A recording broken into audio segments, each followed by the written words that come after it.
Chapter 1. The stray at the bottom. The Azure Cloud Sect's outer disciple quarters stretched down the eastern slope of Qinyun Mountain like a series of afterthoughts, cramped wooden buildings growing shabbier the further they sat from the main peak. Luo Chen's quarters occupied the very last building at the very bottom, a structure so dilapidated that the senior disciples had nicknamed it the coffin. He walked through the creaking door with the assessment slip crumpled in his fist. Failed. 6th consecutive month. The characters on the slip blurred as he stared at them, though he'd memorized the words long ago. Insufficient qi circulation. Recommend extended probation. Extended probation. A polite way of saying the sect was running out of reasons to keep him. Luo Chen tossed the slip onto his rickety desk and sat on the edge of his cot, pressing his palms against his eyes. 20 years old. 3 years in the sect. Not a single meaningful advancement in cultivation. His meridians seemed to reject qi the way a body rejected poison. Every time he guided energy through his channels, they seized, collapsed, and scattered the qi before it could circulate. The other outer disciples had long since given up pretending to be polite about it. Deadwood Luo, they called him behind his back, sometimes to his face. He'd stopped correcting them months ago. Another month, he muttered. Just give me another month. He dropped his hands and stared at the ceiling. A spider had built a web in the corner, its silk catching the last light of the setting sun in threads of amber and gold. Even it had accomplished more than him.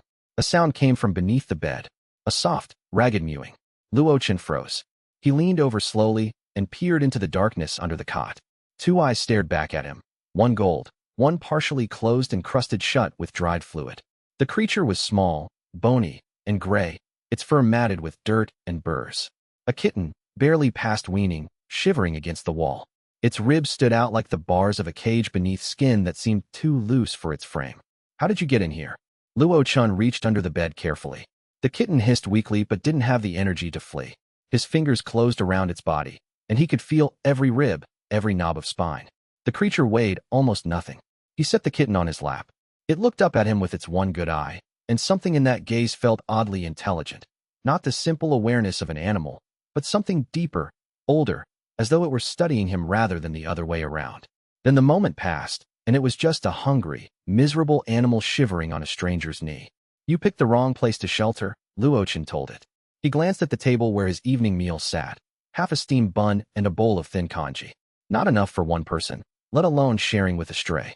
His stomach had been complaining since noon, when he'd skipped lunch to avoid the crowded dining hall and the whispered insults that followed him like flies. He broke the bun in half and held a piece near the kitten's nose. It sniffed once, twice, then attacked the food with a ferocity that startled him, tiny jaws working furiously, crumbs scattering across his robes. Within seconds, the bread was gone.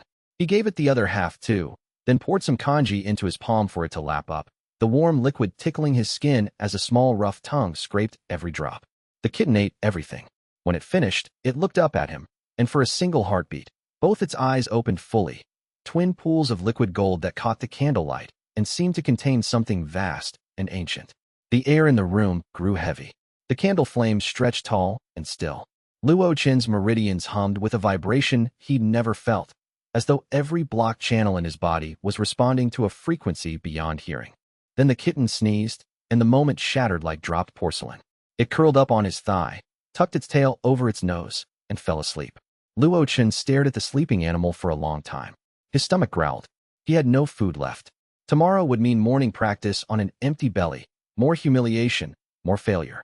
But the kitten was warm against his leg, and its breathing had settled into a slow, peaceful rhythm that made the cramped room feel less like a coffin and more like a shelter. Tomorrow, he said to nobody. I'll figure out what to do with you tomorrow. He lay back on the cot with the kitten on his chest.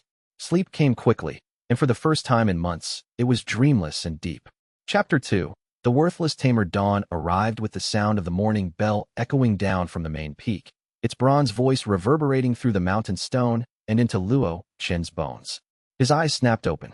The kitten was still on his chest, curled into a small gray ball, purring softly. Each vibration sent a strange warmth through his sternum, pleasant, like sunlight after a cold night, spreading through his chest cavity and into the pathways that connected his organs. He gently set the kitten aside and went through his morning routine. Cold water from the basin. The heating array in his quarters had broken 2 years ago, and nobody had bothered to repair it.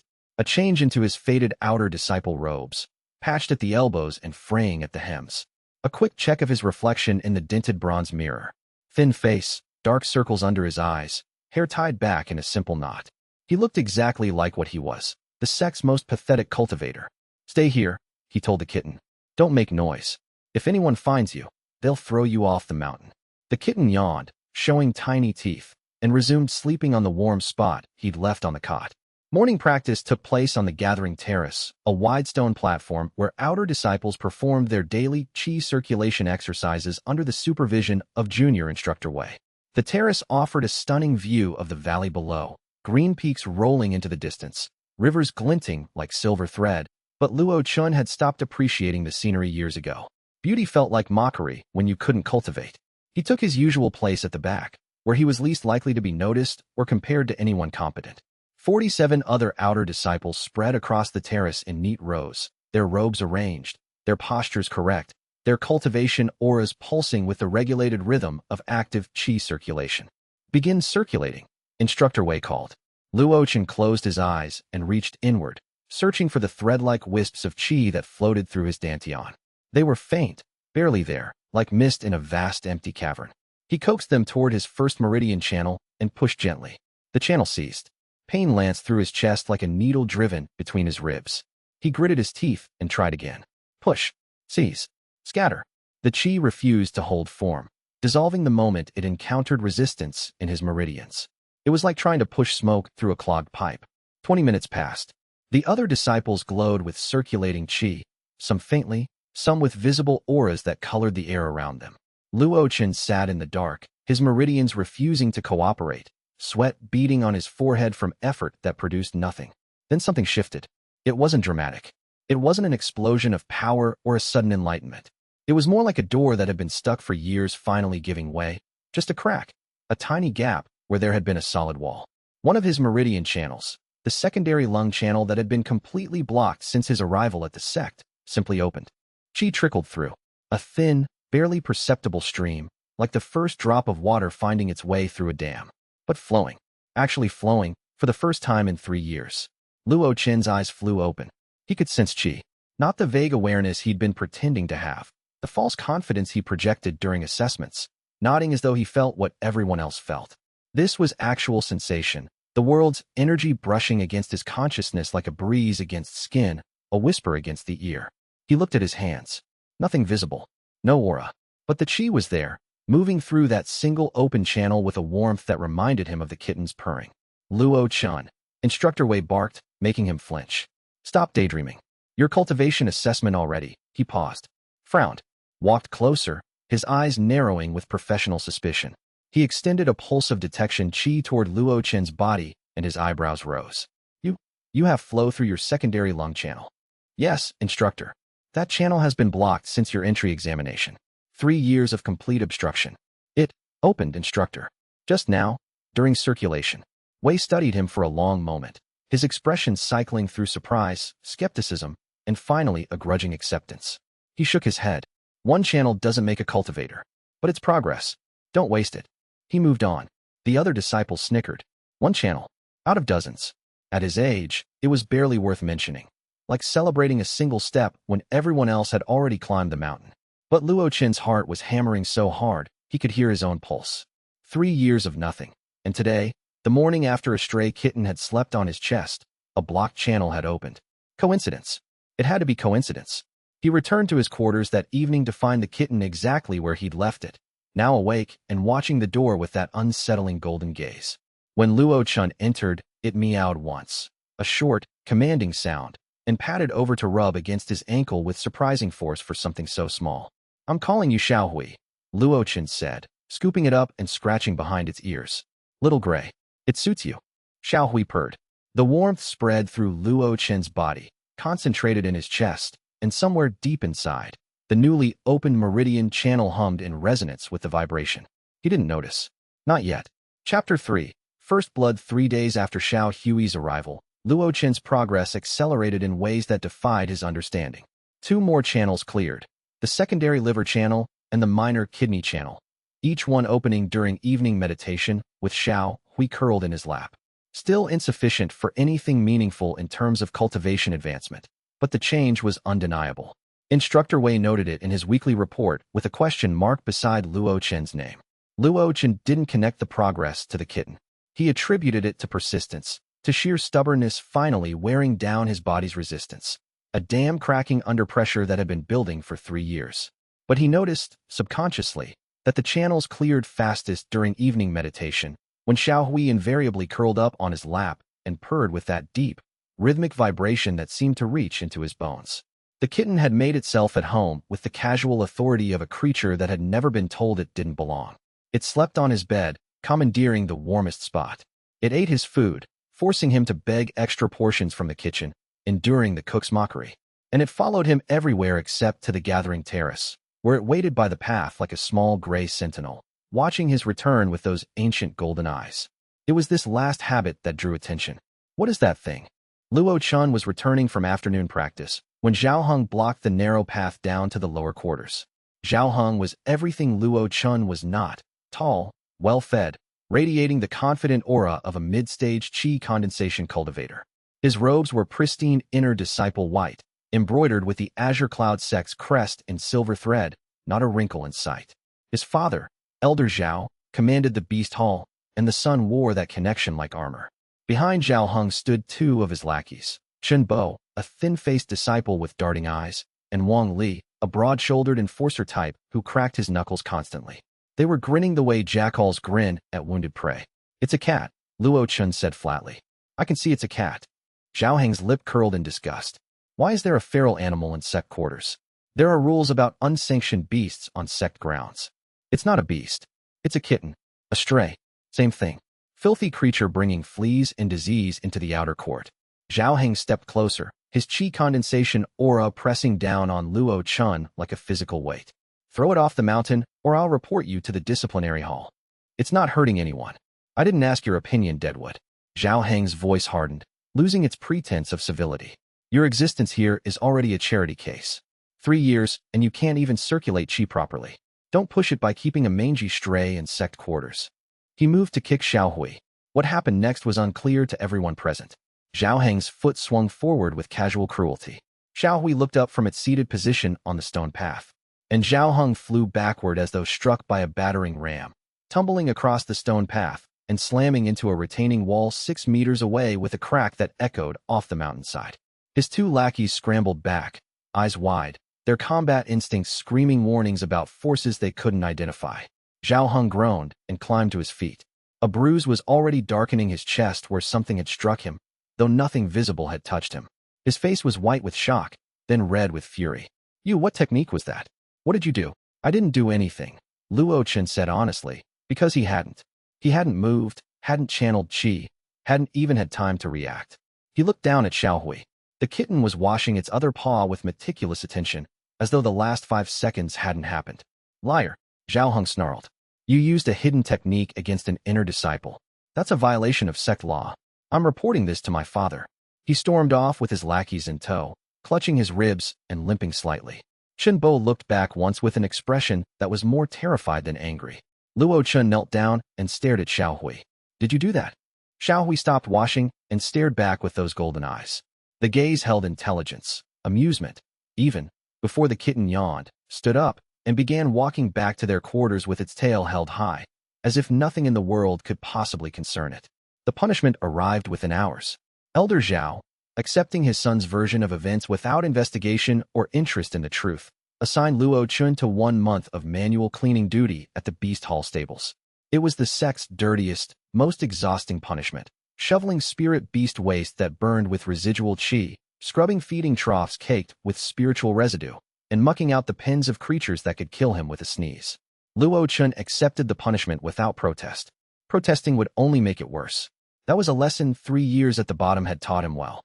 He looked down at Xiaohui, who had followed him to the Beast Hall's entrance, and now sat on the stone threshold washing its face.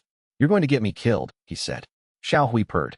Chapter 4. The Beast Hall. The Beast Hall occupied a sprawling compound carved into the northern face of Qingyun Mountain. Its kennels, aviaries, aquatic pools, and pastures housed over 200 spirit beasts belonging to the sect, ranging from common qi-sensing grade beasts used for training to a handful of Foundation establishment-grade creatures guarded like national treasures. Luo Chen's punishment detail started at dawn each day, before even the morning bell, and ran until dusk. He cleaned the lower kennels first, the common beast area where ironback wolves prowled their pens in restless circles. Flame stallions stamped and snorted jets of heated air, and crystal serpents coiled in temperature-controlled enclosures behind formation barriers that hummed with frost. The work was brutal. Spirit beast waste carried residual chi that raised welts on his skin where it splashed.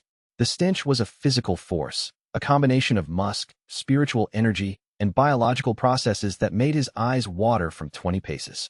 The beasts themselves were aggressive toward humans who smelled of weakness, and Luo Chen's pathetic cultivation aura marked him as prey. The ironback wolves snarled and slammed against their pen bars when he approached. The flame stallions kicked at their stall doors with hooves that could dent iron. On the first day, a crystal serpent struck at him through a gap in its enclosure barrier, missing his hand by inches. Its fangs left frost marks on the stone floor. Then Xiaohui changed everything. The kitten padded into the beast hall behind Luo Chen on the second day and sat on a stone post near the entrance, grooming itself with perfect unconcern. The ironback wolves, which had been snarling at Luo Chen's approach, went silent. One by one, they lowered themselves to the ground and pressed their bellies to the stone. The flame stallions stopped stamping and stood perfectly still, their ears flat. The crystal serpent that had nearly bitten him yesterday retreated to the far corner of its enclosure and coiled into a tight, submissive ball. Every spirit beast in the lower kennels was calm. Not just calm, subdued. Obedient. As though a superior predator had walked into their territory and they knew, on an instinctive level that bypassed thought, that resistance was futile. "What in the heavens?" muttered the senior stable hand, a weathered woman named Auntie Foam. She'd been working the beast hall for 30 years and had the scars to prove it. A missing finger from a flame stallion bite, a web of old claw marks across her forearms. She stared at the docile beasts with her mouth hanging open. "They never do this. That wolf bit 2 disciples last week. The serpent hasn't let anyone near its enclosure without striking in months." Luo Chen glanced at Xiaohui. The kitten was licking its paw as though bored with the proceedings.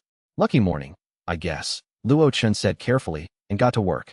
Each day repeated the pattern. Wherever Xiaohui went within the beast hall, spirit beasts calmed. Aggressive creatures became docile. Nervous ones relaxed. A flame stallion that had kicked 3 handlers allowed Luo Chen to brush its mane. An ironback wolf rolled onto its back and presented its belly for scratches. Luo Chen finished his cleaning duties in half the expected time because no beast gave him trouble. On the 4th day, someone else was watching. Elder Mo Bai was a thin, aging man with deep lines around his eyes and the slight stoop of someone who carried invisible weight on his shoulders, the weight of decades of regret and knowledge he couldn't share. He'd once been the Beast Hall's chief instructor, responsible for training an entire generation of beast tamers.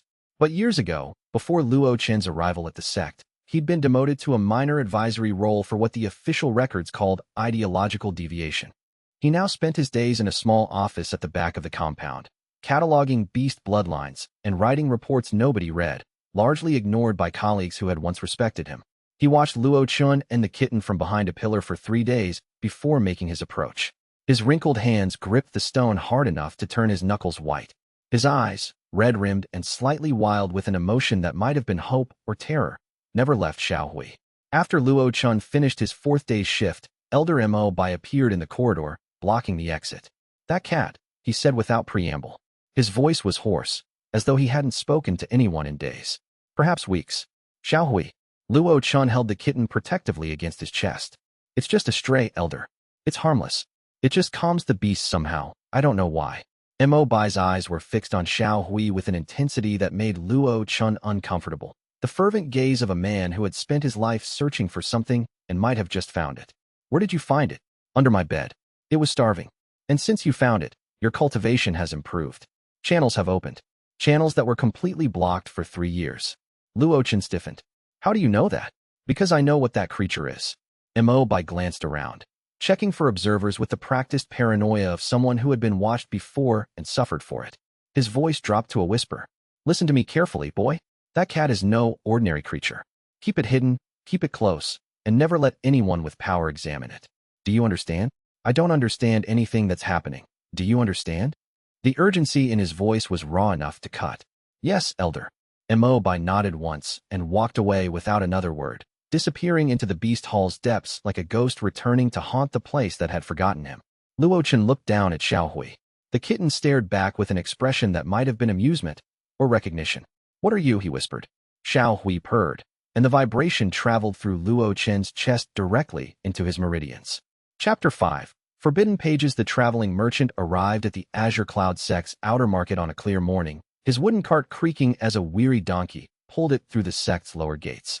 Wandering traders visited weekly, bringing exotic goods from distant kingdoms, rare herbs, cultivation supplements, spiritual tools, and occasionally, genuine treasures disguised as junk. Old Man Shen stood out even among merchants. He was impossibly ancient, his face a topographical map of wrinkles so deep they cast shadows, his eyes buried so far beneath folds of papery skin that they seemed to glow from within like lanterns behind curtains. His spine was bent into a permanent question mark, and his fingers, long, gnarled, surprisingly steady, arranged his wares with the practiced care of someone who knew exactly what each item was worth, regardless of its appearance. His stall was modest, a wooden cart piled with scrolls, jade slips, tattered manuals, and oddities of dubious provenance. Most outer disciples glanced at his wares and moved on. The prices were too high for the quality, and the old man's inventory looked like salvage from a flooded library. Luo Chen browsed the stall during his lunch break from beast hall duties. He had 12 copper coins to his name, less than the cost of a meal at most establishments. Everything on the cart was priced in silver or gold. Looking for something specific, young man? Old Man Shen's voice was surprisingly clear for someone who appeared older than the mountain itself. Just looking. I can't afford much. Shen studied him with those buried eyes, tilting his head in a way that reminded Luo Chen unervingly of Xiao Hui. Then he reached under the cart, into a compartment Luo Chen hadn't noticed, and produced a book so damaged it barely held together. Water-stained pages, a cracked leather cover that had once been dyed blue but was now a mottled gray, and binding thread that had rotted to fragments, held together by little more than habit. How about this? Luo Chen took it gingerly, half expecting it to disintegrate in his hands. The title was barely legible, stamped in characters that seemed to use an archaic form, remnants of the primordial beast taming art. Most of the pages were blank or so water-damaged that the text had dissolved into abstract patterns of brown and gold. What is it? A manual. Very old. Mostly destroyed, as you can see. But what remains might be of interest to someone with the right companion. Shen's eyes crinkled. 12 coppers. His entire savings for a ruined book. But something in the title tugged at him. Beast Taming, the Beast Hall, Xiao Hui. The connection felt less like coincidence and more like gravity. I'll take it. Old Man Shen accepted the coins with a slight smile that creased his wrinkled face into new geological formations. Read it near your cat, young man. You might find it more complete than it appears. Luo Chen frowned. He hadn't mentioned any cat. But when he turned back, the merchant was already packing his cart with the unhurried efficiency of someone for whom time meant nothing, and the conversation seemed to be over. That night, Luo Chen sat cross-legged on his cot with the manual open on his lap, and Xiao Hui curled against his thigh. Candlelight flickered across the damaged pages as he turned them carefully. The first few pages were legible, an introduction to something called beast soul resonance, described as the primordial method of bonding with spirit creatures. The text spoke of an era before modern beast taming, when humans and beasts were partners in cultivation rather than master and servant. It described a world where the boundary between human consciousness and beast consciousness was permeable, where bonds were forged through mutual trust rather than domination. The language was beautiful but maddeningly incomplete. Sentences broke off mid-thought. Entire paragraphs were reduced to ink blots. Technical terms appeared without definition, as though the reader was expected to already know them. Then came blank pages. Dozens of them. Luo Chen sighed and was about to close the book when Xiao Hui shifted position, pressing its body against the manual's cover. The blank pages shimmered. Golden characters appeared, ghostly and ephemeral, as though the ink existed in a dimension just adjacent to this one and needed a key to become visible. The characters glowed softly, pulsing in rhythm with Xiao Hui's purring. He could read them. A technique, beast soul resonance, first harmony. The instructions were detailed and utterly unlike anything he'd seen in the sect's standard cultivation manuals. Instead of commanding qi through force of will, the technique asked the cultivator to extend awareness outward, creating a bridge of consciousness between human and beast. Not domination, not control, connection, partnership. The text used the metaphor of two rivers flowing side by side, eventually meeting and merging. Luo Chen read the technique 3 times, memorizing every character before the golden glow faded and the pages went blank again. He looked at Xiao Hui. You did that. You made the pages visible. Xiao Hui's tail flicked once, a lazy pendulum. Are you going to explain any of this? The beast calming? The channels opening? The invisible text? The kitten closed its eyes and went to sleep with the absolute indifference of a creature that answered to nothing and no one. Chapter 6. First Resonance 3 Nights of Study and Preparation. Luo Chen memorized the first harmony technique until he could recite it in his sleep. Every character, every nuance, every breath mark and pause. The principles were foreign to everything the Azure Cloud Sect taught. Instead of cultivating internal power through solitary meditation, this art built a bridge between two souls. On the fourth night, he sat cross-legged with Xiao Hui in his lap and began. He closed his eyes and extended his consciousness outward as the technique described, not with force, but with openness. An invitation rather than a command. He imagined a golden thread emerging from his chest, drifting through the air like spider silk in a breeze, seeking a connection. He emptied his mind of expectation, of desire, of the desperate need that had defined his 3 years at the sect. The technique required sincerity, not ambition. For long minutes, nothing happened. The candle burned lower. The mountain wind whispered through gaps in the walls. Luo Chen's awareness floated in the darkness behind his eyelids, reaching out into nothing. Then Xiao Hui purred. The vibration was different this time. Deeper, more resonant, touching frequencies that human hearing couldn't normally detect. It synchronized with Luo Chen's heartbeat, matching rhythm, matching pulse, until the two were indistinguishable. And the golden thread found its anchor. The connection hit like a thunderbolt made of silk, impossibly powerful, yet impossibly gentle. A bridge of light spanned the gap between human and animal consciousness, and Luo Chen's awareness exploded outward into something vast. He saw, not the cramped room, not the mountain, not the sect. He saw a landscape that couldn't exist. Mountains that pierced through clouds into star-filled skies, their peaks crowned with auroras that danced in colors no human eye had names for. Oceans of liquid silver stretched to horizons made of crystallized light, their waves crashing in slow motion against shores of white sand that sparkled with trapped stars. Forests where each tree was a crystallized pillar of pure creation energy, their branches spreading canopies of living light. A world being born. The first world. The original canvas upon which reality had been painted. And at its center, standing on a peak that dwarfed continents, was a beast. It was a cat. But calling it a cat was like calling the ocean a puddle, like calling a star a candle. 9 tails spread behind it like rivers of starlight, each one trailing galaxies that spiraled and flickered with infant stars. Its fur shimmered between silver and gold with every breath, and its eyes, ancient, wise, terrifying, contained the weight of epics. Those eyes had watched worlds form and worlds die. They had seen the first dawn and remembered the time before dawn existed. The beast turned its head and looked directly at Luo Chen through the vision. It blinked slowly, and in that blink, he felt recognition, a consciousness so vast it could have swallowed his mind whole, choosing instead to gently acknowledge his presence. A cat regarding a kitten. Then the vision shattered like a mirror struck by lightning. Luo Chen gasped, his eyes flying open. His body was drenched in sweat, his heart hammering against his ribs hard enough to hurt. Xiao Hui sat on his lap, looking up at him with those golden eyes, the same eyes from the vision, scaled down to kitten size, but unmistakably the same. What was that? Xiao Hui meowed. A small, ordinary sound. But nothing about this creature was ordinary anymore. The effects were immediate and undeniable.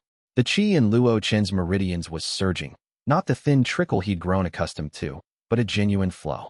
His blocked channels weren't just cracking open.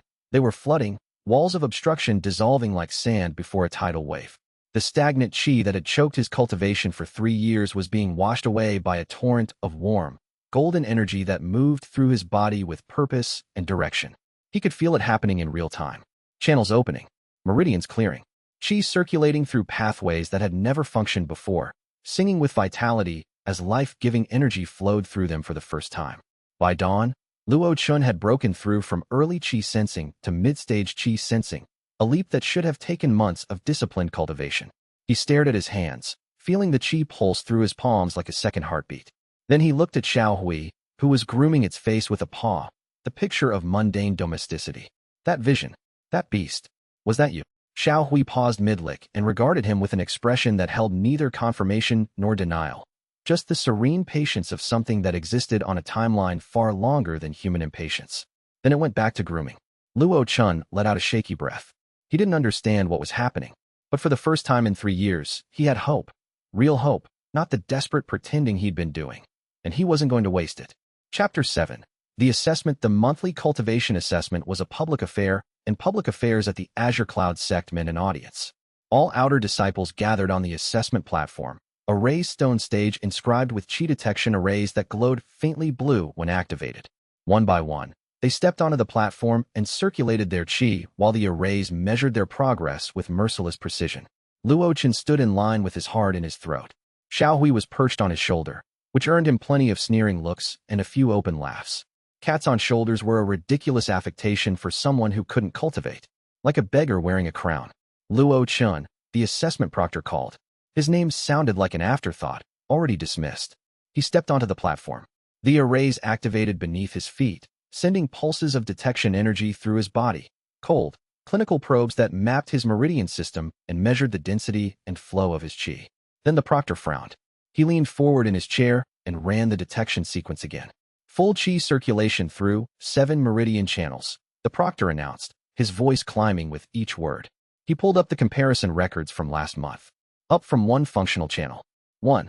Chi density consistent with mid-stage chi sensing. Silence descended on the platform like a heavy curtain. Last month, Luo Chen had registered 1 barely functional channel, the worst result in the outer court's history. Now he had 7. The jump was unprecedented for someone with his history. Disciples who had been chatting fell quiet. Heads turned. Passed. The proctor said, sounding more confused than impressed. Minimum threshold met for continued enrollment. A murmur rippled through the crowd. Not cheering, not congratulations, but the low hum of people recalculating their assumptions. Luo Chen stepped off the platform, and a heavy hand clapped him on the back hard enough to stagger him. Hey, you actually passed. About time. Zhang Yufei's grin could power a small city. The barrel-chested body cultivator beamed down at Luo Chen with the uncomplicated delight of someone who was genuinely happy for another person's success. What happened? Find a miracle pill under your pillow. Something like that, Luo Chen murmured, steadying himself against Zhang Yufei's aggressive friendliness. At the back of the assessment area, a young woman with her dark hair pinned up with silver needles watched Luo Chen with analytical intensity. Su Wanqing was the outer court's most talented alchemist, quiet, observant, and possessed of a spiritual sensitivity that made her valuable to the sect despite her modest combat cultivation. She'd felt the unusual chi fluctuation during Luo Chen's assessment, a golden undertone woven through his standard spiritual energy, like a thread of sunlight in a gray tapestry. It didn't match any standard cultivation technique she knew. She made a mental note and filed it alongside the growing list of questions about the outer court's most interesting anomaly. On the viewing pavilion reserved for inner court leadership, Zhao Heng watched with clenched fists. The trash cultivator had passed. After everything, 3 years of justified contempt, the incident on the path, the nobody from the coffin quarters had actually passed. He caught Luo Chen's eye across the terrace and drew his finger across his throat. A promise that required no words. Sparring match, he mouthed. 3 days. Luo Chen's stomach dropped, but he held Zhao Heng's gaze until the inner disciple looked away first. On his shoulder, Xiao Hui kneaded his collarbone with tiny claws, purring. Chapter 8. The Sect Master's gaze. Sect Master Duan Zhengming observed the monthly assessment from his study atop the main peak, watching through a remote viewing array that projected a translucent image of the proceedings in the air before him.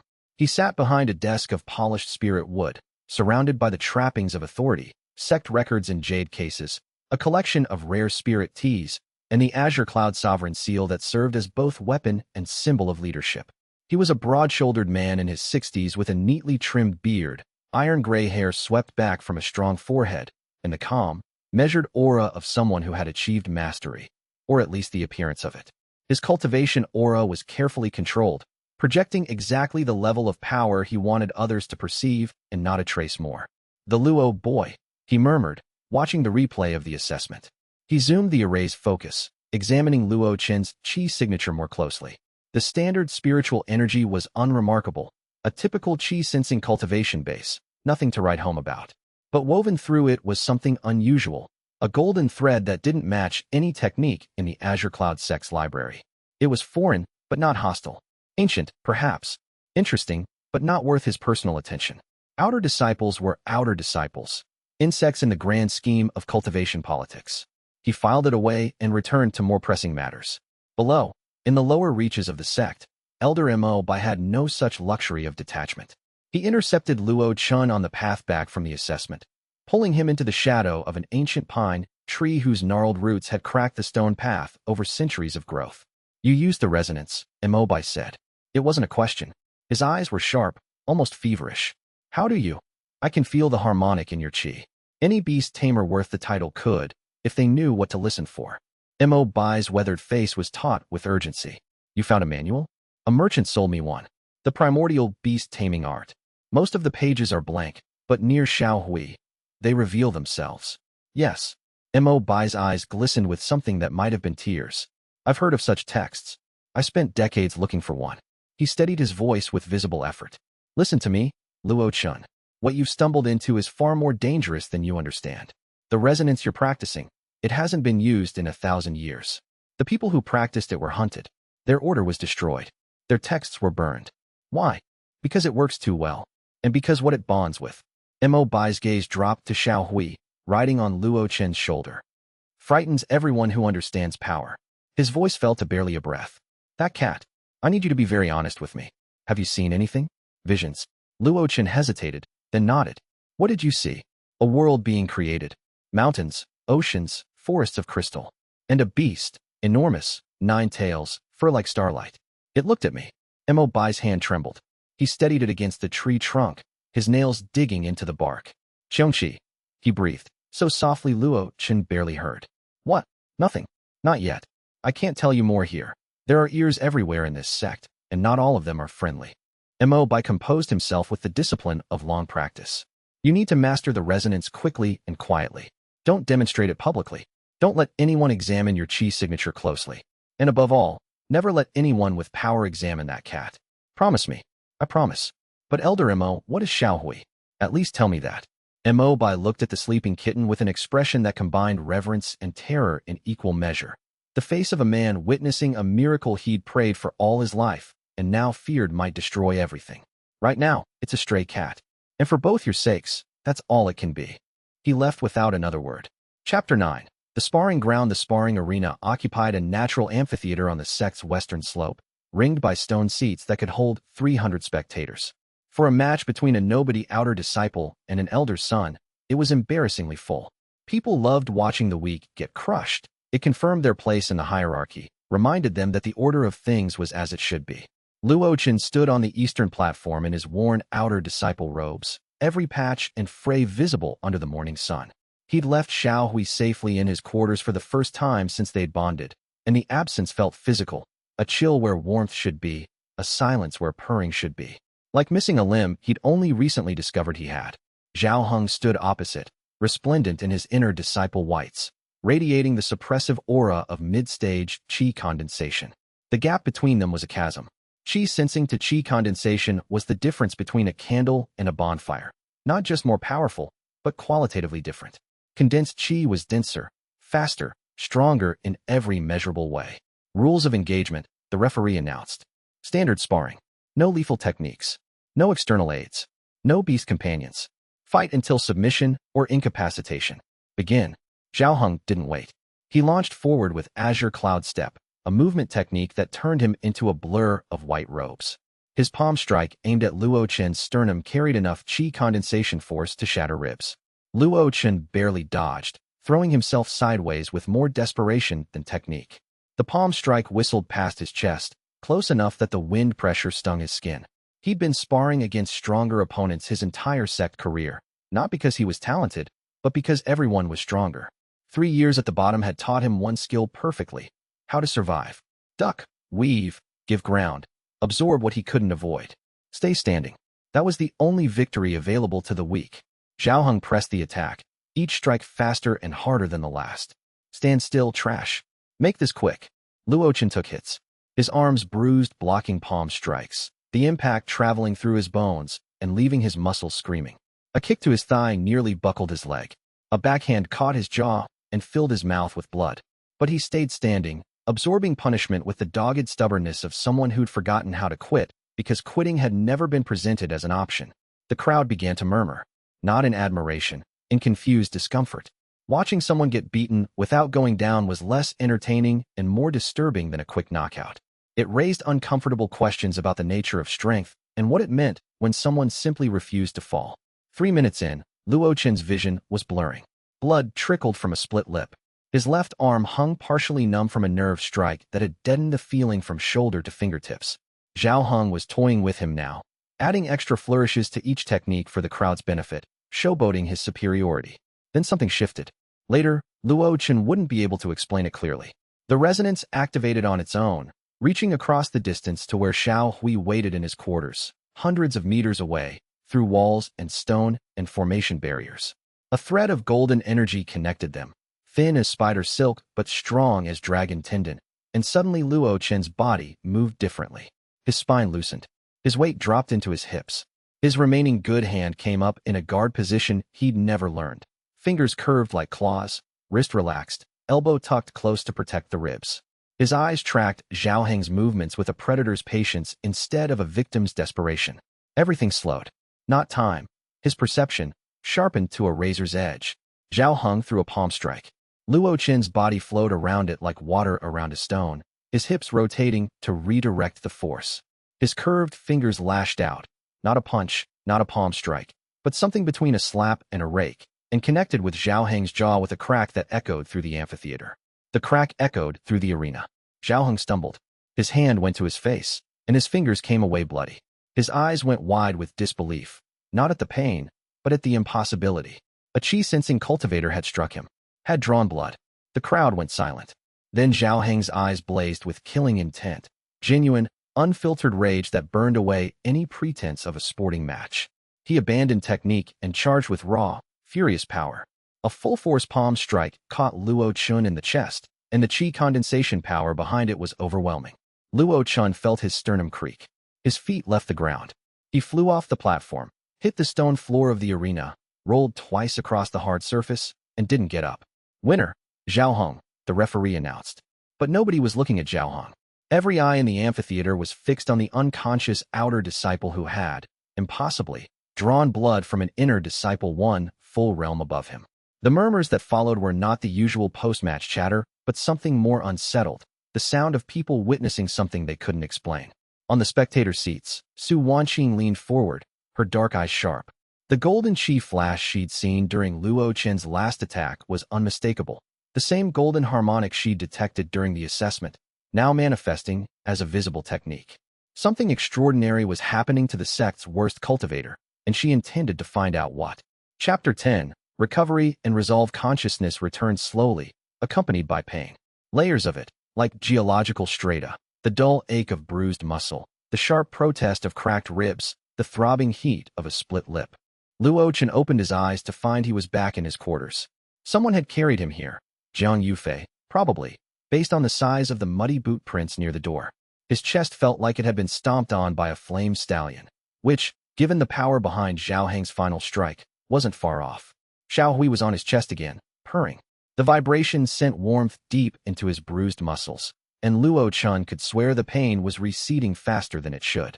The heat from the kitten's body sank through his skin, through his muscle, into his bones, and everywhere it touched, the screaming nerves quieted. A knock at the door. Soft, polite, 2 measured taps, not the pounding of someone coming to give him more trouble. "Come in," he croaked. Su Wanqing entered carrying a wooden box. She wore the standard outer disciple robes, but hers were immaculately maintained. Not a wrinkle, not a stain, every fold precisely placed. Her dark eyes swept the room in a single analytical glance, cataloging everything. The sparse furnishings, the tattered manual half hidden on the desk, the gray kitten purring on the injured man's chest. "I brought healing salve," she said, setting the box on the desk with careful hands. "My own formulation. Second-grade spirit herbs, fire lotus extract, and moon dew base. It should reduce the bruising and accelerate meridian recovery." "Thank you. You're Su Wanqing, right? The alchemist?" "Yes."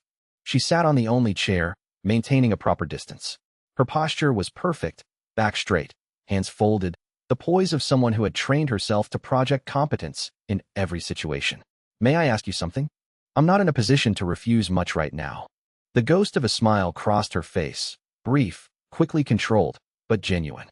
"During your fight, the last technique you used, the one that hit Zhao Heng, your chi changed color. It shifted from standard spiritual blue to gold, with a harmonic frequency I've never encountered in standard Azure Cloud cultivation methods. I've studied every technique in the sect's outer court library, and none of them produce that signature. What was it? Luo Chen considered lying. But Su Wanqing's gaze was steady and patient, the look of someone who would simply ask again until she got the truth, or figure it out herself, which might be worse. I don't fully understand it myself, he said, which was honest. It just happened. One moment I was losing, and the next, my body moved on its own. Things don't just happen in cultivation. Every effect has a cause. Every phenomenon has a mechanism. Her eyes flicked to Xiao Hui, and Luo Chen saw her making connections. He could almost watch the logical chains forming behind those analytical dark eyes. Your cat has unusual qi resonance. The beasts in the beast hall calm around it. Your cultivation has improved dramatically since acquiring it. And in your fight, you moved like a feline predator, not a human cultivator mimicking beast techniques, but someone whose body temporarily operated on feline instincts. You're very observant. I'm an alchemist. Observation is survival. One wrong ingredient identification and your pill becomes poison. She paused, weighing her next words. I'm not trying to expose you or report you. I have no interest in sect politics or Zhao grudges. I'm curious, and I think you could use an ally who can provide practical support. Luo Chen studied her. She was serious. No hidden mockery, no political maneuvering, just genuine intellectual curiosity backed by a practical offer. In 3 years at the sect, he'd met exactly one person who spoke to him without condescension, and that was Jiang Yufei. Now there were potentially two. Why would you help me? I'm the sect's biggest joke. You were. As of today, you're the joke who punched an inner disciple in the face and made him bleed. That's not a joke anymore. That's a question nobody can answer. And unanswered questions are the most valuable things in the world to an alchemist. She stood, smoothing her robes. Apply the salve twice daily. I'll check on you tomorrow. She left. Luo Chen stared at the ceiling for a while, processing. Then he looked at Xiao Hui. She's sharp, he told the kitten. Xiao Hui's purring intensified. The bruise on Luo Chen's chest was visibly smaller than it had been 10 minutes ago, the edges fading from purple to yellow at a rate that was definitely not normal. He reached for the tattered manual and opened it. Near Xiao Hui's warmth, more golden characters emerged on previously blank pages. The next section of the primordial beast taming art, waiting to be read. Right, he said quietly. No more surviving. Time to actually learn. Fellow cultivators, before we begin this journey, strengthen this channel's foundation. Subscribe and ring the bell so you never miss a new chapter. A single like fuels the furnace. Now let us begin. Chapter 11. Deeper study. Over the next 2 weeks, Luo Chen devoured the primordial beast taming art with single-minded intensity. Each evening after beast hall duties, he sat with Xiao Hui and the manual, and the golden text revealed itself page by page. Never all at once. Never more than he could absorb in a single session, as though the manual itself was pacing his education. The first technique, first harmony, had established the resonance bond. The second technique was called Beast Soul Echo, and its principles made Luo Chen's breath catch. Beast Soul Echo allowed the cultivator to share senses with their bonded beast. Not control, sharing. See through the beast's eyes. Hear through its ears. Feel through its skin. The beast maintained full autonomy. The cultivator was simply riding the sensory connection, a passenger in a consciousness far different from their own. The manual warned. To share senses with a beast is to acknowledge that their perception of reality is as valid as your own. Many cultivators cannot accept this truth. Their pride will not allow it.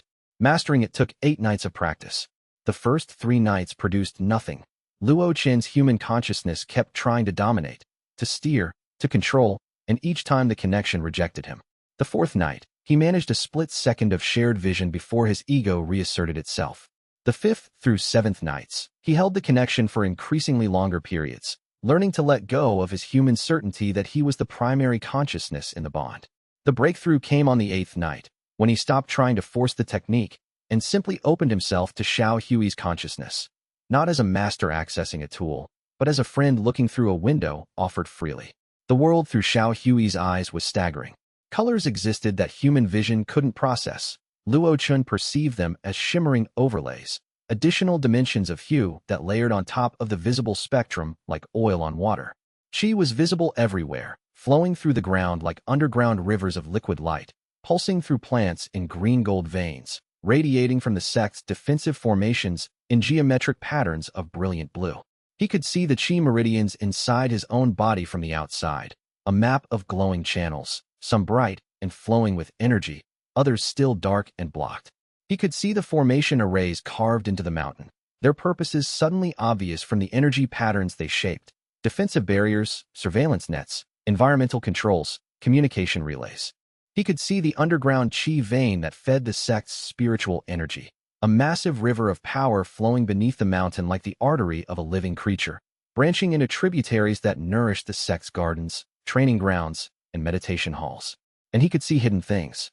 A deposit of unrefined spirit stones embedded in the rock face behind the beast hall, overlooked because it sat in a formation blind spot where detection arrays didn't reach.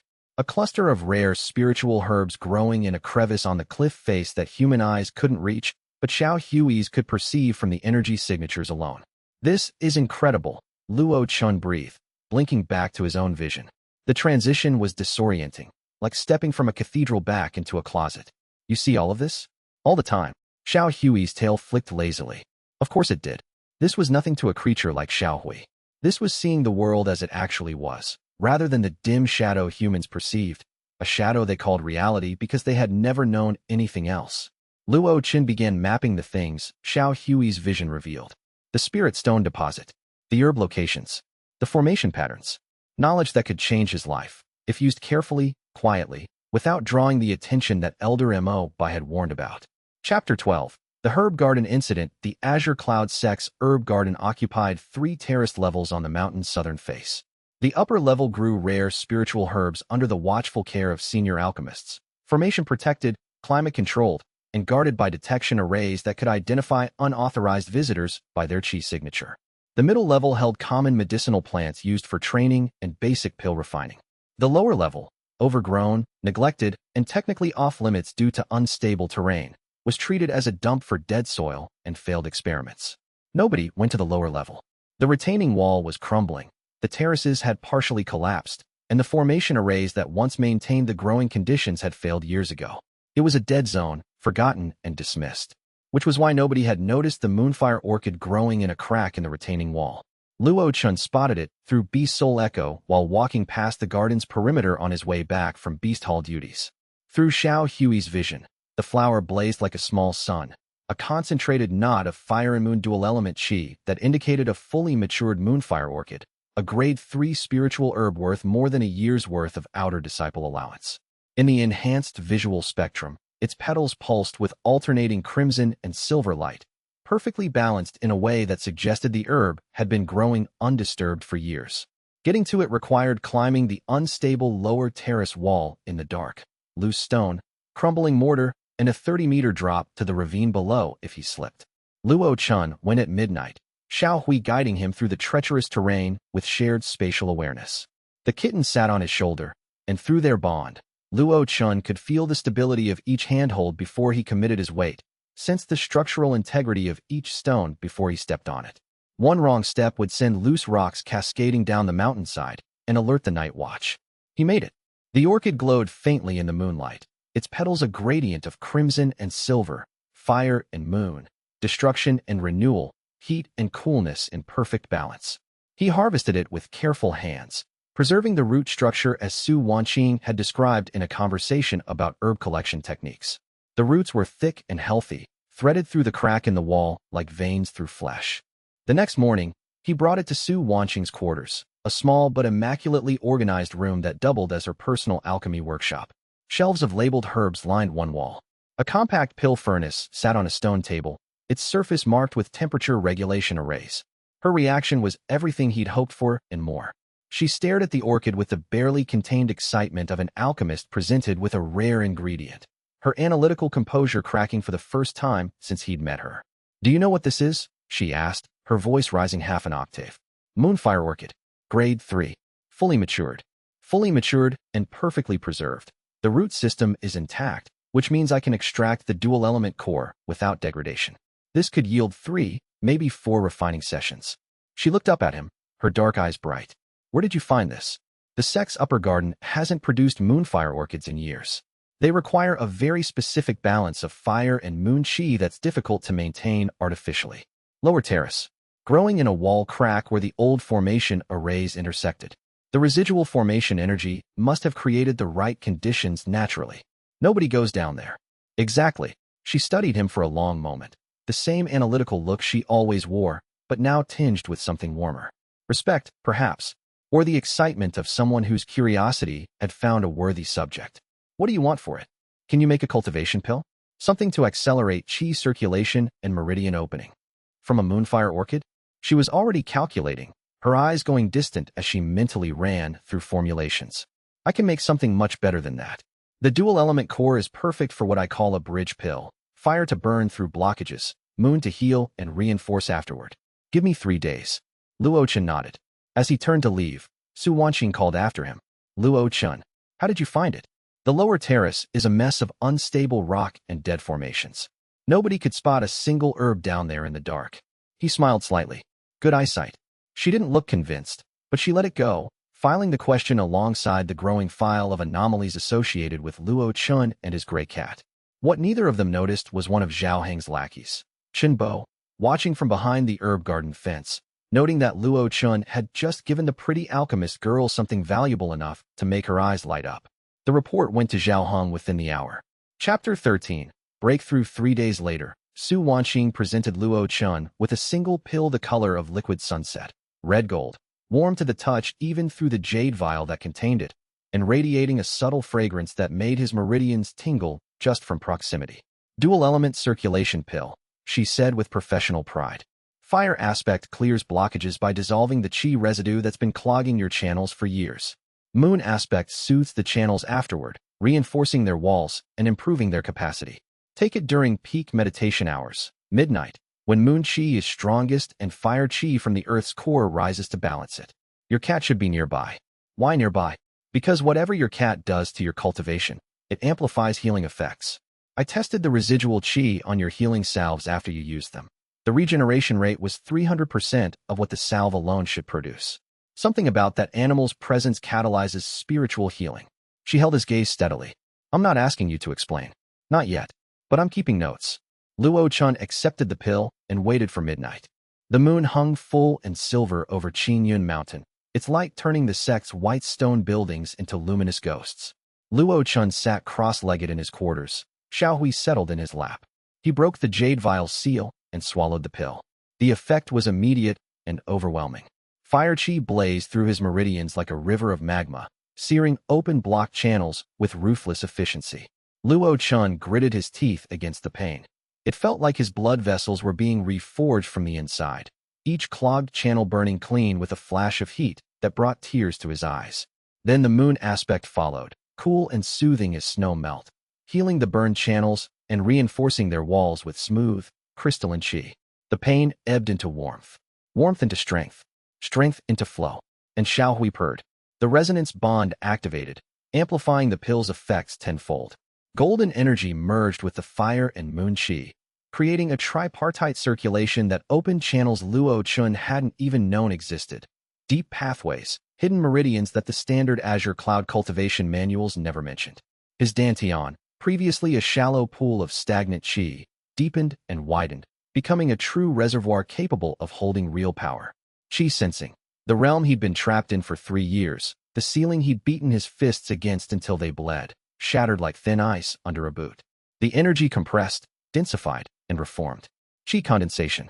His qi was no longer vapor. It was liquid, tangible, powerful. The difference was like going from breathing smoke to drinking water, from whispering to singing, from crawling to running. Every cell in his body hummed with energy it had never known. The breakthrough sent a shockwave of unusual energy rippling outward through the sect. In the main hall, 2 elders paused their evening tea and looked east. In the beast hall, spirit beasts stirred uneasily, sensing a new predator.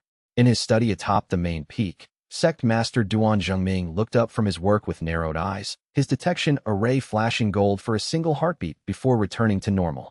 In Luo Chen's quarters, Xiao Hui's eyes blazed golden for 3 full seconds, longer than ever before, and the air around the kitten shimmered with heat distortion. And on the kitten's gray flank, something happened that Luo Chen was too overwhelmed to notice.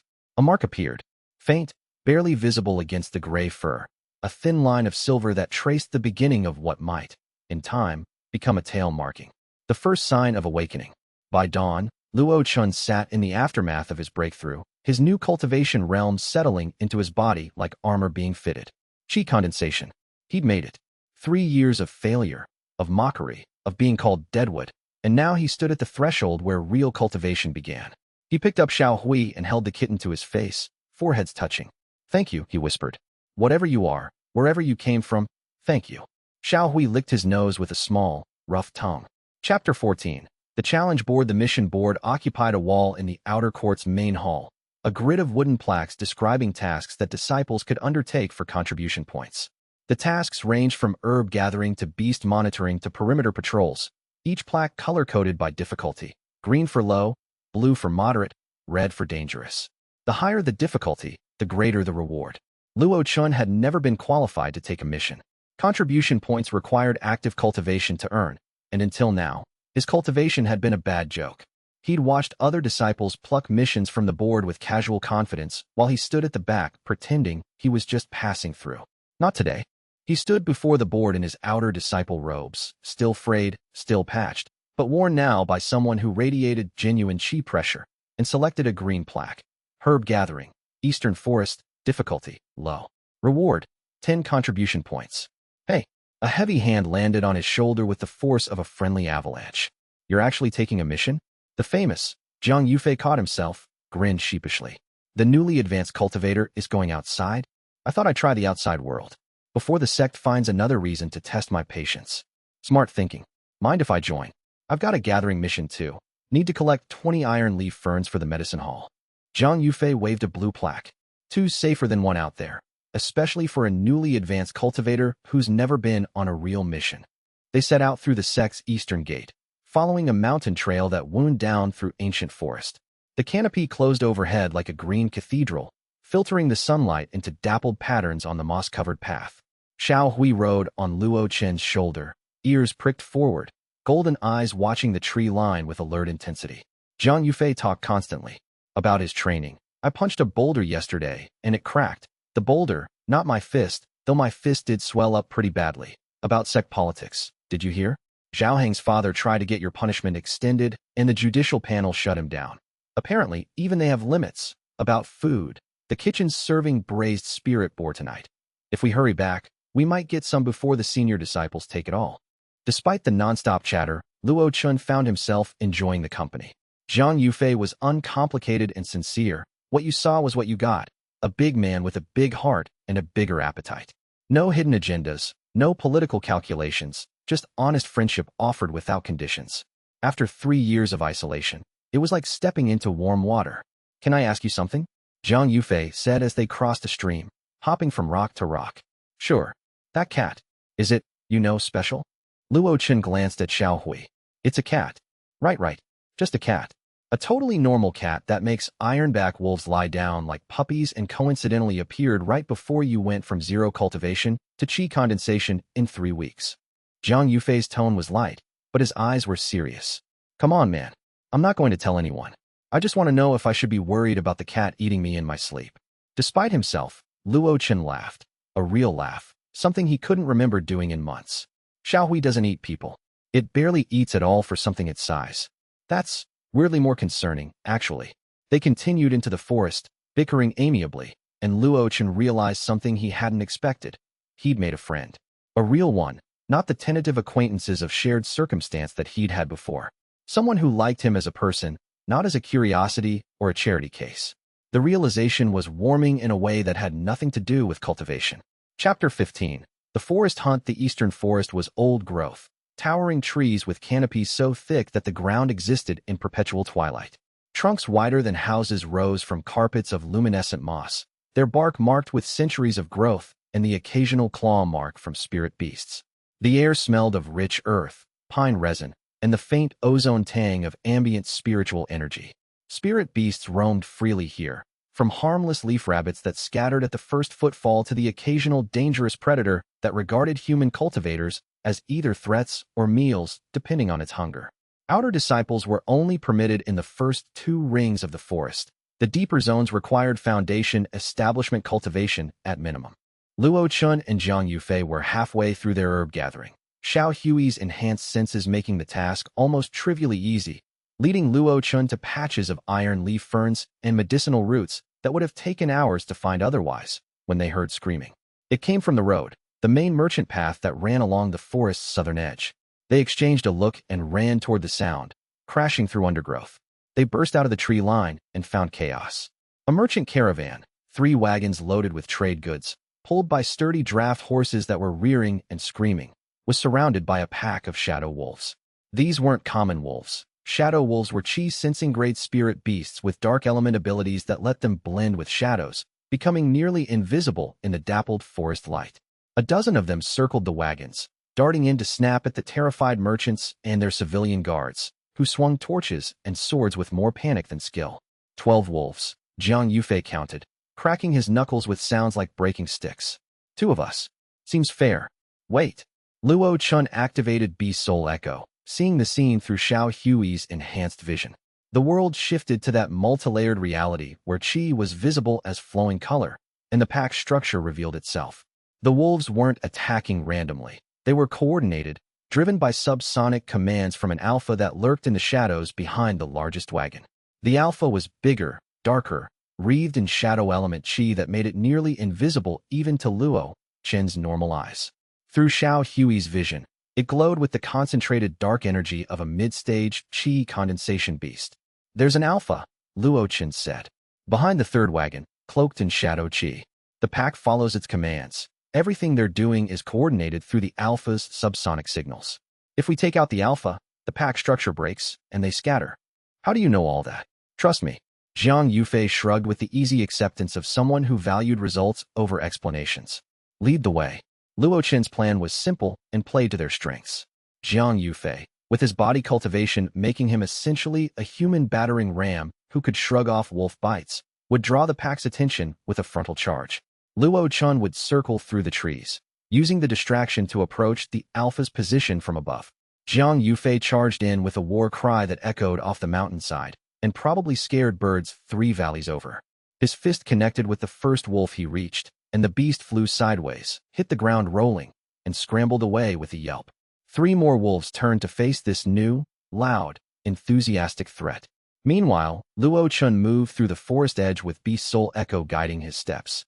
Each footfall placed precisely to avoid dry branches and loose stones, his path chosen by Xiao Hui's spatial awareness that mapped the terrain in 3 dimensions. Through the cat's vision, he could see the alpha's shadow-cloaked form crouched behind the wagon, its dark eyes tracking the battle and directing its pack through subsonic growls that vibrated just below human hearing. He struck from above, dropping from a low branch with his qi-enhanced fist aimed at the alpha's spine. He channeled every bit of his newly acquired qi condensation power into the blow, feeling the golden resonance energy wrap around his fist like a glove. The wolf sensed him a heartbeat too late. Luo Chen's strike connected with its flank, channeling qi condensation level force through the beast's shadow cloak and into its body. The alpha howled, a sound that cut through the forest like a blade, and spun, snapping at him with shadow-wreathed jaws that trailed dark energy like smoke. Luo Chen dodged, his movements fluid and cat-like from the residual resonance, and struck again, this time targeting the beast's hindquarters with a sweeping kick that disrupted its balance. The alpha stumbled, its shadow cloak flickering. Without the alpha's coordination, the pack's organized assault devolved into individual panicked attacks. Wolves that had been working together broke apart, colliding with each other, snapping at shadows. Jiang Yufei, freed from coordinated pressure, began dropping wolves one by one with devastating body cultivation punches that sent beasts tumbling like ragdolls. The alpha, alone and facing a cultivator who could see through its camouflage, made the predator's calculation. The cost of fighting exceeded the potential reward. It turned and fled into the deep forest, and the remaining wolves followed their leader, vanishing into the shadows like dark water draining through cracks. Silence fell, broken only by the merchants' heavy breathing and the nervous stamping of their horses. Azure Cloud Sect, the caravan leader asked shakily, a round-faced man clutching a bent sword. Outer disciples, Luo Chen confirmed. Outer, spirits preserve us. You 2 fight like inner court veterans. The man began pulling out coins from his belt pouch. Luo Chen waved off the payment. Just report the shadow wolf activity to the sect when you reach town. They'll want to know the packs are moving this close to the trade road. As the caravan departed with profuse thanks and backward glances, Jiang Yufei slung an arm around Luo Chen's shoulder. That was incredible. How did you know about the alpha? I couldn't even see it. I would have just punched wolves until I ran out of wolves. Luo Chen scratched Xiao Hui behind the ears. The kitten purred, utterly unruffled by the combat that had occurred. Let's just say I've got good instincts. You're full of mysteries, Luo Chen. Jiang Yufei grinned. I like it. Makes things interesting. Chapter 16. Beast Affinity. The caravan leader's gratitude had been expressed and dismissed. The coins refused, the wagons rolling toward town.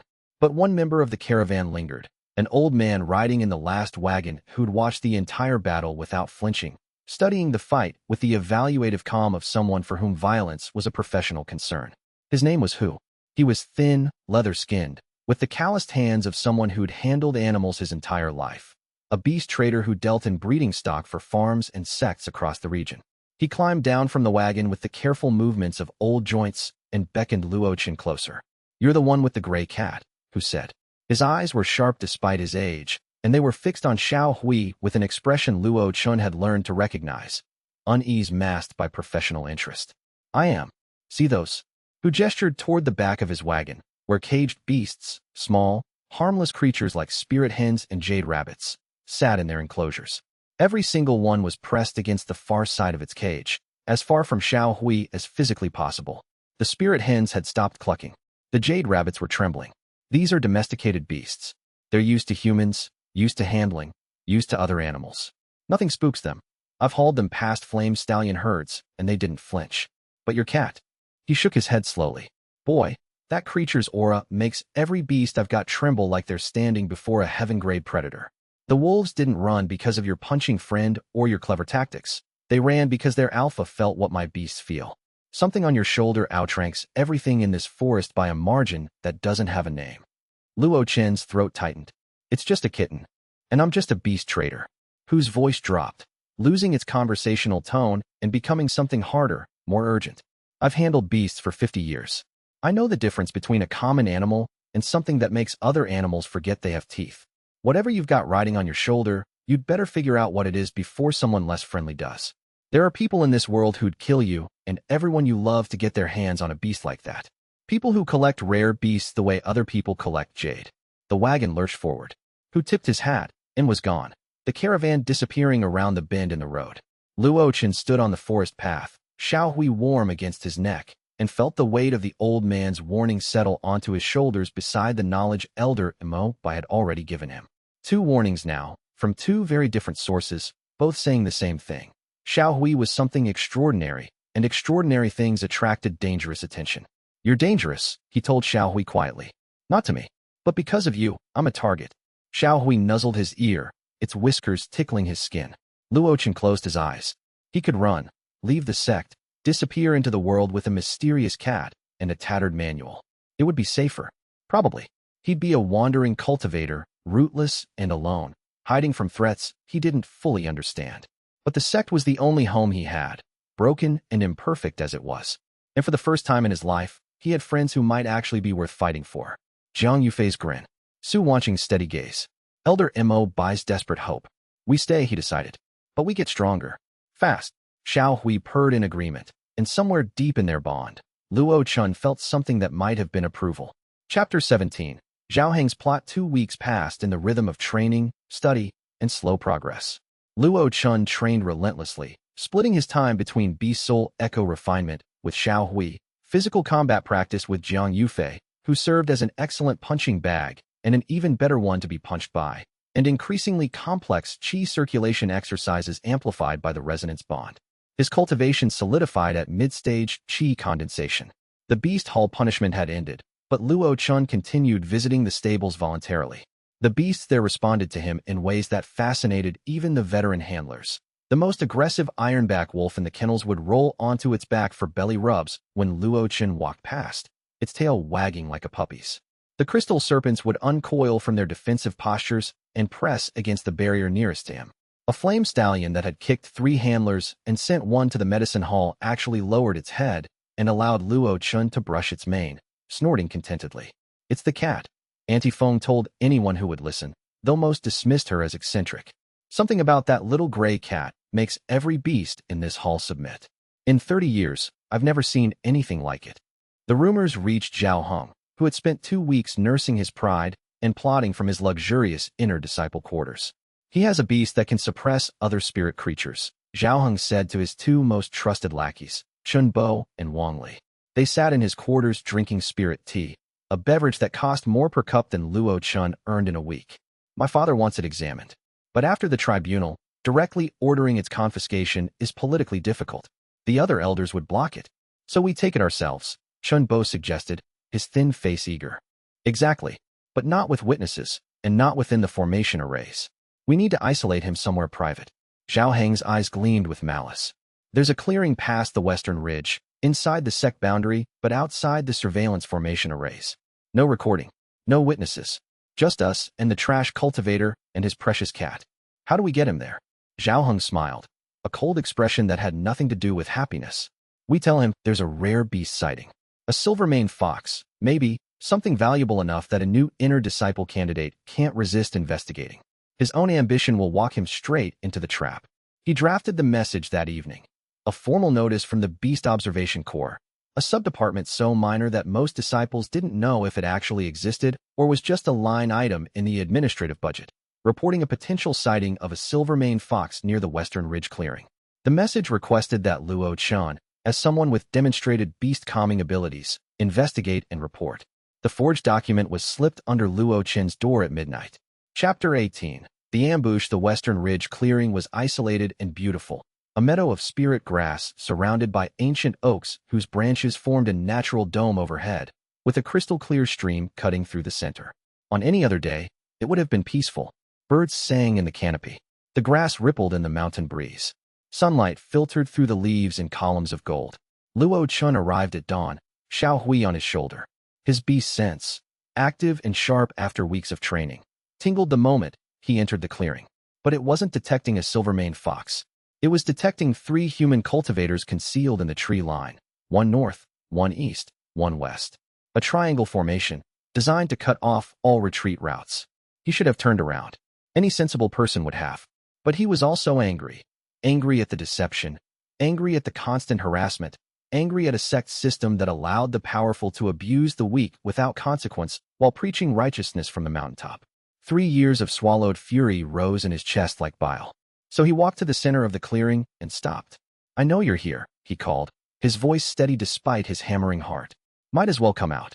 Zhao Heng emerged from the northern tree line, his arm fully healed, his expression set in the comfortable sneer of someone who believed he couldn't lose. Chunbo and Wang Li flanked him, materializing from east and west. The triangle closed. Smart cat boy, Zhao Heng said. But knowing it's a trap doesn't help you if you can't escape it. What do you want, Zhao Heng? You already got me punished for a month. I served my time cleaning your father's beast stalls. Isn't that enough? I want the cat. Zhao Heng's mask of casual cruelty slipped, revealing genuine greed. My father says it might be a mutated spirit beast, possibly worth a fortune if properly studied. The beast hall could breed its genetics into other creatures. Think of the value. His tone turned falsely reasonable. You're going to hand it over, and in exchange, I won't cripple your cultivation permanently. No, that wasn't a request. All 3 attacked simultaneously. Luo Chen had trained for this, not specifically for 3-on-1 combat, but for the inevitability that someone stronger and meaner would come for what he had. Beast Soul Echo activated instantly, granting him Xiao Hui's enhanced spatial awareness. He could feel the 3 attackers' positions, their movements, their intent, as clearly as if they were lit from within. He dodged Zhao Heng's opening palm strike, deflected Chunbo's kick with a forearm block, and rolled under Wang Li's lunging grab. But 3 qi condensation cultivators who had trained together created overlapping zones of pressure, a web of attacks where dodging one strike put him directly in the path of another. Every opening closed before he could exploit it. A knee caught his stomach and drove the air from his lungs. A palm strike slammed his shoulder, numbing his arm. He stumbled, gasping, and Chunbo's elbow crashed into his back with the precision of someone who'd been told exactly where to hit. He went down to one knee. Blood dripped from his lip. Zhao Heng stood over him, condensing qi into his palm until it glowed with visible force. Last chance, trash. Give me the cat, and you walk away with functional legs. No. Then I'll take it after I break you. The palm descended, and Xiao Hui moved. The kitten didn't hiss. It didn't snarl. It opened its mouth and released a sound. Not a meow, not a yell. Something that predated language, predated sound as humans understood it. A vibration from an era when the world was being shaped, and the things doing the shaping spoke in frequencies that could reshape reality. A roar compressed into a body that weighed less than 2 pounds. carrying the authority of something that had once stood alongside the forces of creation. The sound hit the clearing like a physical force. A shock wave of golden chi erupted from Xiao Hui's tiny body, expanding outward in a perfect sphere of primordial energy. The spirit grass flattened. The stream reversed direction for 3 seconds. The trees groaned and swayed as though struck by a gale. Chen Bo and Wang Li were thrown backward like leaves in a hurricane, slamming into tree trunks with bone-jarring impacts and collapsing unconscious at their bases. Zhao Heng, closest to the epicenter, took the full brunt. The shockwave lifted him off his feet and hurled him across the clearing like a ball thrown by a giant. He hit the ground rolling, screamed as his recently healed arm shattered again, a wet, grinding snap that echoed off the mountainside, and lay groaning in the flattened spirit grass. Silence returned. The clearing smelled of ozone and something older, like lightning mixed with mountain granite and the dust of ages. Luo Chen, untouched by the blast that had felled 3 cultivators, stared at Xiao Hui. The kitten sat on the grass, small and gray and completely calm, its golden eyes watching the 3 downed attackers with an expression that looked disturbingly like contempt. The silver tail marking on Xiao Hui's flank glowed faintly before fading. Luo Chen scooped up the kitten and ran. Chapter 19. Aftermath and Accusation. The accusation came within hours, delivered by Elder Zhao himself, a towering man with the same cruel features as his son, magnified by decades of authority and amplified by the genuine suppressive aura of mid-stage foundation establishment cultivation. He stood before the sect's judicial panel like a prosecutor who had already decided the verdict. The outer disciple Luo Chen attacked 3 inner disciples using a forbidden beast control technique, Elder Zhao declared, his voice carrying the practiced weight of a man used to being obeyed. My son's arm is broken in 2 places. The other 2 suffered chi disruption and internal injuries consistent with a high-grade suppression wave. The beast in question, an unregistered, unassessed creature, must be destroyed, and Luo Chen must be expelled from the sect and his cultivation base crippled. Luo Chen stood before the panel with Xiao Hui cradled in his arms, his heart hammering so hard he could feel it in his ears. The panel consisted of 5 elders arranged behind a curved stone table, their faces ranging from stern to indifferent. Elder Zhao sat at one end, his bias barely concealed. Sect Master Duan Zhengming presided from the elevated seat at the center, his expression as readable as stone. The charges were severe. Using forbidden techniques against fellow disciples carried a minimum penalty of expulsion. Beast-related violence against humans could be punished by the destruction of the beast and permanent crippling of the owner's cultivation. Does the accused wish to speak? Duan Zhengming asked in his measured, authoritative voice. Before Luo Chen could respond, a voice came from the back of the tribunal hall, quiet, but carrying. I'll speak for him. Elder Mo Bai walked forward. He was thinner than Luo Chen remembered, his robes hanging loose on a frame that had been forgetting to eat, and his steps were slow. But his voice was steady and his eyes were clear, the eyes of a man who had spent years in disgrace and had finally found a reason to stop hiding. His appearance sent a ripple of surprised murmurs through the hall. Mo Bai hadn't attended a public sect function in years. Some of the junior disciples didn't even know who he was. Elder Mo Bai, Duan Zhengming's eyebrows rose a fraction. You have standing to address the tribunal? As a senior elder of this sect, a title which has not been formally revoked, merely ignored, yes. And as someone who has been observing the situation that Elder Zhao conveniently omits from his accusation, Mo Bai turned to face the panel. The outer disciple Luo Chen was lured to the western ridge clearing by a forged document. He produced the fake Beast Observation Corps notice, holding it up for the panel to see. This document does not carry any valid departmental seal. The Beast Observation Corps has no record of issuing it.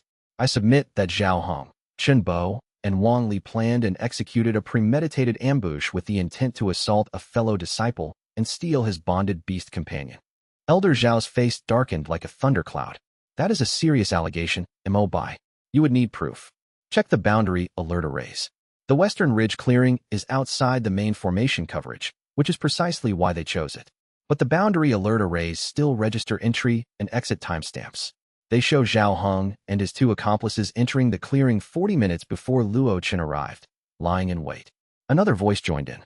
Calm, precise, carrying the weight of careful documentation. I can corroborate the pattern of harassment. Su Wanqing stepped forward from the observer seats, a jade slip in her hand. I've been documenting Zhao Heng's targeting of Luo Chen for several weeks. Dates, witnesses, incident descriptions. His previous assault, also involving Chun Bo and Wang Li, was documented in the original tribunal report 1 month ago. This is the second premeditated attack, following the same pattern, by the same 3 individuals. Elder Zhao's jaw clenched so hard the muscles in his neck corded like rope. The tribunal chamber buzzed with whispered conversations. Even the other elders on the panel were exchanging glances. Elder Zhao's favoritism toward his son was an open secret, but having it formally challenged with documentation and evidence was unprecedented. Sect Master Duan Zhengming raised his hand for silence. His eyes swept between the parties, calculating with the precision of someone who weighed political outcomes the way alchemists weighed ingredients. "We will review the evidence," he said. Chapter 20. The Tribunal's Verdict. The evidence was unambiguous, and no amount of Elder Zhao's bluster could change what the arrays had recorded. The boundary alert logs confirmed the ambush timeline. The forged document bore no valid authorization. 2 disciples from the medicine hall testified that they'd treated Zhao Heng's lackeys for injuries consistent with being struck by a defensive chi pulse while in aggressive posture. Not the injuries of people who'd been ambushed, but of people who'd been attacking and met overwhelming resistance. Elder Zhao fought every point, his face growing darker with each rebuttal. But the evidence was overwhelming, and the other elders on the panel were clearly tired of his son's behavior reflecting poorly on the entire Elder Council. Sect Master Duan Zhengming delivered the verdict with characteristic measured calm, each word placed precisely. Zhao Heng, Chen Bo, and Wang Li are found guilty of conspiring to ambush a fellow disciple with intent to steal a bonded companion beast. They are sentenced to 3 months of solitary cultivation confinement and demotion to the outer court for 1 year. Elder Zhao opened his mouth to protest, and Duan Zhengming's gaze shifted to him with the weight of a mountain. The elder is reminded that interference with judicial proceedings carries its own consequences. Zhao's mouth closed. The outer disciple Luo Chen is cleared of all charges. A deliberate pause. However, the beast in question displayed defensive capabilities beyond its apparent grade. Luo Chen is formally advised to register the beast with the Beast Hall and demonstrate that he can control it appropriately. Failure to do so within 30 days will result in a mandatory beast assessment. It was a compromise, classic Duan Zhengming. Luo Chen was free, but the clock was ticking. The sect master had given himself a mechanism to examine Xiao Hui without appearing to act from personal interest. After the tribunal, the hall emptied slowly. Luo Chen thanked Su Wanqing for her testimony, and she nodded with a small smile that warmed her analytical features. "Document everything," she said. "It's the most powerful weapon the weak have against the strong."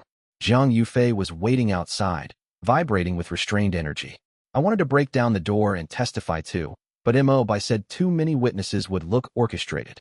He punched Luo Chen's shoulder gently, by Jiang Yufei's standards. "You're clear. That's what matters."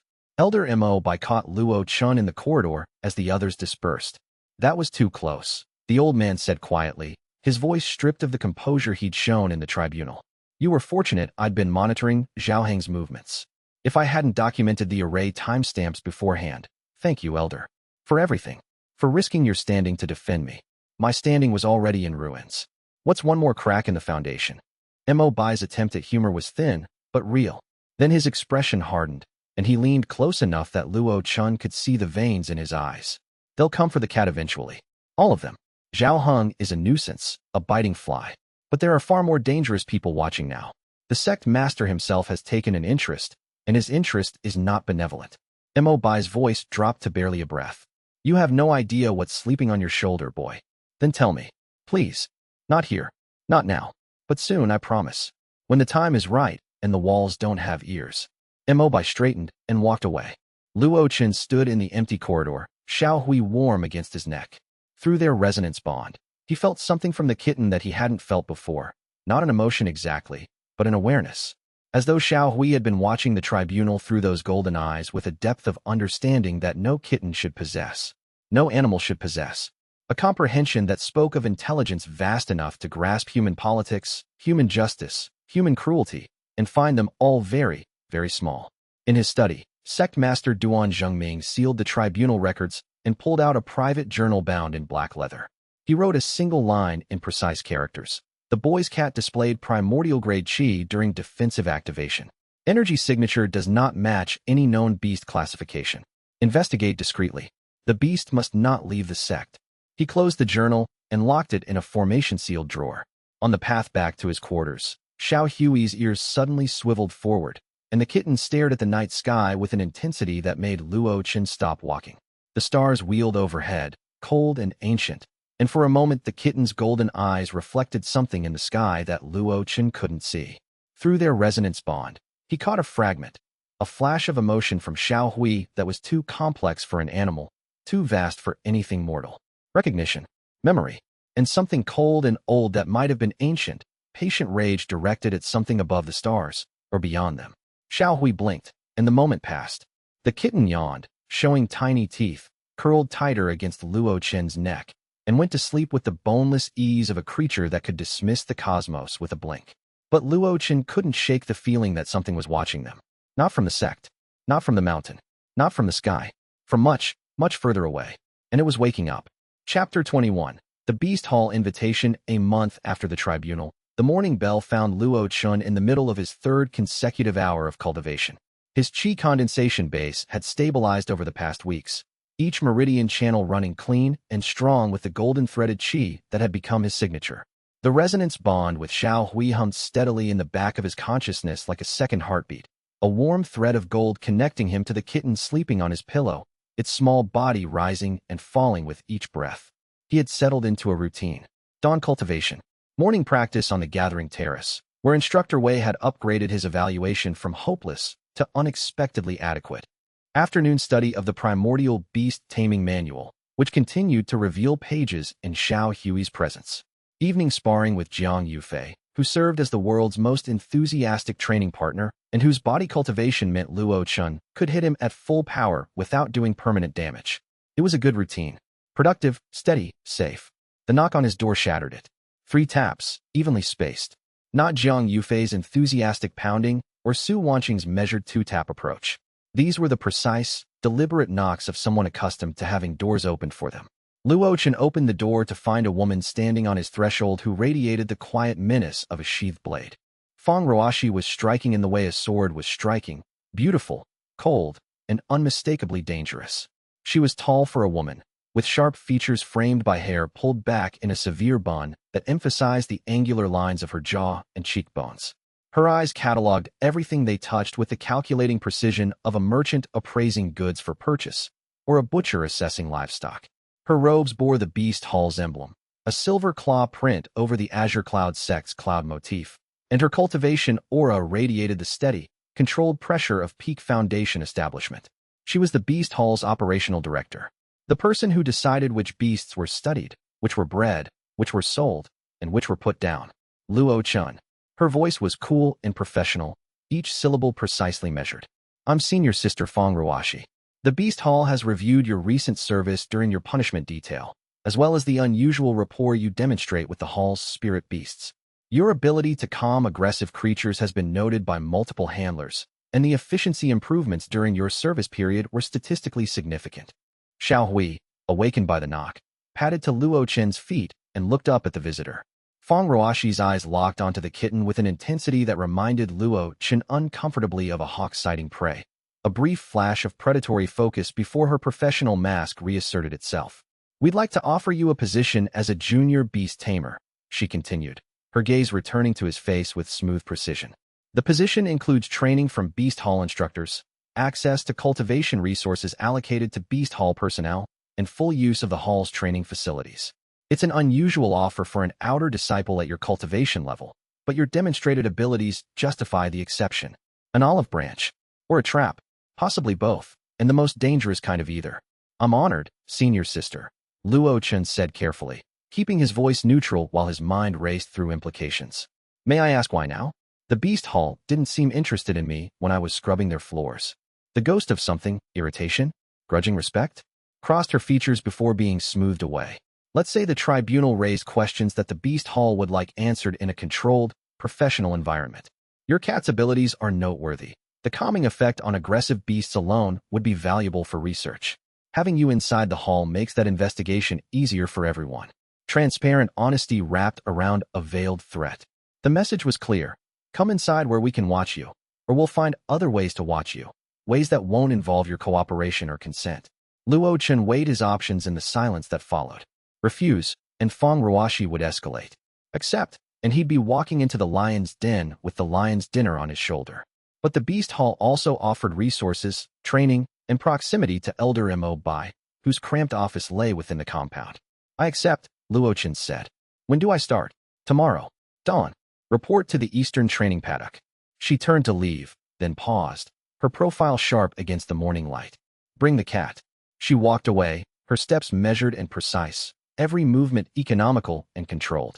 Luo Chen watched her go until she disappeared around the corner of the path, then looked down at Xiao Hui. She's going to be a problem, he murmured. Xiao Hui yawned, showing its tiny teeth, supremely unconcerned with the machinations of humans. Chapter 22. Inside the Beast Hall.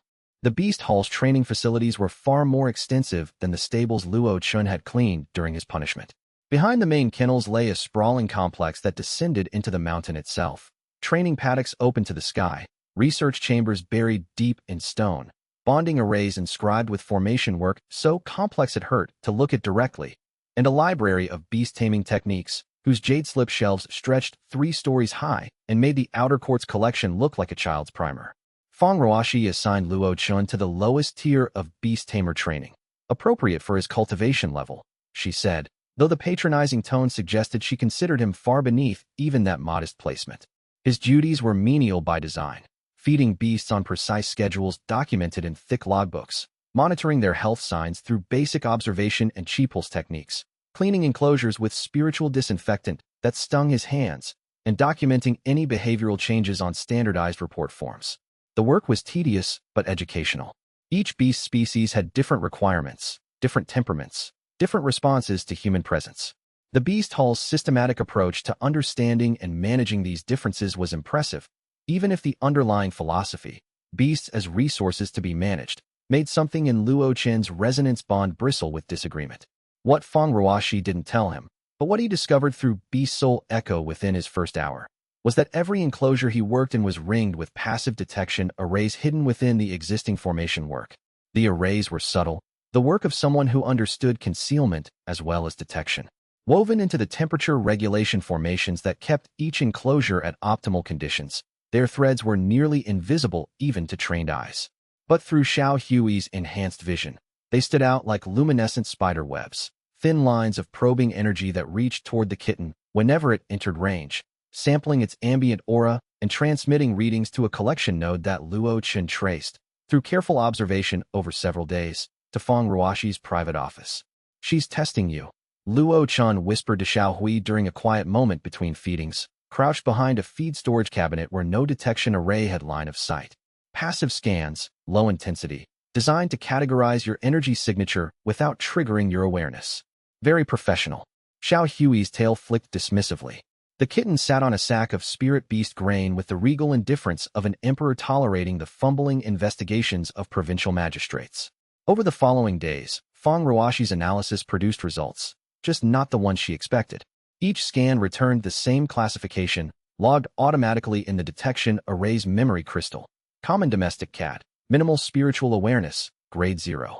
The lowest possible rating. Below even the weakest spirit beast. Below the threshold where the system typically bothered recording at all. The readings were obviously wrong, and Feng Ruoxi knew it.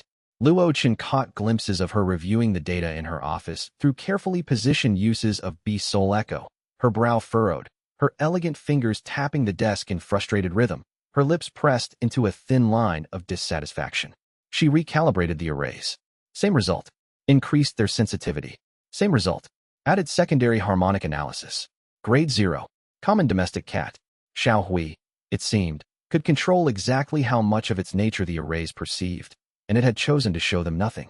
Interesting, Feng Ruoxi murmured to herself one evening, and Luo Chen, observing through Beast Soul Echo from 2 corridors away, felt the temperature of the entire situation drop several degrees. A woman like Feng Ruoxi didn't give up when evidence contradicted her suspicions. She simply looked for better evidence. Chapter 23. The resonance deepens. Training with other beast tamers in the Beast Hall's structured environment gave Luo Chen a context he'd been desperately lacking. For the first time, he could directly compare his bond with Xiao Hui to standard beast taming relationships, and the differences were staggering. The other junior tamers in the Beast Hall commanded their beasts through established hierarchical bonds. The process was systematic and well documented. A cultivator would subdue a beast through superior chi pressure, imprint a dominant seal on the beast's consciousness, and then used that seal as a channel for commands. The system worked. Beasts obeyed their tamers reliably, responded to vocal and gestural commands, and could be coordinated in combat formations. But watching it through Xiao Hui's vision, seeing the bonds as they actually were, golden threads of qi that ran in one direction only, from master to servant, made Luo Chen's stomach turn. The beasts obeyed, but their compliance carried the mechanical quality of coerced behavior. An ironback wolf would sit on command, but its eyes never lost the resentful wariness of a creature that obeyed because it had been forced to. A flame stallion would charge on cue, but its movements lacked the fluid grace of natural motion, replaced by the stiff efficiency of conditioned response. The beasts were soldiers, not partners. Weapons with legs and teeth. Luo Chen and Xiao Hui operated on an entirely different principle. There was no hierarchy in their bond. No commands. No compulsion arrays. No dominant seals. When they acted together, during training exercises, during beast soul echo sessions, during the quiet moments of cultivation when their consciousnesses overlapped, they moved as partners. Equals. Two souls that had chosen to walk the same path because they wanted to, not because one had been forced by the other. The difference manifested most dramatically during the Beast Hall's weekly sparring exercises, where tamers fought alongside their bonded beasts against automated training constructs. These constructs were formation-generated opponents, humanoid shapes made of compressed qi that moved with programmed attack patterns, adjustable in difficulty from basic to lethal. The other tamers barked commands to their beasts: attack left, retreat, guard, flank. Their beasts responded a half-second late, processing orders through the dominant seal, translating human language into animal action. The delay was small but consistent, a gap between command and execution that trained opponents could exploit. Luo Chen said nothing during the exercises. He didn't need to. Through the resonance bond, he and Xiao Hui shared awareness. He felt what the kitten sensed, and Xiao Hui responded to his intentions before he consciously formed them.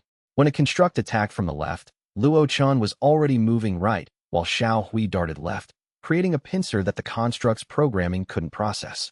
When multiple constructs converged, they flowed apart and reformed their coordination without a word, without a gesture, without the fraction of a second delay that defined every other tamer-beast pair in the room.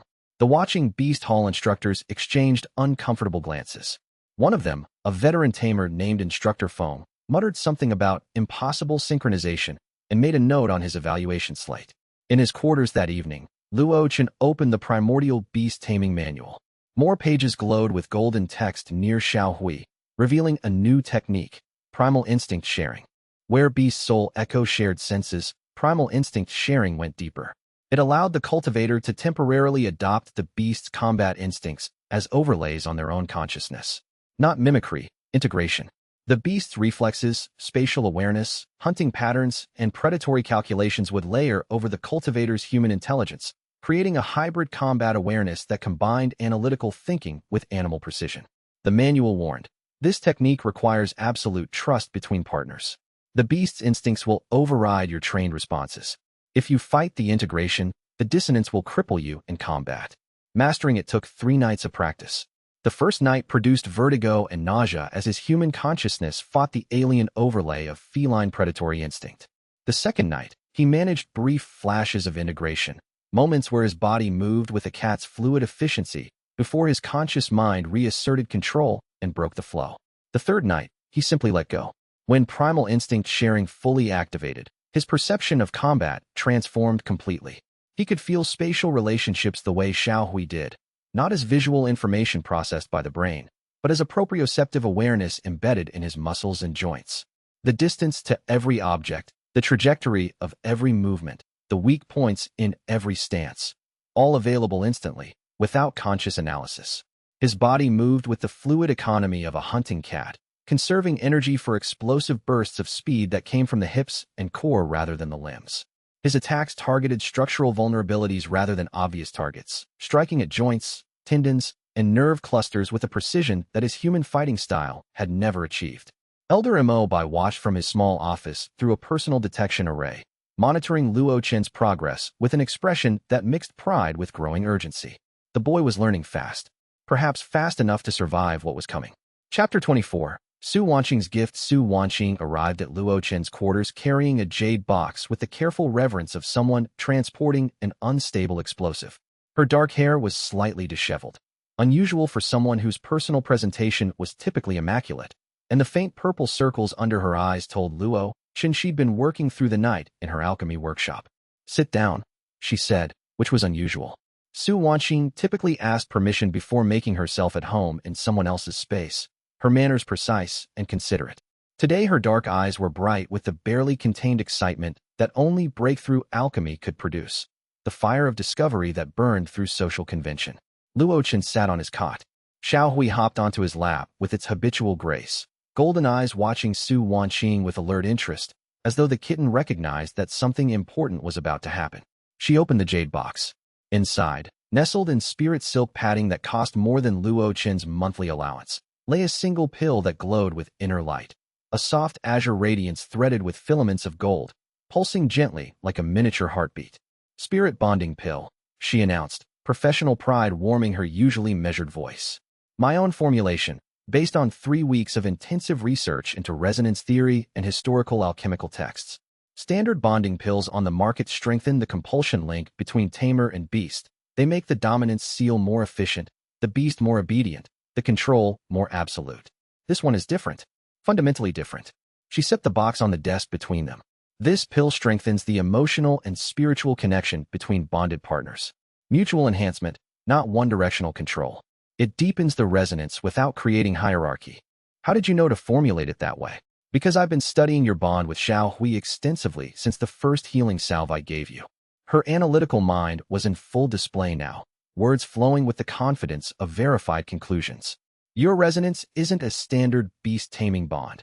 I extracted trace data from the salve residue and found harmonic frequencies in your golden chi that match descriptions in 7 different historical alchemy manuals from the pre-modern era. What those texts called primal resonance. A standard bonding pill would actually weaken what you have by trying to impose a hierarchy that doesn't exist in your bond." She paused, seeming to weigh her next words. "I also synthesized a base compound using moonfire orchid extracts from the specimen you gave me. The dual-element core proved ideal for creating a neutral carrier that could enhance resonance without introducing directional bias." Luo Chen stared at the pill, then at her. The weeks of research, the nights spent refining, the intellectual energy poured into understanding his unusual situation, all of it undertaken freely, without being asked, driven by a combination of scientific curiosity and something warmer that she probably wouldn't acknowledge if he named it directly. "You did all that in 3 weeks. 2.5, actually. The last 3 days were refinement cycles and stability testing." The faintest blush colored her cheeks, barely visible in the candlelight. "Take it during your next deep meditation session, with Xiao Hui present and your resonance bond fully active." That night, Luo Chen swallowed the pill. The effect was immediate and profound. The resonance bond between him and Xiao Hui, which he'd thought of as a golden thread connecting 2 souls, expanded into a golden river, a torrent of shared consciousness that flooded through channels he didn't know existed. Warmth permeated every cell of his body, not just the ambient glow of their connection, but a deep, structural warmth that rewired his spiritual perception. And then the vision came. Not the brief flash he'd experienced during first harmony, but a sustained panorama that unfolded before his inner eye with the overwhelming clarity of direct experience. He stood on a mountain that dwarfed worlds, a peak so tall that layers of clouds stretched below like white oceans, and the sky above blazed with colors that had no names, shifting and pulsing with the raw energy of creation. Before him stood the beast from his first vision, but now he saw it with devastating clarity. A cat of impossible proportions, each paw wider than a lake, its body covered in fur that rippled between silver and gold with each breath, like sunlight on water. 9 tails spread behind it like rivers of starlight, each one trailing spiral galaxies, infant suns, and the seeds of worlds yet to be born. Its eyes held the quiet authority of something that had participated in the act of creation itself, eyes that had watched the first sunrise and remembered the darkness before light existed. The beast, xianxia, the name surfaced in his mind like a bubble from impossibly deep water, lowered its massive head, and regarded Luo Chen with those ancient eyes. And this time, instead of silent observation, he felt a pulse of communication, not words, which would have been too small for what needed to be conveyed, but meaning. Pure meaning, translated directly into his consciousness. Welcome, recognition, patience. You are not yet what you will become, but you are exactly what you should be. The vision shifted. He saw xianxia standing alongside 8 other colossal creatures on a landscape that predated geography. A serpent of living stone wound through mountains, it was simultaneously creating, its scales grinding continents into shape. A phoenix of celestial fire blazed across the sky, it was painting with its wings, each feather stroke adding a new color to the spectrum. A turtle whose shell was a continent drifted through an ocean it had wept into existence. 8 others, each vast, each unique, each radiating a different aspect of the primordial power that had shaped existence from nothing. Together, they worked, not competing, not dominating, but cooperating. 9 aspects of creation weaving the world into being like a tapestry made of mountains and rivers and living light. The vision faded, leaving Luo Chen gasping, his body trembling with the aftershock of witnessing creation mythology as lived experience. On Xiao Hui's gray flank, a second silver line traced itself into existence beside the first, fainter than the first marking but unmistakably present. The beginning of a second tail marking. xianxia, Luo Chen breathed. The name felt ancient on his tongue, heavy with meaning he couldn't fully grasp. Xiao Hui looked up at him and blinked slowly, a gesture that felt like confirmation wrapped in patience. Chapter 25, Zhang Yufei's fight. Zhang Yufei had a simple philosophy about injustice. He'd explained it to Luo Chen over dinner one evening with the straightforward earnestness that defined everything he did. If you see something wrong and you can do something about it, you do it. If doing it means you get punched, you get punched. Getting punched for the right reason is always better than not getting punched for the wrong one. This philosophy, which had served him well in most situations, brought him into direct and explosive conflict with Feng Ruoxi's Beast Hall faction on a rainy Tuesday morning. A junior beast handler named Cui Ping, a thin-lipped man with the perpetually irritated expression of someone who resented his subordinate position and took that resentment out on anything that couldn't fight back, was disciplining a young cloud fox in one of the training paddocks. The fox was barely past adolescence, its silver fur still carrying the soft texture of youth, and it cowered against the paddock wall as Cui Ping struck it repeatedly with a qi-infused correction rod. Standard behavioral correction was an accepted beast hall practice. The rod delivered measured qi pulses that reinforced obedience conditioning. Unpleasant, but not harmful when used properly. Cui Ping was not using it properly. He was swinging with full arm strength, his face twisted with an ugly satisfaction that had nothing to do with training methodology. The fox whimpered with each impact, its silver fur matted with blood where the rod had broken skin. Zhang Yufei walked into the training paddock, crossed the distance in 4 long strides, and took the rod from Cui Ping's hands before the man registered what was happening. Then he snapped the rod over his knee like a dry twig. "Hey!" Cui Ping sputtered, stumbling backward from the mountain of muscle that had just disarmed him. "That's enough." Zhang Yufei's voice was flat, stripped of its usual cheerfulness like a blade stripped of its sheath. His broad face held none of its customary warmth. "It's a cloud fox, not a punching bag. If you can't tell the difference, you shouldn't be handling beasts. Mind your own business, body cultivator. Beast discipline is beast hall jurisdiction. You have no authority here. Then your jurisdiction just got a formal complaint. I'll write it myself, in small words, so you can follow it." Cui Ping was one of Feng Ruoxi's people, a fact that became apparent when 4 more Beast Hall disciples appeared within minutes, materializing from adjacent paddocks with the coordinated precision of a faction accustomed to enforcing its territory through collective action. They encircled Zhang Yufei with the practiced positioning of people who had done this before to people who had challenged their methods before. The fight was short and brutal. Zhang Yufei's body cultivation made him nearly impervious to normal physical strikes. His hardened muscles and qi-reinforced bones could absorb punishment that would cripple a standard cultivator. But 4 qi condensation cultivators working together with coordinated beast taming arrays, suppression formations designed to subdue creatures far stronger than humans, could overwhelm even his physical resilience. They pinned him with layered binding formations that locked his joints and suppressed his qi circulation, then administered a disciplinary correction that left him bruised from neck to knees. To his credit, Zhang Yufei got 2 of them first. Chen Bo would be eating soft food for a week, and the handler whose name Luo Chen never learned would be explaining his broken nose to the medicine hall staff. Luo Chen found Zhang Yufei in the medicine hall an hour later, lying on a cot with a grin that hurt to look at because it was clearly painful to maintain, and he was maintaining it anyway. "You should see the other guys," Zhang Yufei wheezed, adjusting himself on the cot with a wince. "Actually, don't look at Chen Bo specifically. His face was already ugly before I improved it. Who did this? Cui Ping and his friends. Feng Ruoxi's pet thugs." Zhang Yufei's grin flickered, and something genuine showed behind it. Not regret, but a weary acknowledgement that doing the right thing rarely came without a bill. I couldn't just watch him beat that fox, brother. It was wrong. The fox wasn't resisting training. It was scared.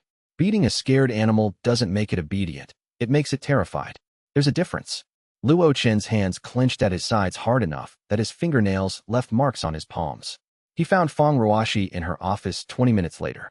She sat behind her desk, an impeccable workspace of polished spirit wood, every document aligned, every tool in its place, and looked up at his entrance with the mild interest of someone who had been expecting this visit and had already planned the conversation.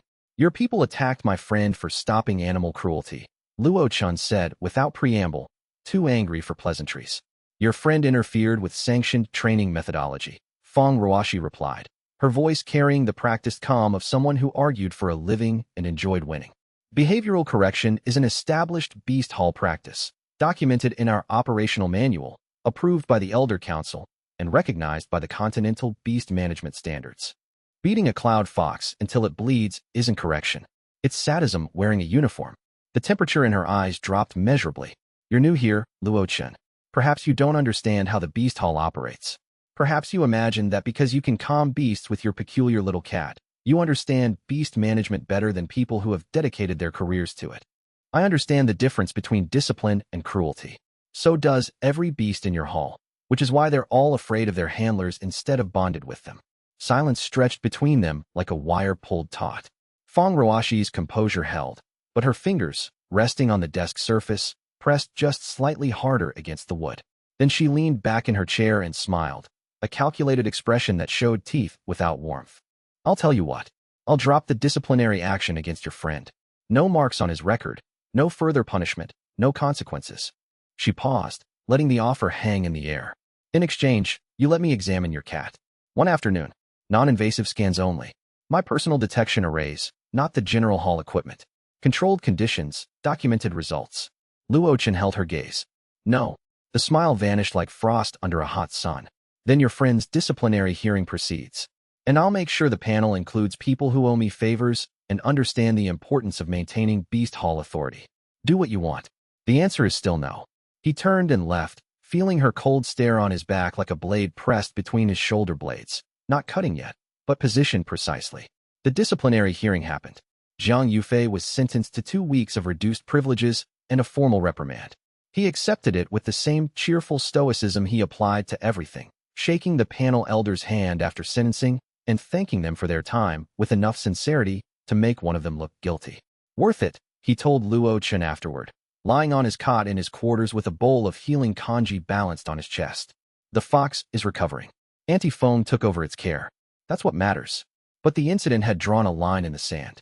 Feng Ruoshi now viewed Luo Chen not as a curiosity to be studied, but as an obstacle to be overcome. And she was not the kind of woman who accepted obstacles gracefully. Chapter 26. The Outer Disciple Tournament. The announcement came on a clear morning, posted on every notice board in the sect with the ceremonial red seals that marked official institutional events, the biannual Outer Disciple Tournament. 3 days of competition across multiple tracks, combat, alchemy, formation work, and beast taming. Prizes included spirit stones, cultivation pills, access to restricted technique libraries, and the most coveted reward, the chance for direct promotion to inner disciple rank, bypassing the standard advancement evaluation. The tournament was more than competition.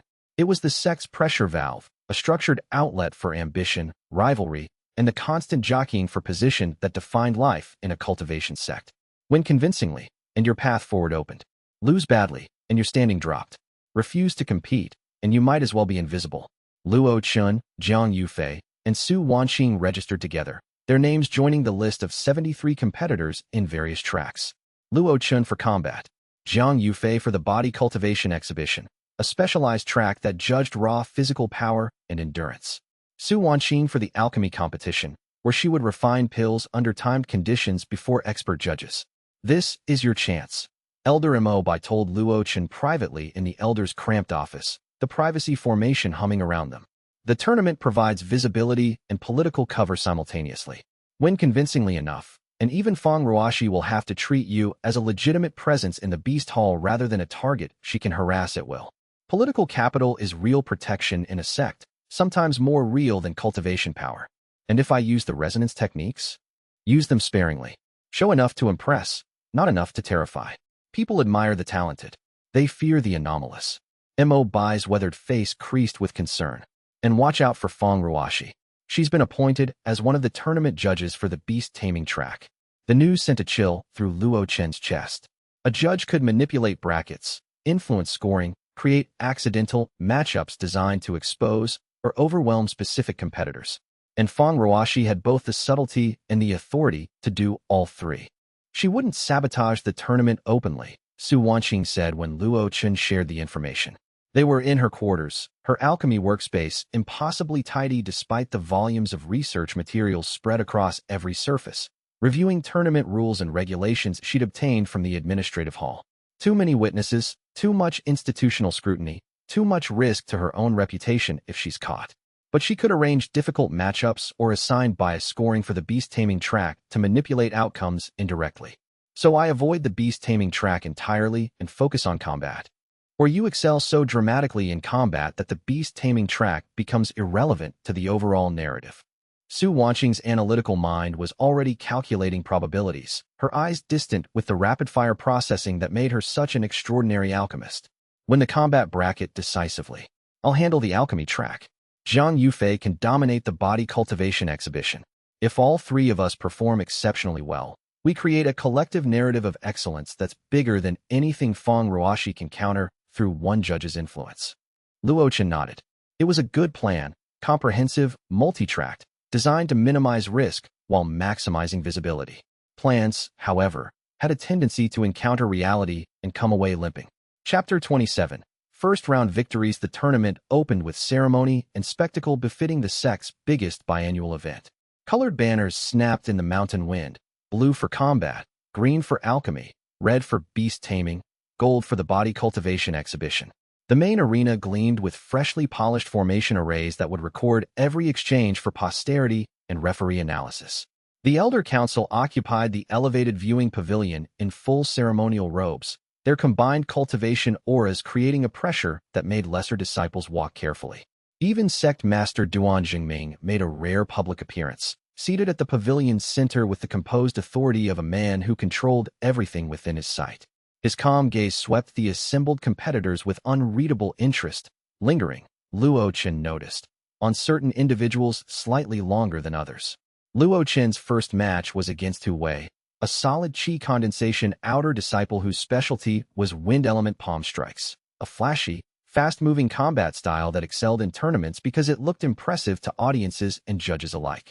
They faced each other on the central platform, the morning sun casting sharp shadows across the formation-inscribed stone. Luo Chen left Xiao Hui on the sideline bench beside Zhang Yufei. He wanted to demonstrate that he could fight on his own terms, without the cat's visible presence muddying the perception. But the resonance bond didn't require proximity. Even from the bench, golden energy flowed between them through the connection they'd built, sharpening Luo Chen's reflexes and deepening his spatial awareness. Through primal instinct sharing, Xiao Hui's predatory instincts overlaid his own consciousness, a layer of animal precision beneath his human intelligence. Begin. Hu Wei opened with Gale Palm, a three-strike combination that compressed wind qi into thin blades of cutting air. Fast, dangerous, visually impressive, and well-practiced enough that each blade flew true. Luo Chen sidestepped the first blade with a hip rotation that placed him exactly where the second blade wouldn't land. He deflected the third with a rotating forearm block that caught the wind qi and redirected its force into the ground, harmlessly. His counter was a single strike, fingers curved in the cat-claw formation he'd developed through weeks of primal instinct sharing practice, that hit Hu Wei's solar plexus with precisely calculated force. Enough to end the fight, not enough to injure. Hu Wei folded around the impact, breath evacuating his lungs, and hit the platform on his knees. Winner, Luo Chen. Time, 8 seconds. The crowd murmured with the low buzz of people recalibrating their expectations.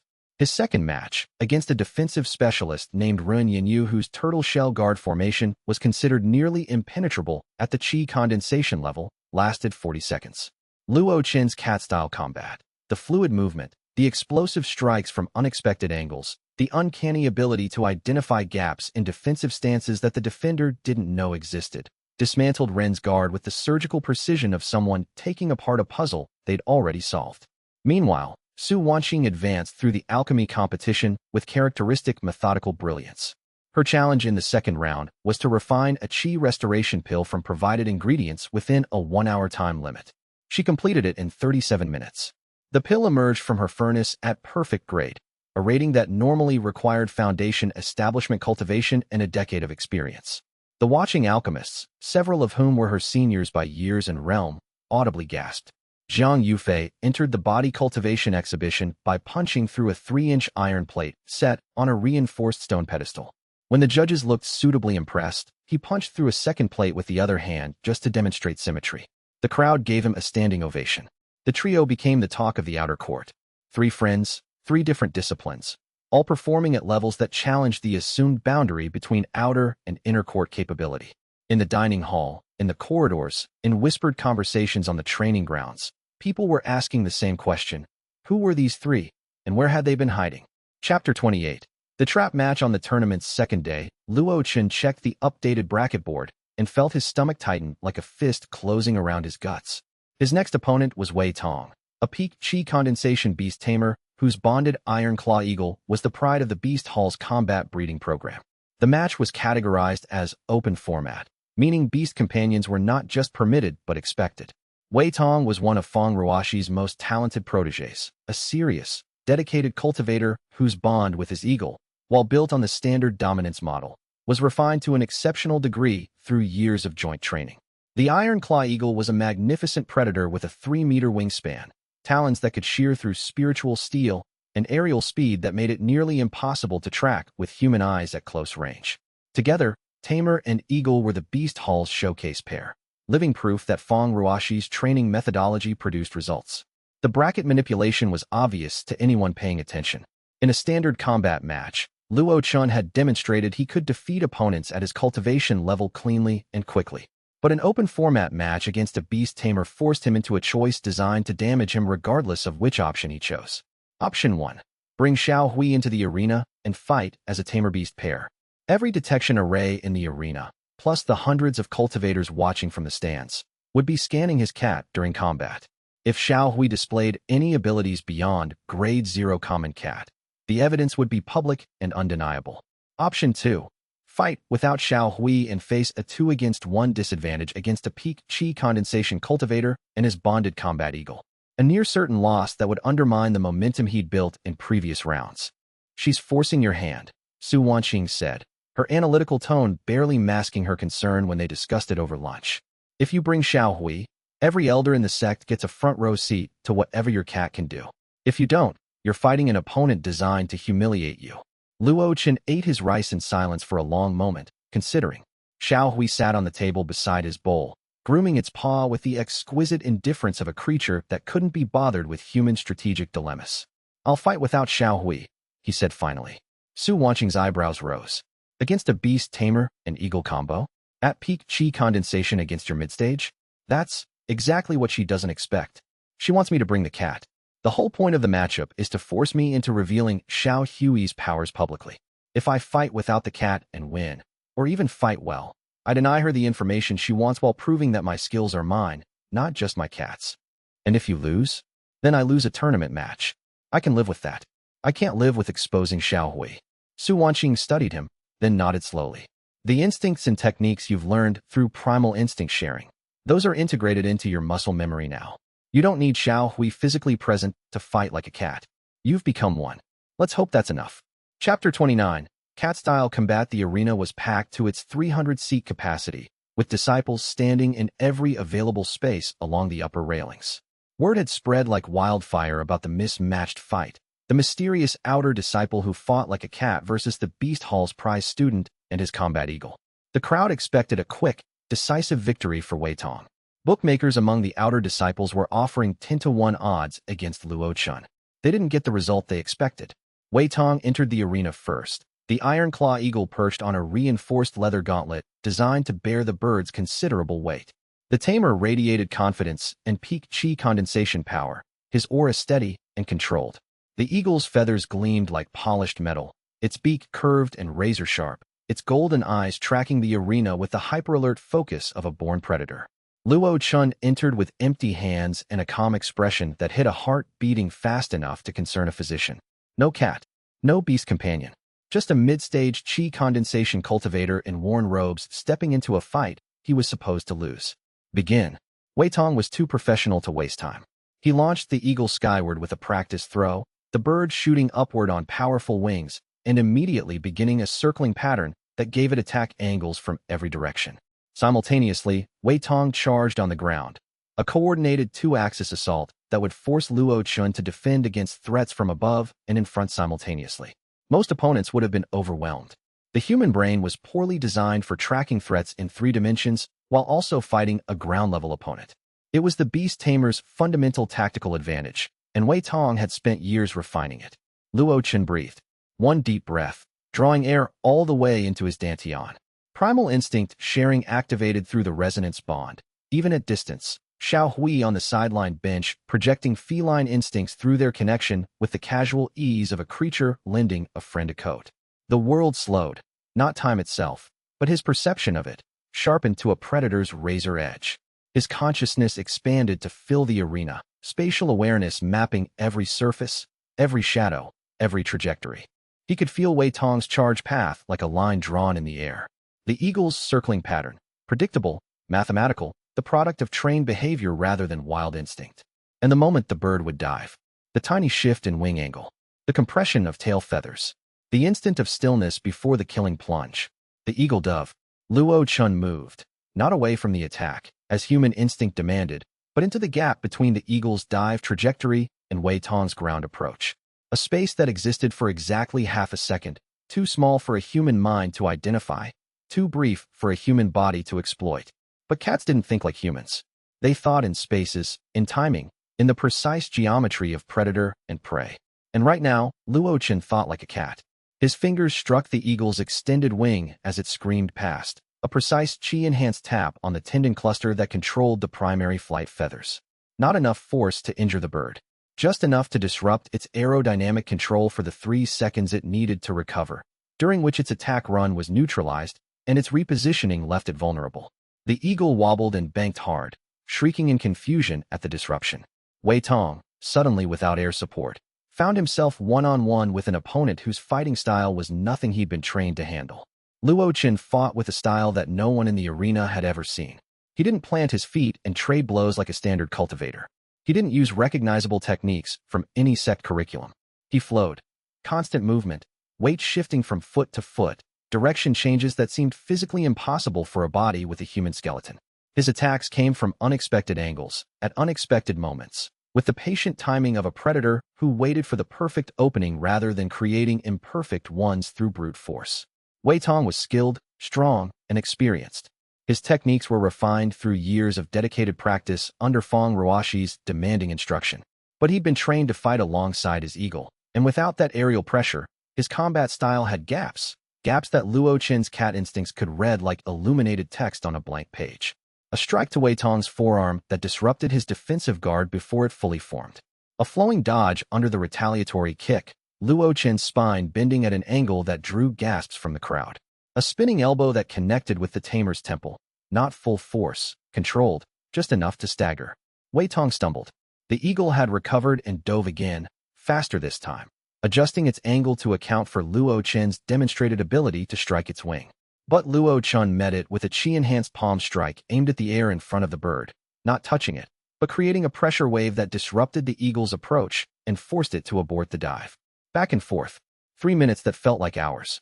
Wei Tong pressed with everything he had, his eagle making repeated attack runs that Luo Chen neutralized with the same precise, minimal interventions, never injuring the bird, never using more force than necessary, demonstrating a level of beast awareness that made Feng Ruoxi's knuckles whiten on the judge's table.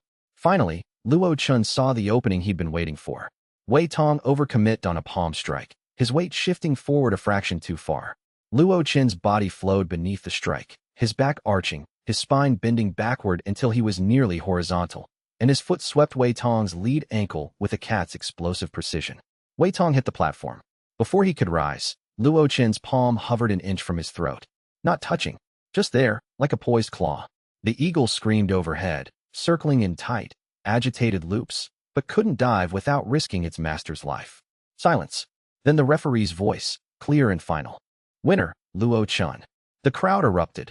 Not the polite applause of expected outcomes, but the raw, electrified roar of people who had just witnessed something unprecedented. On the judging platform, Feng Ruoxi's face was carved from ice. Her gambit had failed spectacularly. He hadn't used the cat. He'd beaten her best student with pure technique. Technique that shouldn't exist, that didn't match any known cultivation style, that moved with the alien grace of something not entirely human. Which meant he was hiding something even deeper than she'd suspected. And now the entire sect had seen it. Chapter 30, Moonlit Confession. After the match, Luo Chen found a quiet terrace on the mountain's eastern face, away from the celebrating crowds and the whispered speculation about his fighting style that filled every corridor. His body ached from the sustained combat. 3 minutes of primal instinct sharing at distance was exhausting, like running a sprint in someone else's legs, and his chi reserves were depleted enough that he could feel the hollowness in his dantian. He sat on the stone railing, legs dangling over the mountain's edge, watching the moon rise over the valley below. The world was silver and shadow, the sect's buildings glowing faintly with formation light, the distant river a ribbon of liquid mercury winding through the dark forest. Xiao Hui was in his lap, purring. The vibration was already soothing his strained muscles, golden warmth seeping through the resonance bond to ease the aches and accelerate recovery. The kitten seemed unbothered by the evening's drama, but then Xiao Hui seemed unbothered by everything except insufficient food and insufficient sleep. Footsteps behind him. Light, measured, familiar, the careful tread of someone who moved through the world with deliberate precision. You should be resting, Su Wanqing said, settling beside him on the railing with her own kind of grace. She carried a small jar of healing salve, the same formulation she'd first brought to his quarters what felt like a lifetime ago, and set it between them without comment. I am resting. This is my resting face. Your resting face looks like it lost a fight. She uncapped the jar and began applying salve to the bruises on his forearms with practiced efficiency, her fingers cool and steady against his skin. The clinical precision of her touch contrasted with the gentleness behind it, the care of someone who treated healing as a form of attention. You fought brilliantly today. Truly. I've been watching combat matches since I joined the sect, and I've never seen anything like your style. It's not really a style, more like borrowed instincts. Cat instincts. From Xiao Hui. It wasn't a question. He nodded. They sat in comfortable silence for a while, the moon climbing higher, painting the mountain in silver light that made everything look both more beautiful and more fragile than daylight allowed. Can I tell you something? Su Wanqing said. Her usual analytical tone had softened, layers of professional composure peeling back to reveal something more vulnerable beneath. The voice of a person rather than a prodigy. Something I don't tell people? Of course. I grew up in this sect. Not by choice. I was an orphan, left at the gate when I was 3 years old, wrapped in a common blanket with no name, no note, no indication of who I was or where I'd come from. The sect raised me because I showed alchemical talent early enough to be useful, not because anyone particularly cared about a child with no family name and no political connections. I didn't know that. Few people do. I learned early that in this world, usefulness is the only reliable protection. Be useful enough, and people tolerate your existence. Be exceptional, and they might even value it. She finished applying the salve and capped the jar, her hands settling in her lap with quiet precision. I watched you for months before the tribunal, you know? You were the only person in this entire sect who was worse off than me. No talent, no connections, no future, and yet you never stopped trying. Even when there was no rational reason to continue. Every morning on the gathering terrace, pushing chi into channels that wouldn't open. Every day enduring insults from people who weren't even particularly creative about it. Stubbornness isn't really a virtue. It is when it's the only thing standing between you and surrender. She looked at him directly, her dark eyes reflecting moonlight, and in that moment, her analytical guard was entirely down. Just a person looking at another person with something warmer than curiosity. What do you think Xiao Hui really is? The question hung between them like a held breath. Luo Chen considered deflecting, hedging, offering the safe answer he'd rehearsed for situations exactly like this. But Su Wanqing had stood up for him at the tribunal when it could have cost her standing. She'd crafted pills specifically designed for his unusual bond, pouring weeks of research into understanding something she didn't fully comprehend. She'd offered alliance when he had nothing to offer in return except gratitude and the uncertain promise of reciprocity. She deserved honesty. I don't know exactly, he said. I know it's more than a cat. Far more. I've had visions, a world being created, a beast so large it shaped mountains with its paws and carved rivers with its claws. 9 tails trailing starlight. Elder Mo Bai called it xianxia, but he won't explain fully what that means yet. He paused. I know it's dangerous. Not because Xiao Hui is dangerous, but because what Xiao Hui is will make powerful people want to take it from me. People who believe that power should be owned rather than partnered with. Su Wanqing absorbed this without the shock or disbelief he'd half expected. Her analytical mind was already processing, fitting new data into existing frameworks, cross-referencing against the observations she'd been collecting for months. Then we need to make you powerful enough that they can't take it, she said simply, as though it were a logical conclusion rather than a commitment to stand beside him against forces that could crush them both. I told you, I'm choosing my allies carefully. She stood, smoothing her robes with habitual precision. Get some rest, Luo Chen. The tournament finals are tomorrow, and you'll need every advantage. She left, her footsteps fading into the mountain night. Luo Chen sat in the moonlight for a long time, a warmth in his chest that had nothing to do with cultivation or qi or the resonance bond with Xiao Hui. This was something purely human, and it made the world feel slightly less like a battlefield and slightly more like a place worth fighting for. Xiao Hui purred in his lap, golden eyes half closed, and the expression on the kitten's small face looked remarkably like approval. Chapter 31. Elder Mo Bai's secret. The morning of the tournament finals, before the sun had cleared the eastern peaks, Elder Mo Bai summoned Luo Chen to his cramped office in the Beast Hall's depths. The room smelled of old paper, dried herbs, and decades of accumulated solitude, the scent of a life lived in study and obscurity. Mo Bai locked the door and activated his personal privacy formation, a small but sophisticated array that created a bubble of perfect silence around them. No detection array could penetrate it. No eavesdropping technique could breach it. Within the bubble, they might as well have been alone in the universe. You've been patient, the old man said, settling into his chair with the careful movements of aging joints. I promised you answers. It's time. He reached into a hidden compartment in his desk, concealed beneath a false bottom that was itself concealed beneath a decoy hidden compartment, and produced a jade slip that glowed with faint inner light. Warm amber, like preserved honey, like bottled sunlight from a gentler age. I was a member of the Beast Tamers Covenant, Mo Bai said. The words came out heavy, as though he'd been carrying them for decades and they'd grown roots in his chest, becoming part of him, painful to extract. An order destroyed 1,000 years ago for practicing what the cultivation world called heretical beast arts. Forbidden techniques. Dangerous philosophy. The primordial beast taming art. You know the name from the manual. Good. Mo Bai's thin hands wrapped around the jade slip as though it were a precious child. The covenant was founded on a truth that the cultivation world refused to accept, a truth that threatened every power structure built on the exploitation of spirit beasts. The truth was simple. Spirit beasts are not tools. They are not resources to be harvested, not weapons to be aimed, not commodities to be traded. They are living beings with consciousness, emotion, and spiritual potential equal to, sometimes greater than, human cultivators. That doesn't sound heretical. It sounds obvious. To you it does. Because you've experienced true resonance with a divine beast. You felt what genuine partnership is.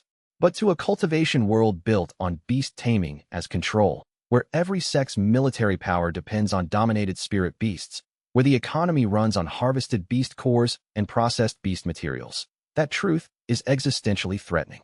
Mo Bai's voice hardened. If beasts are people, then beast taming as practiced is slavery. And nobody wants to hear that the foundation of their civilization is built on slavery. Luo Chen absorbed this in silence, the weight of it settling onto his understanding of the world like a heavy stone placed on a scale.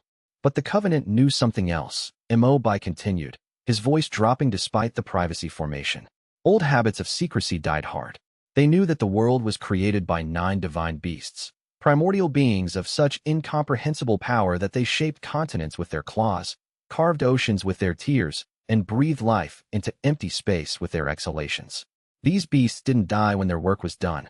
They went dormant, sleeping in hidden places across the world, waiting. Waiting for what? For bondkeepers. Humans who could form true resonance bonds with them. Not the crude dominance bonds of modern beast taming, but the primordial partnership that the beasts themselves were designed for. A partnership between divine creation and mortal will. Mo Bai leaned forward. The covenant believed that the divine beasts would awaken when they found worthy partners. And when they did, the world would change forever.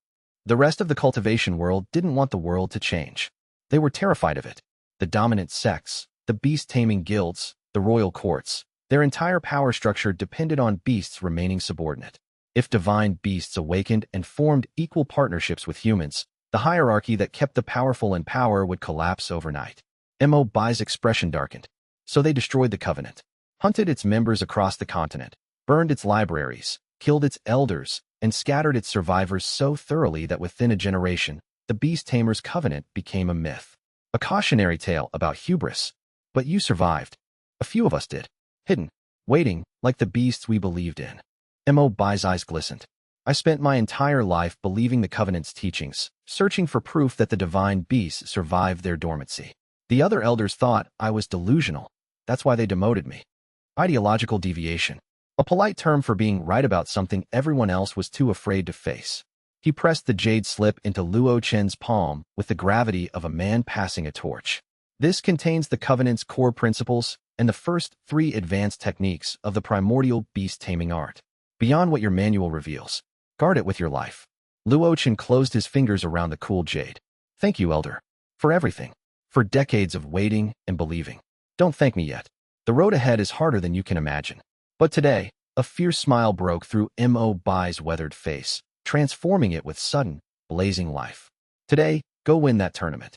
Chapter 32. The tournament finals. The tournament semifinals brought Luo Chen face to face with someone he hadn't expected to fight and wasn't sure he wanted to.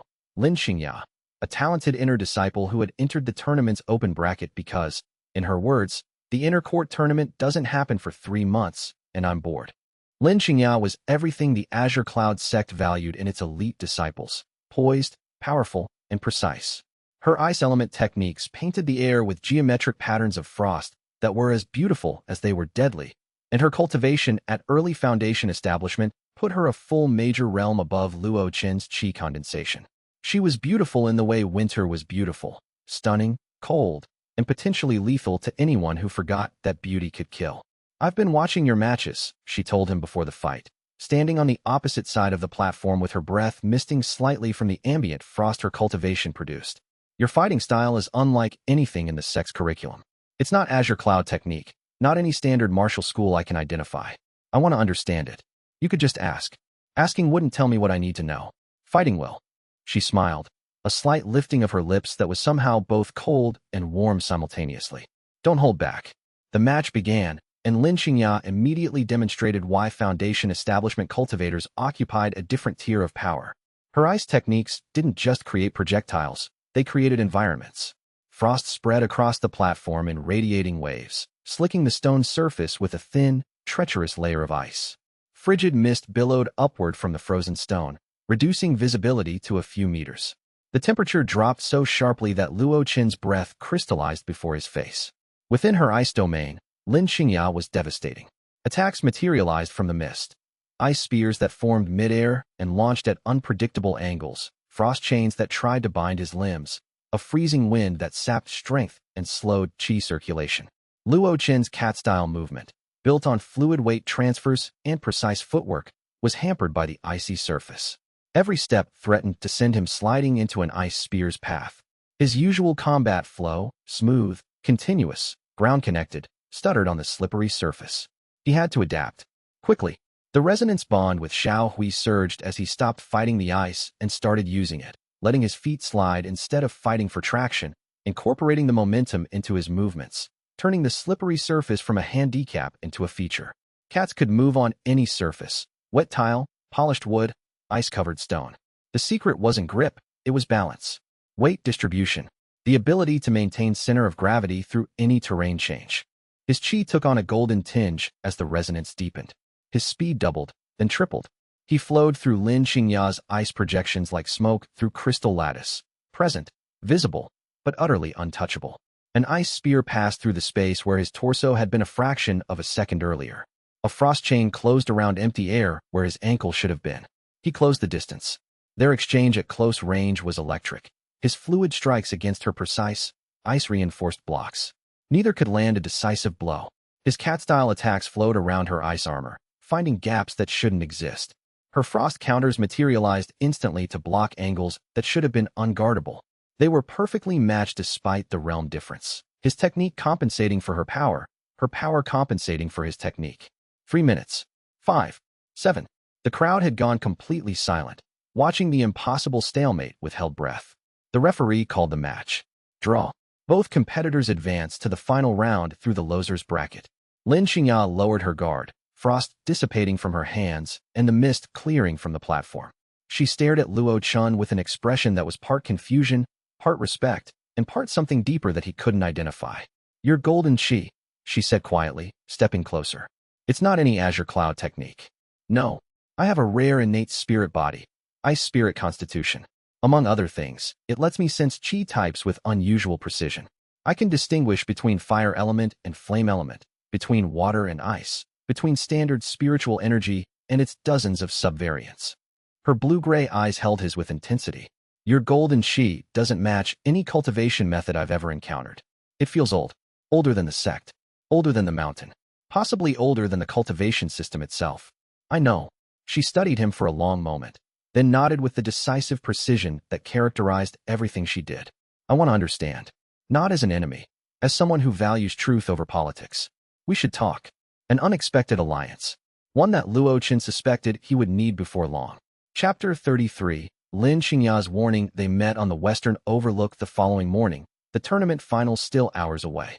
Xianxia arrived with the quiet efficiency of someone who moved through the world without announcing herself, a winter ghost materializing from the morning mist. She sat on the stone bench with her legs crossed, frost crystals forming idly on her fingertips as she spoke. A habit, Luo Chen realized. The way someone else might tap their fingers or fidget with a ring. "Feng Ruoshi has been gathering intelligence on you," Xianxia said without preamble, her voice carrying the matter-of-fact tone of someone delivering a battlefield report. "Systematically. She's accessed your cultivation records from the administrative hall, your complete mission history, your beast hall assessment reports, including the restricted class examination results. She's also been running unauthorized detection scans on your cat through the beast hall's passive array network. I know about the scans. They return nothing useful. Xiao Hui shows as grade 0. She knows that too, which is precisely why she's escalating." Xianxia's frost crystals grew slightly sharper. "Feng Ruoshi doesn't operate on curiosity or academic interest. She operates on profit and power. If she can't study your cat through passive means, she'll find active ones. She's already drafted a formal proposal to Sect Master Duan Zhengming claiming your beast may be a restricted class creature, requiring immediate confiscation under sect security protocols." Luo Chen's blood chilled. The restricted class examination already cleared Xiao Hui. A standard deep scan cleared it. She's requesting an enhanced examination, additional techniques, additional personnel, additional authority. If the sect master signs off, she can bring in external specialists from the Continental Beast Management Authority. Can she actually do that? If the sect master authorizes it, yes. And I believe he will. Xianxia met his gaze with the steady clarity of someone whose ice-cold assessment was actually a form of concern. The sect master has his own interest in your cat. His office has been monitoring your cultivation progress through administrative channels that normally only track inner disciples and core disciples. The reports go directly to his private files, bypassing the standard Elder Council distribution. The implications settled onto Luo Chen's shoulders like stones. "Why are you telling me this? You're an inner disciple. You have nothing to gain by opposing Feng Ruoshi or questioning the sect master. Because I sensed something in our fight that I've never felt before. Your golden chi resonated with my ice spirit constitution in a way that suggests it's connected to something fundamental about the world, something older than sects and politics and the petty games people play with power." A ghost of warmth broke through her winter composure, melting the frost at the edges. "I was raised to pursue truth. My constitution gives me the ability to perceive things others can't. Feng Ruoshi's politics interfere with that pursuit. So does ignorance. So does fear. Thank you, Xianxia." She nodded, stood, and paused at the overlook's edge. "When the tournament final. It's the best political armor you can put on right now. A champion is harder to persecute than a nobody." She walked away, leaving frost footprints on the stone that faded in the morning sun. Chapter 34. Feng Ruoshi's move. The tournament final was 2 hours away when the summons arrived. A formal jade slip, bearing the sect master's personal seal in formation-locked crimson light, delivered by a stone-faced administrative disciple who waited for acknowledgement. The outer disciple Luo Chen is required to present his beast companion for formal restricted class assessment within 3 days. Failure to comply will result in forfeiture of sect membership. By order of Sect Master Duan Zhengming, upon petition of Beast Hall Director Fang Ruoxi. 3 days. Not the 30-day window from the tribunal's original order. 3 days. Fang Ruoxi had accelerated the timeline by reframing the request entirely. Instead of a routine beast registration, the manageable process they'd already navigated, she'd invoked the restricted class protocol, a security measure designed for capturing genuinely dangerous beasts that posed immediate threat to the sect's safety. Under that emergency protocol, the sect master could authorize examination with minimal notice and enhanced invasiveness. Luo Chen stood in the corridor holding the jade slip, feeling the walls of the sect, walls he'd lived within for 3 years, walls that represented the only home he knew, close and around him. Xiao Hui sat on his shoulder, tail flicking gently, golden eyes fixed on the distance with the steady calm of a creature that had existed long before human bureaucracy and would exist long after it crumbled to dust. 3 days, Luo Chen said. He went to find his allies. Chapter 35. The concealment plan. 4 people gathered in Elder Mo Bai's office that evening, crowded into the small space between shelves of beast taming records and stacks of unanswered correspondence. The privacy formation hummed around them, sealing their conversation from the world. Luo Chen, Su Wanqing, Zhang Yufei, and Mo Bai himself, his thin frame hunched over his desk like a bird guarding its nest. The restricted class assessment is a different beast from the standard examination we already passed, Mo Bai explained, his voice tight with the controlled urgency of someone who understood exactly how bad the situation was. 3 Beast Hall elders will perform a deep scan examination of Xiao Hui's chi signature, spiritual lineage, bloodline markers, and potential threat classification. The arrays used are military grade, designed to penetrate concealment techniques up to the void passage realm. If they scan Xiao Hui at full power without countermeasures, they'll detect primordial grade energy that no formation on this continent can mask by default. And then, Zhang Yufei asked, his broad face uncharacteristically serious.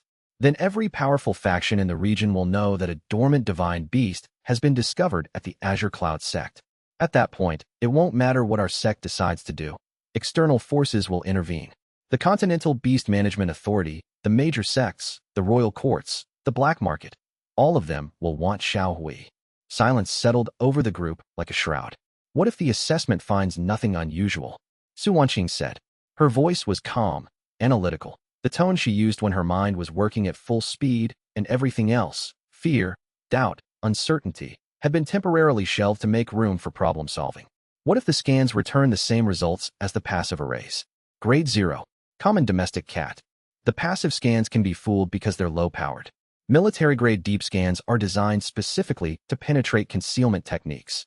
They're orders of magnitude more intense. Standard concealment techniques, yes.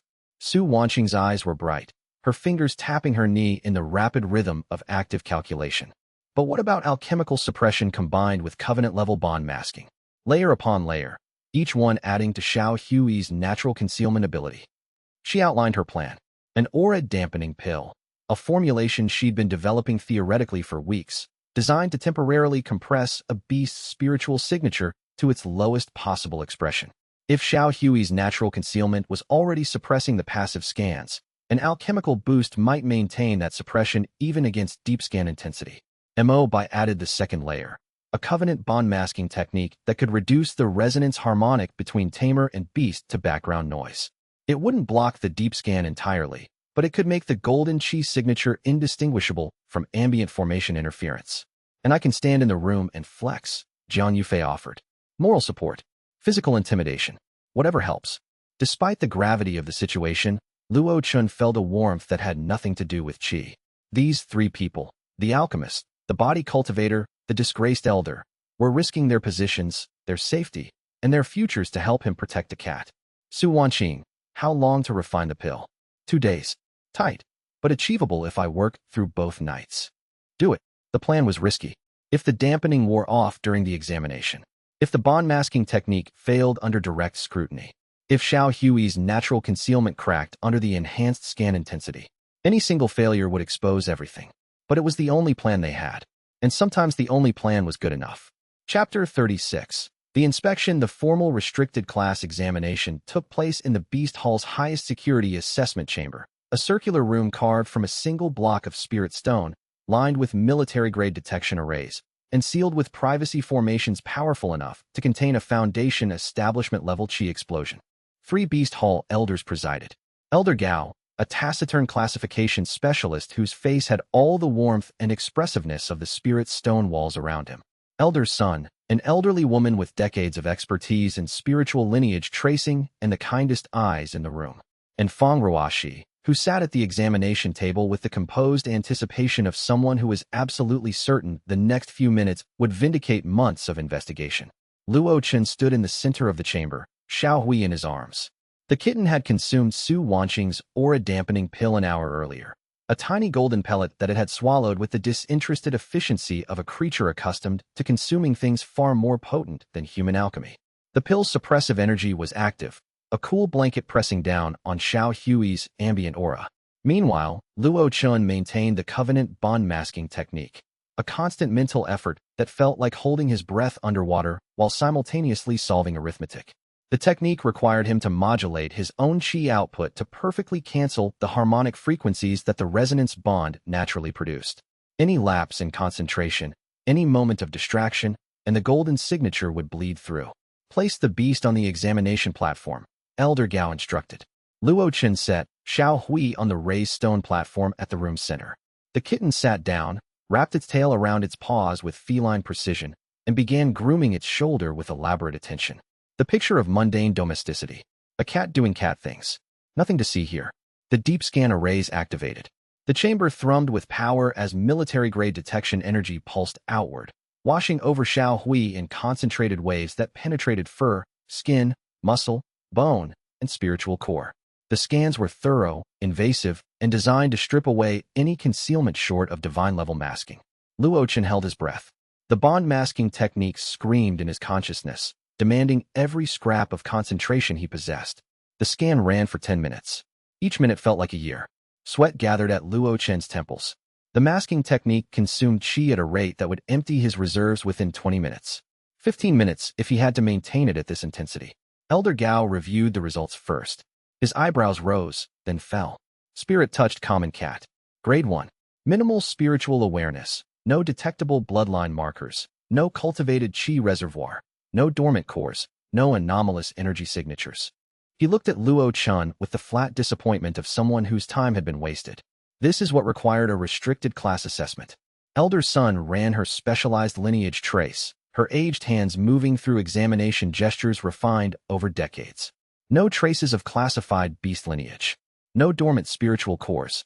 No ancestral markers from any known beast taxonomy. She removed her hands from the examination array and folded them in her lap. This appears to be a domestic cat with slightly above-average spiritual sensitivity, consistent with prolonged exposure to cultivated environments. Grade 1 at most. Both elders turned to Feng Ruoxi. Her jaw was tight enough that Luo Chen could see the muscles bunching along her jawline. The readings on her personal detection arrays, secondary scans she'd running parallel to the official examination, showed the same results. Grade 0 to Grade 1. Common domestic cat. Nothing anomalous. The passive scans I conducted previously suggested significantly different readings, she began. Passive scans are notoriously unreliable in high-traffic spiritual environments like the Beast Hall. Elder Gao interrupted, his taciturn face revealing the barest edge of irritation. Ambient chi interference from 200 housed spirit beasts can produce false positives across the entire detection spectrum. Every junior researcher knows this. I believe this matter is settled. I'd like to request one additional. The restricted class protocol specifies a standard deep scan by 3 qualified examiners, which we have completed. The results are unanimous and unambiguous. Elder Gao's tone made it clear the discussion was over. Further examination without material evidence of anomaly would constitute harassment of a sect disciple's registered companion beast, which is a violation of the beast companion protection standards. Feng Ruoxi's eyes met Luo Chen's across the examination chamber. In them, he saw something far more dangerous than anger, absolute certainty. She knew the results were wrong. She couldn't prove it. But she knew, with the bone-deep conviction of a woman who trusted her instincts over any instrument's reading. This wasn't over. Not for her. Luo Chen collected Xiao Hui from the platform, bowed formally to the 3 examiners, and left the chamber with his heart hammering against his ribs and his face carefully, studiously blank. In his arms, Xiao Hui yawned luxuriously and went to sleep, having performed the role of just a cat, with absolute conviction. Chapter 37. Betrayal from within. The examination should have ended Feng Ruoxi's pursuit. The official results were clear, documented, and signed by 3 Beast Hall elders. Case closed. Beast classified. Move on. 3 days later, the Beast Hall was rocked by a different kind of attack, not against Luo Chen, but against the one person who had protected him from the beginning. A junior beast taming instructor named Zhou Ming, a bland-faced man Luo Chen had seen working in the upper kennels, notable only for his unremarkable competence and his habit of agreeing with whatever his superiors said, presented the Elder Council with a formal accusation. Elder Mo Bai, he claimed, had been a member of the heretical Beast Tamers Covenant, a prescribed organization whose teachings were classified as forbidden by continental beast taming law. The evidence was devastating. Copies of Mo Bai's personal journals from decades ago, recovered from a hidden cache in his office wall during what Zhou Ming called an authorized compliance inspection. The journals contained detailed references to covenant techniques, extended discussions of primordial resonance theory, analyses of historical bondkeeper accounts, and, most dangerously, personal notes speculating about the possible survival and locations of dormant divine beasts. In the cultivation world, possession of covenant materials was itself a crime. Actively studying them was worse. And believing in divine beasts was, in the eyes of the establishment, evidence of dangerous delusion at best and heretical sedition at worst. These writings violate the Continental Beast Safety Accords, Articles 7 through 12. Zhou Ming stated before the Elder Council, reading from a prepared statement with the wooden precision of someone reciting words given to him by someone else. His eyes were fixed on the paper, never meeting Mo Bai's gaze. Elder Mo Bai has been practicing, studying, and potentially teaching forbidden beast-taming arts for decades, while serving as a trusted member of this sect's Beast Hall.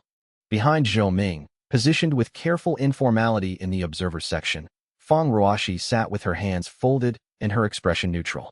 She'd orchestrated this. That much was obvious to anyone paying attention. Zhou Ming was one of her former students, loyal to the point of servility, the kind of man who did what he was told without questioning why. The journals were real. That was the devastating part.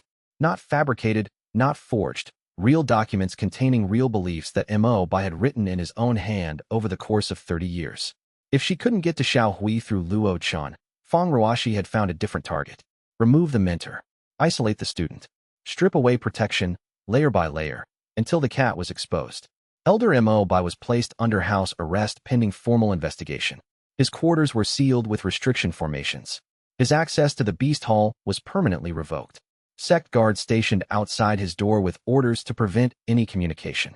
Luo Chen visited that evening, standing outside the sealed door in the empty corridor, talking through the wood and stone with his voice barely above a whisper.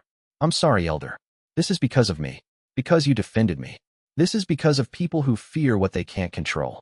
Mo Bai's voice through the door was steady, hoarse, tired, but steady. The voice of a man who had expected this moment for decades and had made peace with its inevitability long ago. "The journals are real. I won't deny what I wrote. I believe every word, and I'd write them again. What should I do? Continue training. The jade slip I gave you contains everything you need to advance the Covenant's techniques." And Luo Chen. A pause, the sound of an old man composing himself on the other side of a locked door. "Don't let anger make you careless. Feng Ruoxi wants you to react emotionally. That's how she wins. She turns grief into mistakes and mistakes into leverage." Luo Chen pressed his palm against the sealed door. "I'll get you out. I know you will. But not yet. Not until you're strong enough that getting me out doesn't cost you everything else." Luo Chen walked away, carrying a cold fury in his chest that Xiao Hui's persistent purring couldn't entirely warm. Chapter 38. Foundation breakthrough. Loss became fuel. Grief became acceleration. In the 2 weeks following Mo Bai's arrest, Luo Chen trained with an intensity that bordered on self-destruction. Every morning began before dawn, with physical conditioning alongside Jiang Yufei. Runs through the mountain trails, strength exercises using chi-weighted stones, combat drills that left both of them bruised, and breathing hard. Every afternoon was spent maintaining his position in the Beast Hall, performing his duties with mechanical precision while secretly studying the Covenant techniques from Mo Bai's jade slip during breaks. Every evening was devoted to deepening his resonance with Xiao Hui using the advanced methods the jade slip contained. Su Wanxing provided a steady stream of cultivation pills tailored to his unique resonance bond, each formulation more precisely calibrated than the last. Her understanding of his unusual qi dynamics had grown sophisticated enough that her pills now enhanced the bond itself rather than just his individual cultivation base. She barely slept. Neither did he. "You're pushing too hard," she told him one evening, watching the dark circles under his eyes with clinical concern. "Your qi meridians show signs of overstress. Your dantian is operating at 95% capacity consistently. That's dangerous. You're leaving no margin for error. I need to be strong enough that they can't touch us. Any of us. Not Mobai, not Xiaohui, not you. Burning yourself out won't accomplish that. You'll end up in the medicine hall, and then you can't protect anyone. Then help me burn more efficiently." She did. She always did. A special refinement. A concentration pill designed to extend deep meditation by 3 additional hours without the usual fatigue penalty. She warned him it was experimental, that the side effects hadn't been fully documented, that she wouldn't recommend it to anyone else. He took it anyway, and the trust in that exchange, his willingness to consume something she'd warned him about, her willingness to provide it despite her reservations, said more than either of them put into words. The breakthrough came on a moonless night, the sky black as ink, the sect draped in darkness broken only by the faint blue glow of formation arrays. Luo Chen sat cross-legged in his quarters with only Xiaohui's golden eyes for light. He'd been circulating qi through the advanced covenant pathways from Bai's jade slip, routes that standard cultivation manuals didn't acknowledge existed, channels that connected not just his organs and dantian, but his consciousness itself to the ambient spiritual energy of the world. The technique required the resonance bond to function, using Xiaohui as a bridge between Luo Chen's limited human perception and the vast ocean of primordial qi that permeated everything. The bond deepened, then deepened further, then plunged into depths neither of them had explored, like a swimmer diving past the continental shelf into abyssal waters. Xiaohui's second tail marking blazed with silver light, no longer faint, but vivid, burning with an intensity that cast sharp shadows across the room.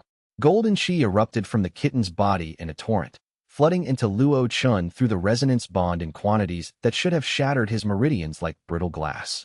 But Su Wanqing's pills had reinforced his channels with layers of alchemical strengthening, and the covenant techniques had taught him to receive rather than resist, to open his meridians like floodgates rather than trying to dam the torrent.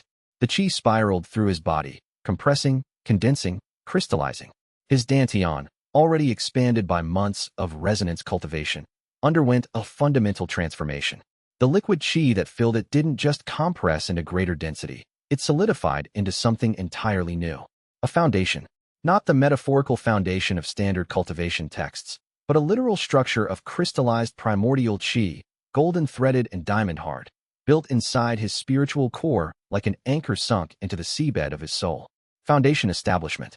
The breakthrough sent a pillar of golden light through the roof of his quarters, blazing through timber and tile as though they weren't there, shooting into the sky like a beacon visible across the entire sect. Spirit beasts throughout the beast hall raised their heads and howled. The mountain's defensive formations flickered and surged. Disciples woke in their beds, rubbing their eyes against light that shouldn't exist. In his sealed quarters, Elder Bai felt the energy surge through the restriction formations and wept, tears of joy and pride streaming down his weathered cheeks. In his study atop the main peak, Sect Master Duan Zhengming watched the golden pillar through his window, his measured calm showing cracks for the first time in years. Primordial qi, he murmured, reaching for his private journal. At Foundation establishment. That's not possible. But the light blazing through his window said otherwise. Chapter 39. The tournament champion. The tournament final had been delayed by a week due to the political upheaval surrounding Bai's arrest.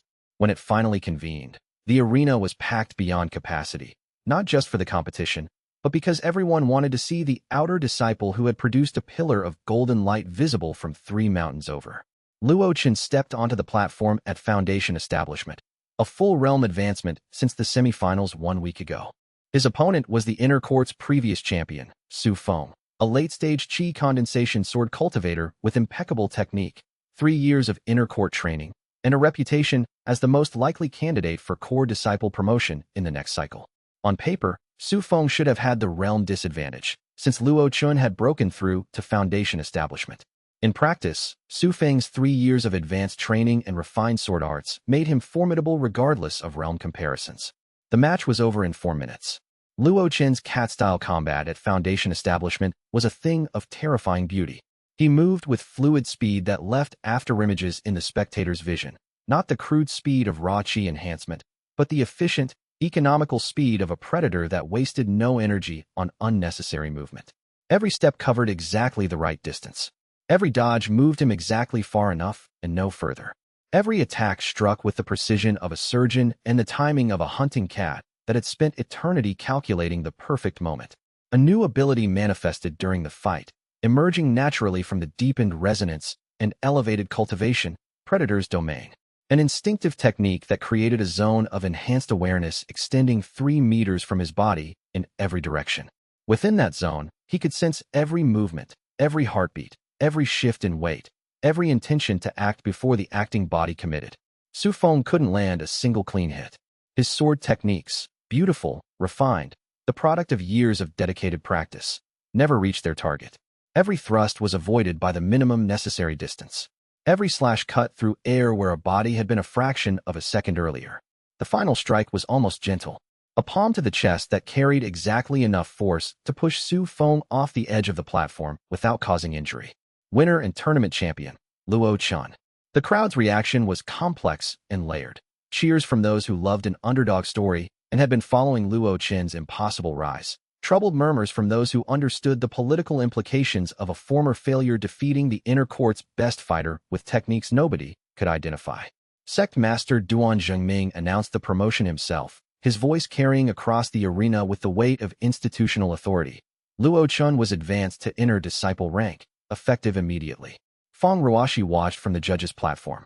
Her face was porcelain still, but her hands beneath the judging table were clenched hard enough to draw crescents of blood from her palms. Lin Xingyao applauded from the spectator section with genuine warmth. And somewhere in his sealed quarters, Elder Mo pressed his palm against the restriction formation and smiled. Chapter 40. The Hollow Beast Cult Victory brought attention. Not all of it welcome. Not all of it human. That night, Luo Chen stood outside the sect's eastern gate, breathing the mountain air and letting the adrenaline of the tournament drain from his system. The world was quiet.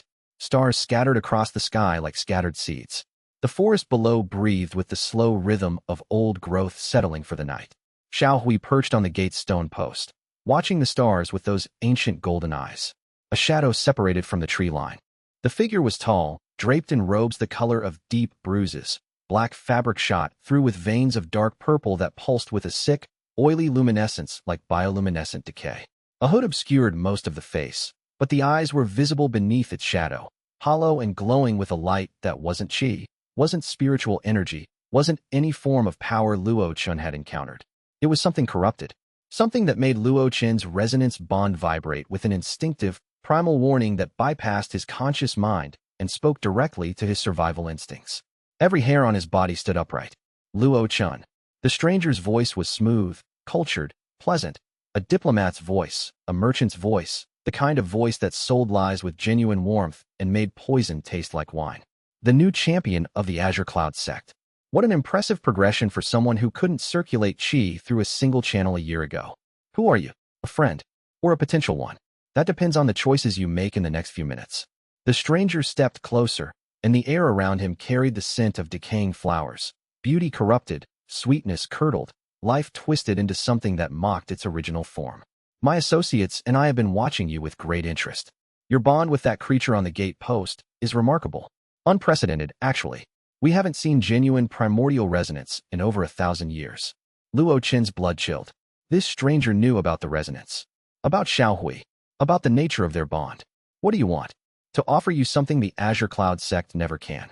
The stranger spread his hands, a gesture of openness that somehow conveyed menace. True power over beasts. Complete understanding of what your cat really is. And the resources to protect it from everyone who wants to take it from you. Including your own sect master, who, I assure you, has plans for your companion that you would find deeply objectionable. And what do you want in exchange? The stranger smiled. Teeth glinted in the starlight, and Luo Chen noticed they were slightly too sharp, slightly too numerous, as though the mouth containing them had been modified to hold more than a human quota. Join us, the Hollow Beast Cult. We've been studying divine beast remnants for centuries, longer than the Covenant existed, longer than the sects that destroyed the Covenant have existed.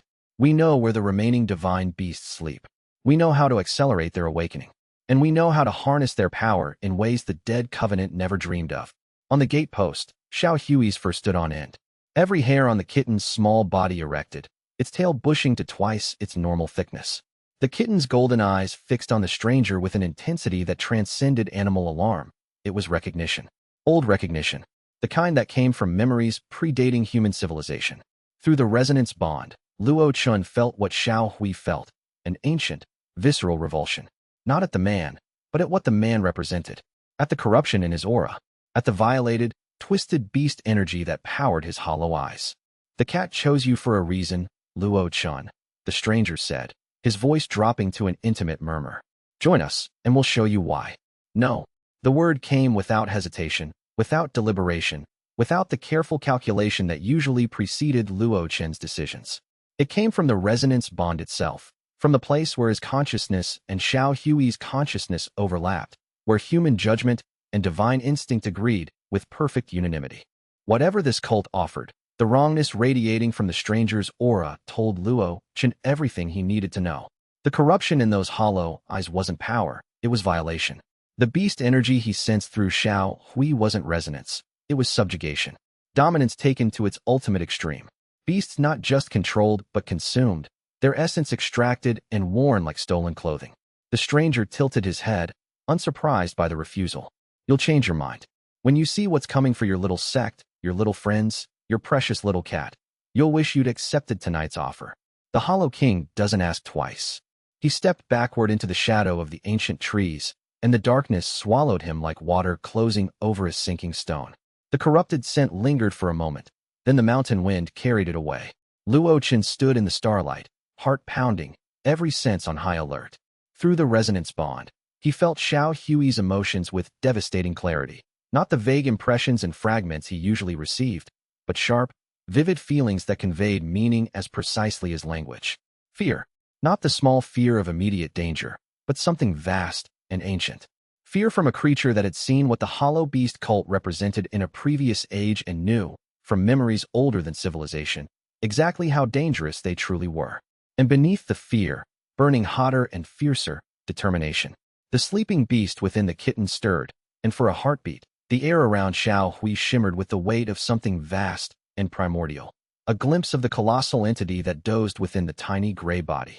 Luo Chen picked up the kitten and held it close, feeling the tiny heart beating fast against his palm. Whatever's coming, he whispered into soft gray fur. We face it together. Xiao Hui pressed its head against his chin, and the resonance bond hummed with a harmony deeper than words. An agreement forged between two souls, one human and one divine, bound by something older than the world they stood upon and stronger than anything that dared to threaten it. Chapter 41. The cult's shadow. The stranger's visit haunted Luo Chen's sleep for 3 nights.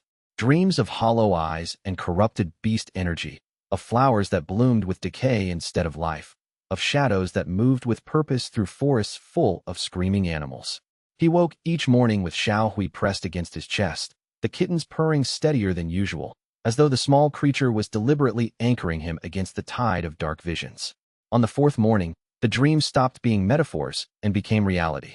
Reports flooded into the Azure Cloud Sect like a tide of bad news, carried by frantic messengers on lathered horses, by traveling merchants whose caravans had been attacked, and by the sect's own perimeter patrol disciples whose faces bore the haunted look of men who had seen nature itself go wrong. They all told variations of the same terrible story. Spirit beasts were going berserk across the entire Qingyun region.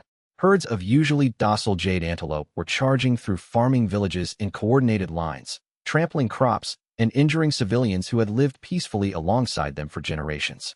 Packs of shadow wolves emerged from the deep forest in broad daylight, behavior so aberrant that veteran hunters called it impossible. Flame stallion herds stampeded across trade roads, their fire element abilities scorching everything in their path.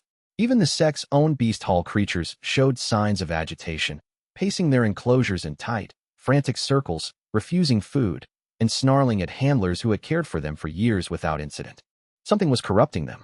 Through Beast Soul Echo, Luo Chen could see it when he walked through the beast hall, a dark overlay on the beast's natural chi signatures, like oil slicking the surface of clear water. The corruption wasn't natural disease or seasonal aggression. It was manufactured, deliberately imposed from an external source, a parasitic energy that hijacked the beast's instincts and overwrote their natural behavior with mindless violence. The Azure Cloud Sect responded with the organized efficiency of an institution built for crisis management. Investigation teams were dispatched to the worst affected areas within a 100-mile radius. Inner disciples were pulled from training rotations and assigned to emergency perimeter patrols. The Beast Hall went into full containment mode, reinforcing enclosure formations with backup arrays and doubling handler shifts to ensure round-the-clock monitoring.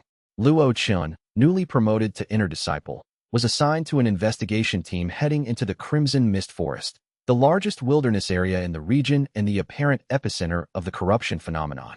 The team leader was xianxia, whose foundation establishment cultivation and tactical mind made her the obvious choice for a mission that required both combat capability and analytical precision. Packed for 3 days minimum, xianxia instructed at the pre-mission briefing, her ice blue eyes sweeping the assembled team members with the appraising clarity of a born commander. We're going deep into the forest. The corruption reports concentrate in the northeast quadrant, which means whatever's generating this effect isn't on the surface or near the forest edge. It's buried. Luo Chen nodded. Xiao Hui perched on his shoulder with its ears pricked forward, golden eyes fixed on the east, toward the forest, with an intensity that spoke of recognition. Whatever was hiding in those ancient woods, the kitten had encountered something like it before, in a life that predated the forest itself. Through the resonance bond, Luo Chen felt the kitten's restlessness like static electricity building under his skin. Something ancient and wrong was stirring in that forest, and Xiao Hui wanted to find it. The cat's emotions were clear through their bond. Not fear, but something closer to the cold, focused anger of a hunter that has scented its prey. Chapter 42. Into the wilds, the Crimson Mist Forest earned its name from the mineral-rich soil that tinted the morning fog a ruddy copper color, turning the forest floor into a landscape that looked perpetually blood-soaked at dawn and dusk. The trees were ancient ironwood giants whose trunks were wider than houses, their bark scored with centuries of claw marks from territorial spirit beasts. The canopies were so dense that the ground existed in perpetual twilight, even at noon, lit only by the faint greenish glow of luminescent moss that clung to every surface like a living carpet of captured light. Luo Chen's team consisted of 7 cultivators in total. xianxia led from the front, her ice element cultivation providing both combat power and environmental control. Luo Chen served as beast specialist and scout, his beast soul echo providing sensory capabilities that no standard detection technique could match. 3 inner disciples, Song Wei, Tan Mei, and the stoic Zhou Hao, provided combat support. 2 junior disciples, Li Feng and Gua Xian, handled logistics, communication arrays, and the mundane but essential tasks of carrying supplies and maintaining camp. They entered the forest at dawn, following the main trail north before branching onto hunters' paths that wound deeper into the wilderness. The paths were narrow, hemmed in by thick undergrowth and the massive root systems of the ironwood trees that created natural walls of gnarled wood taller than a man. The corruption was visible almost immediately through Luo Chen's beast soul echo, not to his natural eyes, but through the enhanced vision that sharing Xiao Hui's senses provided. The ambient qi of the forest was streaked with dark threads, like veins of infection spreading through healthy tissue.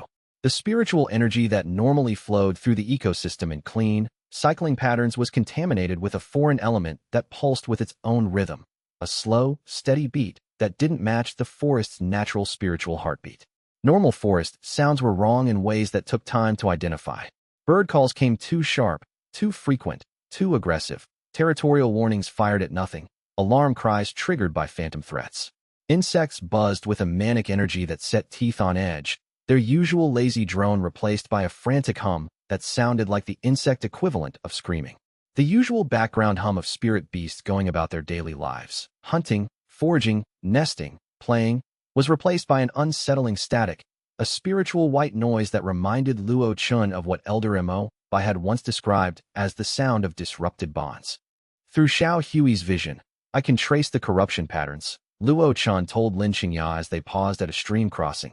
The water crystal clear, but carrying faint traces of dark qi that Xiao Hui's senses picked up like a cat smelling something rotten. It's not random. The dark energy follows established pathways through the forest's natural qi channels, like someone has tapped into the ecosystem's spiritual circulatory system and is pumping poison through it. There's a central source, a point where all the dark channels converge, and it's northeast, getting stronger the deeper we go. Xianxia processed this information with her characteristic efficiency. Can you estimate the distance? 3 to 4 miles, based on how the concentration gradient changes. The corruption gets about 15% denser with every mile northeast. Then we have 3 hours of travel at careful pace.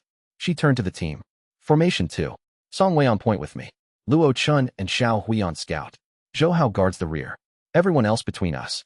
No unnecessary noise, no unnecessary chi use.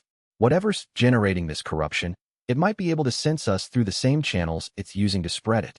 They pressed deeper into the corrupted forest. The light grew dimmer. The trees grew larger. And the wrongness in the air grew thicker, like walking through increasingly dense fog made of malice. An hour in, they found the first corrupted beasts, and the horror of what the corruption actually did to living creatures became viscerally, unforgettably real. Chapter 43. Purification. A family group of crimson-bark deer stood in a small clearing between 3 massive ironwood trunks. Under normal circumstances, they were gentle herbivores, shy creatures that fled at the first hint of human scent, their red-brown coats blending with the forest's copper-tinted undergrowth. These deer were not gentle, and they were not themselves. Their eyes were wrong. The warm brown of their natural irises overtaken by a spreading web of black veins that pulsed with dark chi. Foam dripped from their mouths, thick and tinged with gray. Their movements were jerky, uncoordinated, like puppets controlled by strings that didn't quite fit the marionette's joints. The largest buck stood in the clearing's center, its impressive rack of antlers lowered, its hooves stamping the earth in a rhythm that matched the corruption's dark pulse rather than any natural behavioral pattern. When they sensed the team's approach, they charged. 300 pounds of antler, muscle, and corrupted fury hurtled toward the team in a coordinated rush that should have been impossible for prey animals. Deer didn't charge predators in formation. Deer didn't attack with synchronized timing. Something else was driving them. The corruption, using their bodies as vessels for an aggression that wasn't theirs. Xianxia's ice technique responded instantly.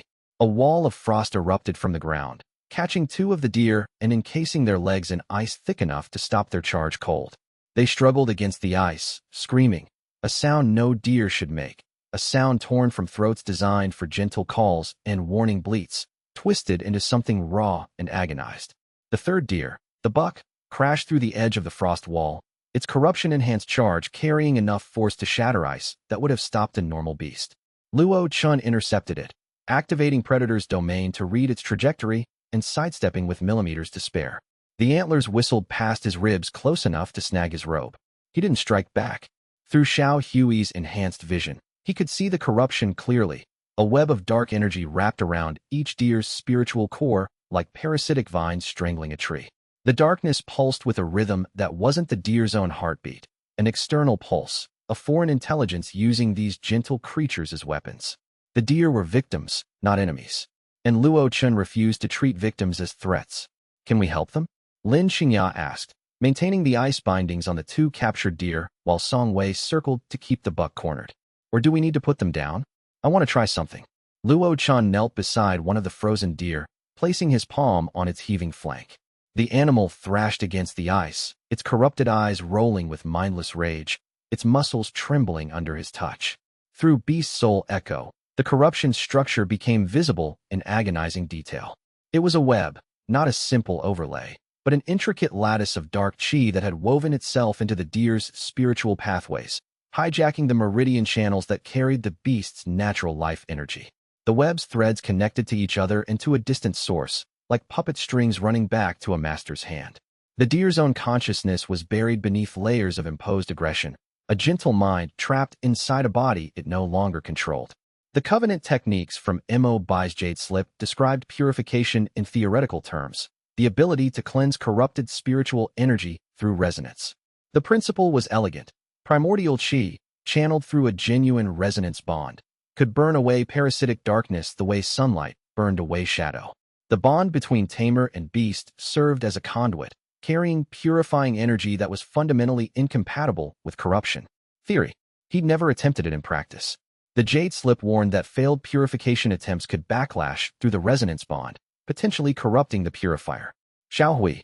The kitten padded over without hesitation and sat beside the deer, its golden eyes fixing on the dark web with laser intensity. The resonance bond hummed, deepening, reaching toward that register of primordial energy that Luo Chen had only touched during breakthrough moments. Golden light gathered in his palm, warm, ancient, carrying the resonance of creation itself. Not the standard spiritual chi of cultivation technique, but the fundamental energy that flowed through the bond between human and divine beast, the same energy that had shaped mountains and carved oceans in Luo Chen's visions. It pulsed through his hand and into the deer's body. The corruption reacted immediately. The dark web convulsed, tightening around the deer's spiritual core like a threatened snake coiling to protect its meal.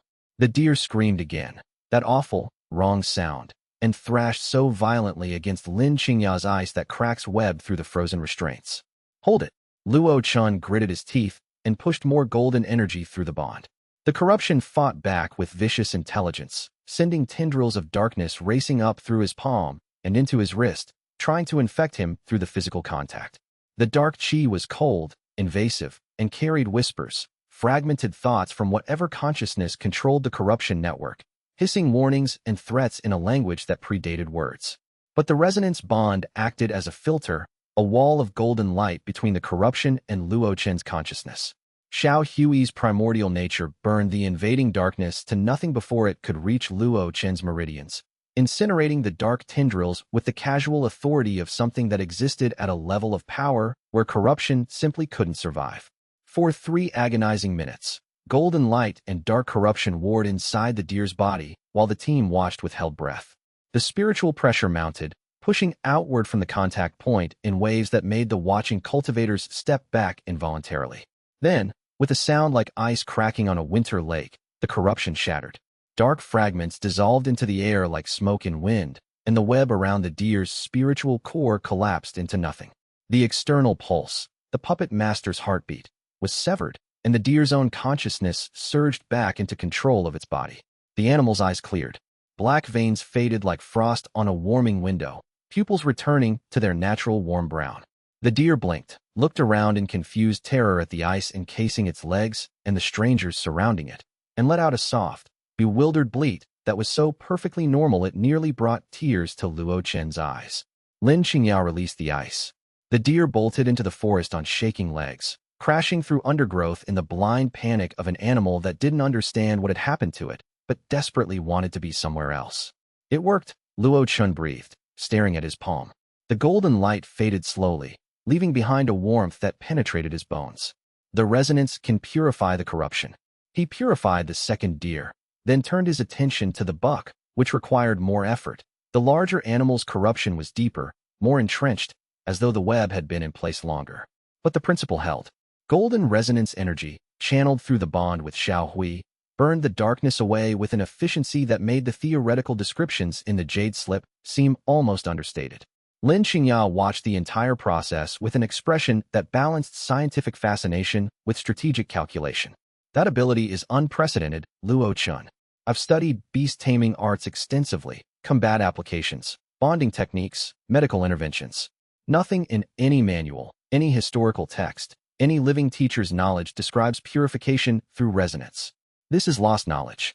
It's covenant knowledge. From an era when humans and beasts were partners, not master and servant. Then the covenant knew something the rest of the world forgot. She met his eyes with the steady intensity that characterized everything she did. We need to find the source of this corruption.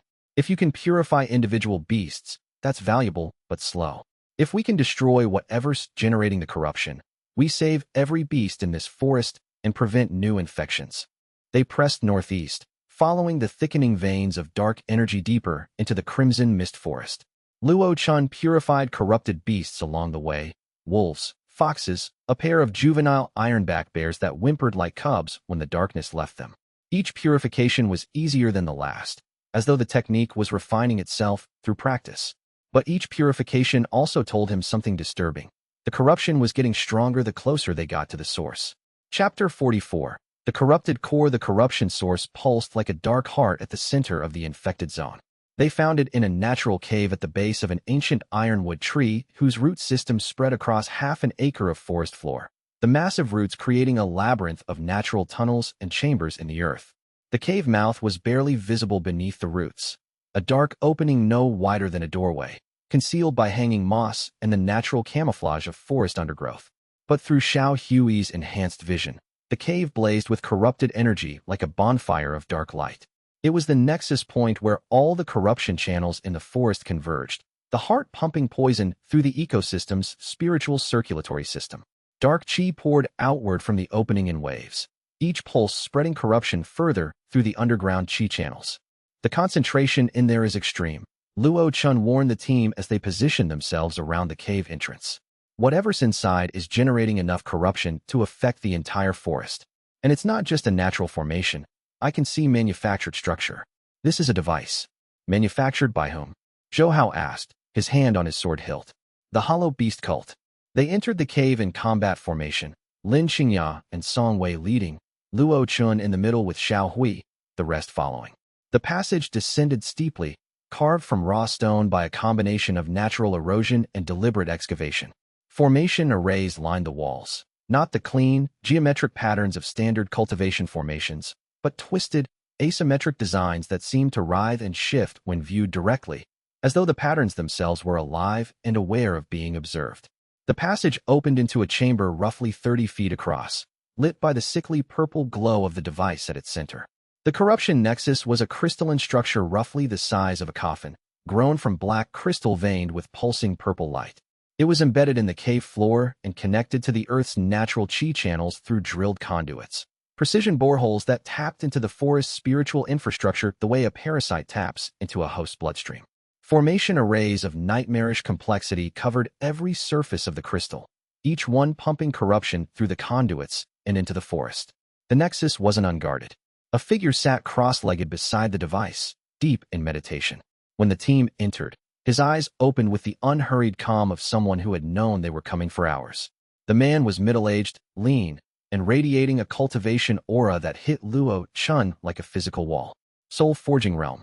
3 full major realms above Luo Chen's foundation establishment. The gap between them was so vast that comparison became meaningless. It was the difference between a campfire and a volcanic eruption. His robes were the deep purple-black of the Hollow Beast cult, and his eyes held the same hollow glow as the stranger who had visited the sect, but brighter, more intense, as though this man had consumed more beast souls, and the stolen light burned hotter inside him. The xianxia carrier. The enforcer's voice was flat, professional, carrying none of the stranger's cultured charm. This was a soldier, not a diplomat. Our master said you might come. He's looking forward to meeting you properly. He attacked without further discussion. The speed was devastating. One moment the enforcer stood beside the nexus, perfectly still. The next, his palm was inches from Luo Chen's face, dark corruption energy crackling around his fingers like lightning made of shadow. The air between them compressed and heated. Lin Xianxia intercepted with a wall of ice that formed instantly between the enforcer's palm and Luo Chen's face. The wall shattered on impact. Foundation establishment ice against soul forging force. But it bought the critical fraction of a second Luo Chen needed to dodge backward, the enforcer's fingers passing through the space where his skull had been. The battle that erupted in the underground chamber was desperate, brutal, and nightmarishly one-sided. The soul-forging enforcer outclassed every member of the team by multiple realms.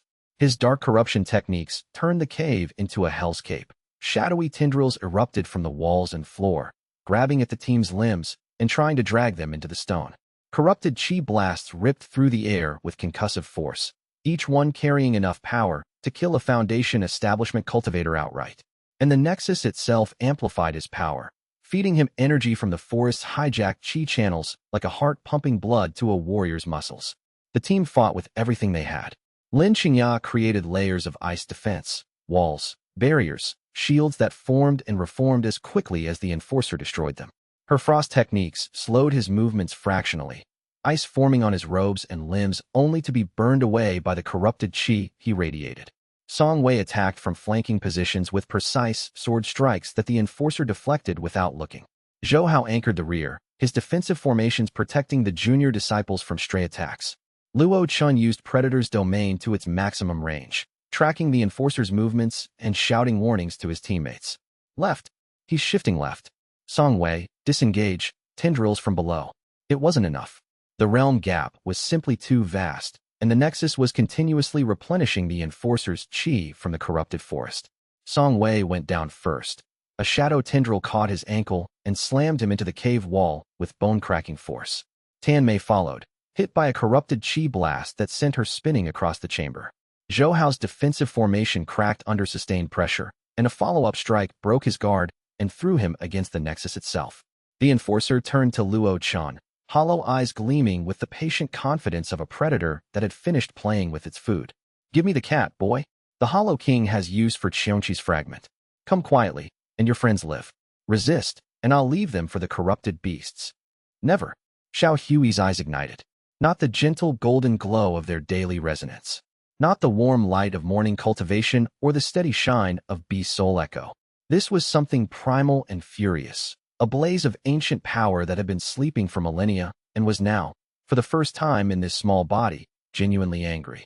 The third tail marking blazed to life on Xiao Hui's flank, not fading in gradually like the first two had, but igniting like a match head struck against reality, burning with silver-gold brilliance that filled the cave with light so intense it cast the shadows backward.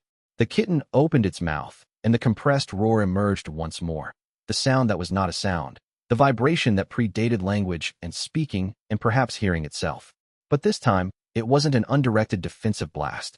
It was focused, aimed, intentional, a beam of primordial judgment energy, golden light that carried the weight of creation itself, lanced from Xiao Hui's small body and struck the corruption nexus squarely at its crystalline core. The nexus screamed, not metaphorically. The crystal structure produced a harmonic shriek as the primordial energy tore through its formation arrays and shattered its internal structure. Cracks raced across the black crystal surface. Purple light flared, flickered, and died as the corruption channels feeding into the forest severed one by one. Then the nexus exploded. The blast filled the cave with purifying golden light that burned away corruption like fire through tissue paper. The shadow tendrils dissolved. The corrupted chi in the air ignited and vanished. The enforcer was caught in the blast wave and hurled through the cave mouth and into the forest beyond, smashing through a root wall and tumbling across the forest floor. He rose to his feet 20 meters from the cave entrance, blood streaming from his nose and ears. His hollow eyes were wide with something Luo Chen had never expected to see in a soul-forging cultivator: fear.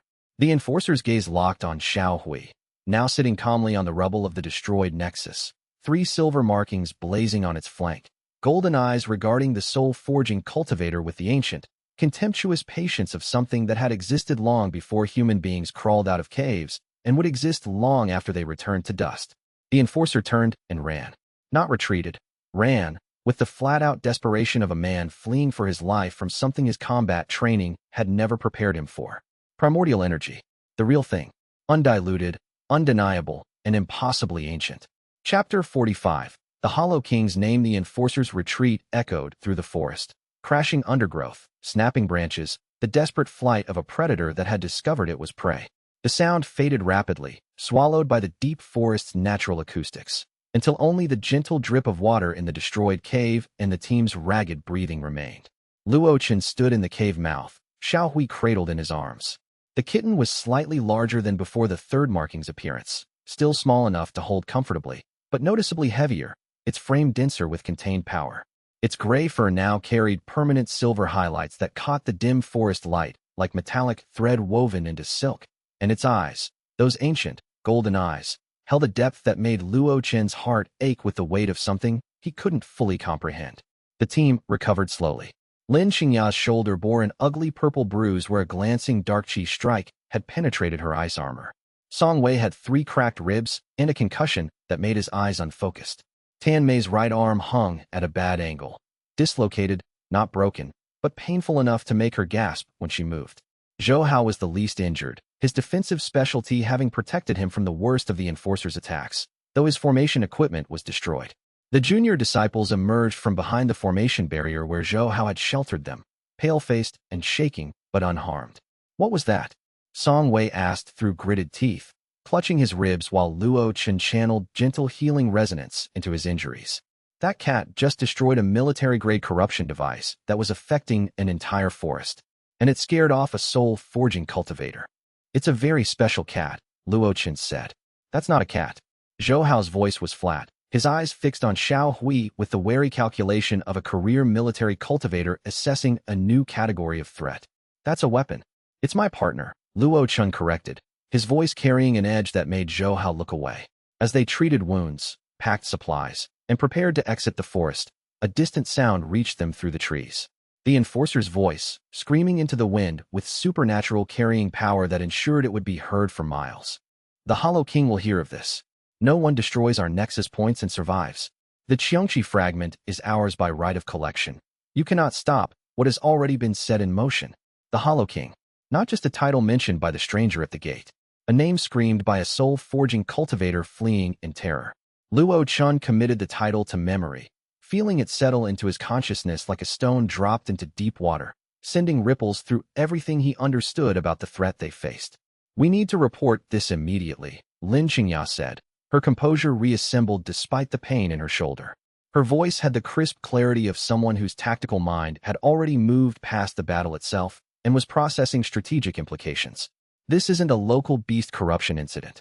This is infrastructure, manufactured, deliberately deployed, and defended by a soul-forging operative who mentioned a chain of command. The Hollow Beast cult isn't a fringe group. This is an organized military operation.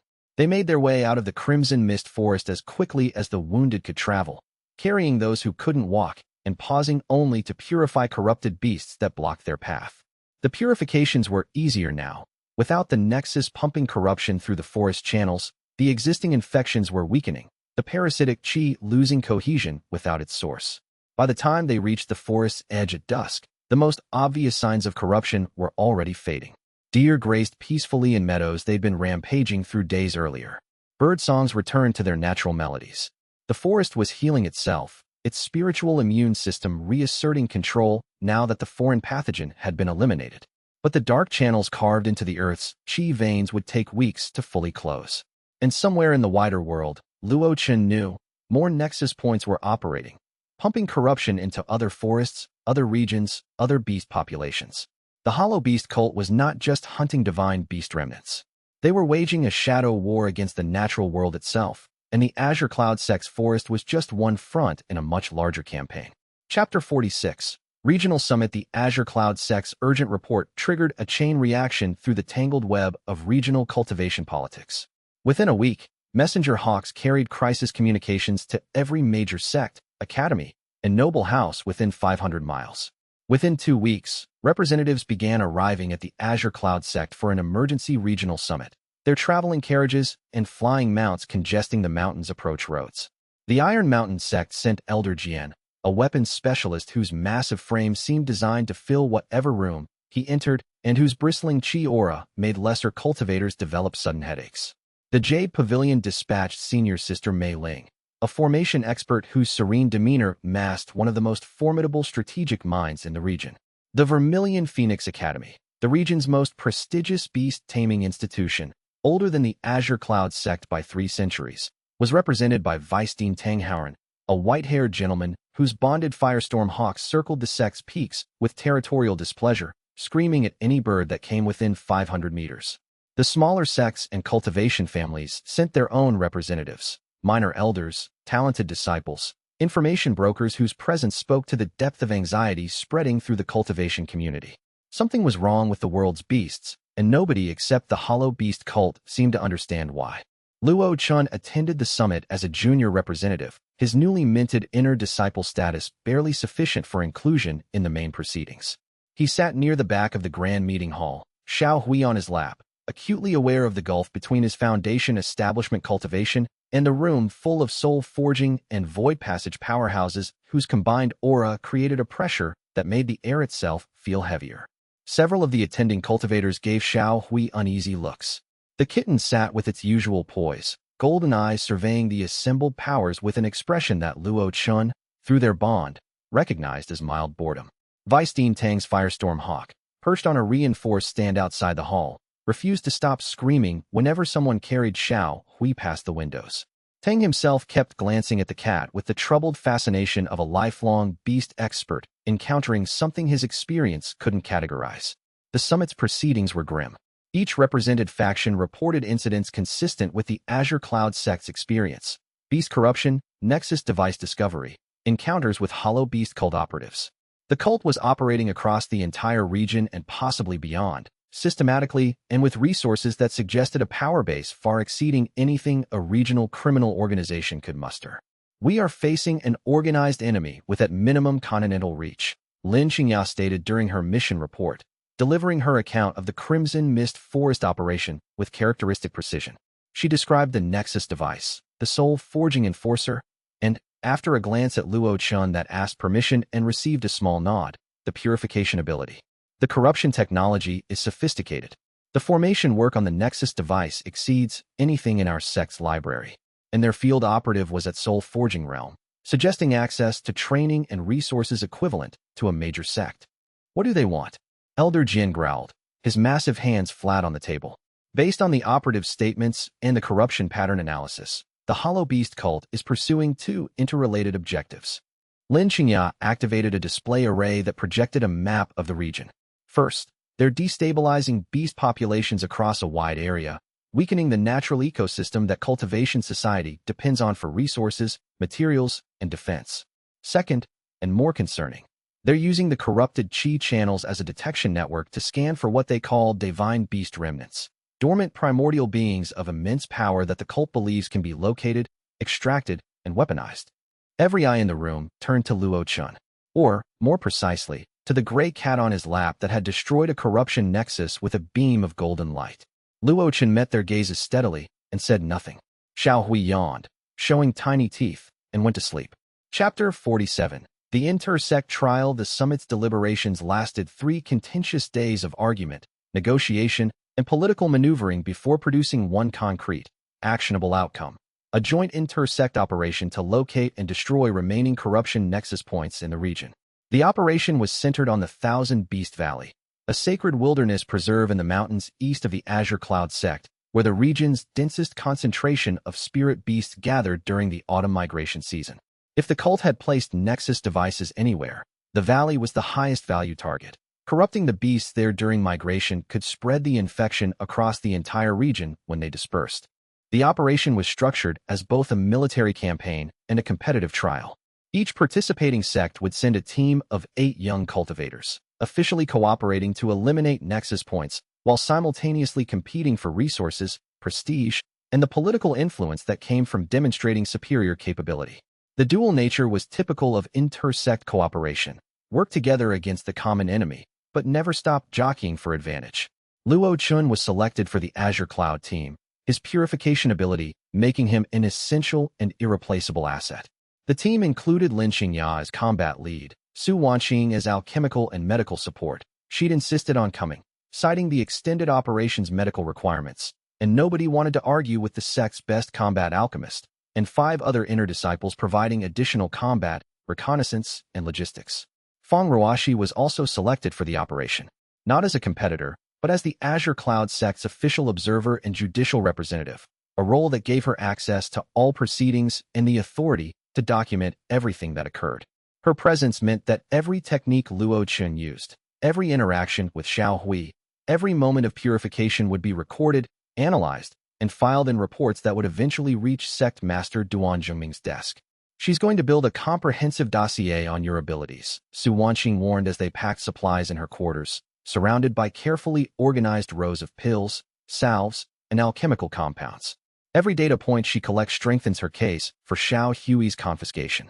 "I know, but I can't refuse to use purification when beasts need help just because Feng Ruoshi is taking notes. That's exactly the kind of calculation I refuse to make." "No, and I wouldn't ask you to. But you can control how much you reveal beyond the purification itself."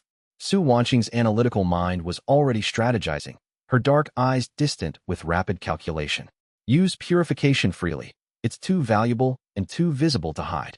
But don't deepen the resonance beyond what the purification requires. Don't let Xiao Hui display new abilities that go beyond what you've already shown publicly. And keep the third tail marking concealed." She produced a small jar of gray ointment, or a concealment salve. "Apply it to Xiao Hui's flank. It will dull the silver markings to near invisibility for 6 hours per application. It won't fool a targeted deep scan, but it'll prevent casual visual identification." Luo Chen took the jar, and the weight of it in his palm seemed disproportionate to its physical mass. Light as a container of ointment, heavy as the trust between 2 people who were protecting something neither of them fully understood. Chapter 48. Valley of Beasts. The Thousand Beast Valley was a natural wonder that defied the imagination of anyone seeing it for the first time, and humbled even veteran travelers who thought they'd seen everything the cultivation world had to offer. Nestled between three mountain ranges whose peaks formed a natural amphitheater open only to the south, the valley stretched 50 miles from north to south and 20 miles at its widest point. It was a biome of impossible diversity. Alpine meadows of spirit grass gave way to subtropical forests within walking distance. Crystal-clear rivers fed from glacial melt-carved channels through meadows where the spiritual energy was dense enough to be visible as a faint golden haze in the morning light. Lakes scattered across the valley floor supported aquatic spirit beasts found nowhere else on the continent. The chi density was the highest natural concentration Luo Chen had ever experienced, so thick that even his foundation establishment senses felt saturated, like trying to hear a whisper in a concert hall. Spirit beasts were everywhere. Herds of jade antelope, thousands of them, grazed across the central plains, their movements creating flowing patterns of white and green against the golden grass. Storm hawks circled in massive flocks above the eastern ridges, their electrical discharges creating constant distant thunder that rolled across the valley like the breathing of a sleeping giant. Crimson-barked deer, water serpents, stone tortoises, cloud foxes, silver-maned rabbits, dozens of species that Luo Chen recognized from beast hall manuals and dozens more that he'd never seen, all coexisting in an ecosystem that had evolved over millennia to sustain the world's densest beast population. Through Xiaohui's enhanced vision, the valley was something beyond spectacular. Every beast radiated its unique chi signature like a colored flame, green for earth types, blue for water, red for fire, white for wind, creating a living tapestry of light that stretched from mountain wall to mountain wall. The underground chi veins were massive, rivers of spiritual energy feeding the valley's extraordinary vitality from deep within the earth, their branches visible through the soil like veins of liquid gold. And running through those veins, barely visible even to Xiaohui's divine perception, were the faintest traces of primordial energy. Ancient, familiar, like finding your own handwriting in a book you don't remember writing. This valley was a divine beast territory, Luo Chen murmured to Xiaohui as they descended the northern slope. The team spread in travel formation around them. The kitten's ears were pricked forward, its golden eyes wide and luminous, its small body vibrating with an excitement that hummed through the resonance bond like a plucked harp string. Through the bond, fragments of Xiaohui's ancient memory flickered like candlelight in a dark room. Brief, vivid images of a colossal cat-like creature walking through this very valley when the mountains were young and the rivers ran with liquid starlight. Paws wider than lakes pressed into earth that remembered the touch. A tail trailing galaxies brushed the valley walls and left marks that became the chi veins now feeding the entire ecosystem. xianxia had been here, long ago, in a form so different from the current tiny body that only the resonance bond could bridge the gap between memory and reality. Ancient carvings on the valley's cliff walls confirmed it, half hidden by centuries of moss and erosion, weathered by rain and wind and the slow grinding of geological time. The petroglyphs depicted a massive feline creature surrounded by smaller beasts in postures that were unmistakably not submission. The beasts didn't cower or kneel. They stood beside the great cat, looked up at it, reached toward it. Partnership, community, family. The carvings were in a script Luo Chen didn't recognize, but the imagery needed no translation. This was sacred ground, and the hollow beast cult was desecrating it. Chapter 49. Feng Ruoshi's alliance. Feng Ruoshi moved through the multi-sect encampment at the valley's northern edge with the purposeful efficiency of a woman who treated every social interaction as a transaction and every acquaintance as a potential asset or obstacle to be categorized accordingly. She had arrived at the trial with two agendas: her official role as Azure Cloud's observer and judicial representative, and her unofficial mission to advance her investigation of Xiaohui by gathering data that Luo Chen's allies within the sect had so far prevented her from obtaining. She wore her dual purpose the way she wore her impeccable robes, openly but tastefully, the inner agenda visible only to those who knew where to look. But now, surrounded by cultivators from 4 different sects, cultivators who didn't share the Azure Cloud Sect's internal politics and had no reason to protect Luo Chen's secrets, she discovered a third opportunity. An opportunity that made the first 2 look small.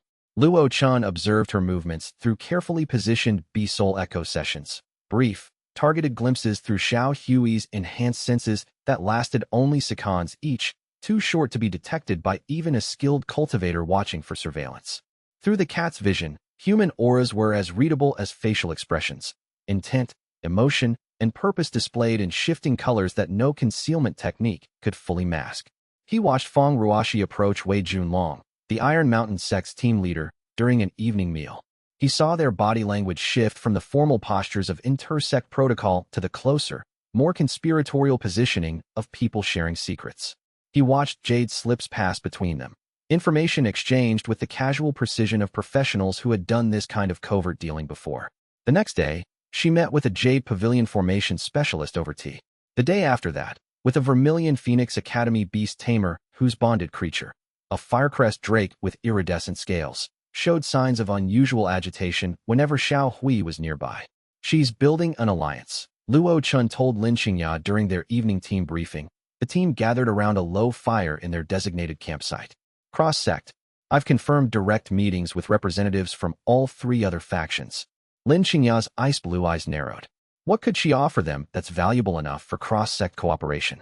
Intelligence sharing between competing sects is practically unheard of outside formal summit agreements. Information about Azure Cloud Sect internal capabilities. And about Xiao Hui. Luo Chen paused, choosing his next words carefully. She's framing it as a security matter, presenting Xiao Hui as a potential threat that her own sect's leadership has failed to address. In her narrative, she's the responsible professional trying to contain a danger while the Azure Cloud leadership turns a blind eye. And the fact that she'd personally profit from delivering a rare beast to collectors is, of course, purely coincidental to her patriotic concern, Lin Xianxia said dryly, frost crystals forming on her fingertips. The outside sects will move on her timeline, Su Wanqing added, her analytical voice carrying the calm certainty of someone who had already worked through the probability trees. They have no reason to protect Luo Chen and every reason to curry favor with a well-connected Beast Hall insider who's offering them intelligence. We need to be prepared, Luo Chen said. The trial is cooperative in name, but Feng Ruoxi is turning it into a hunting ground.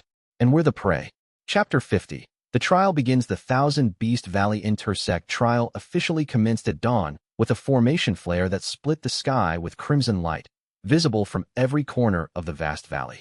The explosion of color startled a flock of storm hawks into flight, their electrical discharges creating a secondary light show of blue-white lightning against the red flare's glow.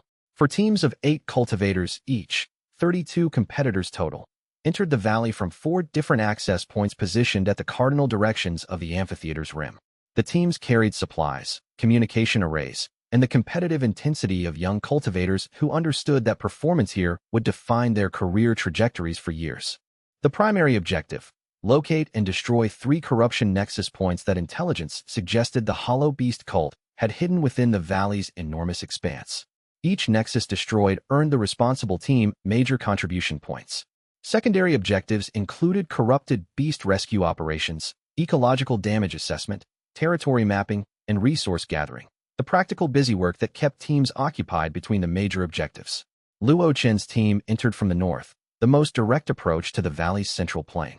Xiao Hui sat on his shoulder, ears swiveling like radar dishes, painting the landscape in overlapping layers of spiritual perception that Luo Chen translated into tactical intelligence for the team.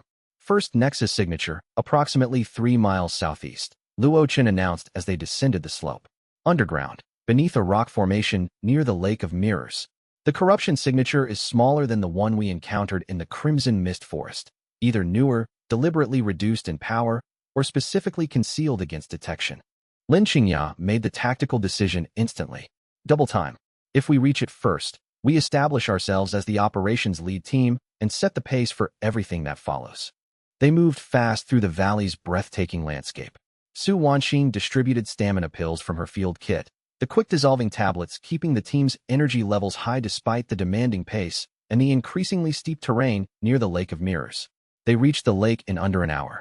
It was aptly named, a body of water so still and clear that it reflected the surrounding mountains and sky with mirror perfection, creating the unsettling illusion that the world extended downward as well as upward. Banks of phosphorescent moss rimmed the shoreline, their blue-green glow making the shallow water luminous. The nexus was buried beneath the lake's northern bank, accessed through an underwater cave entrance that required diving through 30 meters of crystal-clear water. Luo Chen's Predator's domain served as an underwater detection system, mapping the cave's layout, identifying 2 cult guards at chi condensation level, and locating the nexus crystal itself in a chamber at the cave's deepest point. The team executed with precision. Lin Xianxia froze the cave entrance's water into a clear ice tunnel, allowing the team to descend without getting wet. Song Wei and Zhou Hao handled the cult guards with quiet efficiency. 2 quick engagements that ended with bound prisoners and no casualties. Luo Chen reached the nexus and destroyed it with Xiao Hui's purification energy, the golden light shattering the black crystal and sending cleansing waves through the lake's underground qi channels. 1 nexus down, 2 to go. But as they surfaced from the frozen tunnel and stood on the lakeshore, dripping with exhilaration and residual purification energy, Luo Chen's beast soul echo caught something that froze the triumph in his veins. Other teams were moving through the valley. That was expected.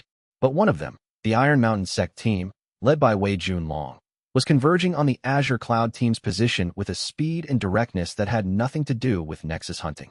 And they were deploying formation arrays as they moved. Luo Chen could see the arrays through Xiao Hui's vision, concentric rings of formation stones being dropped into position around the lake. These weren't exploration formations. They weren't detection arrays or communication relays. They were beast suppression arrays, sophisticated formation configurations specifically designed to paralyze, contain, and neutralize spirit beasts. And they were being aimed at Xiaohui. Chapter 51, Ambush in the Valley. The attack came as Luo Chen's team was at its most vulnerable. Emerging from the underwater operation, Qi partially depleted from the Nexus battle, guards lowered by the euphoria of success. It was textbook ambush timing, the kind of tactical precision that came from planning rather than opportunity. 8 Iron Mountain Sect cultivators erupted from the surrounding tree line in a coordinated assault formation, their beast suppression arrays already activated and targeting the area around Xiaohui with concentrated containment energy. The arrays created a visible field, a dome of pale violet light that descended over the lakeshore like a cage, designed to paralyze and contain spirit beasts up to the soul-forging classification level. Ambush. Formation 3, protect the flanks. Lin Xingya's ice domain expanded instantly, frost racing across the ground in a 20-meter radius and creating a defensive perimeter of crystalline barriers. Her reaction time was instantaneous, the response of a cultivator whose combat instincts operated on a level below conscious thought. The Azure Cloud Combat disciples snapped into defensive positions with the disciplined speed of well-trained soldiers. Years of sect training overrode the shock of a supposedly allied team attacking without warning, turning surprise into action within a single heartbeat. But the Iron Mountain cultivators weren't alone. From the east, moving through the forest with the deliberate precision of a flanking force, 2 Jade Pavilion members emerged carrying reinforcement array stones that amplified the suppression field's power and extended its range. Feng Ruoshi's cross-sect alliance had assembled precisely for this moment, when the Azure Cloud team was weakened, isolated, and separated from any potential reinforcement by miles of wilderness. Luo Chen felt the suppression arrays lock onto Xiaohui like invisible hands closing around the kitten's spiritual core. The golden resonance bond vibrated with distress as foreign energy attempted to paralyze his companion's consciousness, jamming itself between Xiaohui's awareness and the body that housed it. Xiaohui hissed, not the defensive hiss of a frightened house cat, but the deep, vibrating warning of something primordial losing patience with creatures that should know better than to touch what they couldn't understand. Hand over the beast. Wei Junlong's voice carried across the battlefield from behind the cover of a thick ironwood trunk. Feng Ruoshi has provided documentation proving your cat is an unregistered restricted class creature with combat capabilities exceeding grade 5. Under the Inter-Sect Cooperation Emergency Protocols, we have the authority to confiscate dangerous beasts for regional safety assessment.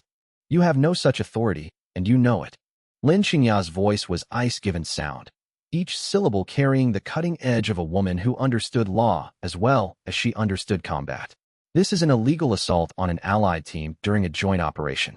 You're violating every protocol you just cited, and I'll make sure every sect's leadership receives documentation of this incident. We'll let the tribunals sort that out later. Right now, stand aside and give us the beast, or we'll take it by force. Lin Xingya's response was a wall of ice spikes that erupted from the frozen ground between the two groups, each spike 3 meters tall and sharp enough to pierce spiritual armor. The message was clear: come closer and bleed. The battle erupted across the lakeshore in a chaos of techniques, formations, and desperate combat. Lin Xingya fought with a cold fury that transformed the battlefield into her personal domain. Walls of ice rising and falling with tactical precision, frost spreading across every surface to deny the attacker's stable footing, temperature dropping so sharply that breath crystallized and exposed skin burned with cold. The Azure Cloud Combat disciples engaged the Iron Mountain team in direct combat, matched in cultivation level but outnumbered by the combined cross-sect alliance. Song Wei, despite his still healing ribs, fought with the grim determination of a man whose honor demanded he repay the injury debt in kind. Zhou Hao's defensive formations created pockets of safety for the weaker team members. Su Wanqing, positioned behind Lin Qingya's primary ice wall, deployed alchemical weapons with devastating effectiveness. Flash pills exploded in the faces of charging attackers, filling their vision with white light and their sinuses with a burning compound that disrupted qi circulation for critical seconds.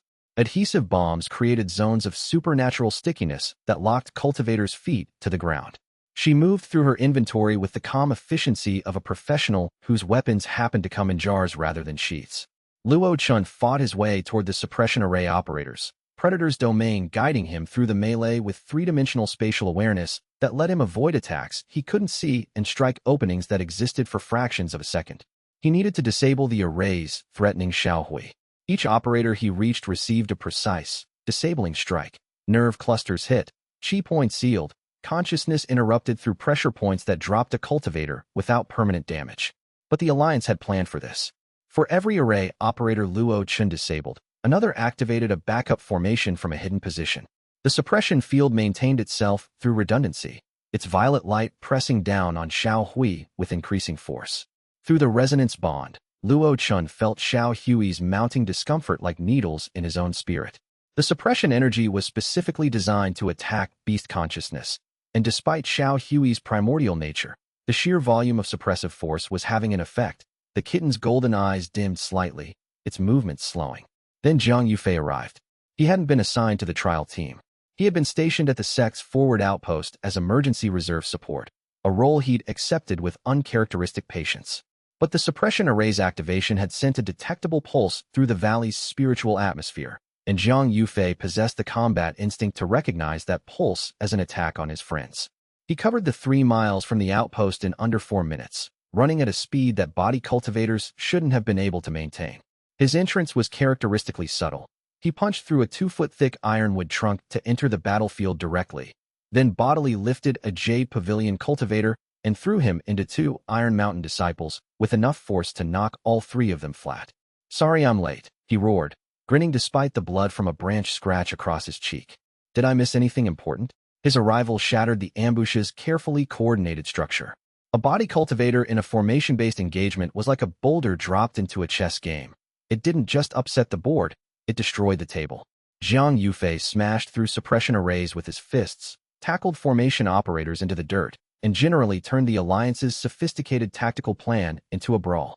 The suppression field collapsed as its last operator went down under a punch that would have felled a small tree. But the damage was done. The extended battle had forced Luo Chen to use purification energy publicly and aggressively to counter the suppression effects on Xiaohui. Several attackers had witnessed the golden qi in its full resonance configuration, and Su Wanqing, caught by a glancing blow during the melee, had cracked ribs that she was trying to hide by standing very still and breathing very carefully. Chapter 52. Xiaohui awakens. Further, the battle's aftermath scattered across the lakeshore like the wreckage of a storm. Wounded cultivators from both sides lay in the trampled grass. Lin Qingya's ice domain was slowly thawing, revealing the scarred, churned earth beneath its frozen surface. The Lake of Mirrors' perfect surface was shattered into 1,000 overlapping ripples. Luo Chen held Su Wanqing carefully, supporting her weight while channeling gentle healing energy through the resonance bond. Xiaohui pressed against her side, purring, golden light from the bond washing over her cracked ribs with a warmth that eased pain and accelerated the body's natural mending processes. "I'm fine," Su Wanqing insisted through clenched teeth, her face pale but her eyes sharp. "Check the others first. The others aren't pretending they don't have broken ribs. They're cracked, not broken. There's a clinical difference." Before Luo Chen could argue the point, the suppression arrays activated again. Not the primary formations, those had been destroyed. Backup arrays, buried beneath the moss and soil around the lakeshore, activated remotely by someone outside the immediate battlefield. The formations were smaller, weaker individually, but there were dozens of them, and they powered up simultaneously in a grid pattern that created a cage of beast suppression energy 10 times more concentrated than the initial arrays. The cage slammed down on Xiaohui like a spiritual vice. The kitten convulsed in Luo Chen's arms, every muscle locking as the foreign energy hammered at its spiritual core with overwhelming force. Through the resonance bond, Luo Chen felt the assault as a physical agony, crushing pressure on his consciousness, invisible hands trying to squeeze his soul into a box too small to hold it. No, he poured his own qi into the bond, fighting the suppression energy with everything his foundation establishment cultivation could provide. But the arrays were designed to suppress beasts at realm levels far above foundation establishment, and his qi was a candle against a hurricane. Xiao Hui's golden eyes blazed with pain and fury. The kitten's body trembled, its small frame rigid with the effort of resisting forces designed to crush consciousness itself. Then something inside Xiao Hui broke free. Not the kitten's will, that had never wavered. Something deeper. Something that had been sleeping for millennia, stirring in stages through two-tail markings and a gradually deepening bond, now roaring to wakefulness with the fury of a primordial being that had tolerated far too much. The third tail marking blazed white-hot, its silver-gold light searing through the concealment salve Su Wanqing had applied. And then, with a crack of displaced air that sounded like reality itself splitting, the fourth tail marking erupted into existence on Xiao Hui's flank. The kitten's body shuddered and changed. Not dramatically, it didn't become a monster or a titan. It grew smoothly and organically, from the size of a large kitten to the size of a substantial house cat. Its gray fur deepened in color, taking on a metallic sheen that rippled with silver highlights like mercury under moonlight. Its golden eyes brightened from warm amber to blazing gold, carrying a weight of awareness that made every human present feel simultaneously protected and judged. And then Xiao Hui released its power. Not a roar, not a shockwave. Something more fundamental, a pulse of territorial dominion that expanded outward from the cat's position in a perfect sphere, growing at the speed of thought and carrying an authority that no formation, no technique, no cultivation realm could resist or replicate. The pulse wasn't violent. It didn't cause pain or injury. It was simply irresistible, the spiritual equivalent of gravity, an ancient truth written into the fabric of reality itself and spoken aloud for the first time in millennia. This territory belongs to something greater than anything living. Submit or cease to exist as a relevant consideration. Every spirit beast within a mile responded instantly. Jade antelope herds dropped to their knees in the grass, their heads lowered, their bodies perfectly still. Storm hawks folded their wings and descended from the sky, settling onto the ground in neat, reverent rows. Water serpents surfaced in the lake and lay motionless, their scales reflecting the golden light. Cloud foxes emerged from their dens and pressed their bellies to the earth, tails tucked, ears flat. Every beast, without exception, across species, across temperament, across every distinction that normally separated predator from prey. In perfect, absolute, reverent submission to something that existed at a level of authority where distinctions between species were meaningless. The Iron Mountain cultivators' bonded beasts were not exempt. Wei Juanlong's bonded rock bear, a massive creature that he'd trained for 5 years, dropped flat and refused to move, its eyes glazed with a submission so deep it bordered on worship. The Jade Pavilion members' synchronized combat vipers uncoiled and went limp, their carefully conditioned aggression evaporating like steam. The Firecrest Drake from the Vermilion Phoenix Academy representative folded its wings, lowered its iridescent head, and produced a sound somewhere between a purr and a whimper. The suppression arrays, military-grade formations designed to contain and subdue spirit beasts, encountered something that was so far beyond their design parameters that the category spirit beast became a joke. They didn't malfunction or overload. They simply ceased to exist as relevant forces, their energy absorbed into the territorial dominion pulse and converted into background radiation. Every formation stone in the grid cracked simultaneously, releasing their stored energy in a harmless cascade of sparks that drifted across the lakeshore like dying fireflies. Silence descended on the Thousand Beast Valley, a silence so complete that Luo Chen could hear his own heartbeat echoing off the mountain walls. Every cultivator present, Azure Cloud, Iron Mountain, Jade Pavilion, stood frozen, staring at the gray cat that sat in the center of the golden light, for silver markings blazing on its flank, eyes sweeping the battlefield with the calm, ancient authority of something that had shaped worlds and could unmake them with equal ease. What? Wei Juanlong's voice was barely a whisper, his face the color of old parchment. What is that? My partner, Luo Chen said quietly. Chapter 53. Feng Ruoshi exposed the aftermath of Xiao Hui's territorial dominion display, left no room for ambiguity, denial, or political maneuvering. Every cultivator from 4 different sects had witnessed it.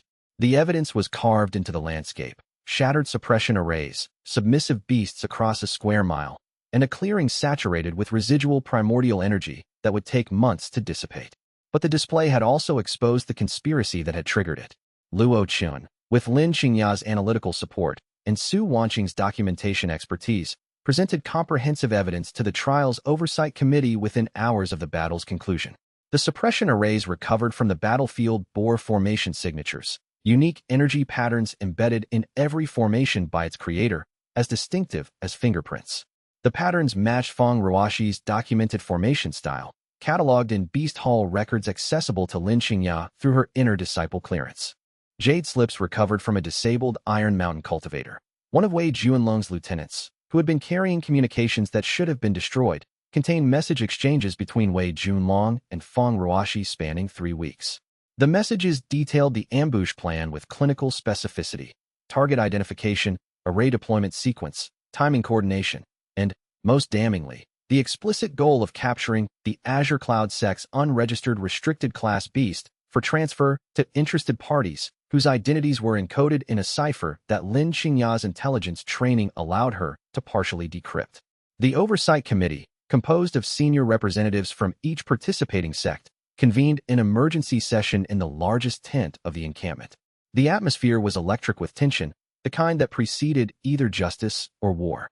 Feng Ruoxi sat before the committee with her composure intact, the professional mask she'd worn for years firmly in place. But Luo Chen, through Xiao Hui's enhanced perception, could see the cracks, the micro-tremors in her hands, the elevated heart rate visible in the pulse at her throat, the slight chemical shift in her aura that indicated sustained, controlled panic. The evidence is unambiguous, the committee chair stated, a gray-bearded Jade Pavilion elder whose neutral expression masked decades of political experience. Senior Sister Feng Ruoxi coordinated with representatives from allied sects to launch an unauthorized attack on her own sect's team during a sanctioned cooperative operation. The attack deployed military-grade suppression formations targeting a registered beast companion. This constitutes violation of inter-sect trial protocols, betrayal of one's own faction, and aggravated assault against fellow cultivators. Feng Ruoxi's defense was delivered with clinical precision, each word measured and controlled. The beast in question has demonstrated abilities consistent with divine beast classification, a category that, under the Continental Beast Safety Accords, requires mandatory containment and assessment.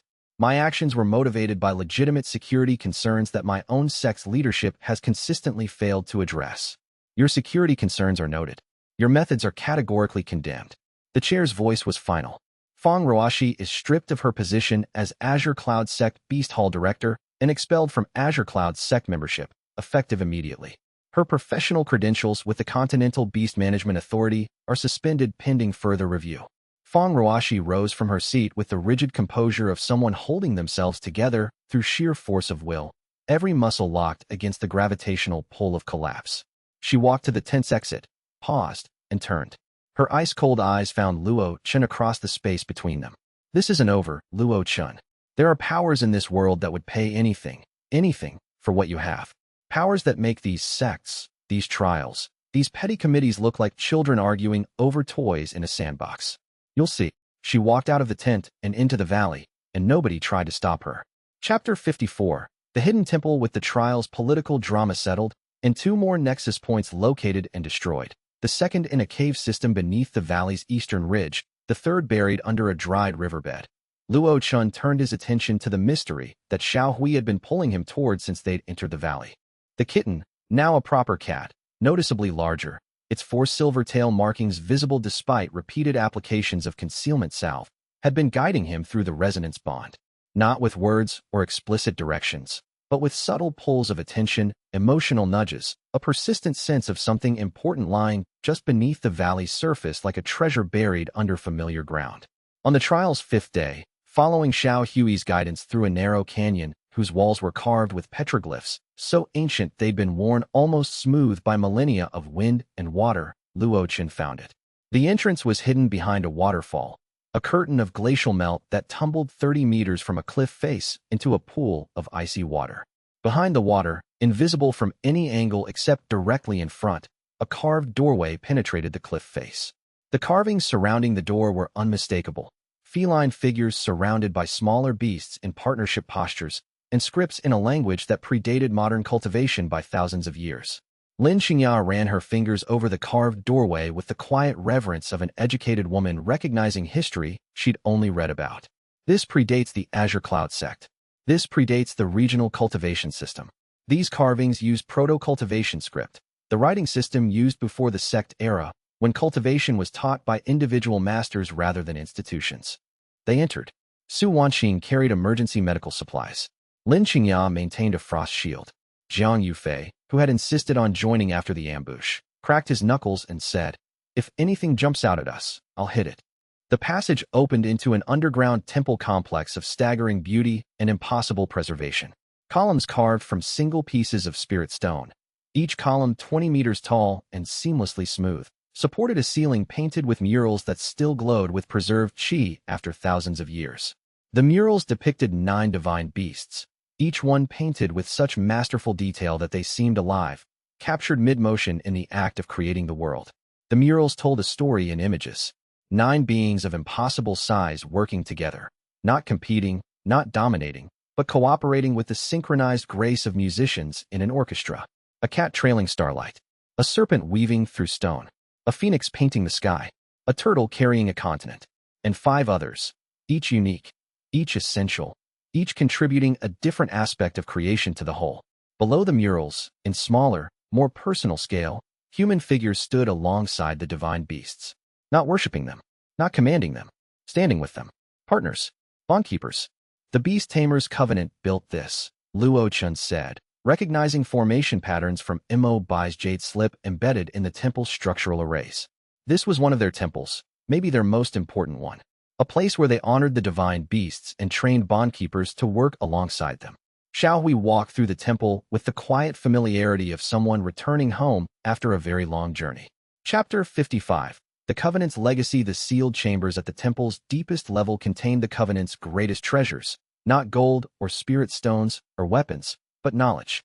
Jade slips lined the walls of the innermost chamber in precisely organized rows, each one glowing with the warm amber light of memories preserved by formation art, so sophisticated it made modern storage techniques look primitive. The Covenant's complete technical library, hundreds of advanced beast taming techniques, historical records spanning millennia, philosophical treatises on the nature of bonds between human consciousness and beast consciousness, and detailed, first-hand accounts of interactions with each of the 9 divine beasts. But the chamber's centerpiece was a trial formation, inscribed into the floor in patterns that still pulsed with active energy after thousands of years of abandonment. The trial was designed to evaluate potential bondkeepers, humans judged worthy of forming resonance bonds with divine beasts. The formation was the Covenant's ultimate test, their final filter, their way of ensuring that only those whose hearts were truly aligned with the principles of partnership would be trusted with the responsibility of bonding with primordial beings. Luo Chen entered the formation's boundary without hesitation.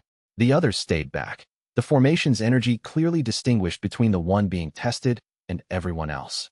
Xiao Hui sat outside the formation circle, golden eyes watching with an expression that Luo Chen recognized through their bond as pride mixed with anticipation. The kitten knew what this trial was, had seen it administered before, perhaps many times, in a life long enough to contain civilizations. The trial activated. The chamber's walls dissolved into white light, and Luo Chen found himself standing in a featureless space where reality operated on the trial's terms rather than the universe's. First trial, empathy.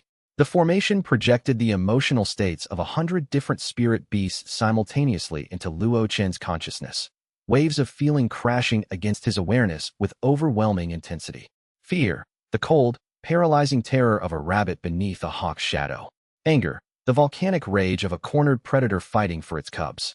Pain, the sharp, bright agony of an injured beast dragging itself toward water. Joy, the buoyant, effervescent delight of a young beast discovering it could fly. Maternal protectiveness, pack loyalty, territorial fury, playful curiosity, the loneliness of an old beast who had outlived its companions. 100 emotions, from 100 different species, all hitting at once. The test wasn't to feel them individually. It was to hold them all simultaneously without being overwhelmed, without rejecting any of them, without categorizing any emotion as more or less valid than any other. to demonstrate the capacity to hold space for consciousness radically different from his own. Luo Chen breathed through it. 3 years of being the sect's weakest member had taught him something valuable about holding pain without breaking. And months of resonance with Xiao Hui had taught him something even more valuable. Consciousness came in many forms, and none of them were inferior. He held all 100 emotional streams, and the trial's light shifted from white to gold. Second trial, strategy. Complex scenarios materialized in his mind. Beast populations in crisis, ecosystems on the verge of collapse, conflicts between human settlements and beast territories that had no easy solutions. He had to find approaches that honored both sides, balancing human survival with beast rights, short-term crisis management with long-term ecological sustainability. The scenarios were hard. Several had no perfect solutions, only least bad options. Luo Chen navigated them with the analytical thinking Su Wanqing had helped him develop and the instinctive understanding of beast behavior that Xiao Hui's bond provided. He didn't pretend the choices were easy. He chose the options that preserved the most life and the most partnership, even when those options required sacrifice. Third trial, sacrifice. The formation stripped away complexity and asked a single question, projected directly into the core of his consciousness with the blunt force of absolute sincerity. What would you give up to protect the bond? Luo Chen's answer was immediate, honest, and wordless. The formation didn't need language. It read the answer from his soul with the precision of an instrument that had been calibrated by beings who understood consciousness better than any human philosopher ever would. Everything. Everything but the bond itself. The trial ended. Golden light flooded the chamber, warm and welcoming, carrying approval that felt like a hand placed on his shoulder by someone much larger and much wiser than him. A stone pedestal rose from the floor, emerging from the trial formation with the smooth certainty of something that had been waiting a very long time. On the pedestal sat a ring, spirit silver, warm to the touch, set with a crystal that glowed with the same warm amber as the jade slips, the same amber as Mo Bai's eyes when the old man spoke of the covenant with tears on his cheeks. The covenant master's ring. Luo Chen slipped it onto his finger. The ring contracted to fit perfectly, as though it had been made for this specific hand, and the amber crystal pulsed once, recognizing its bearer, then opened. Inside the ring's spatial storage lay treasures that made even the temple library look modest. Advanced beast taming techniques that built upon everything the manual and Mo Bai's jade slip had taught him. Historical records that filled gaps in the covenant story. And a map, a glowing, three-dimensional representation of the continent, rendered in chi light, with 9 markers indicating the resting places of dormant divine beasts. 1 marker pulsed gold, active and alive, Xiao Hui's position in the temple. 8 more pulsed faint silver, waiting in hidden places across the world to be found. Chapter 56. Spirit core breakthrough. The temple was alive with energy that had been building for millennia. The Covenant's formation arrays, powered by the intersection of 3 major underground chi veins beneath the valley floor, had been accumulating primordial energy since the temple's construction. Thousands of years of slow, steady accumulation and perfect preservation, like a dam holding back a lake that grew deeper with every passing century. The trial chamber's activation had opened the dam's sluice gates. Primordial energy flooded through the temple's formation network, seeking the newly recognized bondkeeper, like water seeking its level. The Covenant Master's ring acted as a conduit, channeling the ancient power through Luo Chen's resonance bond and into his cultivation base with an intensity that should have been lethal. Foundation establishment. The realm he'd fought his way to through months of struggle, through pain and friendship and the awakening bond with Xiao Hui, couldn't contain it. The realm simply wasn't designed to hold primordial energy at this concentration. It was like trying to pour an ocean into a cup. Luo Chen's spiritual core cracked. Not destruction, transformation. The fundamental architecture of his cultivation base reorganized itself under the pressure of primordial energy that demanded a vessel worthy of its nature. The crystallized foundation inside his spiritual core, the golden threaded structure he'd built at foundation establishment, didn't shatter. It compressed, heated, reorganized at a molecular level, each particle of chi finding its optimal position in a structure of greater density and greater complexity. A spirit core formed in his dantian, not the standard hollow sphere of compressed chi that conventional cultivation produced. A solid, faceted crystal of golden primordial energy that pulsed with its own light, its own heartbeat, its own awareness. A core that resonated with the temple's formations, with the ring on his finger, with the divine beast purring on his lap. Spirit core realm. the fourth rank on the cultivation ladder, achieved in the ruins of an ancient temple, surrounded by the legacy of a destroyed order, with a cat that was more than a cat vibrating with approval against his chest. During the breakthrough, the visions came again, fuller than any before. He saw xianxia at full power, a being whose body stretched across horizons and whose tails trailed galaxies, standing alongside the 8 other divine beasts on the canvas of creation itself. He felt xianxia's joy in the act of making, not the cold satisfaction of exercising power, but the pure, uncomplicated delight of a creator watching something beautiful take shape. And he heard a voice, not external, internal, resonating through the bond, through the ring, through the temple's ancient stone. Perhaps it was Xiao Hui's voice from a time when the kitten had been something immeasurably greater. Perhaps it was the temple itself, speaking through the formations that connected Bondkeeper to divine beast across the bridge of centuries.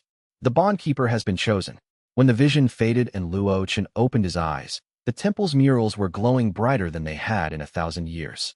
The 9 painted divine beasts seemed to breathe, their colors deepening, their forms sharpening, as though the presence of a living Bondkeeper had awakened something in the art itself.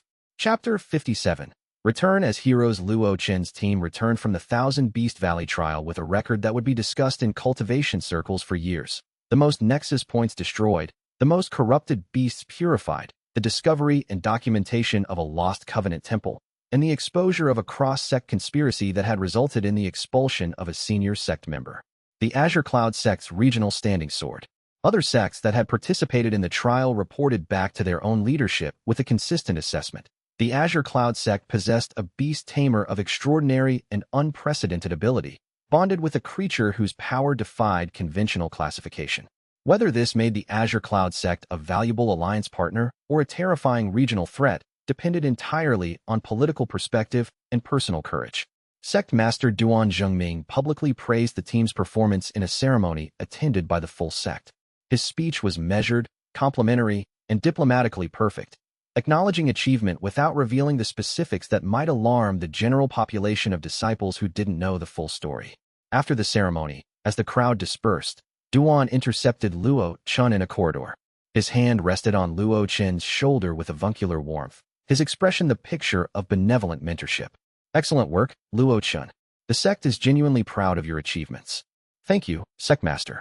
Your growth has been remarkable. Spirit Core Realm already, an advancement rate that puts you among the most talented cultivators the sect has produced in decades. The warmth in his voice was smooth and practiced. We should discuss your future development. The sect has resources that could accelerate your progress significantly. Come to my private study this week. It was phrased as an invitation. It carried the weight of a command. And behind the sect master's measured smile, Luo Chen's enhanced perception, sharpened by spirit core cultivation and the deepened bond with Xiao Hui, detected something that made his blood chill. Calculation. The precise, patient calculation of a chess player who had been watching the board for months and was now ready to make the move that would capture the queen. That evening, Su Wanqing and Luo Chen sat on the terrace where they'd shared their first real conversation, watching the sunset paint the valley in shades of copper and gold. Xiao Hui lay between them, larger now, purring with a resonance that made the stone railing vibrate faintly.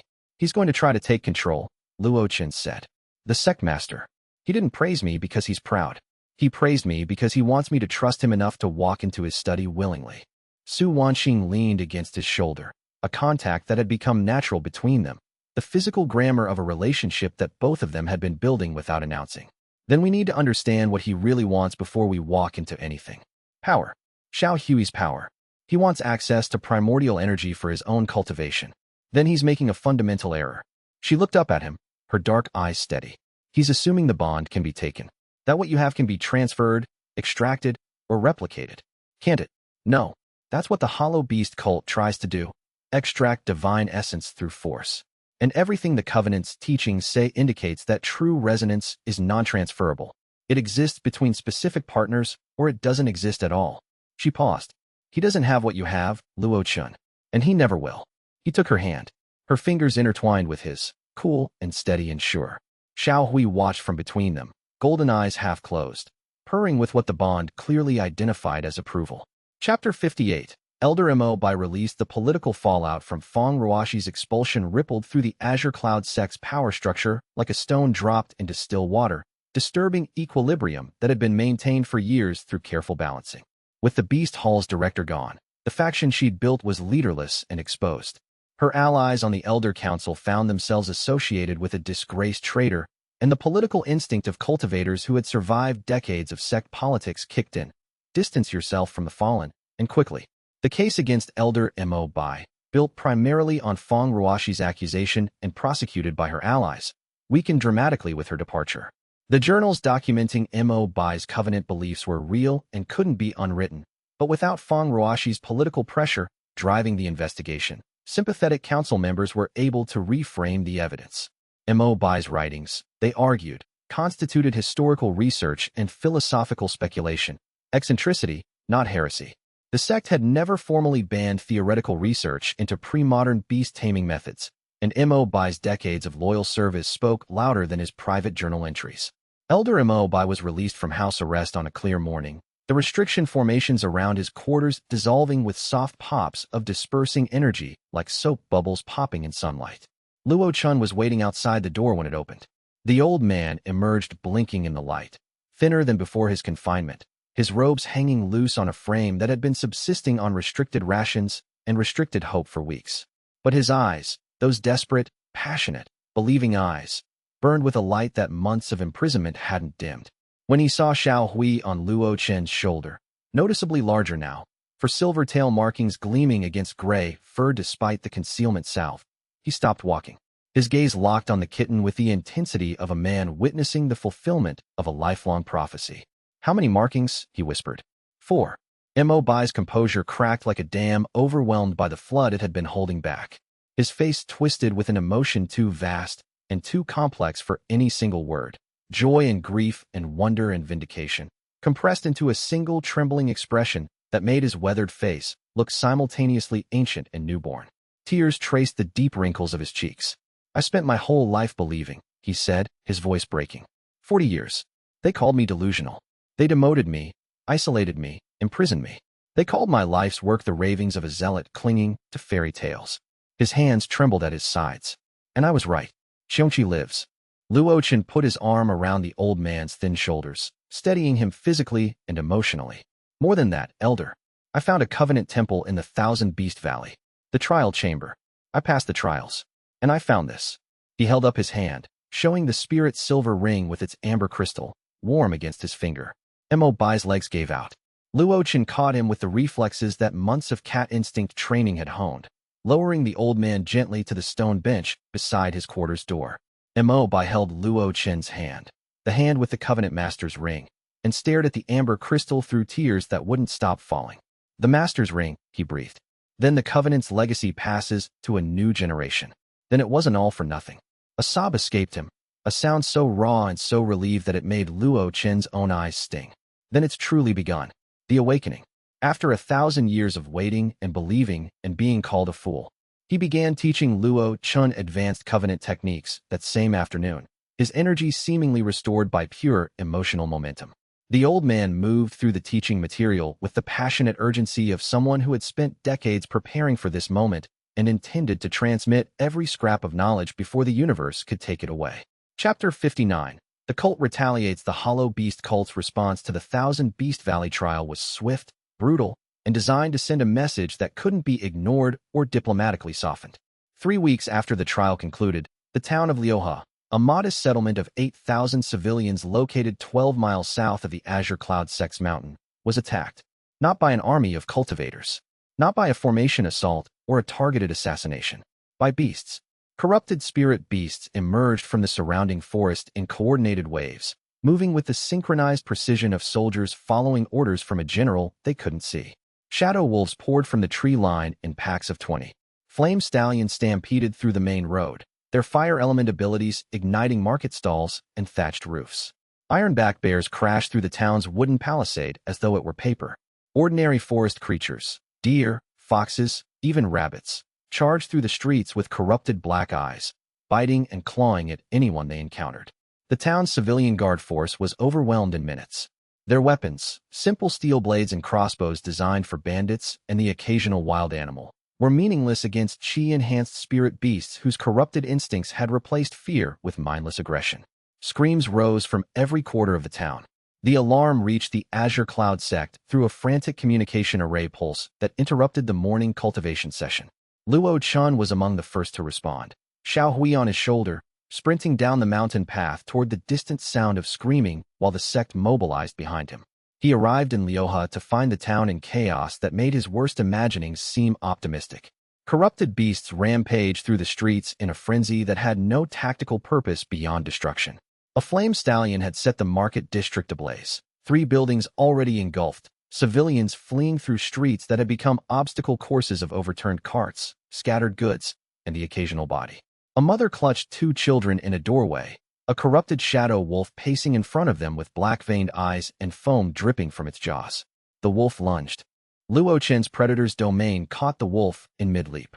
His hand closed on its scruff, chi-enhanced strength halting 300 pounds of corrupted muscle, and he slammed the beast to the ground. Purification energy poured through his palm, golden light burning the corruption away in 2 seconds flat, and the wolf blinked, looked around in canine confusion, and bolted for the forest. The mother stared at him with wide, tear-streaked eyes. Thank you. Get to the temple square. We're establishing a safe zone there." He moved through the streets, purifying beasts as he went. But one cultivator, however powerful, couldn't be everywhere at once in a town of 8,000 people. So he did something bigger. Xiao Hui, territorial dominion. Full range. The cat on his shoulder responded instantly. The pulse of primordial authority expanded outward from Xiao Hui's position, sweeping through the town in a wave of golden light that passed through walls, through buildings, through the earth itself. Every corrupted beast in Liuhe, dozens of them, halted mid-action as the irresistible weight of a divine beast's presence descended on their hijacked consciousness. Some collapsed immediately, the corruption burning away under Xiao Hui's authority like frost in sunlight. Others fought the compulsion, their corrupted cores struggling against the primordial command. Luo Chen added focused purification energy to the territorial dominion field, pushing golden light through the resonance bond and outward through the dominance pulse. The combination was devastating to the corruption, golden resonance energy backed by the authority of a being that predated the corruption's creators by millennia. One by one, the dark chi overlays shattered and dissolved. Beasts across the town snapped back to their natural consciousness, their hijacked bodies suddenly their own again. Most fled immediately, terrified by their surroundings and the memories of what they'd been forced to do. A few, the more exhausted ones, simply lay down where they were and slept, their bodies catching up with the trauma their minds had endured. Within an hour, the attack was contained. Su Wanqing established a field medical station in the temple square, distributing healing pills to injured civilians and treating the worst cases with her own hands. Lin Qingya led combat teams through sectors of town where structural fires needed containment. Zhang Yufei carried injured people out of damaged buildings with the gentle care of a man whose massive hands knew the difference between breaking things and holding things together. The town was damaged. Buildings burned. People were hurt. 2 civilians had died before the response force arrived. An elderly man trampled by a panicked flame stallion and a child who'd been cornered by corrupted wolves. 2 deaths. In a town of 8,000, against an attack force of corrupted beasts that should have produced dozens of casualties. But the message from the Hollow Beast cult was clear. They could attack anywhere, anytime, using the natural world itself as a weapon. No wall could keep out beasts that had been walking through those walls peacefully for generations. No defense could anticipate an attack that turned the ecosystem into an army. This was war. Not the war of cultivation duels and sect rivalries. The war of civilizations. Humans versus the thing that was turning nature against them. Chapter 60. The Hollow King's declaration 3 days after the Liuhe attack. At noon on a cloudless day, the sky above the Azure Cloud Sect turned dark. Not storm dark. Not cloud dark.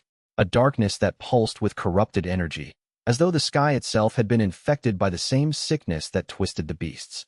The sect's defensive formations activated automatically, formation arrays blazing to life across the mountain in concentric rings of urgent blue light, barriers snapping into place, warning bells tolling from every peak. A figure appeared in the sky. The projection was enormous, 50 meters tall, a humanoid shape visible from every point on the mountain and from the valleys below. It was shrouded in an aura of corrupted beast energy that writhed and twisted around it like a living cloak of darkness, tendrils of shadow reaching outward and dissipating at the edges like smoke from a fire that burned on stolen life. The figure's face was barely visible beneath the corruption. Angular features. A mouth curved in the serene, almost compassionate smile of someone who held absolute power and wanted you to understand that your cooperation wasn't required but would make things easier. And the eyes, hollow, glowing with the stolen light of consumed beast souls, each one a tiny galaxy of trapped consciousness burning behind those empty sockets. The Hollow King. His voice rolled across the mountain like thunder made of poison, carrying to every ear in the sect, from the sect master in his study to the newest outer disciple in the bottom quarters, with supernatural clarity that bypassed distance and barriers. Azure Cloud Sect. I am the Hollow King, sovereign of the Hollow Beast cult, and I come bearing a simple message that I trust you will receive with the wisdom your reputation suggests. The projection's hollow eyes swept the mountain's buildings, the training grounds, the peaks and pavilions of a sect that had stood for centuries. They paused on the eastern slope, where Luo Chen stood in the open air with Xiao Hui on his shoulder, the cat's golden eyes reflecting the dark projection with an expression that held neither fear nor deference, only the calm, measuring gaze of something ancient regarding something it had seen before. The age of divine beasts is over. The Hollow King continued, his voice carrying the practiced cadence of a speech delivered with absolute conviction. Their power belongs to humanity now, to those strong enough to claim it and wise enough to wield it. The primordial era ended millennia ago, and the creatures that shaped that era have no place in the modern world. They are relics. Beautiful, powerful relics, but relics nonetheless. And relics belong in the hands of those who can use them. He paused, letting the weight of his words settle over the sect like snow accumulating on a roof. You harbor a xianxia remnant, a fragment of a dying age, sleeping in the body of a common cat and bonded to a boy who doesn't understand what he holds. I do understand. I have spent centuries understanding. The Hollow King's voice hardened, the compassionate tone giving way to something colder. Surrender the xianxia fragment to me, and I will leave your sect intact. Your people will be spared. Your mountain will stand. Your cultivation traditions will continue uninterrupted. Another pause. The hollow eyes found Luo Chen directly, and the weight of that gaze, a gaze powered by 6 consumed divine beast fragments, pressed against Luo Chen's consciousness like a hand pressing against his chest. Refuse, and I will tear this mountain apart stone by stone to take what is mine by right of power and right of purpose. You have 7 days to deliver the fragment to the coordinates I will provide. The projection dissolved. The corrupted darkness receded. The sky returned to blue with an abruptness that made the sunlight seem violently bright. The silence that followed was the loudest sound Luo Chen had ever heard. The entire sect knew. Every disciple, every elder, every servant and administrator and guard. The thing they'd been whispering about, speculating about, wondering about, the mysterious gray cat that calmed beasts and crackled with golden light, was a divine beast. A creature from the age of creation. And a being of terrifying power wanted it badly enough to threaten the entire sect. Disciples stared at Luo Chen with expressions that ranged from awe to accusation. Elders exchanged urgent whispers that would become emergency council sessions within the hour. Sect Master Duan Zhengming stood on the main peak's observation platform with his fists clenched, his carefully maintained composure fractured by the public exposure of the secret he'd been trying to control.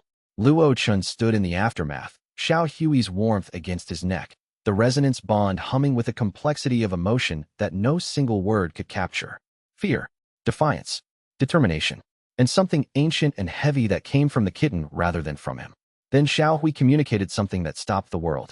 Not an emotion, not an instinct, not the vague impressions and emotional fragments that had characterized their bond's communication until now. For the first time, something close to words, meaning transmitted directly into Luo Chen's consciousness with the clarity of a bell struck in a cathedral. I remember him. He was there when I died the first time. The golden eyes held memories older than the mountain beneath their feet. Memories of betrayal and death and a seal that had turned a divine being into a sleeping kitten.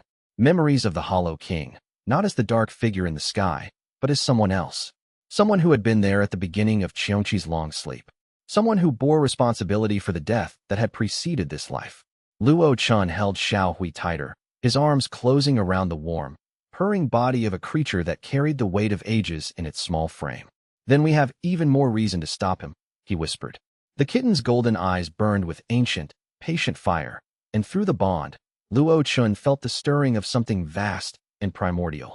The divine beast within, no longer just sleeping, no longer just slowly waking, but now actively, deliberately preparing for war. Chapter 61. The sect divides. The Hollow King's 7-day ultimatum turned the Azure Cloud Sect into a pressure cooker of fear, ambition, and fractured loyalty.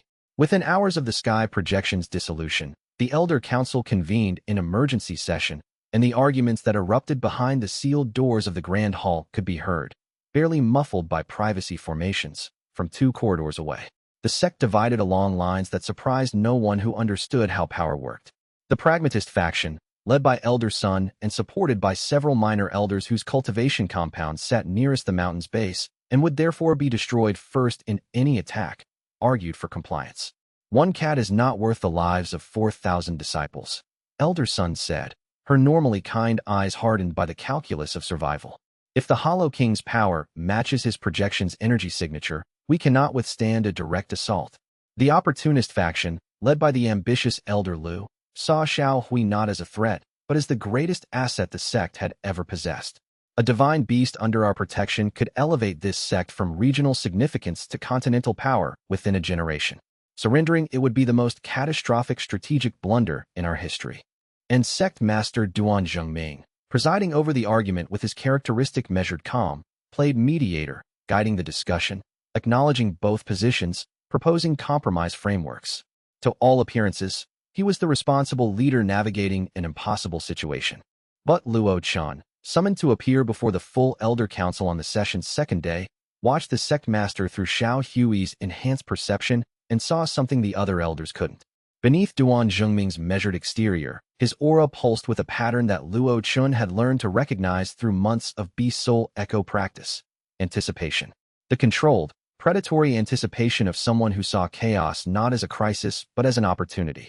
"Disciple Luo Chen," Duan Zhengming addressed him from the elevated seat. "The council requires your perspective. The Hollow King demands we surrender your beast companion. What is your position?"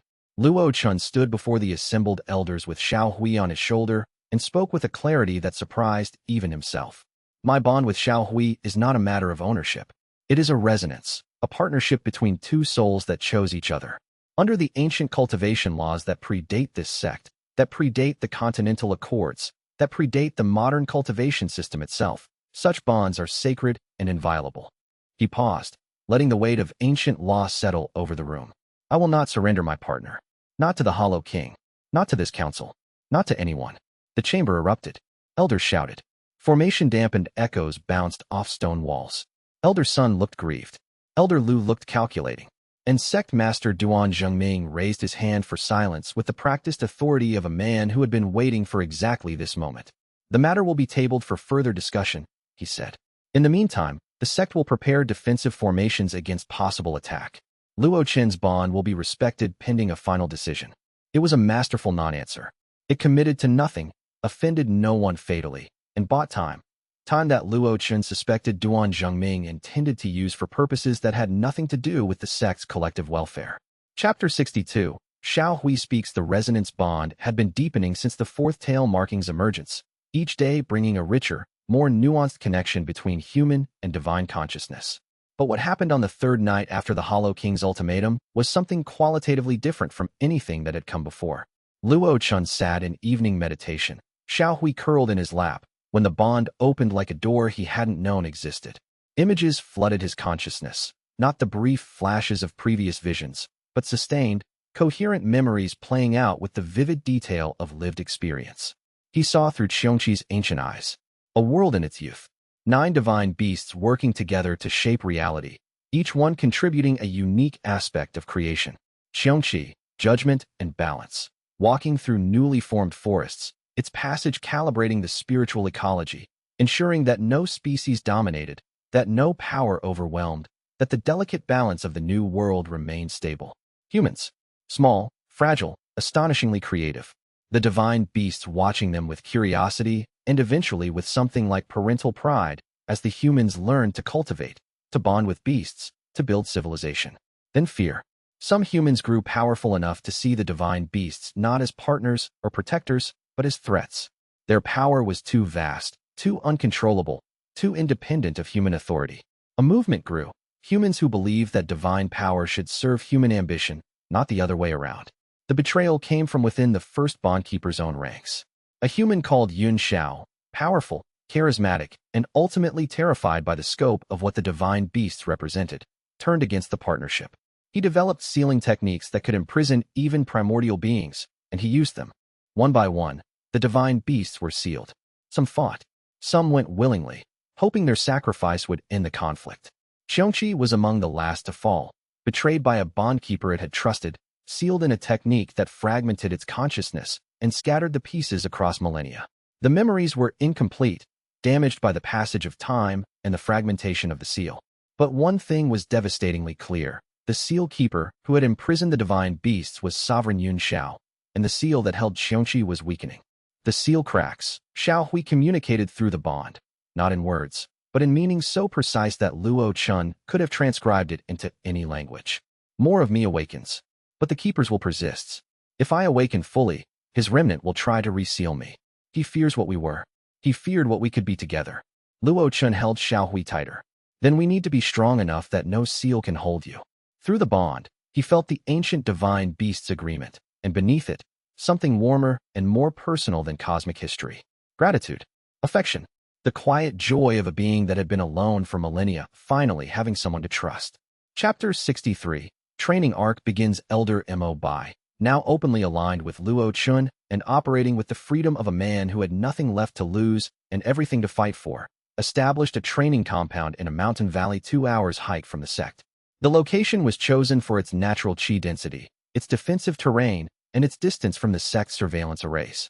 We have perhaps a month before outside forces converge, Mo Bai said, spreading formation diagrams across a flat rock while the morning mist curled around them. The Hollow King's ultimatum. The Continental Association's investigation. Duan Jingming's private schemes. Everything is accelerating. You need to be substantially stronger when the convergence arrives. The training was intensive, structured around 3 covenant techniques that Mo Bai considered essential for a bondkeeper operating in hostile territory. Beast Soul Fusion was the most dramatic, a technique that temporarily merged aspects of Xiao Hui's divine nature with Luo Chen's physical body. When activated, his senses sharpened beyond human limits. His reflexes accelerated to predatory speed. His muscles gained the dense, explosive power of a hunting cat. His fingernails hardened into something approaching claws. His eyes shifted to reflect golden light in darkness, granting perfect night vision. The transformation was temporary, sustained for minutes, not hours, and exhausting. Each session left Luo Chen gasping, his muscles trembling with the aftershock of channeling power that his human body wasn't designed to contain. Su Wanqing developed recovery pills specifically for post-fusion fatigue, each batch more precisely calibrated than the last. Primal chi manipulation taught him to shape the golden resonance energy directly, forming it into constructs, shields, projectiles, binding chains, that carried primordial authority. The constructs were weaker than equivalent conventional techniques, but they had a unique property. Corruption couldn't touch them. Dark chi that would overwhelm standard spiritual energy simply dissolved on contact with primordial constructs. Territory expansion pushed Predator's domain and territorial dominion further, increasing their range and refining their precision. At full extension, Luo Chen could sense everything within 50 meters and project territorial dominion across a quarter-mile radius. Su Wanqing worked alongside the training, refining a pharmacopoeia of pills tailored to Luo Chen's unique cultivation. Resonance-enhancing pills, chi recovery pills, injury-healing pills whose formulations incorporated the golden chi harmonics that her research had mapped. She also began experimenting with pills for Jiang Yufei, compounds that helped his body cultivator's constitution withstand the pressure of being near active divine beast energy. Jiang Yufei trained with his characteristic enthusiasm, his body cultivation focus finding an unexpected synergy with the primordial energy that saturated the training ground. The ambient resonance from Luo Chen and Xiao Hui's training sessions was slowly strengthening his physical constitution beyond what normal body cultivation could achieve. Is it normal for my skin to feel like it's becoming armor? He asked one afternoon, punching a boulder and noting that the boulder cracked before his fist hurt. It's the ambient primordial chi, Mo Bai explained. Your body cultivation creates a physical matrix that absorbs and integrates environmental spiritual energy. Training near an active divine beast bond is essentially upgrading the energy your body absorbs from standard chi to primordial chi. So I'm getting stronger just by being nearby? In essence, yes. Jiang Yufei grinned. Best training partner arrangement ever. Lin Xingya, though she trained separately to maintain her cover as a conventional inner disciple, received intelligence reports and strategic briefings from the group. Her ice spirit constitution, she discovered, resonated with the primordial energy in ways that enhanced her detection abilities. She could now sense corruption at twice her previous range, making her invaluable as an early warning system. The weeks passed in sweat, progress, and the quiet companionship of people who understood that they were preparing for something that could destroy them all. Chapter 64. The Continental Beast Taming Association. The news arrived via formal Jade communication from the Continental Beast Taming Association's central office, a missive that carried enough institutional weight to make the Azure Cloud Sect's newly stabilized political structure tremble. Grand Tamer Su Longwei, the association's most senior field inspector and arguably the most accomplished beast tamer alive, was being dispatched to the Azure Cloud Sect to conduct a formal assessment of the sect's beast management practices in light of the Hollow King incident. His mandate was broad: evaluate the sect's ability to manage unusual beast assets, assess the threat level of the Hollow Beast cult's operations in the region, and make recommendations that could include everything from additional resources to forced confiscation of dangerous beasts. The wording was diplomatic. The implications were existential. Grand Tamer Su is a legend, Elder Mo Bai said when Luo Chen brought him the news. 80 years old, cultivation at Celestial Sovereign Realm, and bonded with a Thunderwing dragon, one of the most powerful conventional beast bonds in recorded history.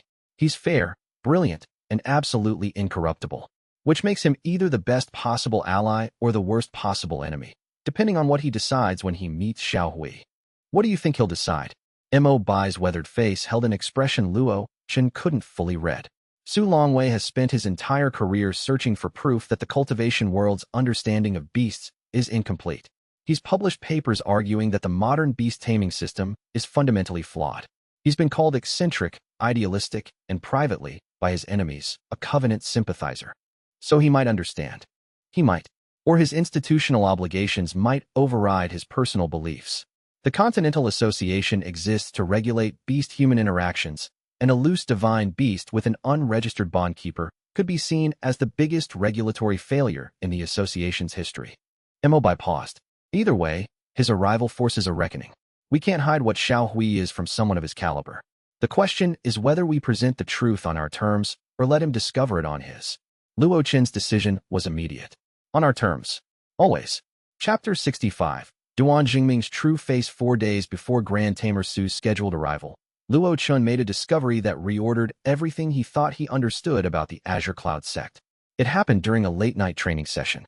Luo Chen was practicing Beast Soul Echo at extended range, pushing Xiao Hui's enhanced perception through the mountain stone, mapping the underground structures that honeycombed the sect's foundation.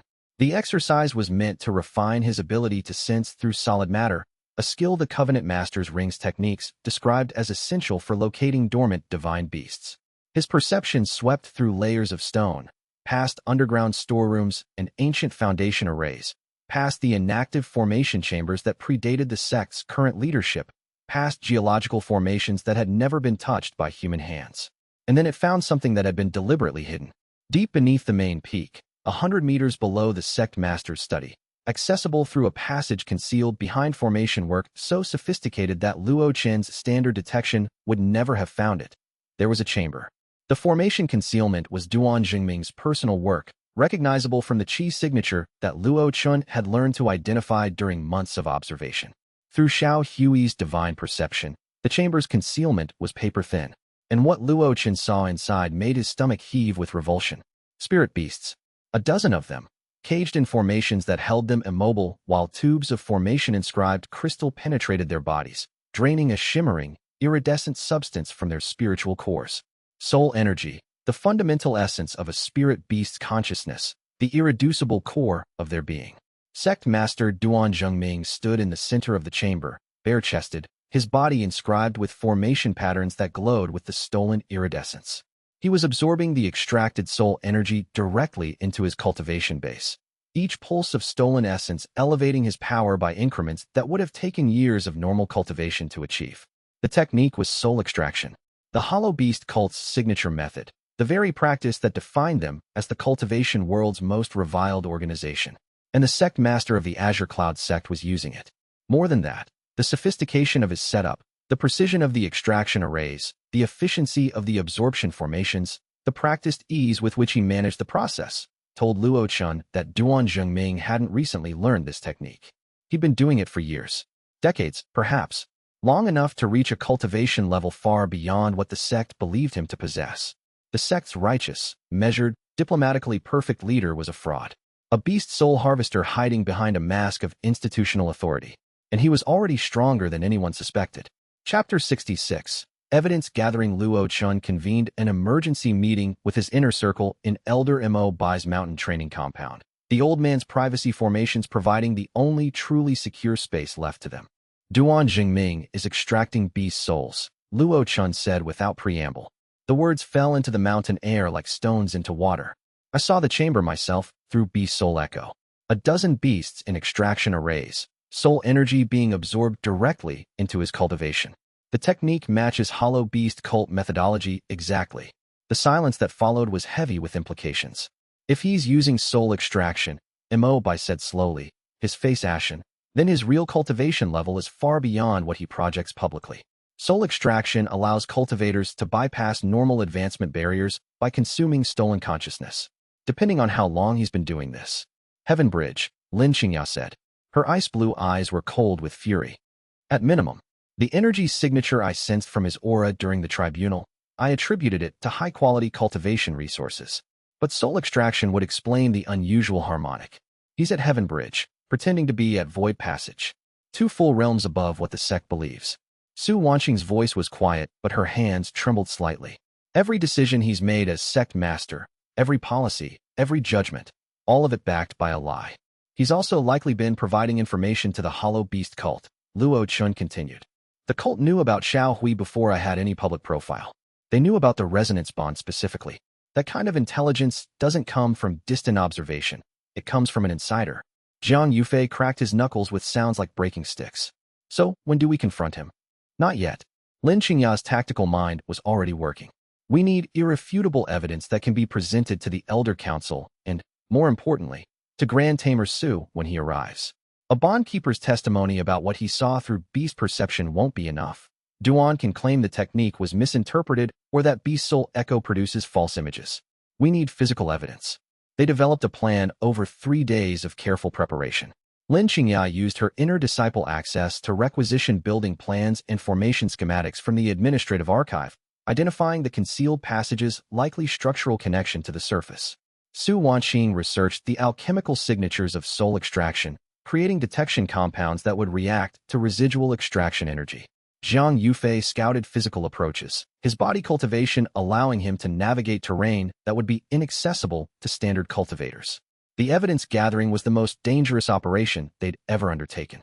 Every moment spent near the concealed chamber was a moment where Duan Jingming's detection arrays might identify them. They worked in shifts, never staying longer than 20 minutes, never using techniques that would register on the sect's surveillance network. After 3 days, they had what they needed. Formation array samples bearing Duan's personal qi signature, soul extraction residue that Su Wanqing's compounds identified with 99% certainty, and physical evidence of the concealed chamber's existence obtained through Lin Qingya's architectural analysis. It was enough. Now they needed the right moment to use it. Chapter 67. The Grand Tamer arrives. Grand Tamer Su Longwei's arrival at the Azure Cloud Sect was an event that drew every cultivator on the mountain to their windows. He descended from the sky on the back of his thunderwing dragon, a magnificent beast 60 meters from wingtip to wingtip, its scales crackling with ambient electrical energy that made the air smell of ozone, and the hair on every observer's arm stand straight. The dragon landed on the sect's main courtyard with the precise grace of a creature that had been performing state arrivals for decades, its massive head sweeping the assembled elders with golden eyes that radiated intelligence equal to any human in the crowd. Su Longwei dismounted with the careful movements of a man whose body bore the weight of 80 years and the power of celestial sovereign cultivation. He was imposing without being threatening, tall, broad-shouldered, with a mane of white hair and a face that combined scholarly intelligence with the weathered toughness of someone who had spent decades in the field rather than behind a desk. His robes bore the Continental Association's golden blue crest, and his cultivation aura, carefully contained but undeniably present, carried a warmth that stood in stark contrast to Duan Zhengming's measured coolness. The official welcome was formal and efficient. Duan Zhengming greeted Su with perfect diplomatic courtesy, his performance as the concerned sect leader flawless. The elders assembled in proper hierarchy. The disciples observed from their designated viewing positions. But the moment Su Longwei's dragon landed, something unexpected happened. The Thunderwing Dragon, a creature renowned for its territorial aggression and its absolute loyalty to its bonded tamer, turned its massive head toward a specific point in the crowd and made a sound that its handler had never heard it produce in 30 years of partnership. The dragon purred. The sound was so incongruous coming from a 60-meter apex predator that the entire courtyard fell silent. Every eye followed the dragon's gaze to the point in the crowd where Luo Chen stood with a gray cat on his shoulder. The dragon was looking at Xiaohui, and the purring grew louder, the ancient beast's electrical aura dimming as its combat systems powered down in an instinctive response that Su Longwei, with decades of experience reading his dragon's behavior, immediately recognized. Submission. Willing, reverent, joyful submission from a celestial sovereign-bonded dragon, directed at a cat. Su Longwei's eyes fixed on Xiaohui with an expression that Luo Chen recognized from Elder Mo Bai's face the first time the old man had seen the kitten, the look of a lifelong believer encountering proof. The Grand Tamer requested a private meeting with Luo Chen before the formal proceedings had even begun, his voice carrying a reverence that made several elders exchange alarmed glances. I've spent 40 years searching for evidence that divine beasts survived the sealing era, Su said when they were alone in the guest quarters, his composure cracking to reveal something raw and genuine beneath. I've been called eccentric, obsessive, delusional. I've read every historical text, examined every alleged sighting, and investigated every rumor. He knelt, this man of 80 years and celestial sovereign power, to bring his eyes level with Xiaohui on Luo Chen's shoulder. May I meet your companion properly? Xiaohui regarded the Grand Tamer with golden eyes that held recognition, not of the man specifically, but of what he represented. Someone who had been searching.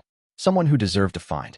The kitten pressed its nose against Su Longwei's offered palm, and golden light pulsed through the contact. The Grand Tamer's eyes filled with tears. Chapter 68, Recognition and Alliance. The formal examination took place in Su Longwei's private quarters, away from the sect's surveillance arrays and Duan Zhengming's intelligence network. The Grand Tamer used his own detection equipment, instruments refined over decades of research, designed to identify spiritual signatures that standard beast classification systems couldn't process. His findings confirmed what Elder Mo Bai had known by instinct and Luo Chen had learned through vision. Xiaohui was a dormant divine beast, specifically matching ancient records of xianxia, the divine beast of judgment and balance. The resonance bond between Luo Chen and Xiaohui was a genuine primordial partnership, the first verified occurrence in over 1,000 years. This changes everything, Su said, reviewing the data on his analysis crystals with fingers that trembled slightly. Not just for your sect, for the world. The existence of a living divine beast and an active bondkeeper rewrites the fundamental assumptions of modern beast taming theory. The hollow beast cult already knows, Luo Chen said. They've been hunting divine beast remnants for centuries. They have fragments from at least 6 other divine beasts. Su's expression hardened. The Hollow King. Yes. We've been tracking his organization for decades without penetrating their core operations. If he has 6 fragments. He trailed off, calculating implications that made his face grow grave. Then he's close to completing the Void Ascension ritual. You know about it? I've theorized about it. A forbidden art from the sealing era, the theory being that by consuming enough divine beast essence, a human cultivator could achieve a level of power equivalent to the divine beasts themselves. Su shook his head. It's not just forbidden. It's obscene. It would require destroying divine consciousness, murdering primordial beings, to steal their power. Su pledged the Continental Association's formal protection for both Luo Chen and Xiaohui, using his authority as Grand Tamer to designate them a protected bond pair under the association's charter. The designation came with resources, access to Continental Association facilities, communication networks, and intelligence, and political cover that would make targeting them significantly more difficult. But he was honest about the protection's limits. The association isn't unified. I have allies who share my beliefs, but I also have colleagues who would see your bond as a resource to be exploited. And the Hollow King has infiltrated institutions at every level. Trust selectively. A cautious, imperfect alliance formed between the ancient Grand Tamer and the young bondkeeper. 2 men separated by 6 decades and 8 cultivation realms, united by a shared understanding that the world was about to change, and that they needed to be on the right side of that change. Chapter 69. Betrayal revealed. Luo Chen chose his moment with surgical precision. Grand Tamer Su's presence at the sect provided both witness authority and protective power. The timing had to be before Duan Jingming realized how much they knew and after Su had established his own assessment of the situation. The confrontation took place in the Grand Hall, during what had been announced as a routine sect leadership review. All elders were present. Su Longwei attended as Continental Association observer. Luo Chen entered with his inner circle, Su Wanxing carrying evidence containers, Lin Xianxia bearing array recordings and architectural documents, Jiang Yufei providing the physical deterrent of a body cultivator whose loyalty was written in the set of his jaw.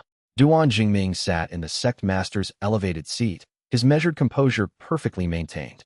His eyes swept the entering group with calm interest that Luo Chen's enhanced perception read as concealed alarm. The subtle acceleration of his heartbeat, the micro-tension in his hands, the barely perceptible shift in his aura's harmonics. He knows something is wrong, Luo Chen realized. But he doesn't know what.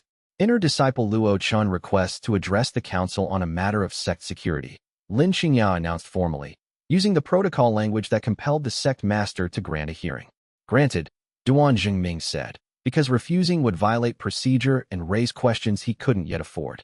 Luo Chen stepped forward and spoke clearly, his voice carrying to every corner of the hall.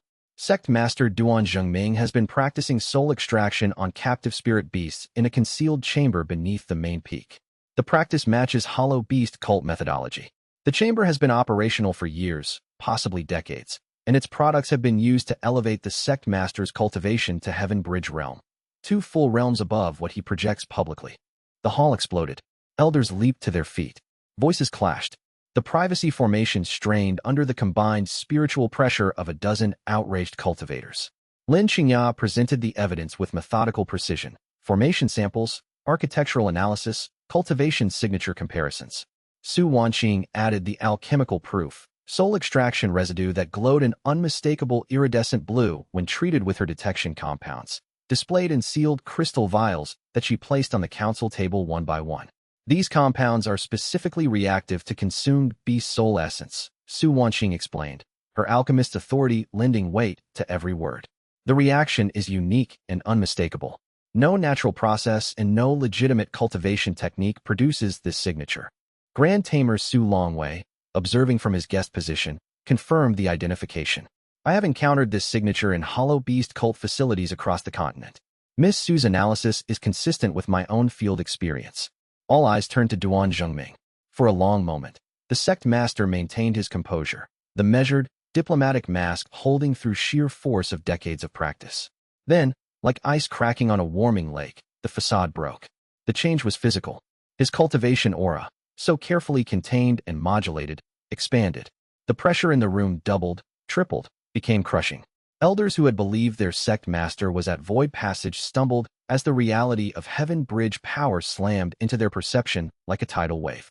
You clever little brat, Duan Jingming said, and his voice was different, stripped of the measured calm, carrying the raw, unfiltered contempt of a man who had been pretending to be less than he was for decades and was finally done pretending.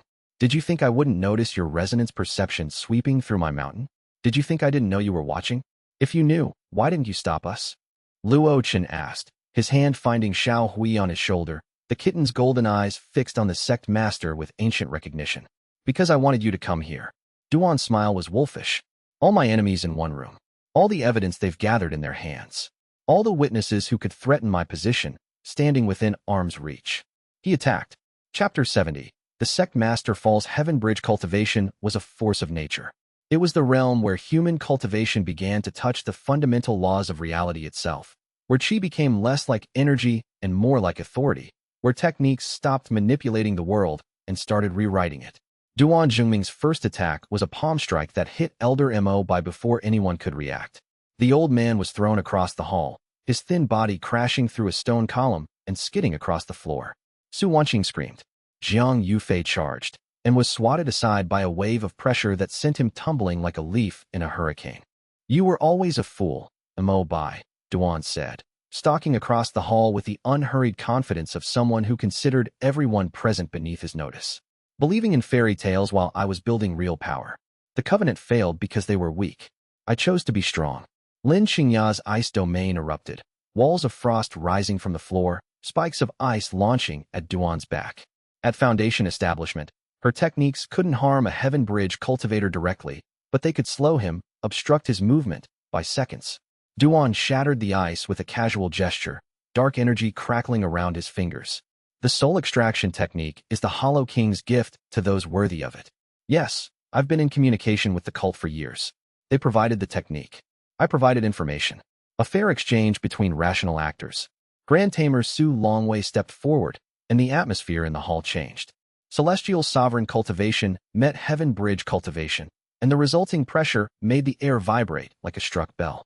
Su's Thunderwing Dragon, sensing its partner's combat intent, crashed through the hall's windows in an explosion of stone and formation barriers. Duan Jingming. Su's voice was the controlled fury of a man who had spent his life protecting beasts and was now facing a man who had been consuming them. You are under Continental Association arrest for violations of the Beast Protection Accords, unauthorized soul extraction, and conspiracy with a prescribed organization. Duan laughed. You think your authority matters here, old man? This is my sect, my mountain, my domain. He threw everything at Su. Heaven Bridge techniques enhanced by decades of consumed beast souls, dark energy that twisted the spiritual fabric of the hall and turned the formation arrays against their own controllers. The battle was devastating. Su and his dragon fought with the coordinated precision of a bond forged over 30 years, but Duan's power was augmented, corrupted, and utterly ruthless. Luo Chen activated Beast Soul Fusion. The technique surged through the resonance bond, Xiao Hui's divine attributes layering over his human body. His eyes shifted to golden slit-pupiled cat's eyes. His fingernails hardened and curved into claws. His muscles densified. His senses expanded to predatory range. He wasn't strong enough to match Heaven Bridge, not even close. But he was fast enough, with Xiao Hui's divine reflexes, to be a factor. He darted through the battle, striking at Duan's flanks, disrupting his techniques at critical moments, creating openings that Su and the dragon exploited. Lin Qingya's ice created environmental obstacles. Su Wanqing's alchemical bombs filled the air with chi-disrupting compounds. Jiang Yufei, battered but functional, tackled a formation pillar to bring down a section of ceiling on Duan's position. Elder Mo Bai, bleeding but alive, crawled to a formation control panel and activated the hall's emergency containment arrays, turning the Grand Hall into a sealed box that trapped everyone inside, including Duan. The combined pressure was too much. Not enough to defeat a Heaven Bridge cultivator outright, but enough to make staying and fighting a losing proposition against a celestial sovereign opponent who was slowly gaining the upper hand. Duan Zhengming made his calculation. He gathered corrupted energy around himself, detonated a section of the hall's floor with a technique that blasted a crater through solid foundation stone, and dropped into the underground tunnels he'd carved over decades of secret cultivation. His voice echoed up from the darkness. This isn't over. The Hollow King already knows about your pet. When he comes for it, and he will, I'll be at his side. And you'll wish you'd never touched my mountain. The Grand Hall fell silent except for the settling dust, the groaning of damaged stone, and the heavy breathing of a room full of people who had just survived a battle with a monster wearing a leader's face. Chapter 71. New Leadership. The aftermath of Duan Zhengming's unmasking and escape was a period of controlled chaos that tested the Azure Cloud Sect's institutional resilience to its breaking point. The Elder Council convened in emergency session, in a different hall, the Grand Hall being uninhabitable, and immediately offered the sect master position to Elder Mo Bai. The old man declined with the quiet dignity of someone who understood himself well enough to know his limitations. I'm a scholar and a teacher, not a leader, Mo Bai said. My strengths are knowledge and patience, not administration and politics. The sect needs someone who can manage a crisis in real time, not someone who can write papers about it afterward. After heated deliberation, the position went to Elder Yun Mei, a relatively young elder in her 50s whose cultivation at Soul Forging realm was solid if unremarkable, but whose administrative competence and genuine concern for the sect's welfare made her the council's consensus choice. She was practical, honest, and possessed the crucial quality of knowing what she didn't know and being willing to ask. Her first act was to formalize the alliance with Grand Tamer Su and the Continental Association. Her second act was to lift all restrictions on Luo Chen's activities and grant him unprecedented operational freedom. You're the only person in this sect who can purify beast corruption and communicate with the divine beast, Yunmei told him in their first private meeting. I'd be a fool to restrict that. Do what you need to do. I'll handle the politics. Grand Tamer Su extended his stay at the sect, providing both protective presence and expert consultation. His Thunderwing Dragon took up a perch on the main peak's observation platform, where its massive electrical presence served as both a morale booster and a very visible deterrent against external threats. But the damage was done. The Azure Cloud Sect had lost its leader, its institutional credibility was shaken, and the Hollow King now had a Heaven Bridge-level ally who knew the sect's defenses intimately. And somewhere in the darkness beneath the mountains, Duan Zhengming was running toward a master who would welcome him with open, corrupted arms. Chapter 72. The map's first marker with the sect's internal crisis stabilized and a functional alliance in place. Luo Chen turned his attention to the Covenant Master's ring and the map it contained. The three-dimensional chi light projection showed the continent in detail that surpassed any cartographic work Luo Chen had ever seen. Mountains rendered as glowing peaks, rivers as flowing silver lines, forests as green masses of living chi. 9 markers dotted the map, each one indicating the resting place of a dormant divine beast. 1 marker, Xiao Hui's, pulsed gold, alive and active. 8 others pulsed silver, sleeping but intact. The nearest marker, Luo Chen said, rotating the projection to study the surrounding terrain, is here, beneath the Iron Ridge Mountains, approximately 400 miles northeast. The Abyssal Caves. I know the Abyssal Caves, Su Longwei said, studying the map with the experienced eye of someone who had traveled the continent for decades. They're a labyrinthine underground system that extends for hundreds of miles beneath the Iron Ridge Range. The deeper levels contain mineral-type spirit beasts found nowhere else, crystalline creatures, stone serpents, metal-eating scarabs. The system is considered extremely dangerous even by celestial sovereign-level cultivators. Xiao Hui's reaction to the marker was intense. The kitten pressed its paw against the projection, and through the resonance bond, Luo Chen received a cascade of fragmented memories. A serpentine creature of living stone, vast beyond comprehension, winding through mountains, it was simultaneously creating. Zhurong, the earth serpent, xianxia's sibling in creation. Zhurong sleeps there, Luo Chen said. Another divine beast. One of the 9 who shaped the world. If the Hollow King knows about the map, and Duan Zhengming almost certainly told him everything, then the cult may already be searching for Zhurong, Mo Bai warned. Then we need to get there first. Chapter 73. Journey to Iron Ridge. The journey to the Iron Ridge Mountains took Luo Chen's team 2 weeks of hard travel through increasingly dangerous territory. The team was lean by necessity. Luo Chen and Xiao Hui as the bond pair and navigator, Su Wanqing providing alchemical and medical support, Jiang Yufei as the physical powerhouse, and Lin Xianxia as combat tactician and intelligence specialist.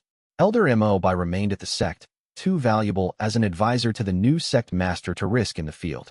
They traveled on foot through cultivated lands that gave way to wilder terrain as they moved northeast, farmland becoming forest, forest becoming mountain foothills, foothills becoming the jagged, iron-rich ridges that gave the mountain range its name. The landscape grew harsher with each day, the spiritual energy shifting from the gentle ambient chi of settled territory to the raw, untamed power of wilderness that had never been shaped by human cultivation. The signs of hollow beast cult activity increased as they traveled. Corrupted beasts appeared in greater numbers, not the massive organized attacks they'd seen at Liuhe, but scattered incidents that spoke to a pervasive, spreading corruption network. Luo Chen purified every corrupted beast they encountered, the golden resonance energy flowing through him with increasing ease and efficiency as his spirit core cultivation continued to deepen.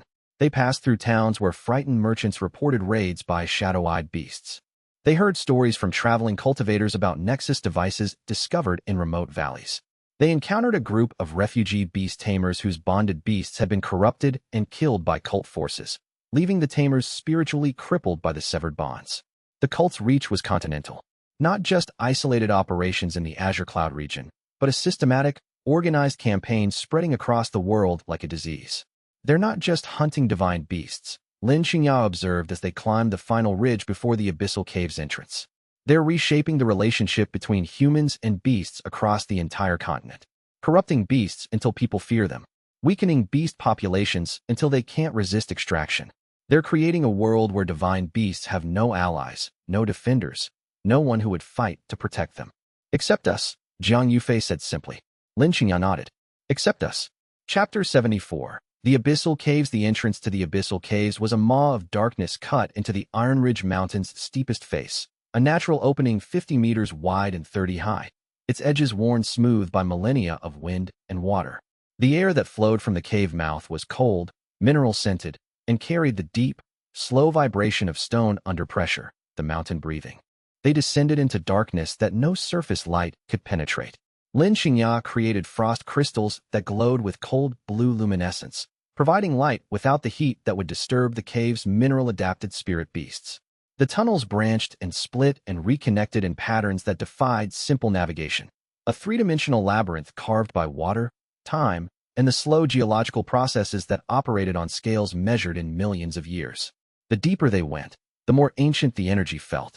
Standard spiritual qi gave way to heavier, denser emanations. The ambient power of deep earth, compressed and refined by geological pressure into something that was almost but not quite primordial. Xiao Hui guided them through intersections that all looked identical to human eyes, but were clearly distinguishable through the kitten's divine perception. Different qi densities, different temperature gradients, different mineral compositions that only divine senses could discriminate. They found the first covenant markers on the third day of descent, carved symbols on the cave walls, identical in style to the temple markers they'd found in the Thousand Beast Valley. The symbols formed a trail, marking a safe path through sections of the labyrinth that would otherwise have been impossible to navigate. The covenant knew about Zhurong, Luo Chen said, tracing the ancient carvings with his fingertips. They came here. Maybe they even communicated with the earth serpent. The bond-keepers of the covenant maintained relationships with all 9 divine beasts. Mo Bai had told him before they departed. Each beast had at least one dedicated bond-keeper who served as liaison and protector. When the sealing happened, those bond-keepers were the first to die, killed by Yuan Zhao's forces to prevent them from opposing the seals. The thought made Luo Chen's hand tighten on Xiao Hui, the kitten warm against his chest as they descended deeper into the earth. Chapter 75. The stone serpent on the 5th day of descent, at a depth where the surface world was a memory and the stone itself seemed alive with its own slow, patient consciousness, they found Zhurong. The earth serpent was not sleeping in a cave. The earth serpent was the cave. The passage opened into a cavern of impossible dimensions, miles wide, miles long, lit by bioluminescent mineral formations that cast the space in soft blue-green light. And filling that space, winding through it like a river frozen in stone, was a body. Zhurong had been petrified. The divine beast's serpentine form, hundreds of meters in visible length, and that was only what they could see in the cavern. The body continued through the walls in both directions, winding through the mountain's core for distances that the mind refused to calculate, had been turned to stone, its scales becoming the granite, its bones becoming the iron ore, its blood becoming the mineral veins that gave the Iron Ridge Mountains their name. The petrification wasn't natural.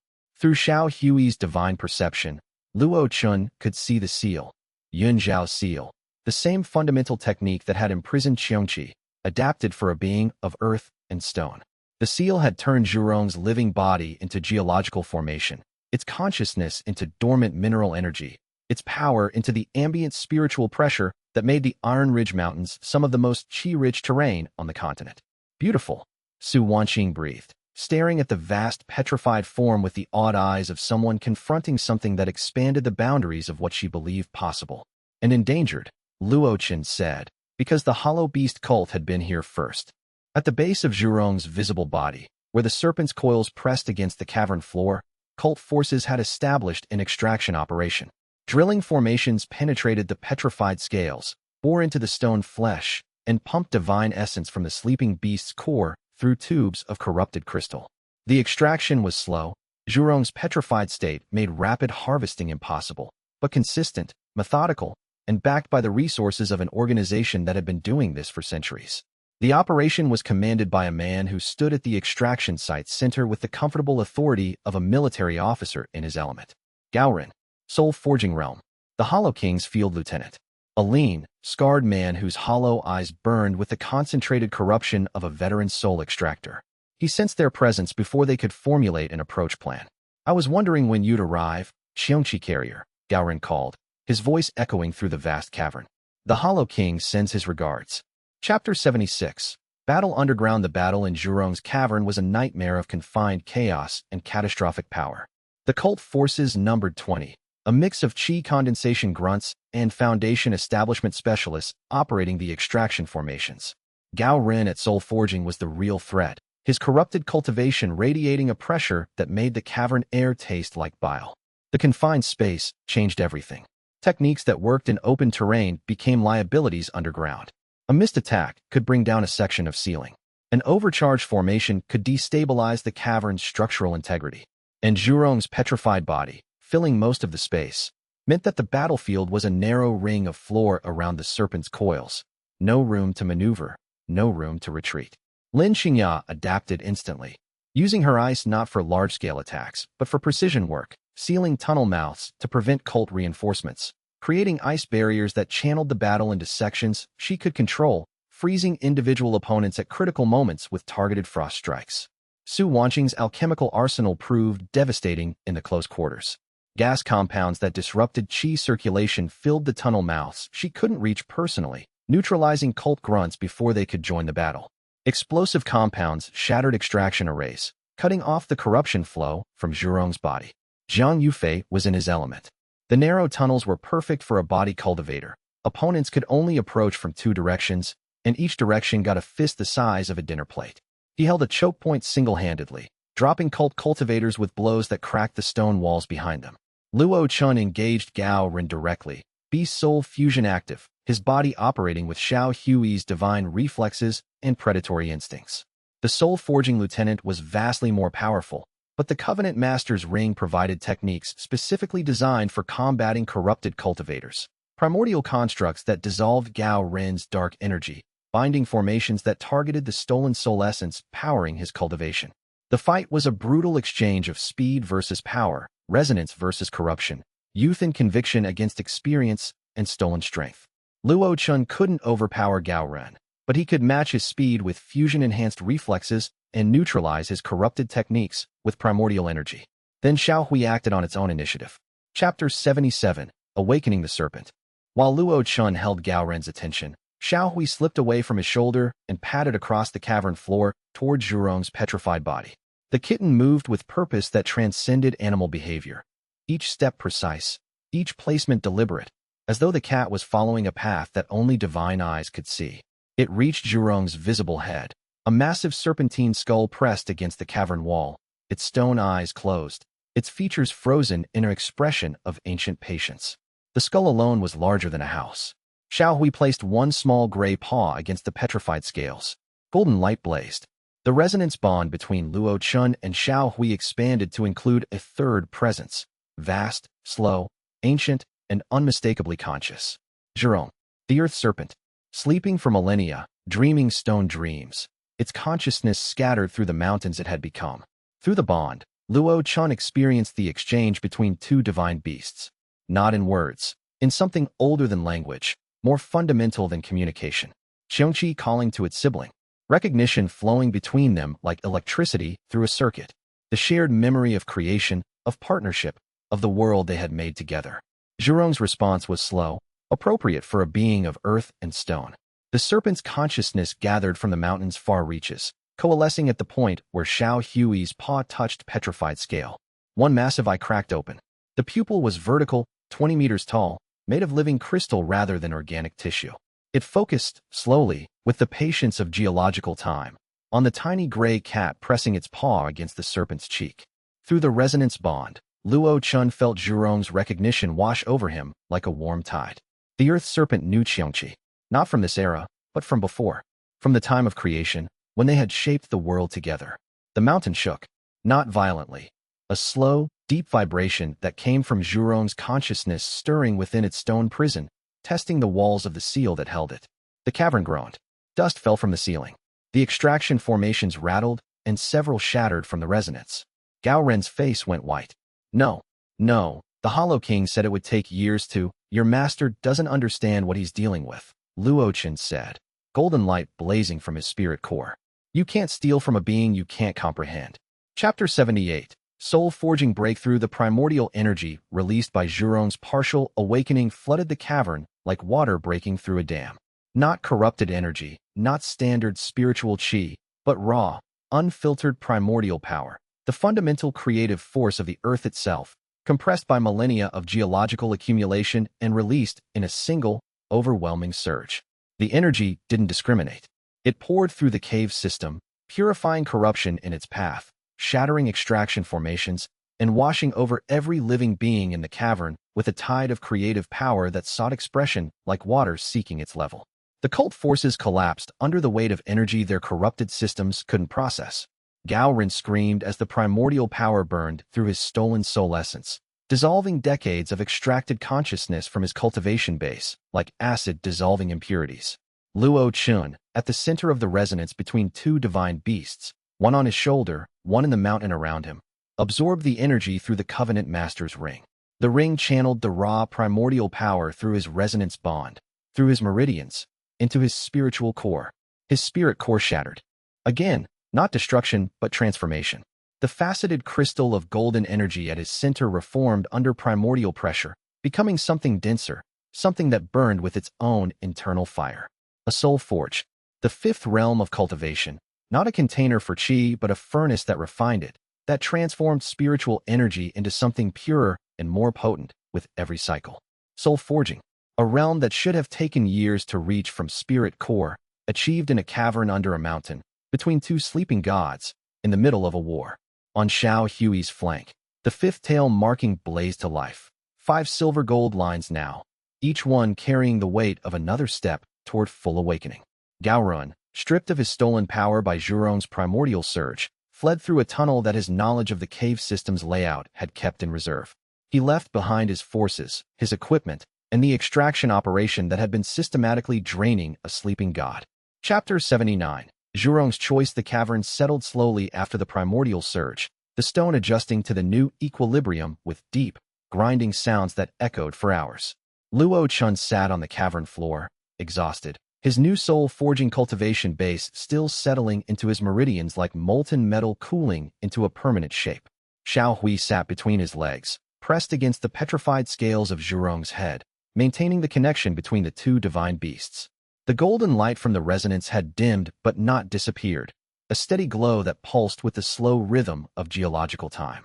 Zhurong communicated through that connection, not in the quick, emotional flashes that Xiao Hui used, but in slow, deep transmissions that came through the stone itself, vibrations that Luo Chen felt through his bones and translated into meaning through the Covenant Master's ring. The Earth Serpent could not fully awaken. Not yet.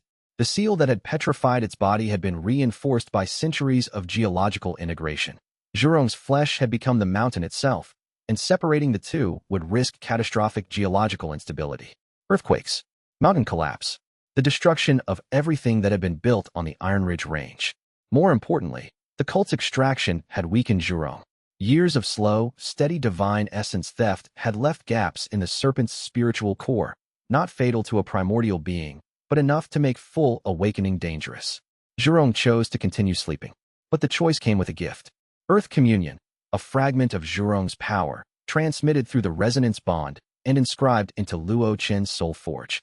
The ability to communicate with Earth-type spirit beasts at any distance. The ability to sense through stone and soil, feeling vibrations and structural patterns through the earth itself. A permanent connection to the mineral world that complemented Xiao Hui's cosmic perception. Find the others, Zhurong communicated, the message coming through the stone beneath Luo Chen's hands in slow, grinding syllables of meaning. Wake them before the hollow takes everything. We were 9. We were strong. We can be strong again, if we are whole. Xiao Hui pressed its paw against Zhurong's stone cheek one last time. The ancient eye, 20 meters of living crystal, closed slowly, with the patient finality of a being that measured time in epochs returning to sleep. The golden light faded. The cavern was dark except for Lin Xingya's frost crystals and the faint bioluminescence of the mineral formations. But the mountain felt different now. The stone hummed with a warmth it hadn't held before. The residual presence of a divine beast that had stirred, remembered its siblings, and chosen to trust a human bondkeeper with its hope. Chapter 80. Return and Warning. The journey back to the Azure Cloud Sect took 10 days, and every mile reinforced the urgency of what they'd learned. The cult's operations at Zhurong's site had been extensive, weeks of extraction work, supported by supply lines and communication arrays that traced back to a network spanning the continent. The Hollow King wasn't running isolated operations. He was conducting a systematic campaign to locate, access, and drain every dormant divine beast on the map. Grand Tamer Su's face was grim when Luo Chen delivered his report in the newly repaired Grand Hall. The assembled leadership of the Azure Cloud Sect, and Continental Association representatives listening in tense silence. The Hollow King's operation at Zhurong's site was well established, Luo Chen reported. They've been extracting divine essence for at least a year. Based on the scale of the extraction infrastructure and the references Gao Run made during the battle, this is one of multiple simultaneous operations across the continent.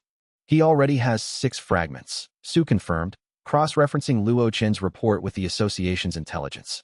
If the cult is actively extracting from Zhurong and potentially from other dormant beasts, the Void Ascension ritual could be achievable within months. Zhurong told us to find the other divine beasts before the cult does, Luo Chen said. Wake them if possible. Protect them if not. The divine beasts were 9. They were designed to work together. If the cult fragments and consumes them individually, we lose not just the beasts but the possibility of ever restoring what they created. You're proposing a continental search and rescue operation for primordial beings, Elder Yunmei said. Her tone wasn't dismissive. It was the tone of a practical woman measuring the gap between necessity and feasibility. I'm proposing that we do what the Covenant was created to do. Find the divine beasts, form bonds with them, and stop the Hollow King from consuming the world's creators. The room was silent for a long moment. Then Grand Tamer Su spoke. The Continental Association will support this mission. I'll commit resources, intelligence networks, and field operatives. His old eyes were bright with a fire that decades hadn't dimmed. This is what I've spent my life preparing for. New Sect Master Yunmei nodded. The Azure Cloud Sect will provide what it can. We're not the strongest sect on the continent, but we have something no one else does. She looked at Luo Chen and Xiao Hui. We have a bondkeeper. As the meeting concluded and the participants dispersed to begin the enormous task of organizing a continental-scale operation, Xiao Hui suddenly froze on Luo Chen's shoulder. The kitten's golden eyes went wide. Its body rigid. The resonance bond blazed with a transmission so intense that Luo Chen staggered, gripping the council table for support. A vision, not a memory, a current perception, transmitted across the resonance bond with desperate urgency. A massive seal, vast, spanning dimensions, written in the language of the sealing era, cracking. Fracture lines racing across its surface like lightning through sky. Behind the cracking seal, visible through the widening gaps, a pair of eyes. Ancient, human, and burning with a cold fury that had been building for 1,000 years of enforced dormancy. Sovereign Yun Xiao, the cultivator who had sealed the divine beasts. The seal keeper who had betrayed the covenant and imprisoned the gods. His seal was weakening. His remnant will, preserved within the seal's structure as its guardian and enforcer, was waking up. And he was not happy about what was happening in the world he'd tried to control. Xiao Hui transmitted a single concept through the bond. One word compressed into a burst of meaning that carried fear, defiance, and the weight of ancient, unfinished conflict. Him. Luo Chen steadied himself against the table, his soul forging cultivation absorbing the aftershock of the vision while his mind processed the implications. They weren't just fighting the Hollow King anymore. They were about to fight the architect of the divine beast's imprisonment, a being whose power had been sufficient to seal 9 primordial gods. And the war was just beginning. Chapter 81. War Preparations. The Continental Beast Taming Association's emergency summit convened in the Azure Cloud Sect's newly fortified Grand Hall 3 weeks after Luo Chen's return from the Iron Ridge Mountains. Representatives from every major sect, kingdom, and cultivation organization on the continent filled the tiered seating. Over 200 delegates whose combined cultivation pressure made the formation arrays strain at their anchors. Grand Tamer Su Longwei stood at the podium with the commanding presence of a man who had spent his entire career building toward this moment. His thunderwing dragon perched on the observation platform above, its electrical aura crackling a subtle reminder of the power backing his words. Ladies and gentlemen, elders and masters, I will be direct because we no longer have the luxury of diplomacy, Su began. The Hollow Beast cult, led by the individual known as the Hollow King, is conducting a continental-scale campaign to locate, extract, and consume the divine essence of the 9 primordial beings known as divine beasts. They have already acquired fragments from at least 6 such beings. If they succeed in completing their Void Ascension ritual, a forbidden art that converts consumed divine essence into personal power, the Hollow King will possess capabilities equivalent to the beings who created this world. The hall erupted in overlapping voices, disbelief, fear, anger, and the frantic calculations of political minds assessing the threat against their own interests. Su let the noise peak and subside before continuing. We have one advantage. A genuine bondkeeper, the first in 1,000 years, has bonded with xianxia, one of the surviving divine beasts. Through this bond, we have access to knowledge, capabilities, and a map showing the resting places of all 9 divine beasts. Every eye in the hall turned to Luo Chen, who stood at the base of the podium with Xiao Hui on his shoulder, a young man of barely 21, surrounded by centuries of accumulated cultivation power, carrying the weight of a responsibility that dwarfed everyone else's in the room. The summit produced a formal alliance, the Beast Covenant Alliance, a multi-sect, multi-kingdom coalition organized around a single mission: protect the divine beasts, counter the hollow beast cult, and prevent the Void Ascension ritual from being completed. Luo Chen was appointed as the Alliance's Divine Beast Liaison, a title that granted him operational authority over beast-related missions and placed him at the center of the coalition's command structure. It also painted a target on his back large enough to be seen from orbit. "You're the most important person in the world right now," Su told him privately after the summit.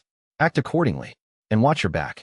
Chapter 82. The Seal Keeper. The visions of Sovereign Yun Xiao intensified over the following weeks, coming unbidden during meditation, during sleep, during quiet moments when the resonance bond was relaxed and Xiao Hui's defenses were lowered.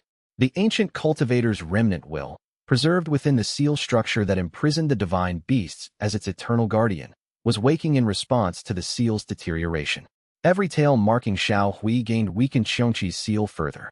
Every divine beast that stirred from dormancy sent cracks racing through the interconnected seal network.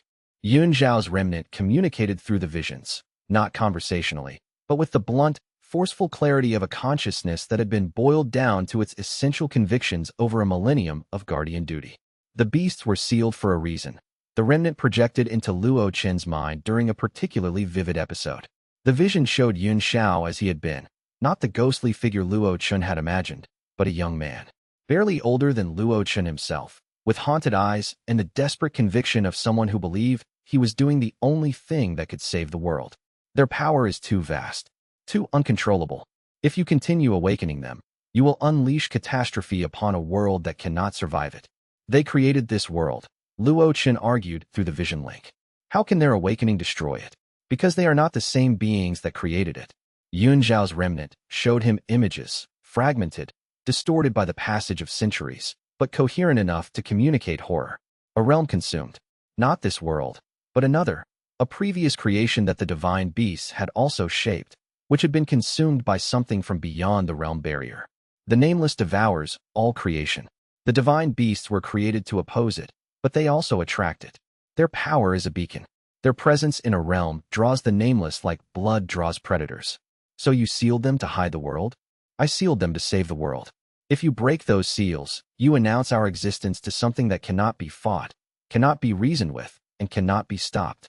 The vision faded, leaving Luo Chen gasping in his quarters. Xiao Hui pressed against his chest with ears flat and golden eyes wide. Through the bond, Xiao Hui communicated its own understanding, older than Yun Xiao's, carrying the perspective of a being that had lived through the events the ancient cultivator only feared. He is not wrong about the Nameless. He is wrong about the solution. We were not created to hide from the Nameless. We were created to fight it. Sealing us did not protect this world. It left it defenseless. Luo Chen sat in the darkness, caught between two truths that couldn't both be right, knowing that the path he chose would determine the fate of everything. Chapter 83.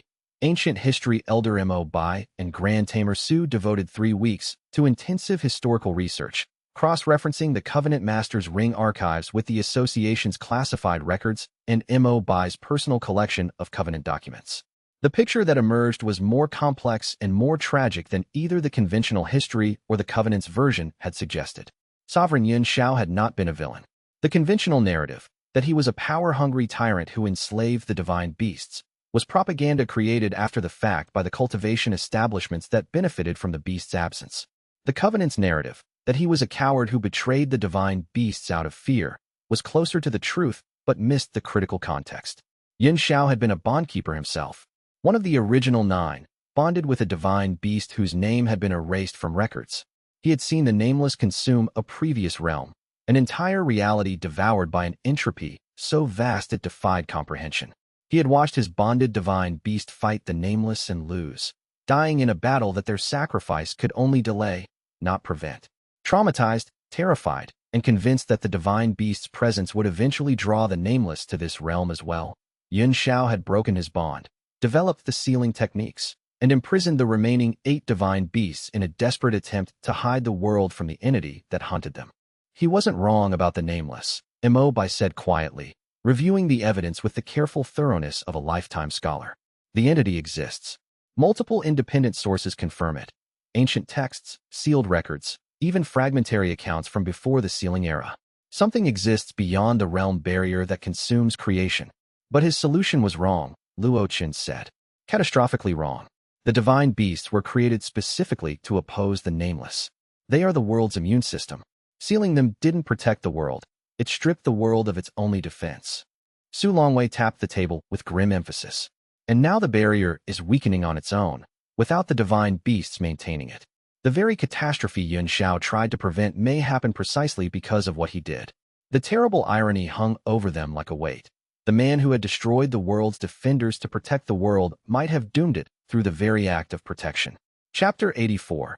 The cult strikes. The Hollow Beast cult's continental offensive began on a cloudless night, when 3 major sect compounds across the continent were simultaneously attacked. The Azure Cloud Sect took the brunt, a coordinated assault by cult forces that had infiltrated the surrounding territory over weeks of careful positioning. Corrupted beasts in the hundreds poured from the forests, backed by cult cultivators ranging from foundation establishment grunts to soul-forging specialists. Elder Bai was caught in the initial wave, fighting to protect a group of junior disciples caught outside the defensive perimeters.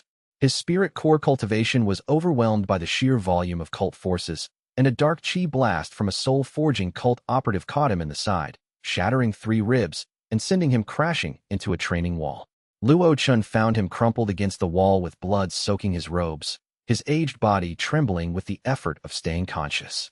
"I'm too old for this," Bai wheezed, attempting his characteristic dry humor despite the pain. "Stay down. I'll handle this." "You'll handle 100 corrupted beasts and a dozen cult cultivators by yourself." "I'm not by myself." Su Wanqing's alchemical lab was destroyed in the assault, a targeted strike by cult forces who understood that removing the team's alchemist removed their logistical advantage. She escaped with her field kit and the clothes on her back, her carefully organized workshop reduced to smoking rubble. The fury that filled the resonance bond was not just Luo Chen's.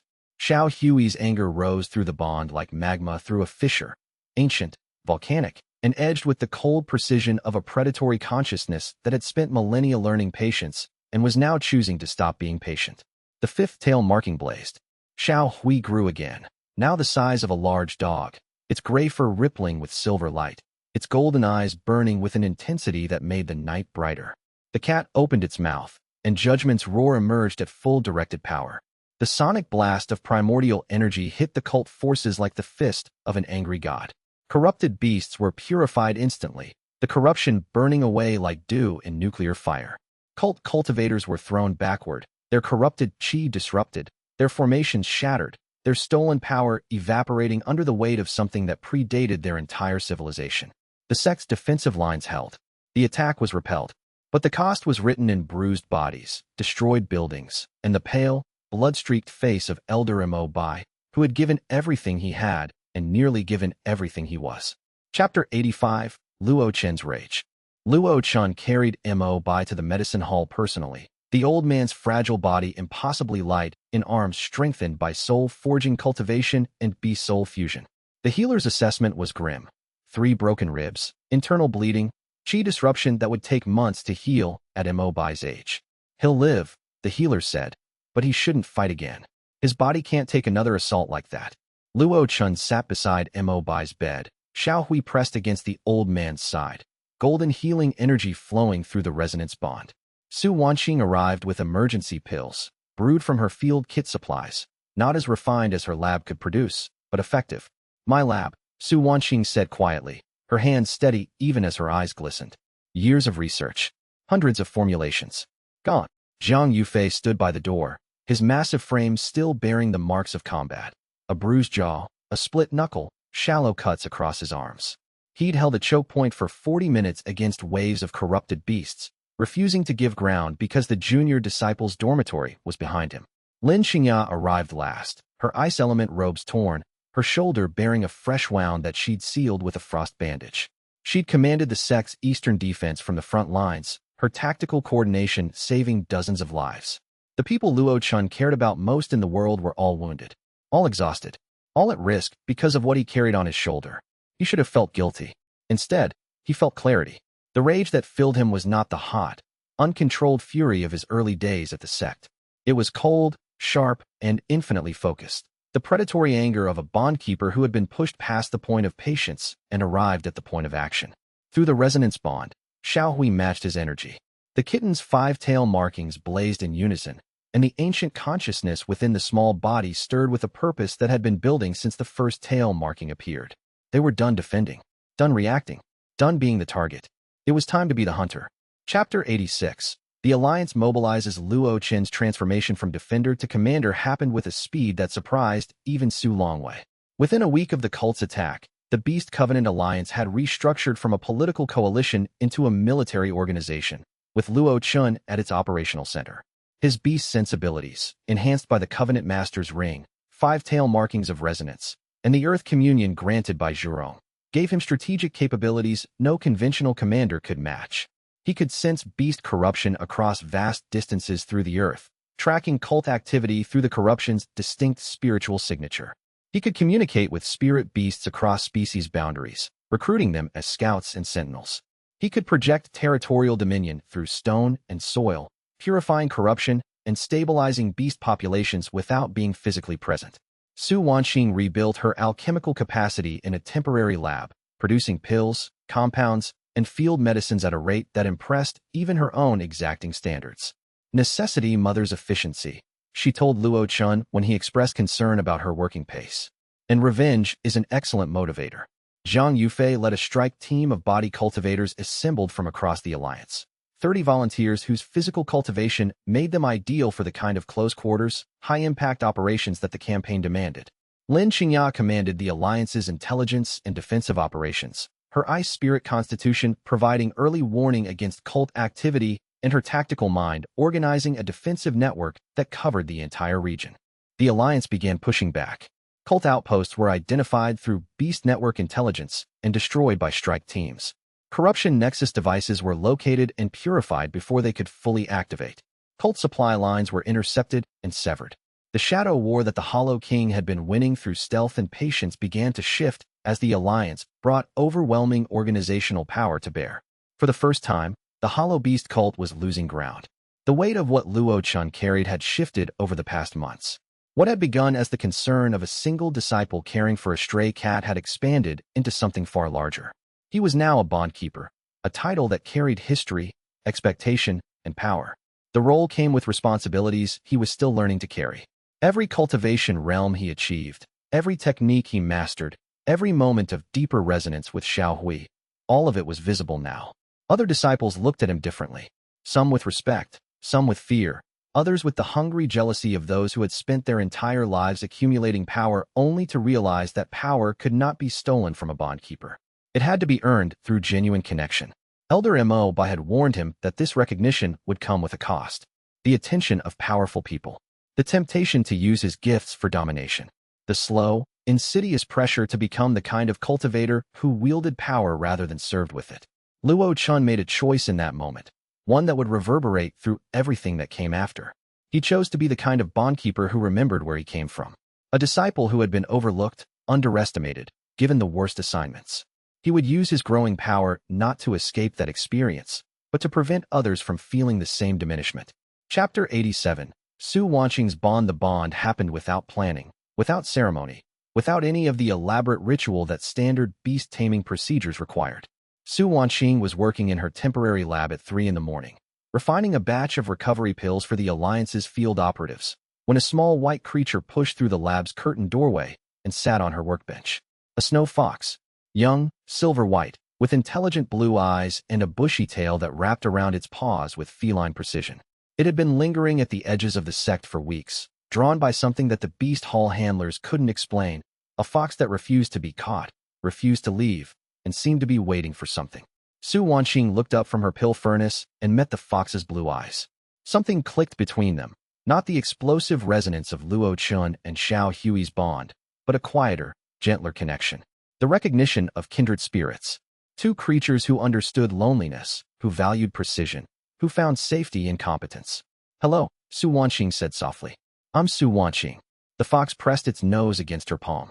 Cool energy flowed between them, a nascent bond, fragile and new, but unmistakably real. Bai Shui, white snow. The name came to Su Wanqing without being chosen, as though it had always been the fox's name and had simply been waiting for someone to say it. The bond was not a primordial resonance like Luo Chen's bond with Xiao Hui. It was something smaller, newer, and in its own way equally beautiful. A partnership between an alchemist and a fox whose spiritual nature resonated with ice and purity. Su Wanqing's alchemical abilities sharpened immediately, the fox's presence providing a spiritual clarity that enhanced her perception of ingredient properties and reaction dynamics. Luo Chen helped her through the bonding's initial adjustment, his experience with resonance providing guidance that no standard beast taming manual could offer. The moment of deepest connection happened naturally, Su Wanqing sitting in the moonlight with Bai Shui in her lap, Luo Chen beside her with Xiao Hui on his shoulder, two bond pairs sharing a quiet moment of partnership. Their hands found each other in the moonlight. The romantic bond between them, building slowly, carefully, over months of shared danger and mutual respect, settled into something solid and warm, acknowledged without fanfare. Xiao Hui and Bai Shui touched noses, and the resonance between the four of them, two humans, two beasts, two bonds, created a harmony that made the air shimmer with golden-silver light. Chapter 88. Infiltrating the Cult Alliance Intelligence, augmented by Luo Chen's Beast Network and Lin Qingya's analytical operations, identified the Hollow King's primary stronghold, the Void Fortress, a structure hidden within a dimensional fold between the physical realm and whatever existed beyond the realm barrier. The Void Fortress was accessible only through dimensional keys, artifacts that could temporarily bridge the gap between normal space and the fold where the fortress existed. Alliance agents had tracked one such key to a cult outpost in the Ashlands, a barren region 300 miles south where the spiritual energy was so depleted that cultivation was nearly impossible. More critically, intelligence indicated that the fugitive Duan Zhengming had been promoted to the Hollow King's second-in-command, his knowledge of sect-level operations and his Heaven Bridge cultivation making him a valuable asset for the cult's military operations. Duan possessed a dimensional key. Luo Chen led the infiltration team personally. Himself, Su Wanqing, and Bai Shui, Jiang Yufei, and a squad of Alliance operatives handpicked by Lin Qingya for their infiltration capabilities. The mission objective was dual: capture Duan Zhengming and acquire his dimensional key. They found him at the Ashlands outpost, a fortified compound of black stone built around a corruption nexus that was actively pumping dark energy into the depleted landscape. Duan Zhengming commanded the outpost with the comfortable authority of someone who had found his natural place in the cult's hierarchy. The confrontation was personal and vicious. Duan fought with Heaven Bridge power enhanced by additional consumed beast souls, his techniques carrying the weight of genuine mastery corrupted by stolen consciousness. He taunted Luo Chen throughout the battle, about Mo Bai's injuries, about the sect's vulnerability, about the futility of opposing the Hollow King's inevitable ascension. But Luo Chen at Soul Forging, with Xiao Hui's five-tailed resonance powering beast soul fusion, was a different fighter than the Foundation establishment boy Duan had last faced. The golden claws tore through Duan's dark chi barriers. Predator's domain read his attack patterns 3 moves ahead, and the Covenant Master's ring techniques, specifically designed to combat corrupted cultivators, dissolved the stolen soul essence that powered Duan's enhanced cultivation. Su Wanqing and Bai Shui provided alchemical support that disrupted Duan's chi circulation at critical moments. Jiang Yufei bodily tackled Duan through a wall when the former sect master tried to flee, pinning him in rubble with the grim satisfaction of a man who remembered every injustice the traitor had enabled. Duan Zhengming, defeated and bound, managed one last warning before consciousness left him. The Hollow King already has 6 divine beast fragments. He only needs 3 more. You're giving him exactly what he wants by awakening them. Chapter 89. Duan Zhengming's Fall. They extracted Duan Zhengming from the outpost and brought him to the Alliance's temporary headquarters for interrogation. His wounds were treated. Luo Chen insisted on that, drawing a distinction between enemy and victim that some Alliance members found frustrating. The interrogation produced intelligence that reframed the entire conflict. Duan's warning hadn't been an empty taunt. The Hollow King's strategy was more sophisticated than simple pursuit and capture. By letting Luo Chen awaken divine beasts, by essentially encouraging the Bondkeeper's mission, the cult gained 2 advantages. First, awakened beasts were easier to extract from than dormant ones, because the awakening process restored their spiritual essence to accessible levels. Second, The act of awakening attracted the Seal Keeper's attention, which diverted a powerful potential enemy away from the cult and toward Luo Chen. "You're his unwitting tool," Duan said through split lips. "Every beast you wake, he gets stronger. Every seal you break, you bring the Nameless closer. The Hollow King wins either way." "Then why are you telling me this?" Duan's hollow eyes flickered. "Because I didn't sign up for the Nameless. Soul extraction, beast harvesting, power accumulation, those I can justify. But the Hollow King doesn't just want power anymore. He wants to become a divine beast himself. And if the Void Ascension ritual actually works, the dimensional barrier between this world and the Nameless will shatter. He'll have his power, and the world will burn." Duan Zhengming died that night. Not from his injuries, from the dead man's formation embedded in his spiritual core, a failsafe placed by the Hollow King that activated when Duan's loyalty wavered enough to share genuine information with the enemy. The dimensional key was recovered from his belongings. The path to the Void Fortress was open. But Duan's warning echoed in Luo Chen's mind. By awakening the divine beasts, was he saving them or serving them up for consumption? The news that reached the sect in the following days was worse than the speculation had been. The Hollow Beast cult had been active on multiple fronts simultaneously. While Luo Chen had been learning to deepen his bond with Xiao Hui, the cult had been working to destabilize the Continental Beast Taming Association's internal politics. They had agents among the major sections. They had resources far deeper than anyone had suspected. Most critically, they were no longer hiding. The message that arrived, scorched into parchment by some dark technique, made it clear they knew exactly where xianxia was. They knew approximately how powerful a bondkeeper could become, and they were willing to sacrifice enormous amounts of their own followers to acquire Xiao Hui. What they didn't know, and what Luo Chen was beginning to understand, was that you could not force a bondkeeper into submission. You could kill them, break them, shatter them utterly. But their connection to their divine beast would shatter first. And a divine beast that had been forced into servitude through the death of its keeper would become something far more dangerous than any servant could ever be. This knowledge, shared through the bond with Xiao Hui, crystallized Luo Chen's resolve. He was not fighting to win some abstract battle. He was fighting because his choice to love and protect this cat, this divine beast, had made him part of something larger. And that larger thing was now under threat.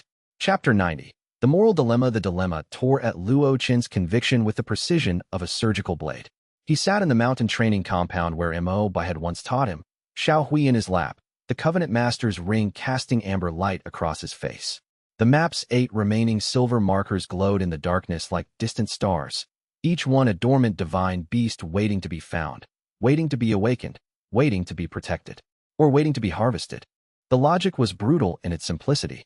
Dormant divine beasts, sealed by Yunzhao's formations, were difficult for the cult to extract from. The seals that imprisoned the beasts also protected their essence from external access. The extraction at Zhurong's site had taken years of slow work precisely because the seal resisted the cult's methods. But an awakened divine beast, one whose seal had been weakened by a bondkeeper's resonance, was far more vulnerable. The awakening process restored the beast's spiritual essence to active levels, making it accessible to extraction techniques that couldn't penetrate the seal's protection. By awakening the divine beasts, Luo Chen might be doing the cult's work for them. "So what do we do?" he asked Xiao Hui through the bond. "Leave them sleeping and let the cult extract them slowly? Or wake them and risk making them easier targets?" Xiao Hui's response came through the bond with the weight of a being that had wrestled with this exact question in a previous life. "Sleeping, we are helpless. Awake, we can fight. The hollow takes from the sleeping because the sleeping cannot resist. The awake can choose. Choice is our power. And if awakening attracts the Nameless, the Nameless comes regardless. The barrier weakens not because we awaken, but because the seal weakens. The seal was never meant to last forever. It was a temporary measure by a frightened man. The Nameless will come whether we sleep or wake. The only question is whether we face it sleeping or fighting." Luo Chen sat with this truth for a long time. Then he stood, settled Xiao Hui on his shoulder, and walked back toward the sect with the clarity of a man who had chosen his path and would follow it through whatever storms lay ahead. They would awaken the divine beasts. All of them. And they would build a defense, not a wall, not a seal, but a living partnership between divine power and human will that could face the Nameless and survive. Chapter 91. The Phoenix Nest. The second nearest marker on the Covenant Master's ring map pointed to the Phoenix Nest, a volcanic caldera in the Flamecrest Mountains, 800 miles to the south, where the divine beast Zhuke, the celestial phoenix, slept in a cocoon of eternal fire. Luo Chen's team departed with expanded resources, Alliance operatives for protection, communication arrays for real-time coordination with headquarters, and Su Wanqing's most potent alchemical preparations. Su Longwei remained at the sect to manage the Alliance's continental operations, his Thunderwing Dragon providing rapid response capability from the command center. The journey south took 3 weeks through terrain that grew increasingly hostile. The Flamecrest Mountains were aptly named. Volcanic activity permeated the region, turning the landscape into a patchwork of lava flows, steam vents, and fire element spirit beasts whose tolerance for human presence was measured in the number of warning fire blasts before they attacked. Xiao Hui guided them through the volcanic terrain with the casual competence of a being that had walked through fire in a previous life. The cat's golden eyes read the fire element chi patterns with the same ease it read all spiritual energy, and its territorial dominion calmed aggressive fire beasts before they could attack. The phoenix nest itself was a caldera 3 miles across, its interior a lake of liquid fire that burned with temperatures that would vaporize a normal human in seconds. At the caldera's center, visible only through Xiao Hui's divine perception, a cocoon of celestial flame pulsed with a heartbeat that echoed through the resonance bond. Slow, powerful, and achingly beautiful. Zhuke, the celestial phoenix. Sleeping in the fire it had breathed into the world during the act of creation. But they were not the first to arrive. The hollow beast cult's presence was everywhere. Extraction equipment ringing the caldera's rim, formation arrays piercing the lava's surface, and cult operatives maintaining the operation under the protection of heat-resistant barrier formations. And at the caldera's edge, waiting with the patience of an entity that measured time in geological epochs, stood a ghostly figure wreathed in ancient sealing energy. Sovereign Yunzhao's remnant had manifested physically for the first time. In the midst of war preparations and mounting danger, Luo Chen found himself in the sect's library, a place that had become almost sacred to him. Here, among the cultivation manuals and meditation texts, he had learned who he was when he wasn't being measured against his peers. He pulled down an ancient volume, one so old that the silk pages seemed to whisper when he turned them.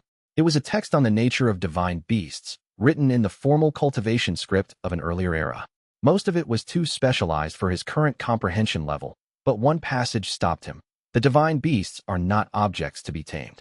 They are consciousnesses vast and deep as the ocean, compressed into physical form by the architecture of creation itself.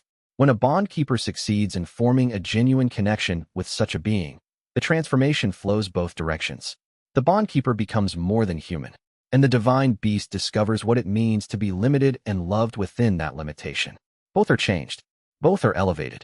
Luo Chen read those words again and again, feeling their truth settle into him like rain into thirsty earth. His bond with Xiao Hui was not about power. It was about two beings, one human, one divine, choosing to grow together, choosing to let each other change them, choosing to create something new and necessary in a world that desperately needed to remember what love meant. Chapter 92, Sovereign Yunzhao manifests. The remnant was not a ghost in the traditional sense. It was a construct of pure will. Yunzhao's consciousness, stripped of flesh and preserved within the seal structure for 1,000 years, now manifested as a translucent figure of terrifying power. He looked exactly as the visions had shown him, young, haunted, burning with a conviction that a millennium of solitude had only intensified. Bondkeeper. The remnant spoke, its voice carrying the echoing quality of something that existed in multiple dimensions simultaneously. I warned you. I showed you what would happen. And still you come to break more seals. The seals are already breaking, Luo Chen said, standing at the caldera's edge with Xiao Hui on his shoulder, the heat pressing against his soul, forging chi barriers. Your prison is crumbling. The cult is extracting essence from sleeping beasts you can't protect, and the nameless is coming whether the beasts are awake or not. You don't understand what you're doing. Yunzhao's remnant gestured at the caldera. Each seal I placed was connected to the barrier that keeps the nameless from entering this realm. Break the seals, and the barrier fails. The barrier is already failing. It was never meant to last forever, and you know it. The remnant's translucent features twisted with an agony that had been building for 1,000 years. Then what would you do? What solution does a child of 21 offer that I couldn't find in a lifetime of partnership? Luo Chen cut him off. The thing you destroyed. The thing you feared. The thing the divine beasts were designed for. Not hiding from the nameless. Fighting it. Together. Yunzhao attacked. The sealing techniques that had imprisoned 9 divine beasts were turned against a single bondkeeper, and the power behind them was staggering. Ancient formations materialized in the air, geometric patterns of such complexity that they hurt to look at, pressing down on Luo Chen with the weight of the authority that had sealed gods. Xiao Hui was paralyzed instantly. The seal recognized the divine beast's energy and activated suppression protocols that had been dormant for a millennium, crushing the kitten's consciousness with the force of the original imprisonment. The resonance bond screamed with strain. Luo Chen had to fight alone. Chapter 93. The test of conviction. Fighting Sovereign Yun Zhao's remnant was not primarily a combat trial. The ancient sealkeeper's power vastly exceeded anything Luo Chen could match at soul forging. The remnant wielded techniques that operated on levels of reality that soul-forging cultivation couldn't touch. Instead, the confrontation became something older and more fundamental, a test of conviction. Yun Xiao forced Luo Chen to witness the ancient war, not through gentle visions, but through direct experience, the memories projected into his consciousness with overwhelming intensity. He lived through the fall of the previous realm, felt the cold, consuming hunger of the nameless as it devoured worlds. Saw divine beasts of that realm fight and die, their primordial power insufficient against an entropy that existed before creation itself.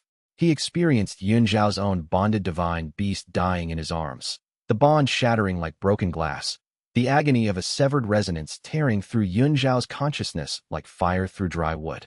He felt the grief that had driven Yun Xiao to seal the remaining beasts rather than risk them in a battle he believed they couldn't win. Can you control what even the ancients could not? Yun Xiao demanded, the memories still burning in Luo Chen's mind. Can you promise that the beasts you awaken won't fall as mine did? Can you guarantee that your precious partnership will succeed where bonds 10,000 years older than yours failed? No, Luo Chen said honestly, bleeding from his nose from the pressure of the forced visions, his body trembling but his voice steady. I can't promise any of that. I can't control the outcome. I can't guarantee victory. Then why?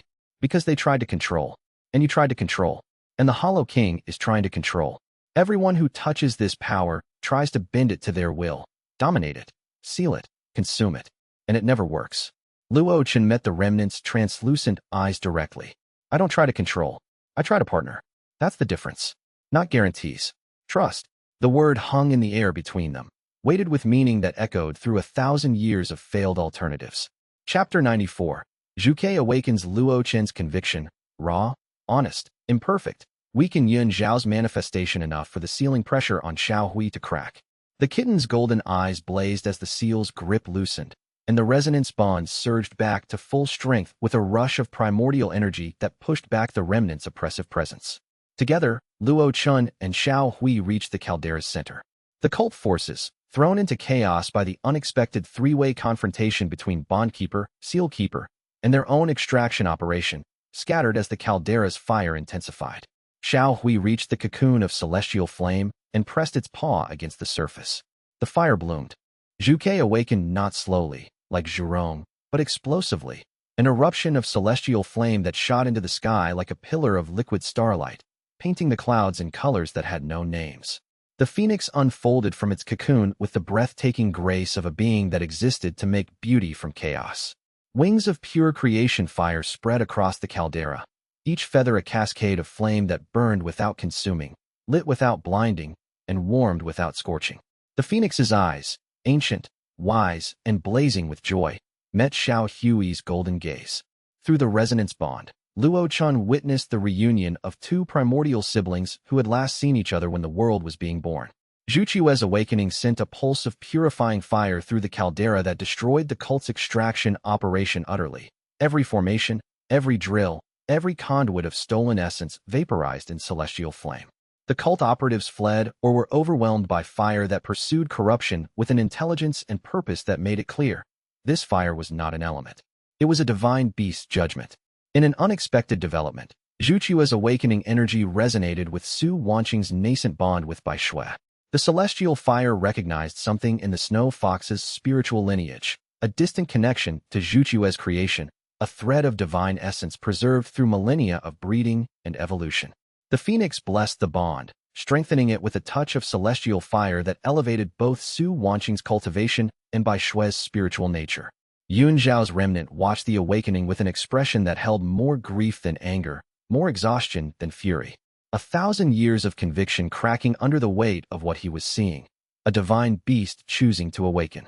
Choosing partnership. Choosing hope over fear. The remnant faded, its energy spent. But Luo Chen knew it would return. The seal structure was too vast, too embedded in the world's fabric, for a single confrontation to end its guardian's vigil.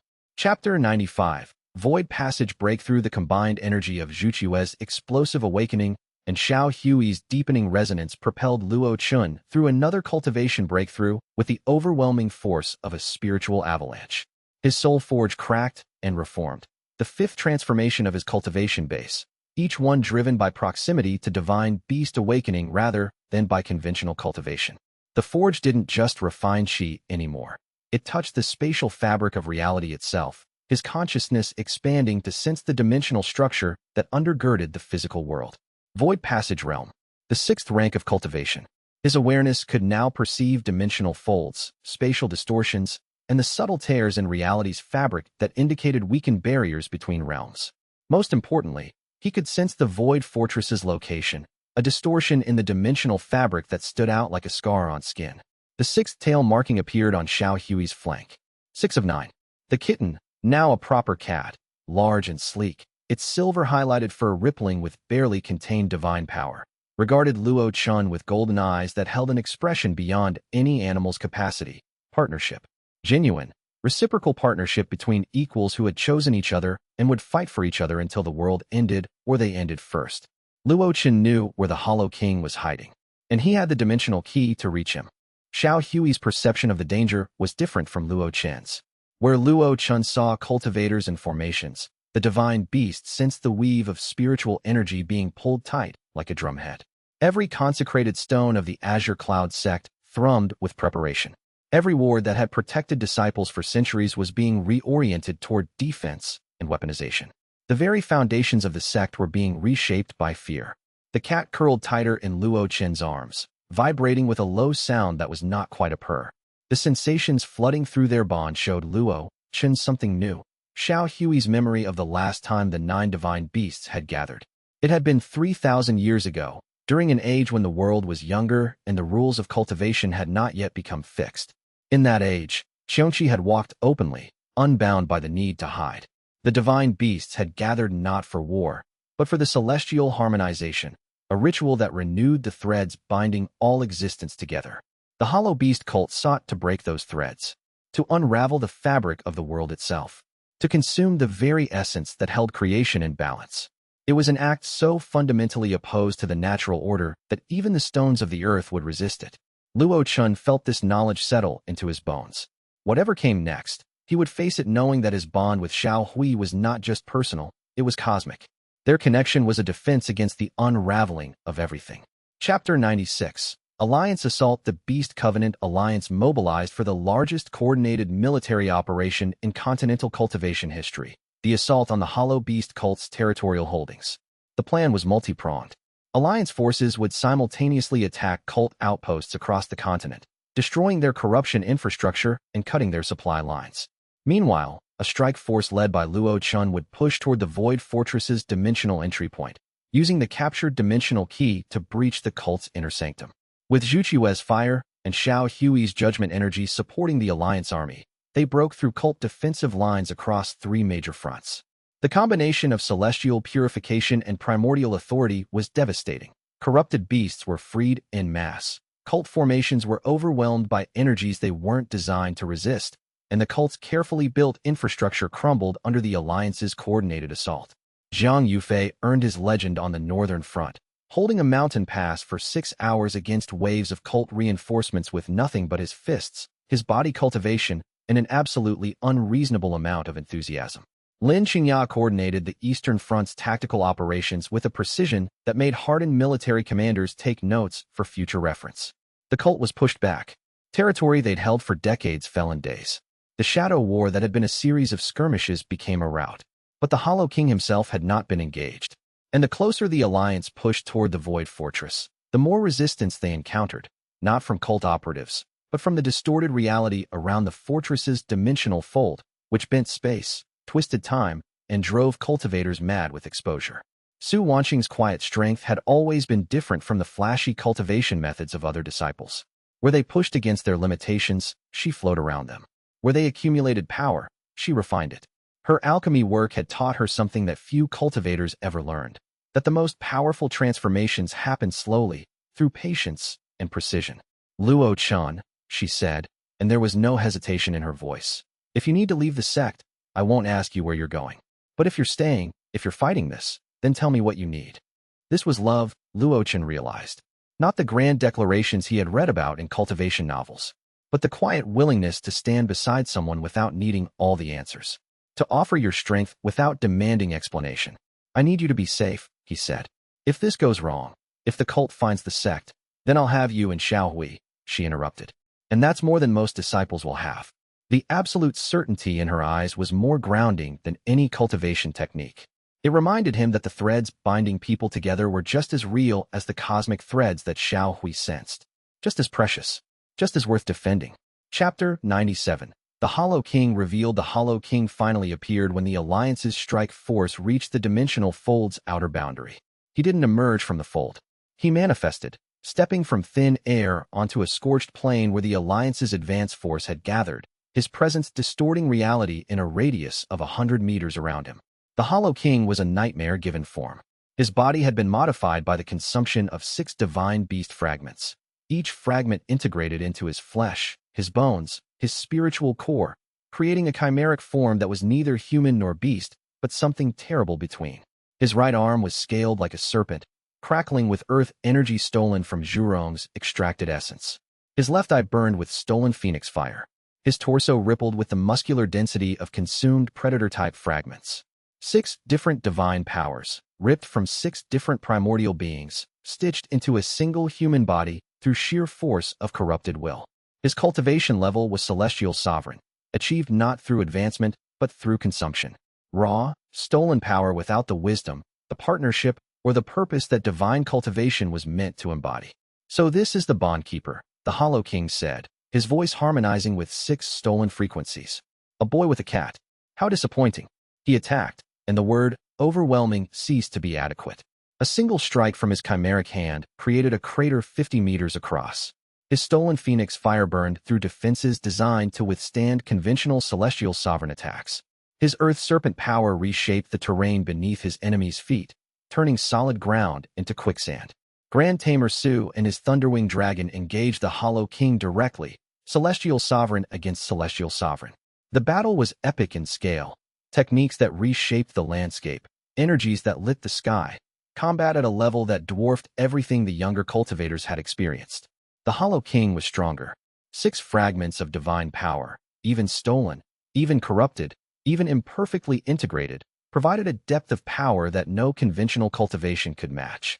Su fought brilliantly, his dragon's electrical attacks creating openings that the Grand Tamer exploited with techniques refined over 80 years of combat experience. But it wasn't enough. The Hollow King forced the Alliance's strike force to retreat, his power too vast for even a coordinated army to challenge directly. Chapter 98. Sacrifice and Loss. Grand Tamer Su Longwei made his decision with the quiet certainty of a man who had spent his entire life preparing for one defining moment. Get the strike force clear, he told Luo Chen, his voice carrying over the battlefield chaos. I'll hold him. You can't hold a celestial sovereign alone. I can hold him long enough. Su's old eyes were steady, clear, and absolutely at peace. This is what I'm for, boy.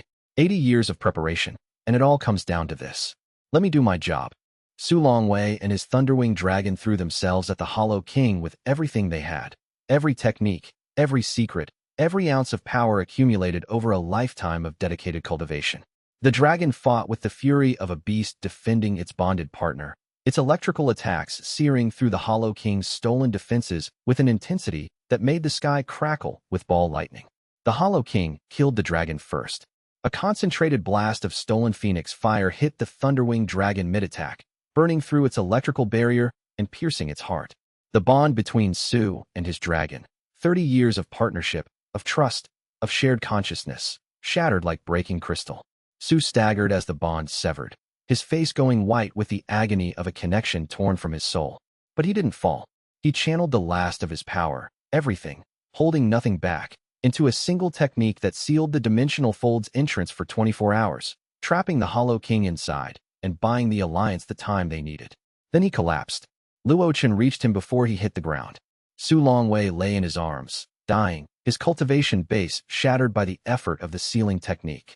His eyes found Luo Chen's face and held there. The authority seal, Su whispered, pressing a jade pendant into Luo Chen's hand. Makes you acting Grand Tamer. The association's resources, my network, my allies, they're yours now. Su, stop the Hollow King. Protect the beasts. And Luo Chen, don't make Yun Zhao's mistake. Don't fight out of fear. His eyes closed. Fight out of love. Grand Tamer Su Longwei, 80 years old, celestial sovereign, the greatest beast tamer of his era, died in the arms of a young man he had known for mere months but had believed in for a lifetime. Chapter 99. Regrouping, the alliance retreated to lick its wounds and count its dead. The loss of Su Longwei was devastating, not just strategically, as the alliance's most powerful individual combatant and its institutional leader, but emotionally, as a symbol of everything the alliance was fighting for. The old man who had spent his life believing in beasts and humans together, who had been right about everything, was gone. Luo Chen carried the authority seal and the weight of Su's dying words. Acting Grand Tamer of the Continental Association, a title that came with vast resources, continental influence, and the crushing expectation that a 21-year-old bondkeeper could somehow fill the void left by a legend. Morale was shattered. The Hollow King was too powerful. 6 divine fragments made him something beyond a cultivator, a chimeric god of stolen power whose capabilities exceeded anything the Alliance could field. We can't fight him conventionally, Lin Xianxia said at the emergency command meeting, her analytical mind processing strategic options with the cold efficiency that was both her greatest strength and her coping mechanism. His power level exceeds our combined forces. Even if we throw everything we have at him, we can't overcome 6 divine fragments through sheer force.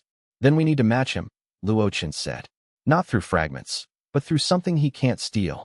Xiao Hui communicated through the bond, slowly, carefully, with the weight of a being revealing its deepest secret, the primordial resonance.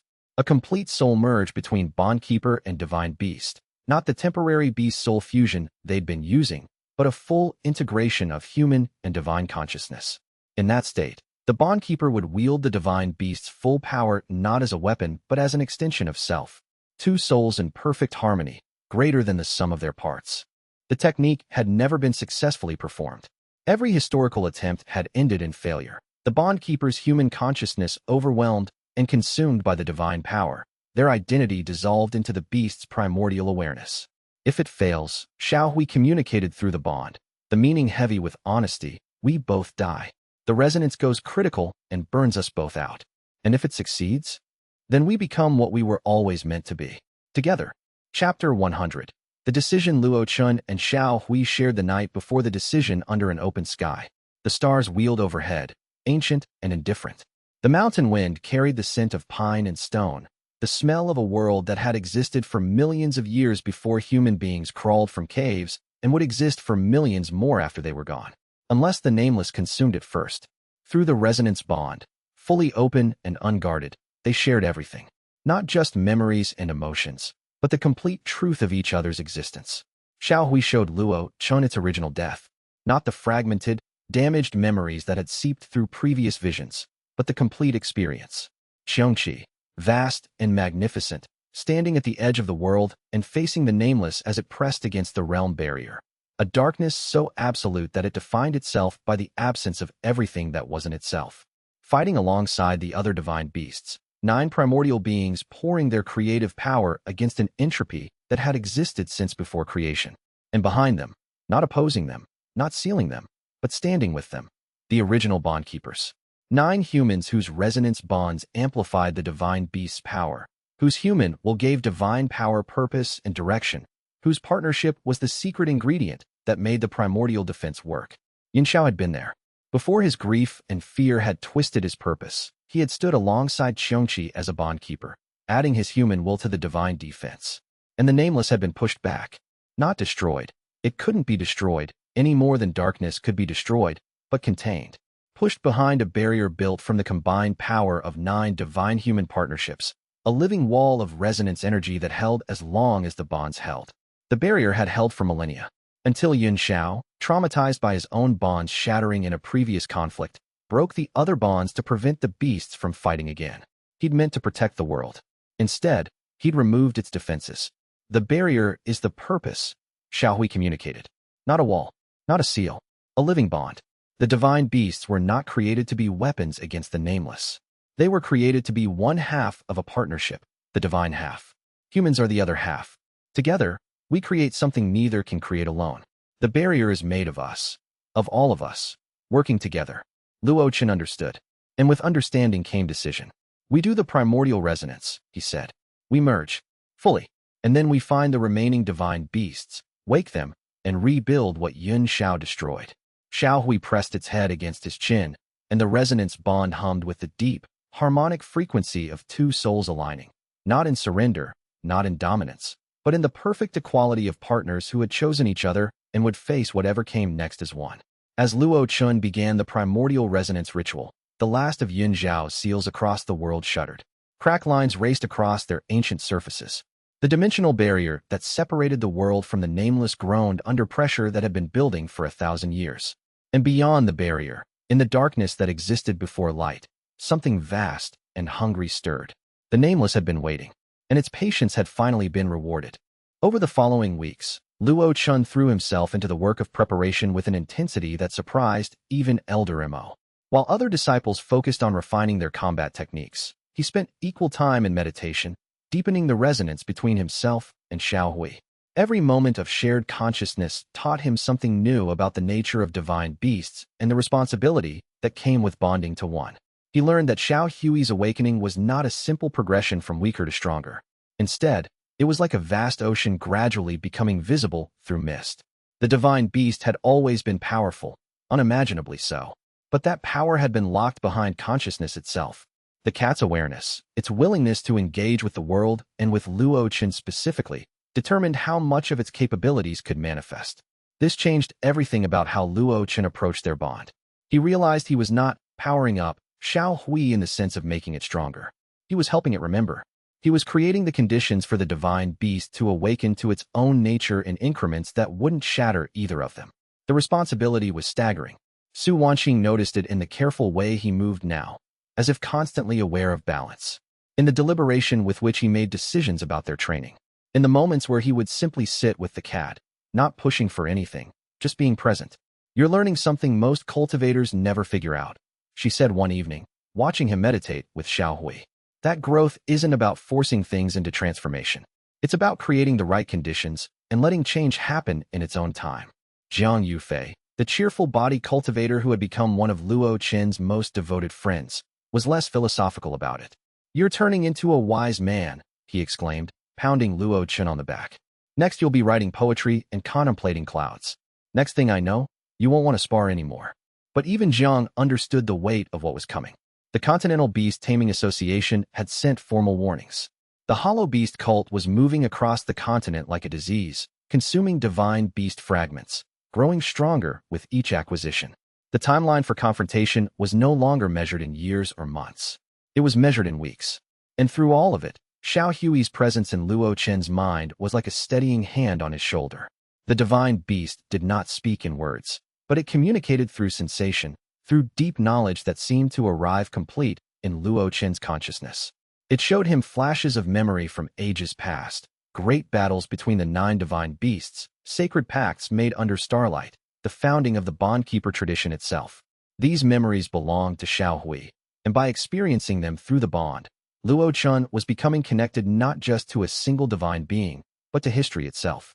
He was becoming a living archive of knowledge that would be lost if both he and Xiao Hui fell to the cult's assault.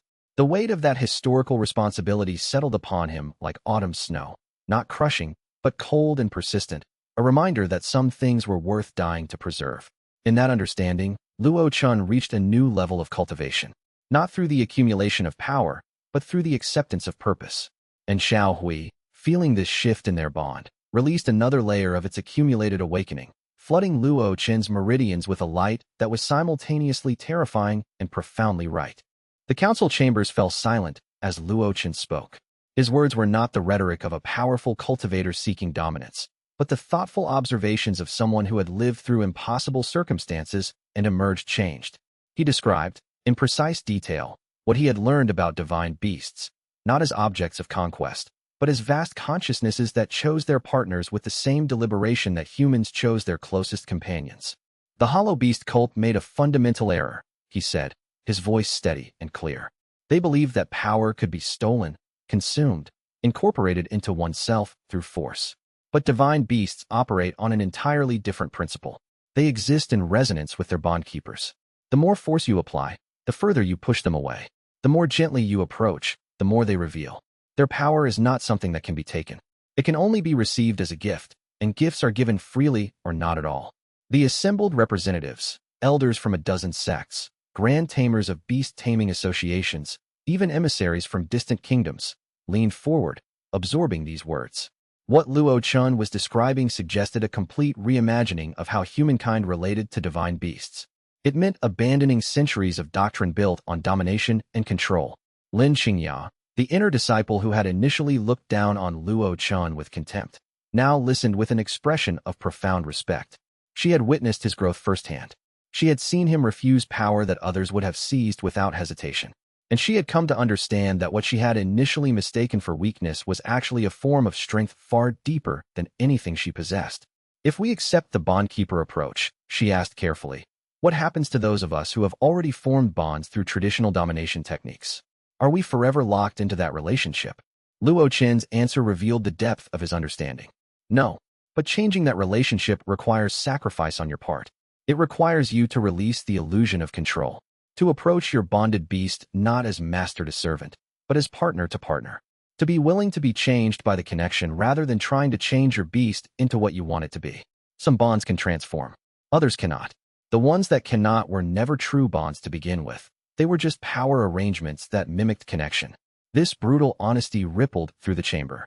Some cultivators looked uncomfortable, recognizing themselves in his description. Others nodded slowly, understanding that true power had never been about control at all. Elder Mo Bai, watching from his position at the council's edge, felt a surge of pride. The disciple he had nurtured in secret had grown into something far greater than a mere cultivator. Luo Chen had become a teacher, a philosopher, a living example of what was possible when you released the need for domination and embraced genuine partnership instead. The implications of this philosophy extended far beyond beast taming. It suggested a complete restructuring of sect hierarchies, a fundamental reimagining of how power should be used and shared. It meant that the disciples who would follow Luo Chen's example would not be trying to dominate others, but to create relationships of genuine mutual respect and transformation. What is your next step? Asked Su Longwei, the Grand Tamer whose Thunderwing Dragon had been a key ally in the final battles. How do we implement these principles across the continent? Luo Chen's answer was characteristically thoughtful. Not through force or decree, through teaching, through example, through cultivators like myself and Su Wanxing showing that a life built on connection is richer and stronger than a life built on accumulation. The change will come slowly, but it will come because the alternative, the path the Hollow Beast cult followed, leads only to destruction and isolation. In the days following the council meeting, the Azure Cloud Sect found itself transformed. What had once been a moderately prestigious cultivation center became a destination. Disciples from other sects requested transfers. Young beast tamers came seeking Elder Mo Bai and asking to study the bondkeeper traditions. And the ordinary disciples of the sect, inspired by Luo Chen's example, began treating each other with more kindness, more respect, more genuine care for mutual growth. It wasn't a complete transformation. Greed and ambition still existed in human hearts, after all. But it was a beginning, a seed planted in fertile ground, a suggestion that there was another way to live, another way to cultivate, another way to relate to power itself. And through all of this transformation, Xiao Hui remained at the center, the divine beast that had catalyzed everything. The cat who had been found on a rainy street, taken in out of compassion, and had become the bridge between human and divine, between dominance and partnership, between the old way and the new. In the private gardens of the Azure Cloud Sect, Elder Mo Bai stood with Luo Chen, watching the young man meditate with Xiao Hui. The divine beast was no longer small enough to fit entirely in Luo Chen's lap, but the cat still arranged itself as close as possible, its presence a constant comfort and anchor.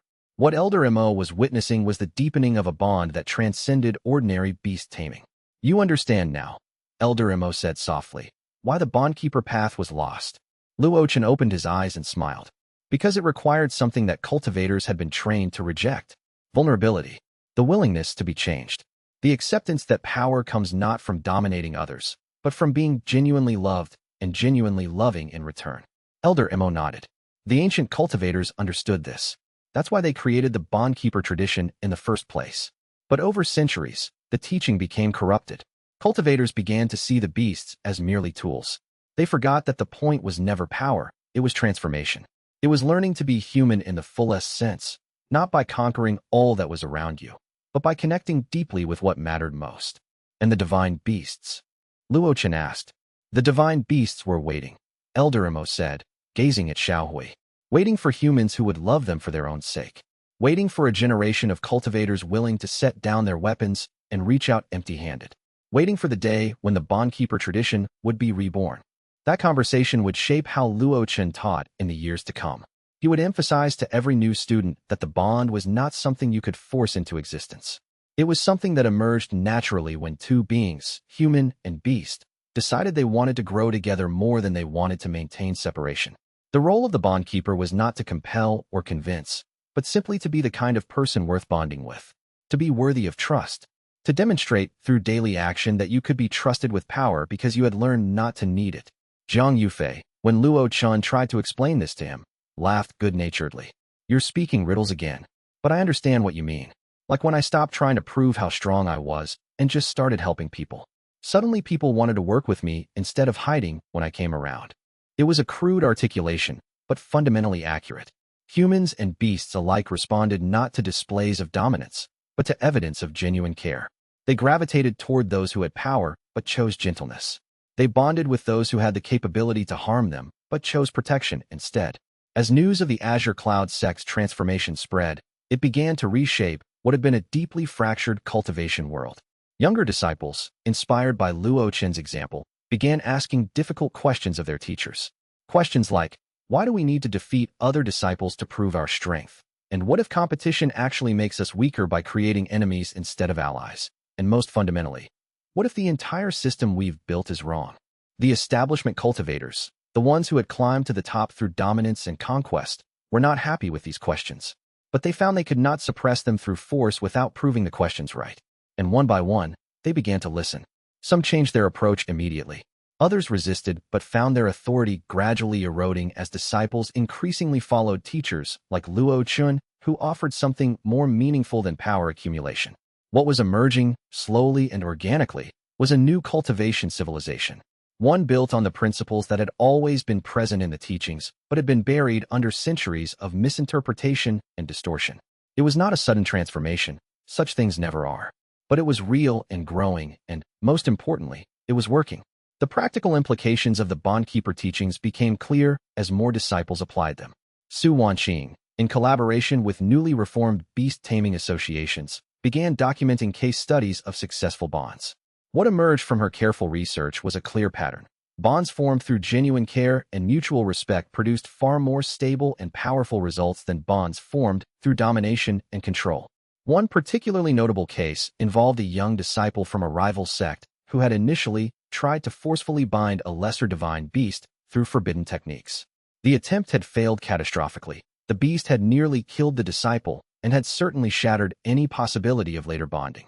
But when the disciple came to the Azure Cloud Sect seeking guidance, Luo Chen taught her a different approach. Over months of patient care, treating the injured beast with medicines and gentle handling, allowing it to heal not just physically, but spiritually from the trauma of the failed binding, the disciple and beast gradually developed a genuine connection.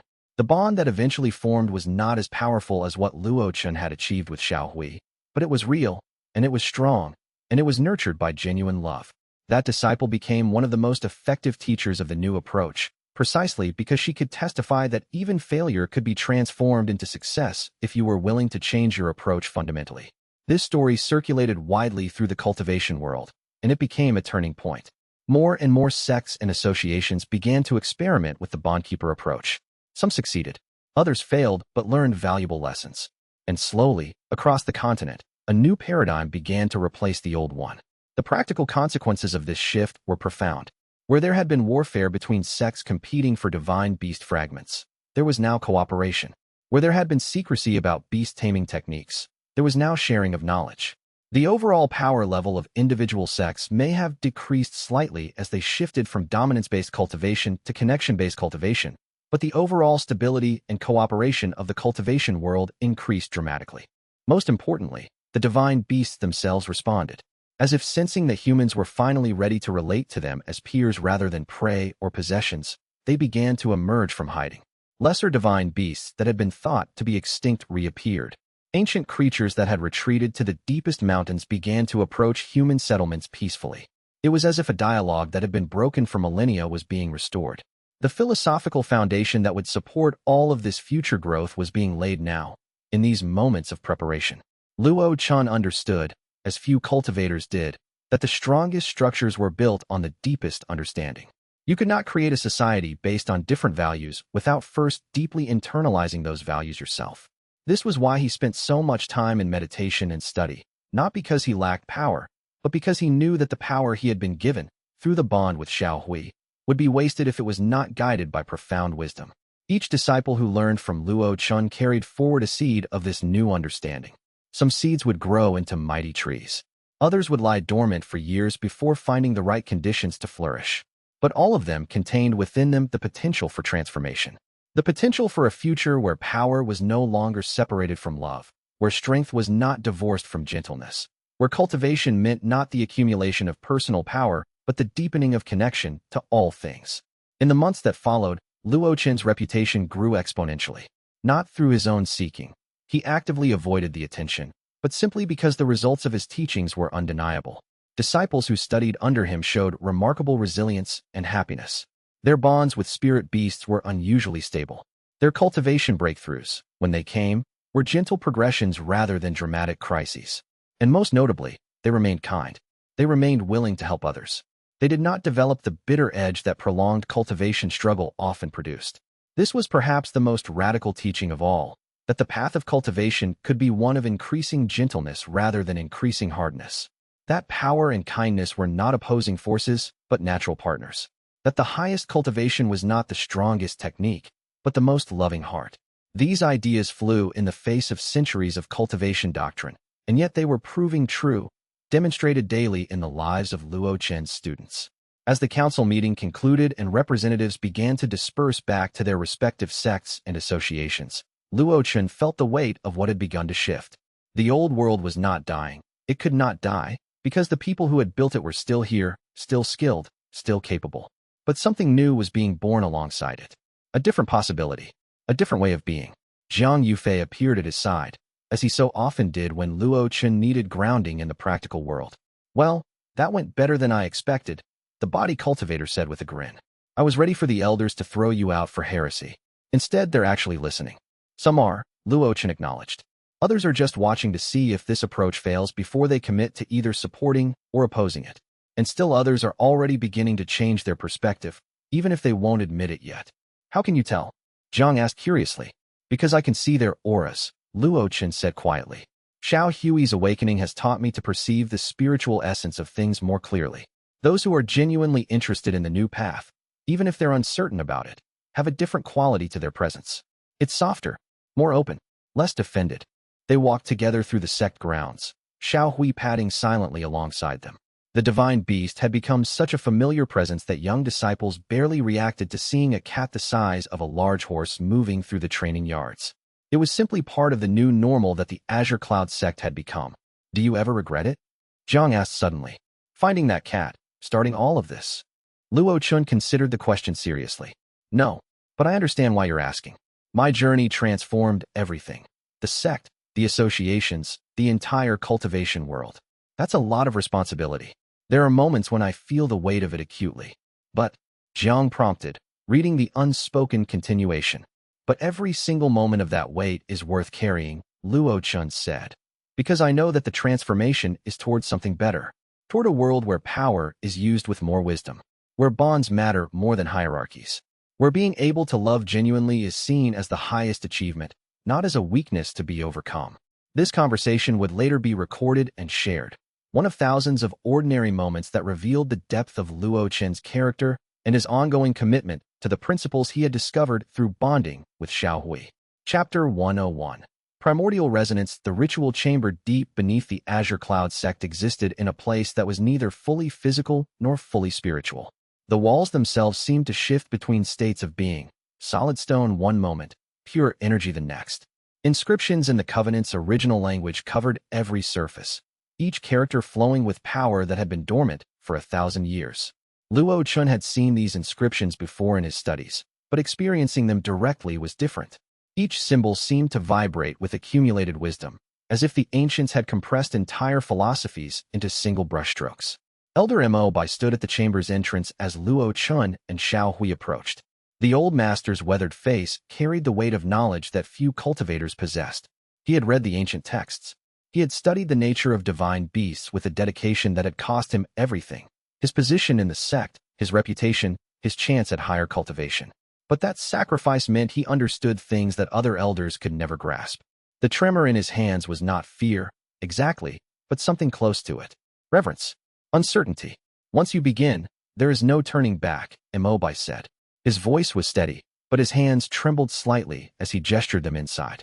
The words felt insufficient to describe what was about to happen, so he added, "Boy, I have studied the primordial resonance for 30 years, and I still don't fully understand it." "I understand," Luo Chen said, though he wasn't certain this was true. "Do you?" Mo Bai asked. He turned to face Luo Chen directly, his ancient eyes searching. "The primordial resonance is not a fusion, boy. It's not a merging of two separate beings into a partnership. It's a fundamental transformation. After this, you will not be entirely human anymore. But you will not be entirely divine beast either. You will be something new, something the world has not seen in 1,000 years." Luo Chen felt the weight of that statement. 1,000 years. The last primordial resonance had occurred during the age before kingdoms, in the time of legends and heroes. That merger had stood at the Covenant's heart and held back the Nameless for a millennium.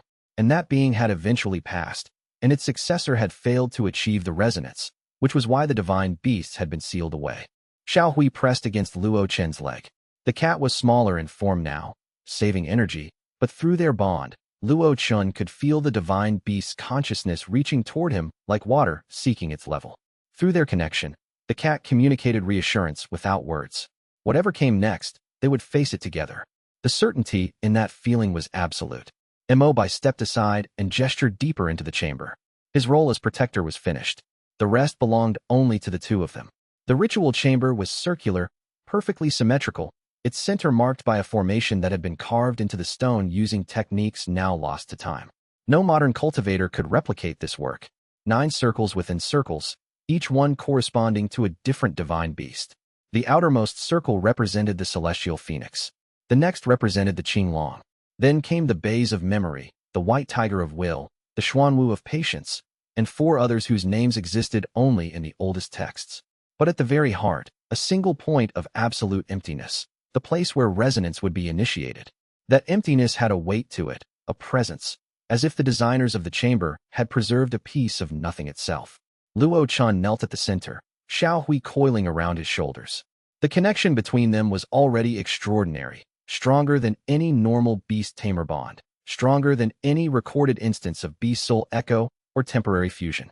Their consciousnesses had been touching each other for months, slowly becoming more familiar with the shape and texture of each other's awareness. He could sense Xiao Hui's memories now, fragments of lives lived across centuries. A garden that no longer existed. A child who had grown old and died. An ocean that had evaporated and reformed. But this merger would be different. Complete and irrevocable. Luo Chen took a deep breath. He had spent weeks preparing for this moment. He had read the fragmented texts that described the process, cross-referenced accounts that disagreed on crucial details, meditated on the nature of self. What did it mean to be an individual consciousness versus part of something larger? Was there a difference? Would the person who emerged from this resonance still be called Luo Chen? But reading about transformation and experiencing it were fundamentally different things. He began the primordial resonance chant. The words were not in the ancient tongue exactly. They transcended language. They were vibrations, fundamental frequencies that caused reality itself to resonate. Each syllable he spoke sent out ripples through the chamber, through the sect's network, through the entire continental web of bonded cultivators and beasts. He felt every connection activate in response to his voice. Millions of people suddenly became aware that something vast was occurring.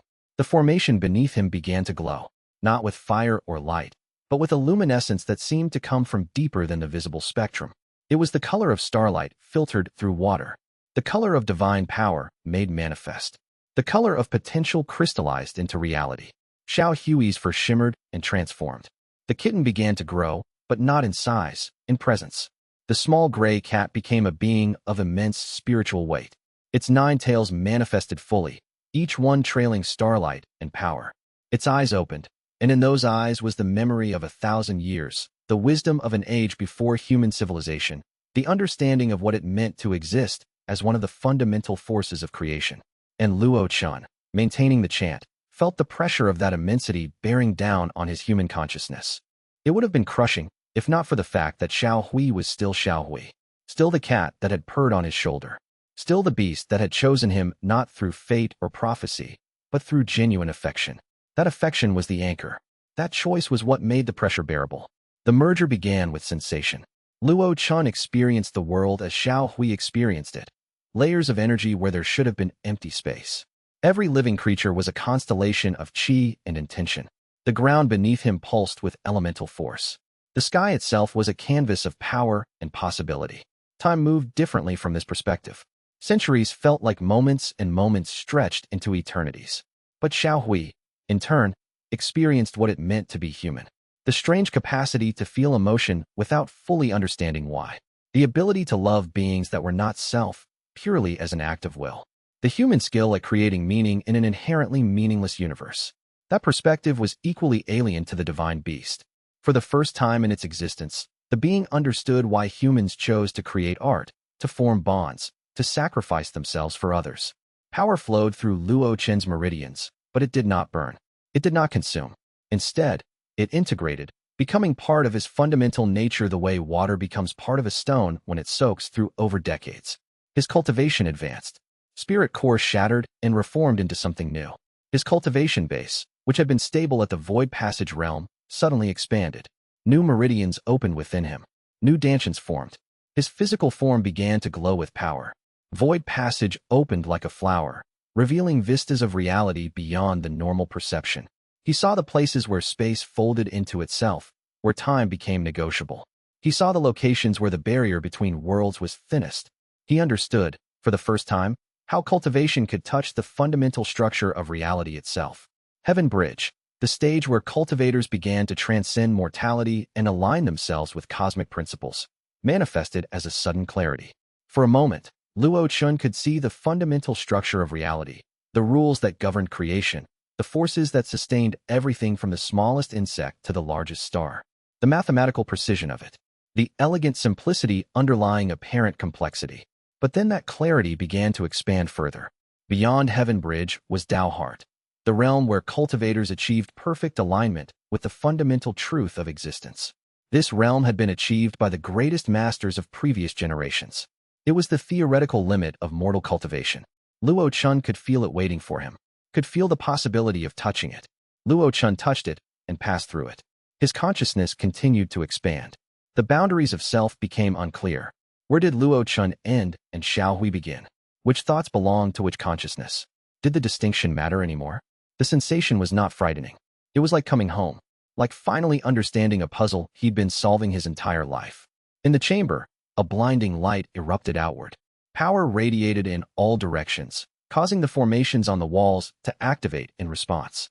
The ancient inscriptions began to glow with their own light, as if all the power that had been sealed into them for 1,000 years suddenly had a focal point to reach toward. The entire sect trembled. Far above, in the cultivation halls, students stopped their practice and looked up, sensing something massive happening in the depths below. Some of them felt it through the continental network. Some felt it through the very ground. Some felt it with a sense that had no name, a perception that transcended normal sensation.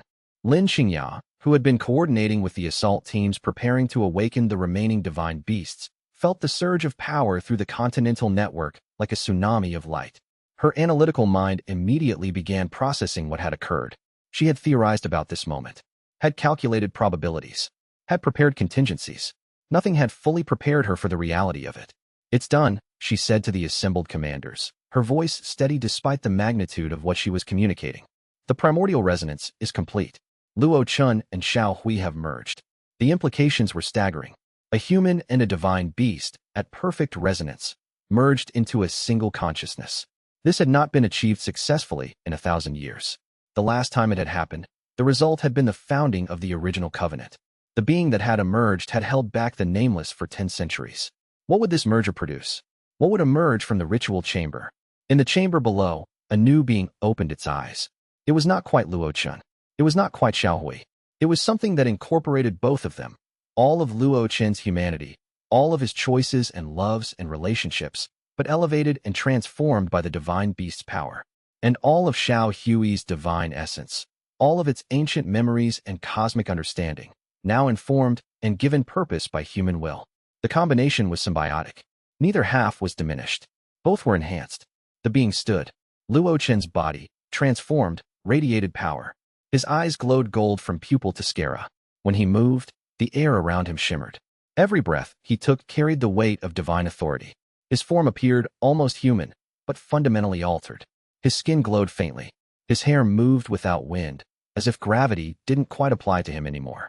But his expression was still Luo Chen's expression. His eyes still carried the warmth of someone who had lived among humans, who had formed genuine bonds, who understood what it meant to care about individual beings rather than just grand cosmic principles. "We are whole," he said, and his voice carried harmonics that made the chamber's ancient stones sing. The words resonated through the continental network, reaching cultivators in every corner of the world. But as he said it, Luo Chen felt the truth of the larger situation pressing against his expanded consciousness. The primordial resonance had destabilized the dimensional barrier. The act of merging at such a deep level had sent ripples outward that were weakening the seals Yun Xiao had placed 1,000 years ago. He could sense it now, could feel the places where reality had grown thin. It was necessary. The seals had to fail. The old order couldn't hold. But the consequences would be catastrophic. Outside the chamber, the first of many alarms began to sound. Chapter 102. The barrier cracks. The first manifestation of the nameless occurred not as a physical event, but as a feeling. Millions of people across the continent felt it simultaneously, a pressure in their minds, a wrongness that couldn't be explained or rationalized. Something vast and hungry and utterly alien was pressing against the boundaries of reality. People who had never cultivated, who had never studied cosmology or philosophy, suddenly understood on some primal level that the world was about to change. On the eastern coast, a fishing village experienced the whisper first. The fishermen felt it as they prepared their nets, a sensation like something immense watching them from just beyond their perception. Their hands trembled. Nets fell into the water. Someone dropped a bucket. The spirit beasts in the harbor began to panic, racing in circles, refusing to obey commands. A trained dolphin beast that had worked with the fishermen for 5 years suddenly tried to flee toward deeper water, its intelligence overridden by pure animal terror. An old fisherman named Chun, who had lived 70 years without ever touching cultivation, who had no idea what chi was or what a spirit beast might be, who had spent his life catching fish and raising 3 daughters, sat on the dock and simply knew. Some part of his ancestral consciousness, some tiny fragment of human awareness that had been encoded in his DNA by generations of exposure to cultivated power, suddenly understood that the world was about to change. He thought of his daughters, thought of their children, thought of the future that suddenly seemed very fragile. "The gods are waking up," he told the other fishermen. His voice sounded strange to his own ears. None of them understood what he meant, but they all felt it too. The pressure, the wrongness, the presence of something that had no right to be present. They packed their boats without understanding why. Instinct, ancestral memory, the knowledge that had somehow been encoded into human consciousness during millennia of living alongside cultivators. In the northern mountains, where the barrier between the world and the nameless was thinnest, the first fissure appeared. It was not a crack in visible space. It was a rupture in reality itself, a place where the rules that normally governed existence began to fail. Dark energy, not the dark of night but the dark of absolute absence, leaked through the opening. The darkness had weight to it. The darkness consumed light without reflecting it. The shadow entities that emerged from that fissure were things that had no right to exist. They were manifestations of pure entropy, given shape and hunger by the proximity of the nameless consciousness. Some resembled beasts, but with too many limbs, or limbs that moved in impossible directions. Some resembled humans, but hollowed out, as if the interior had been consumed and left only a shell. Some resembled neither beast nor human, creating new categories of wrongness that hurt to perceive. The Alliance's northern border erupted into chaos. Regular soldiers, trained to fight bandits and rogue cultivators, found themselves facing enemies that couldn't be hurt by conventional weapons. Swords passed through the shadow entities without resistance, as if they were cutting through smoke. Fire cultivation techniques seemed to feed them, making them stronger. Even formations that could normally contain powerful spirit beasts simply dissolved when the shadow entities passed through them. But the cultivators who had bonded with spirit beasts discovered something different. When a cultivator and their bonded beast fought together, truly fought as partners rather than as master and tool, their combined power could actually damage the shadow entities. A technique amplified by genuine partnership between human and beast could harm what conventional cultivation could not touch. It was as if the partnership itself had value that transcended individual power, as if the bond was a weapon more potent than any sword or technique. Xianxia, coordinating the response from a fortified command center, adapted tactics in real time. She sent instructions not to fight conventionally, but to strengthen the bonds, to deepen the partnership between cultivators and beasts, to pour emotional resonance into every technique. She understood, with brilliant clarity, what was happening. This wasn't a normal invasion.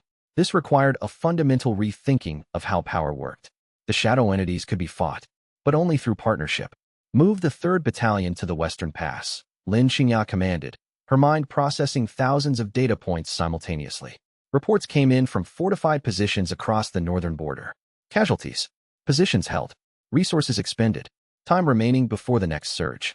The data painted a picture of increasing disaster. The shadow entities were getting stronger as more of them manifested. The barrier was weakening as the fissure widened. The civilian populations in the affected areas were beginning to flee, clogging the roads and creating additional chaos. "Commander, we're losing the eastern checkpoint," a subordinate reported. The voice was steady, professional, but she could hear the fear underneath it. "The shadow entities are overwhelming the defenders. They're through the outer walls. How long can the cultivators hold?" Xianxia asked. "Minutes, perhaps less. The shadow entities are reproducing. For every one we destroy, 2 more seem to emerge from the fissure." Xianxia made a choice. She redirected the 3rd Battalion, pulling them from the Western Pass where they were needed for strategic depth. It was a risk. The western position would become fragile. If the shadow entities attacked from that direction, there would be nothing to stop them. But if she did nothing, the eastern checkpoint would fall. The shadow entities would pour through into the populated lowlands beyond. Millions would die. "Execute the redeployment," she ordered. "And send word to all positions. Alliance strategy has changed. We are not trying to hold the barrier. We are not preparing for a long war. We are buying time. Every day we hold the barrier back, Luo Chen and his teams are awakening divine beasts. We just need to survive long enough for them to bring enough of them online to stabilize the barrier." The word went out across the northern defensive network. Cultivators stopped trying to hold their positions forever. Instead, they began fighting with the knowledge that they were fighting toward a deadline. Each shadow entity destroyed was one less threat when the new divine beasts awakened. Each hour that passed was progress. Each unit they held was a fraction of a percentage in the probability that civilization would survive. But the cost was horrific. In one coastal city, the shadow entities achieved a breakthrough that the cultivators couldn't stop. The defenders fought with courage and skill, but there were simply too many entities, and they multiplied too quickly. The entities poured into the streets before the evacuation was complete.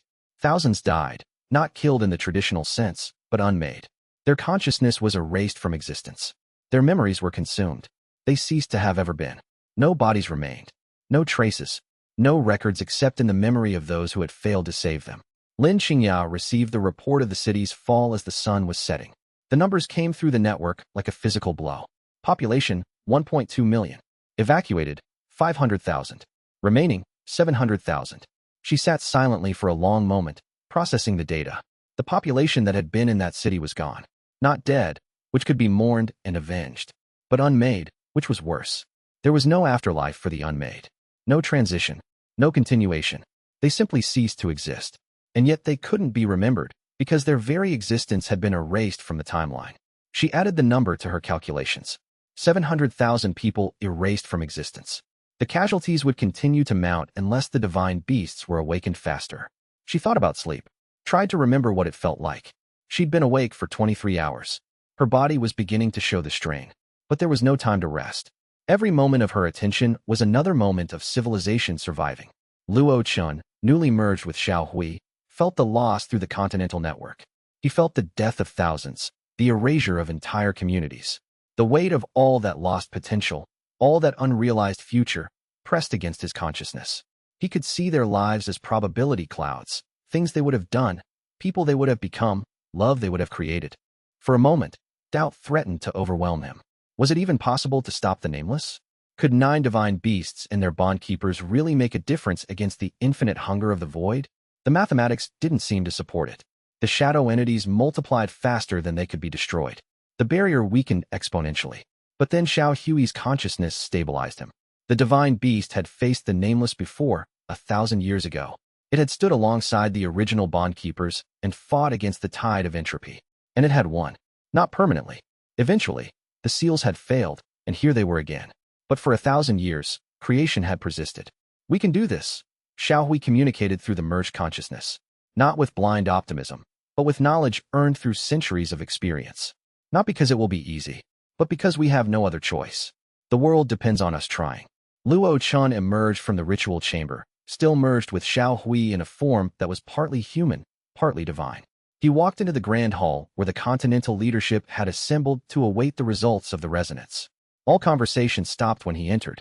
Even cultivators who had prepared themselves for the sight of a merged consciousness were struck silent by the presence that now stood before them. Power radiated from him like heat from a furnace. When he took a breath, the air in the hall seemed to shimmer. The barrier is failing, Luo Chen said without preamble. His voice carried undertones that made the cultivators present aware of how much they didn't understand about reality. The shadow entities are breaking through on multiple fronts. We have perhaps 1 week before the barrier collapses completely and the Nameless begins a full-scale invasion. Grand Tamer Su stepped forward. The old man had devoted his life to the study of beast-keeping. Can we hold? He asked. His voice was firm, but his eyes betrayed his fear. No, Luo Chen said. Not with conventional defense. The shadow entities regenerate faster than we can destroy them. The fissures in the barrier expand as we fight. Conventional strategies will only delay the inevitable. Then we're lost, someone said from the back of the hall. No, Luo Chen continued. But we don't need to hold. We need to buy time. Time for 9 teams to awaken 9 divine beasts. Once all 9 are online and connected through a primordial circle, we might have enough power to rebuild the barrier in a new form. Not a static seal that will eventually fail, but a living structure that adapts and evolves. Might? Su Wanqing asked. She had moved to stand at the front of the council. Her voice was steady, but her hands clenched at her sides. She was trying to appear confident, but Luo Chen could read her through their bond. She was terrified, but she was doing her job anyway. The technique has never been successfully used for this purpose, Luo Chen admitted. But it's the only option we have. The silence that followed his words was absolute. Chapter 103. The awakening begins. The team heading toward the Wind Deer's sanctuary moved with desperate speed. They were led by Chun Rue, a wind element cultivator at the threshold of Heaven Bridge. With him were 2 companions, a body cultivator named Guosheng and an alchemist named Zhang Mei. Together, they were the fastest team the Alliance could assemble, able to traverse terrain that would have taken conventional soldiers weeks in a matter of days. Chen Rue had not wanted this role. He had thought about refusing when Lin Xianxia asked him to lead the expedition. He was good at wind cultivation, yes, but he was no hero. He had no grand destiny. He was just a cultivator who had worked hard and reached a respectable level through dedicated practice. But Lin Xianxia had looked at him with eyes that had no room for refusal, and he had understood that there was no choice to be made. Someone had to go. Someone had to wake the wind deer. And he had the skills necessary to survive the journey. The sanctuary itself was hidden in the eastern peaks, a valley where wind qi concentrated so heavily that the very air appeared to shimmer. To reach it, they had to climb through impossible weather, face wind currents that would have torn the clothes from their bodies, navigate terrain where the ground itself seemed unstable. The journey took 3 days. 3 days of climbing through storms that tried to hurl them off the mountainside. 3 days of breathing air so thin that every breath felt insufficient. 3 days of moving forward with the knowledge that death was one mistake away. Tell me again, Guosheng said as they climbed, his massive frame moving with surprising grace across a narrow cliff path. Why we're climbing a mountain to wake up a giant deer that might eat us? He was asking the question for the 100th time since they'd started the journey.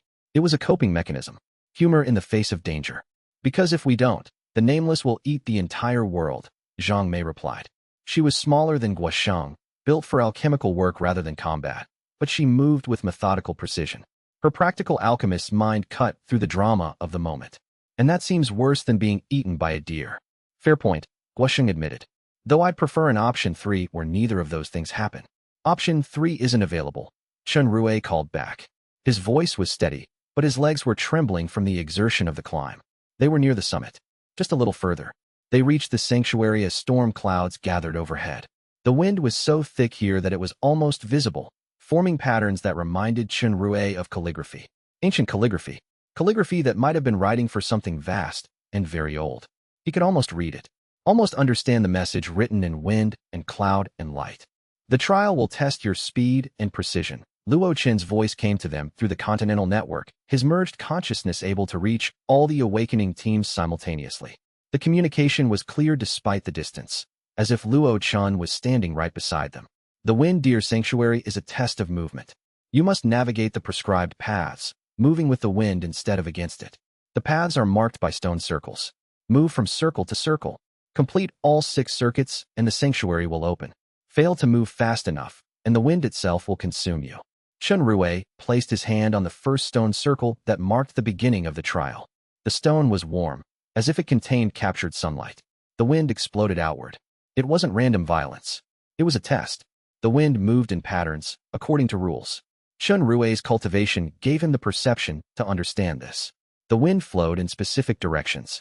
It gathered force at specific points. It eased at specific moments. Survive the pattern, move through it to the next circle, complete the circuit, and the sanctuary would open.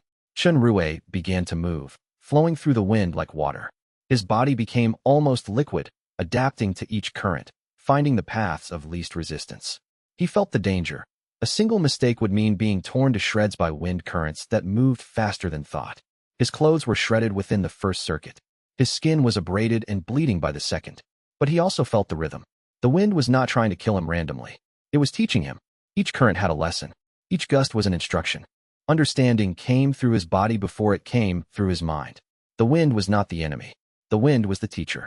To survive, he had to learn to see with the wind's perception, to move according to principles that wind respected. He had to become wind. Guosheng and Zhang Mei provided support from safer locations, blocking wind blades that would have been lethal, creating zones of calmer air that allowed Chen Rui to rest between circuits. They used their own cultivation to create temporary shelters, areas where the wind couldn't penetrate. It took hours to navigate the 6 prescribed paths through the valley. The sun crossed the sky. Shadows lengthened. The wind changed character as the day progressed, the afternoon breezes following different patterns than the morning wind.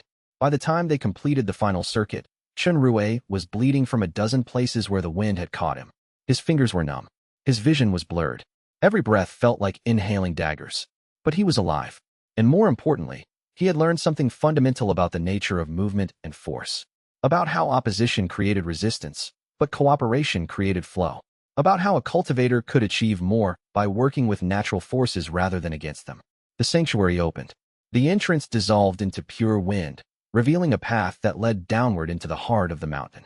And at the center of that natural amphitheater, the wind deer finally appeared. It was a creature of impossible grace and supernatural power. Twice the size of a horse, with antlers that branched like trees, each branch tipped with wind crystals that contained miniature cyclones within them. The crystals were perfectly transparent except for the storms raging inside them. Wind patterns traced through the air around the divine beast, as if Fengli existed in constant motion, constantly affecting the air around its body.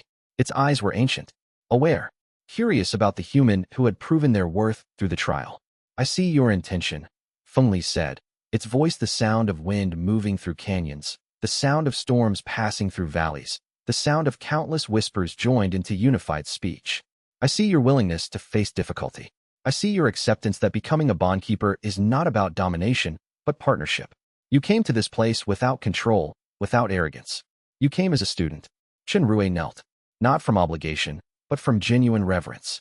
He was in the presence of a being that had existed since before his civilization had names for itself. A being that had watched empires rise and fall. A being that understood the wind in ways he never could. Will you bond with me? He asked. His voice was hoarse from wind inhalation, from breathing air that was too thin and too violent. Fengli stepped forward.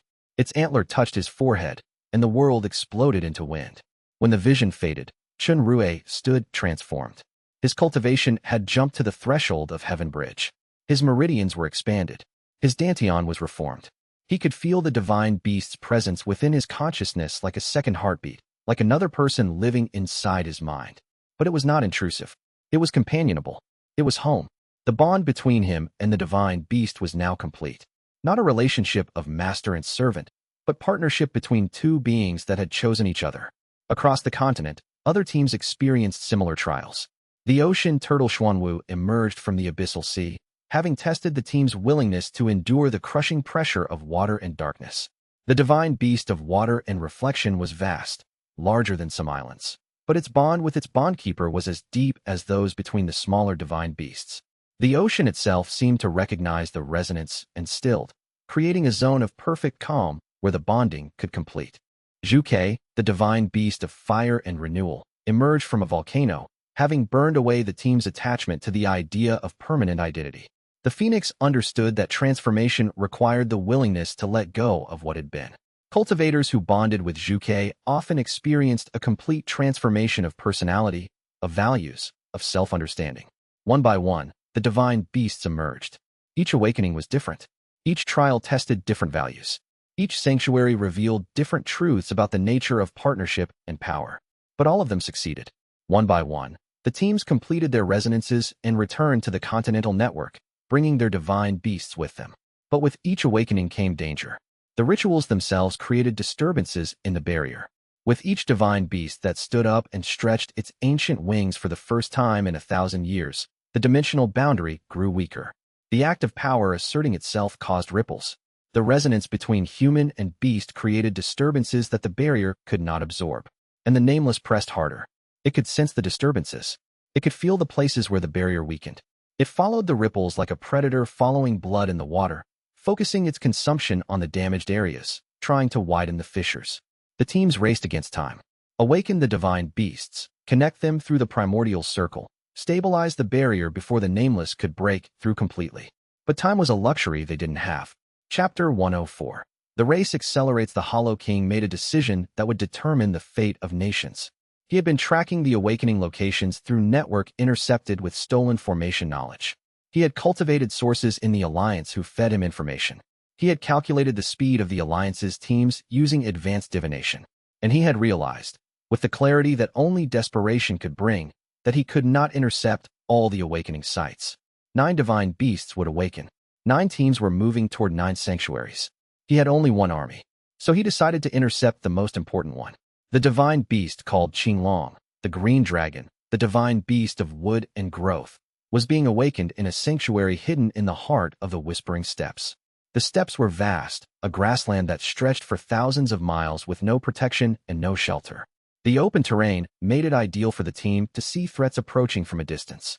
It also made it ideal for an army to move across without cover.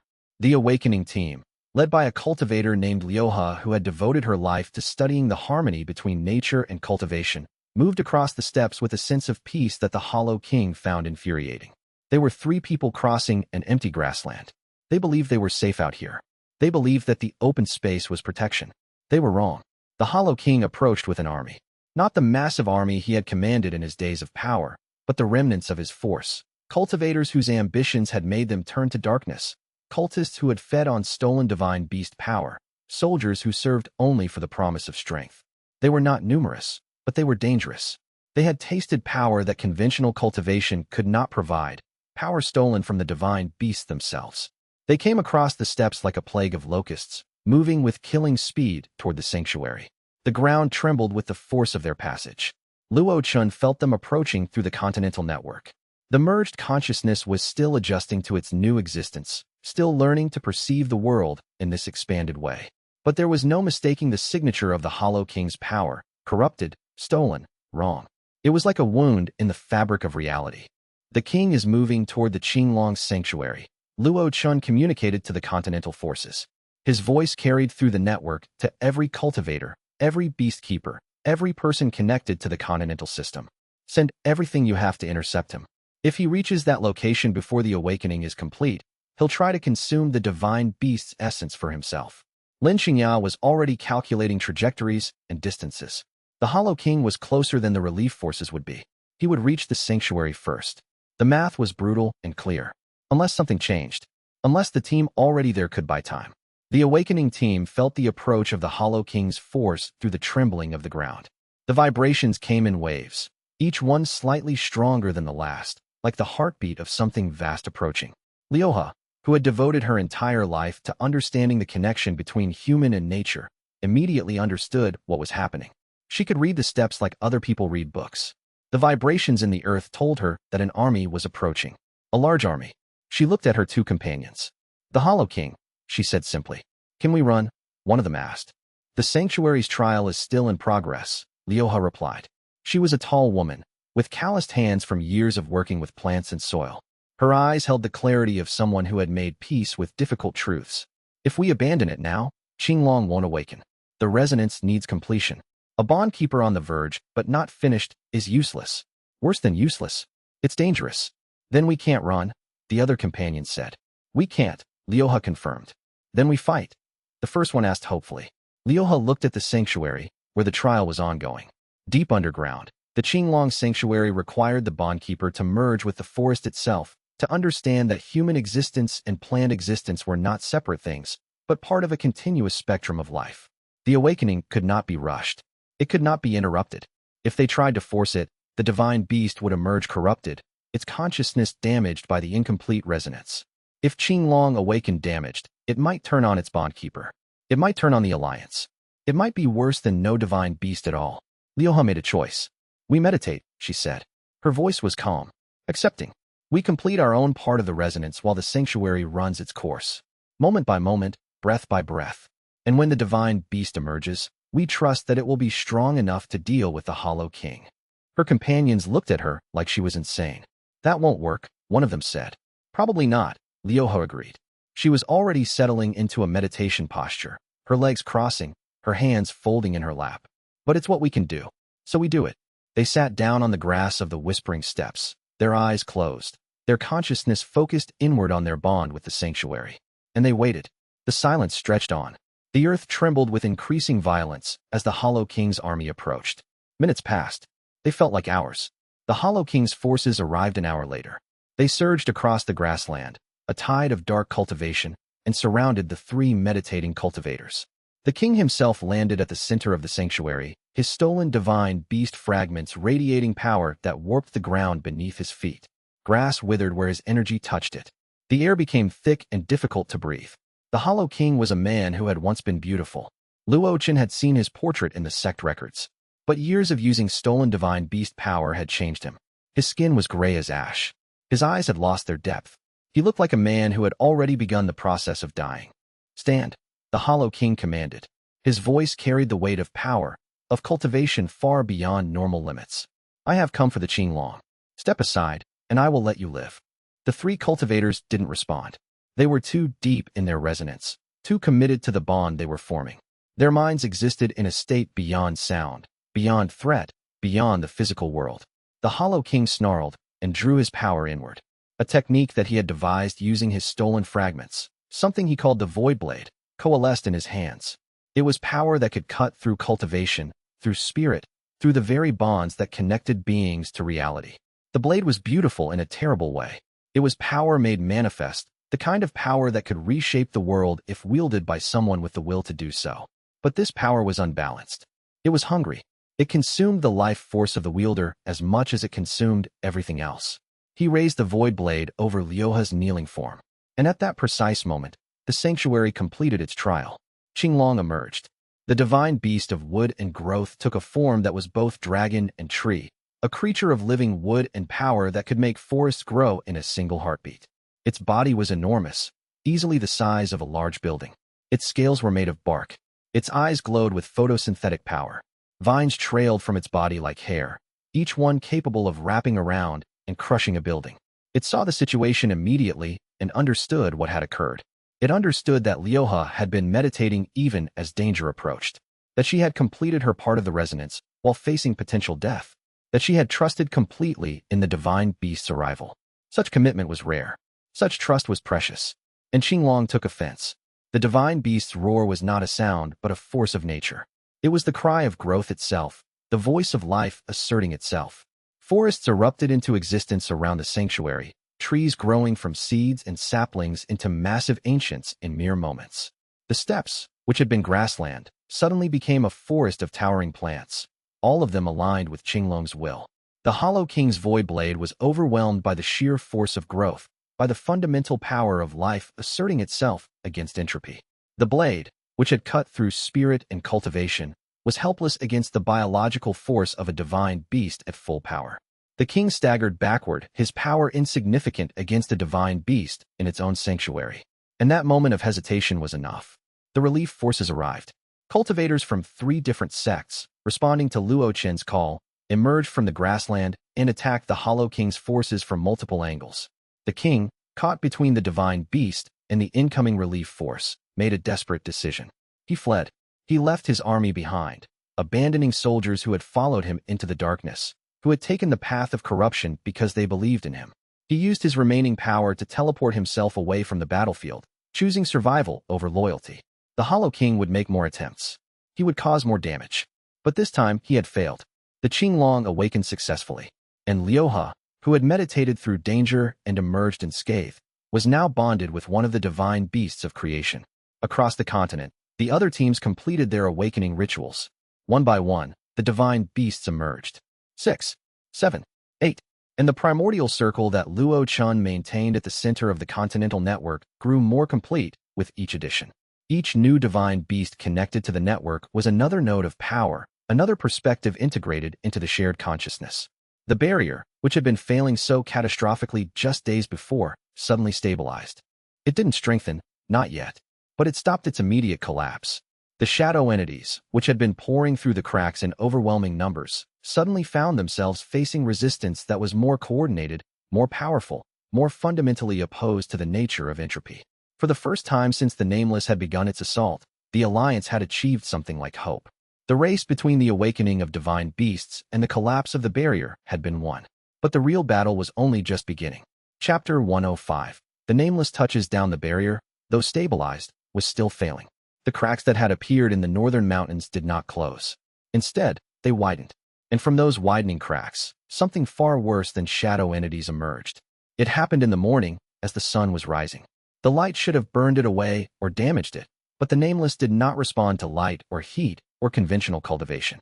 It was not a creature that could be harmed by such things. It was not even a creature, exactly. It was a force, a principle, the inevitable return of all things to their original state of nothingness. The Nameless manifested as a region of absolute wrongness. It appeared as a massive hole in reality, a place where the rules of existence failed. Space folded inward on itself. Objects didn't disappear, they simply ceased to have ever been there. The ground didn't burn or freeze. It unmade itself, returning to a state of non-existence. The concept of ground dissolved. Cultivators who watched its approach reported that their minds couldn't quite process what they were seeing. Their brains simply refused to accept that such a thing could exist. The wrongness was fundamental. It violated the basic rules of perception. It consumed a region of uninhabited forest in minutes. The trees didn't fall or burn or rot away. They simply ceased to exist. The thought space that held the concept of tree was erased. Rocks dissolved.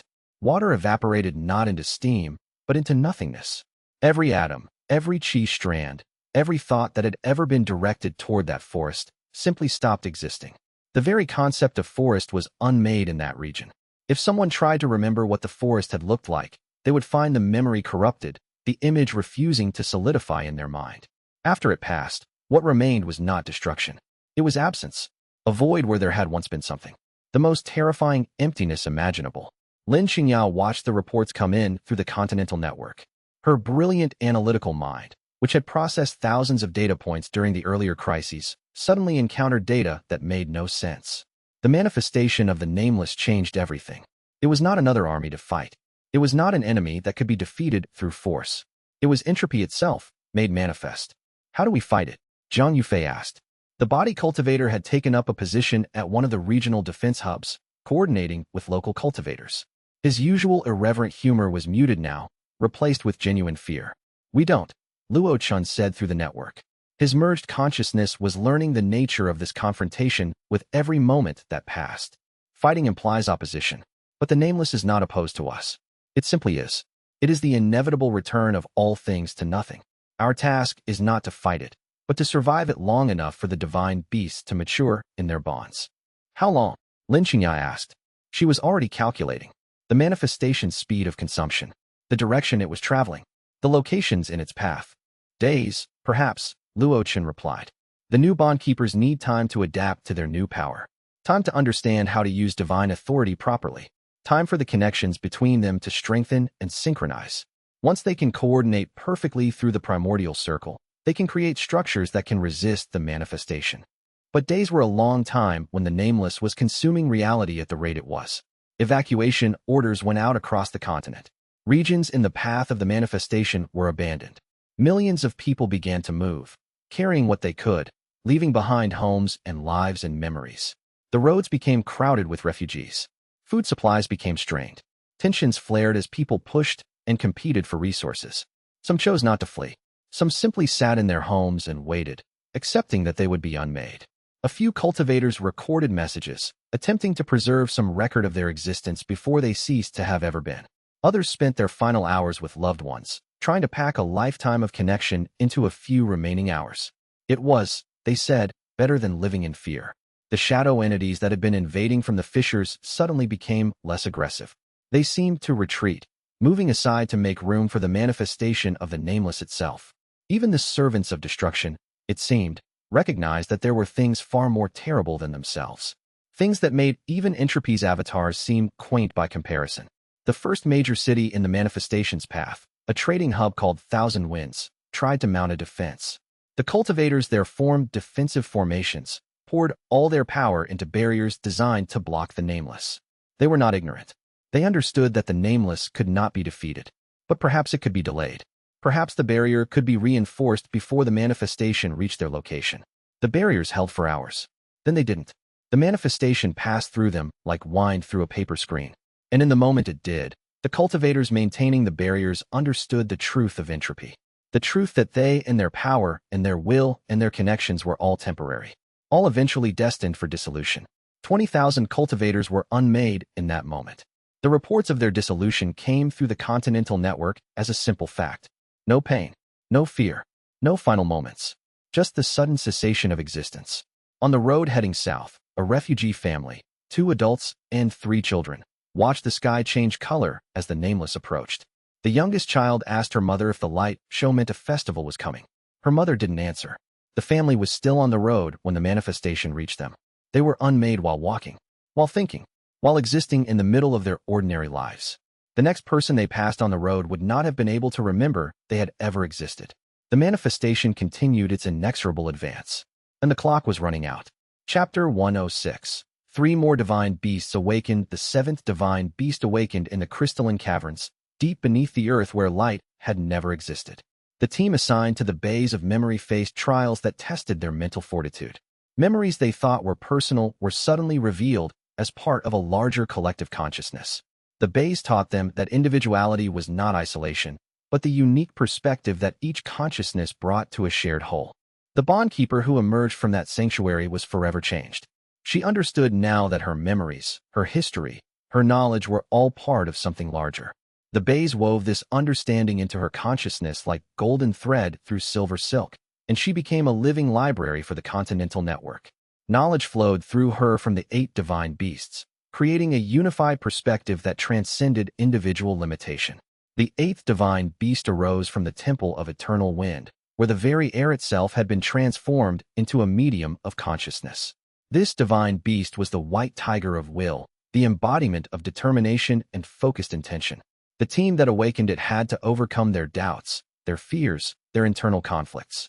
Each member had to confront the voice inside them that whispered that they couldn't succeed, that they weren't strong enough, that the task was impossible. By the time they emerged from the temple, they understood that will was not stubbornness, but the consistent choice to move forward despite uncertainty. They understood that the strongest humans were not those who never doubted, but those who moved forward while doubting. The white tiger bonded with them, recognizing that strength that persisted despite fear was more valuable than power that required certainty. The 9th divine beast, for there were 9, not 8 as initially planned, awakened in a sanctuary that existed partially outside normal reality. This was the Vermilion Guard, the divine beast of cycles and renewal. It taught its bondkeeper that endings were necessary for beginnings, that destruction was sometimes an act of creation. The ritual required the bondkeeper to release what they held most precious, to let go of their greatest attachment, to understand that all things moved in cycles. The bondkeeper emerged transformed, understanding that the attachment to permanence was the source of all suffering. The Vermilion Guard understood that pain came from resistance to change. and so it bonded with a consciousness that had learned to flow with change rather than resist it. With each awakening, the primordial circle grew stronger.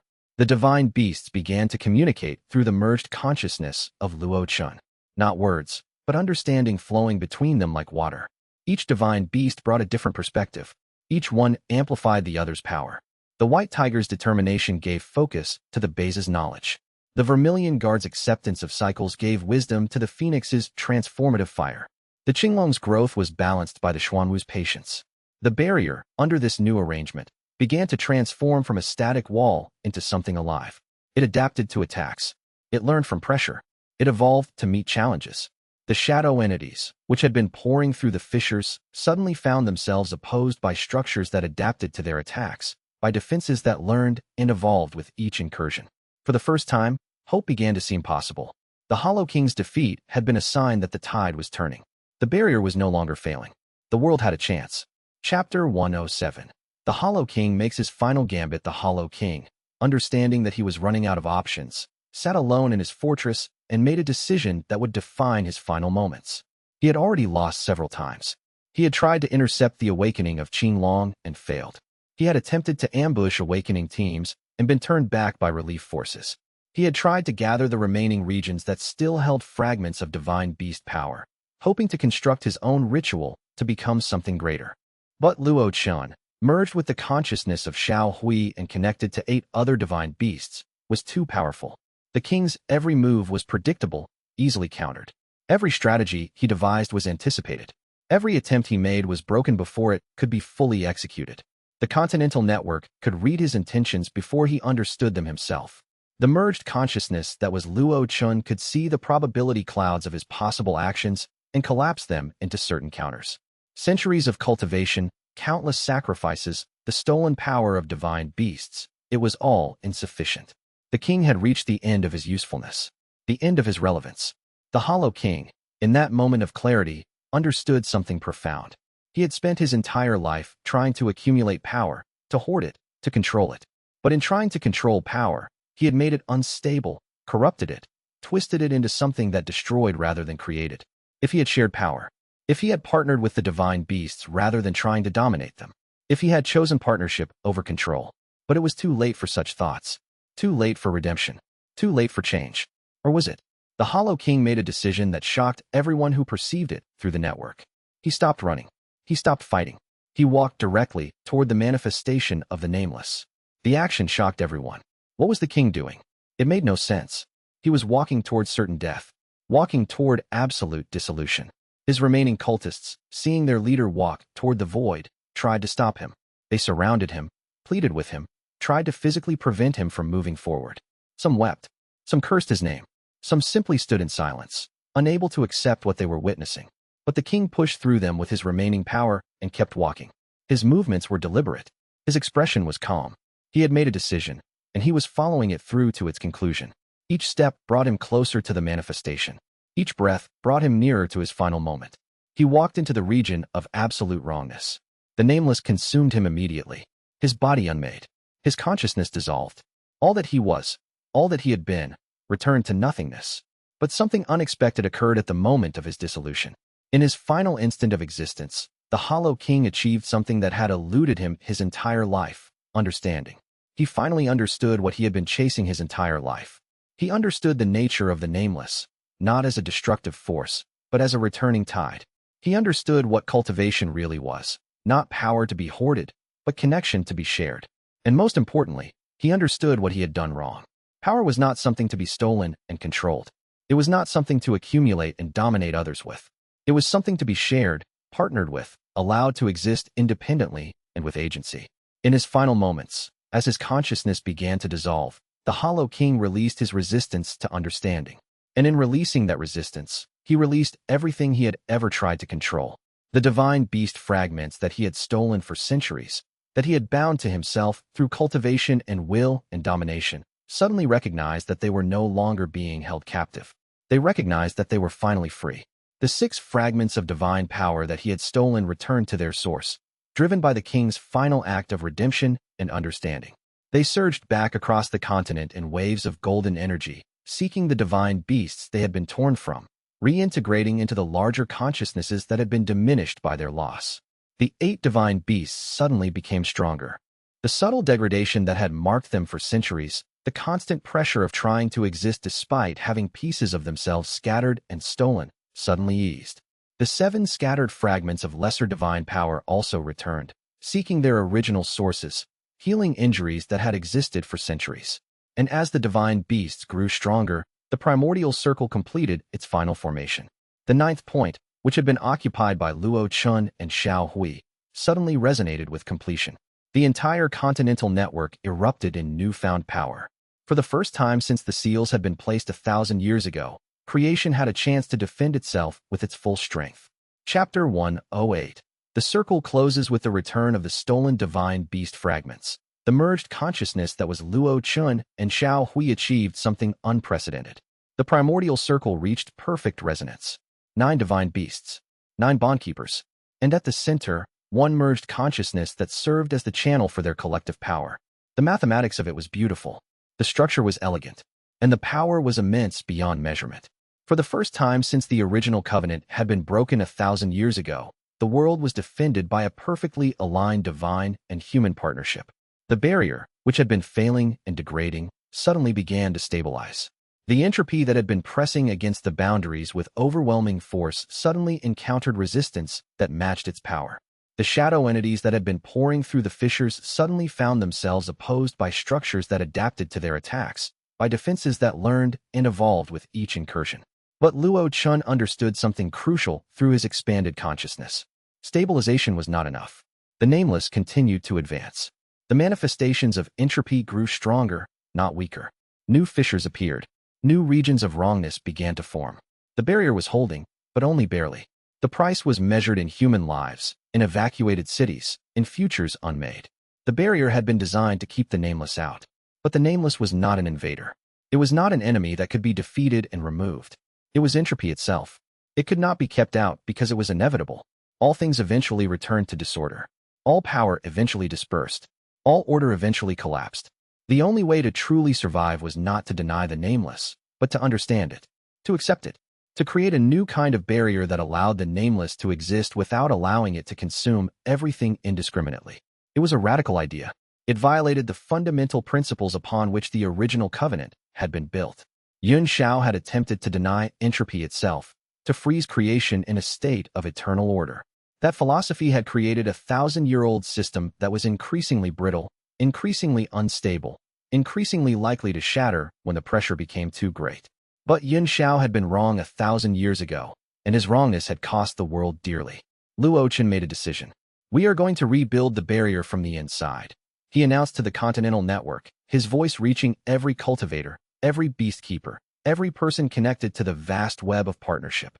One of us must enter the void, must stand at the center of the nameless manifestation, and from that vantage point, reshape the boundary between creation and entropy. The silence that followed was profound. Everyone understood what this meant. Lin Xianxia, processing the implications, finally spoke. That's suicide, she said. Probably, Luo Chen agreed.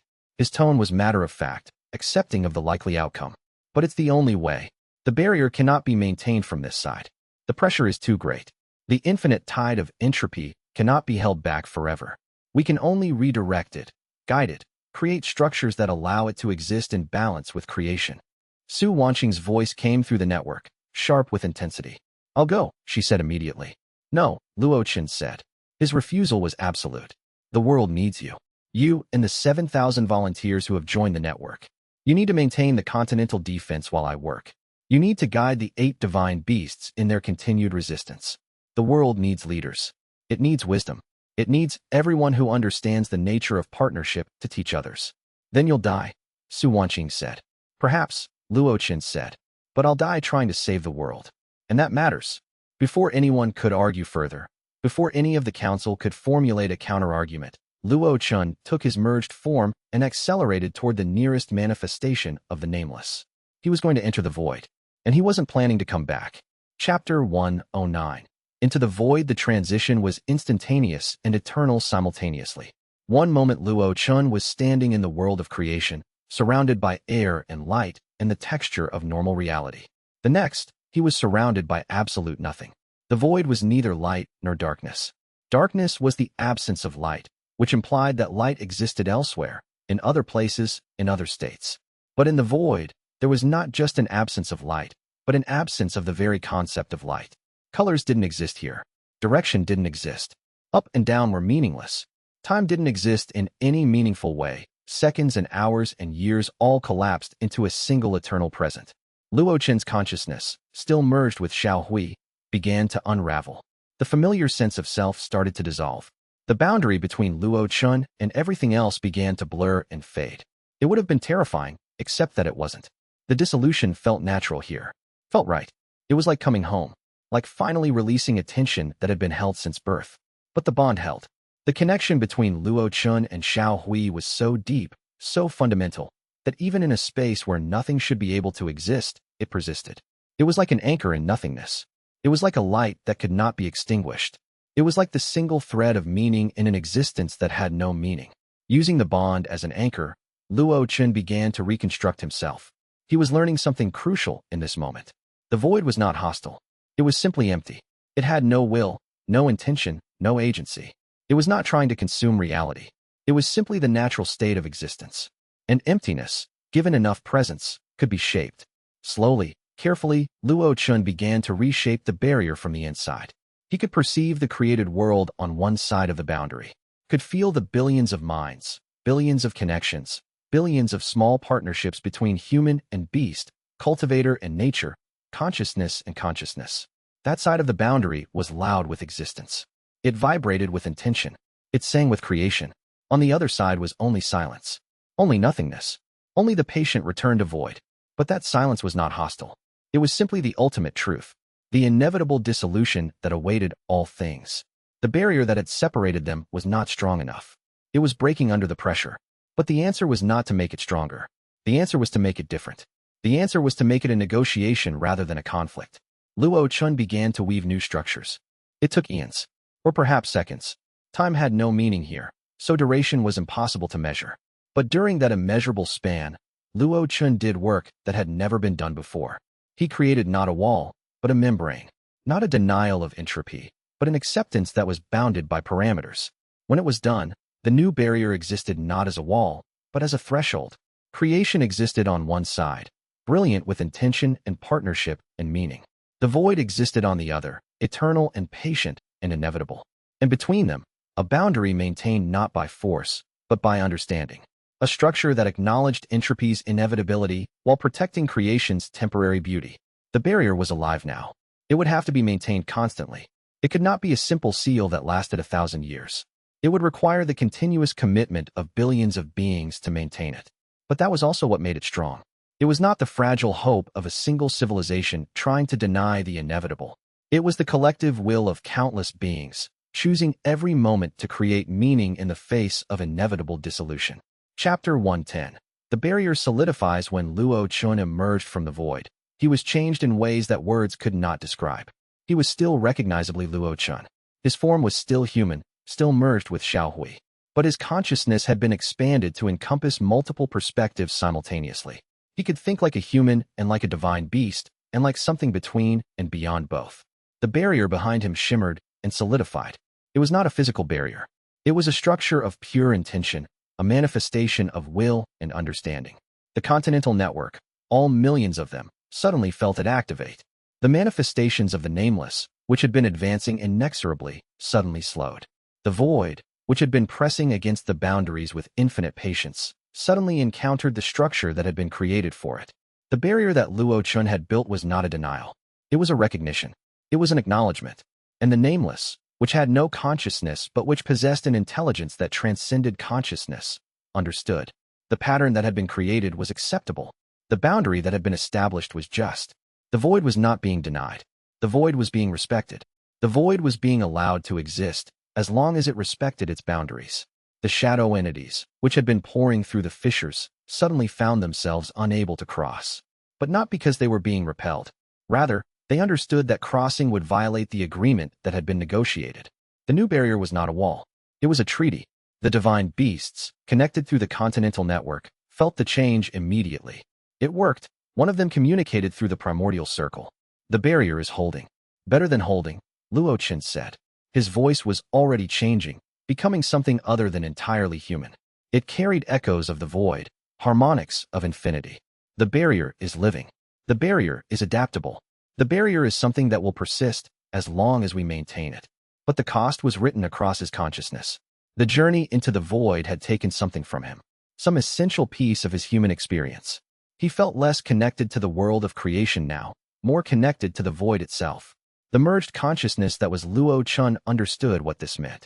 He would gradually drift toward the void. He would eventually have to transition fully to its spaces. His time in the world of creation was limited now. He could feel the pull, but that was acceptable. Endings were necessary for beginnings. Transitions were necessary for renewal, and the world would survive. That was what mattered most. Chapter 111, The Scholar's Return. The barrier stabilized, and the immediate crisis passed. The shadow entities, no longer having an active invasion route, began to retreat. The manifestations of the nameless, which had been slowly consuming regions of the world, began to recede.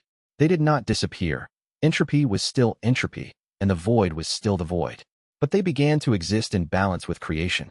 It was not victory in the traditional sense. The nameless had not been defeated. The void had not been destroyed.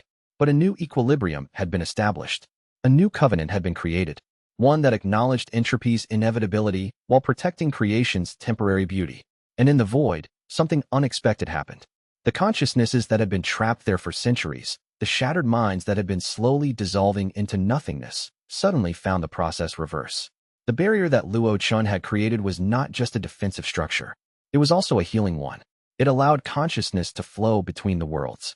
It allowed those who had been unmade to find a path back to existence, not in the world of creation, but in a new form of existence that existed between the worlds.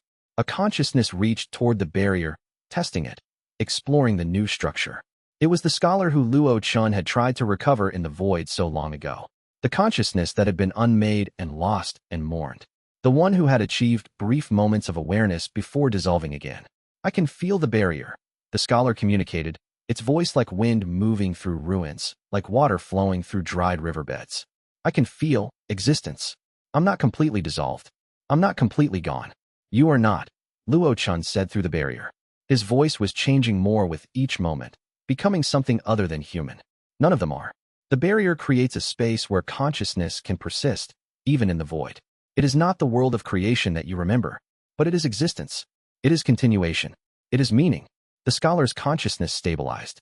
It had lost everything it had ever been, but it had gained the possibility of being something new. The grief of dissolution eased. The terror of complete erasure faded. And gradually, others began to recover. The consciousnesses that had been trapped in the void for centuries, that had been slowly returning to nothingness, suddenly found purchase on the new barrier. They could exist again, not as they had before, but as transformed versions of themselves. Consciousnesses evolved by their time in the void. Minds shaped by dissolution and recovery. They began to gather, to create community in the spaces between worlds. And Luo Chen, still transitioning between states of existence, found himself serving as the bridge between the two groups. Chapter 112. The 8 divine beasts coordinate with Luo Chen transitioning toward permanent residence in the void. The responsibility for maintaining the barrier fell to the 8 divine beasts and their bondkeepers. They gathered in the grand hall where the Continental Council met, and they began the work of reorganizing the defenses. No longer would power flow from the divine beasts downward. Now power would flow in all directions. The divine beasts would serve as guides and teachers, not rulers and commanders. The barrier is stable, Xiaohui said. The divine beast appeared in its preferred cat form, but its presence filled the entire chamber. All who perceived it understood that they were in the presence of an ancient consciousness, a being that had walked the earth for millennia. But it requires constant maintenance. Every day, millions of people across the continent must choose partnership over domination. Every bond between human and beast adds to the barrier's strength. Xianxia, who had become the de facto leader of the Continental Council, nodded. What does this mean practically? It means we cannot go back to the old ways, another divine beast said. Its voice was the sound of waves crashing against stone, eternal and patient. It means the hierarchy that has always existed, humans above beasts, strong above weak, must fundamentally change. That's going to be difficult, someone said from the council. People are accustomed to hierarchy. They are accustomed to power flowing downward. They are accustomed to seeing themselves as owners of their beasts rather than partners. Then we teach them differently, Xianxia said. She had taken a position at the front of the council, speaking with the authority of someone who had been at the center of the crisis. We teach them that partnership is stronger than dominance. We teach them that a world where humans and beasts work together as equals is more stable, more creative, more resilient than a world where one dominates the other. The council spent days discussing the implications. If the barrier truly required constant reinforcement from millions of beings choosing partnership, then the entire structure of civilization had to change. Schools had to teach partnership from childhood. Settlements had to be built with spaces where humans and beasts could interact as equals. The economy had to reward cooperation rather than competition. Art and culture had to celebrate the bond between species rather than the dominance of one over another. It was revolutionary. It was also necessary. We will establish the new covenant, Lin Qingyao finally said. Her voice carried the weight of authority and wisdom. Not as a military organization, not as a governing structure, but as a philosophy that spreads across all the regions. A shared understanding that the barrier is maintained by our commitment to partnership. That the survival of the world depends not on strength, but on love. The divine beasts approved. And slowly, the work of transformation began. Chapter 113. The new order emerges in the weeks and months that followed. The continental network transformed. New structures emerged. Not governments in the traditional sense, but networks of cooperation. Regions that had been separated by political boundaries suddenly discovered they were connected through the continental network of beast keepers. Information flowed more freely. Resources were shared between regions. And most importantly, the understanding that partnership was the foundation of civilization began to spread through every level of society. Not everyone accepted the new order immediately. Some regions attempted to return to the old ways, to reassert hierarchy and dominance. But they discovered that the barrier responded to cooperation and shrank from exploitation. The divine beasts, connected through the primordial circle, could sense where the commitment to partnership was failing and could withdraw their power from those regions. The regions that attempted to maintain the old hierarchy found their defenses weakening. The barrier, which had been protecting them, began to erode. Shadow entities, which should have been repelled, began to reappear in small numbers. The message was clear. The barrier was not a fixed structure. The barrier was a manifestation of the continental will. If the will changed, the barrier changed with it. Gradually, even the most resistant regions began to understand. They might not have agreed with the principles of the new covenant. They might have preferred the old ways of hierarchy and control. But survival mattered more than preference. And survival required partnership. By the end of the first year, the transformation was undeniable. The continent had changed. The shape of civilization had altered in ways that were both subtle and profound. Chapter 114. The Divine Beast's Gift. As the new covenant solidified, the 8 divine beasts began to reveal something they had been preserving for 1,000 years. In the time before the seals were placed, when divine beasts and humans had worked together without the hierarchy that had developed later, there had been great works of art, great advances in knowledge, great monuments to partnership. Much of this had been lost when the divine beasts were sealed away. But not all of it. The divine beasts had preserved fragments. They had kept records in their eternal memories. They had maintained knowledge and structures that transcended physical form. Now, they began to share. Schools opened where humans and beasts could learn together about the lost arts. Architects learned how to build structures that could incorporate both human and beast consciousness. Artists worked in mediums that required partnership to create. The knowledge flowed like water through a new channel, and it began to reshape the culture that had developed in the absence of divine beast involvement. Music evolved. The old instruments were rediscovered and reimagined. Beasts who could create harmonic vibrations with their voices worked alongside human musicians. The result was something no purely human composition could achieve. Literature flourished. Stories began to be written from multiple perspectives, human and beast together, creating narratives that incorporated both viewpoints simultaneously. Technology advanced in unexpected directions. Humans brought their capacity for precise engineering and logical analysis. Beasts brought their instinctive understanding of natural forces and elemental patterns. Together, they created devices that were both mechanically perfect and organically elegant. The continent began to flourish in ways it had not in centuries. Chapter 115. The global adaptation. The changes that began on the continent spread outward. Other cultures, other civilizations that had not been directly affected by the Nameless, began to hear about the new covenant. They began to hear about the partnership between humans and divine beasts. They began to understand that the old ways of hierarchy and dominance were not the only options available. Some resisted. Some clung fiercely to the traditions of their ancestors. but others opened their hearts to the possibility of change. Gradually, over years and decades, the new covenant began to spread globally. Not everywhere at once, not everyone at the same pace, but the movement was inexorable. The word spread through travelers, through merchants, through cultivators who moved between regions carrying the message. In the lands to the north, humans and beasts worked together as equals. In the great cities of the continent, partnership is the foundation of civilization.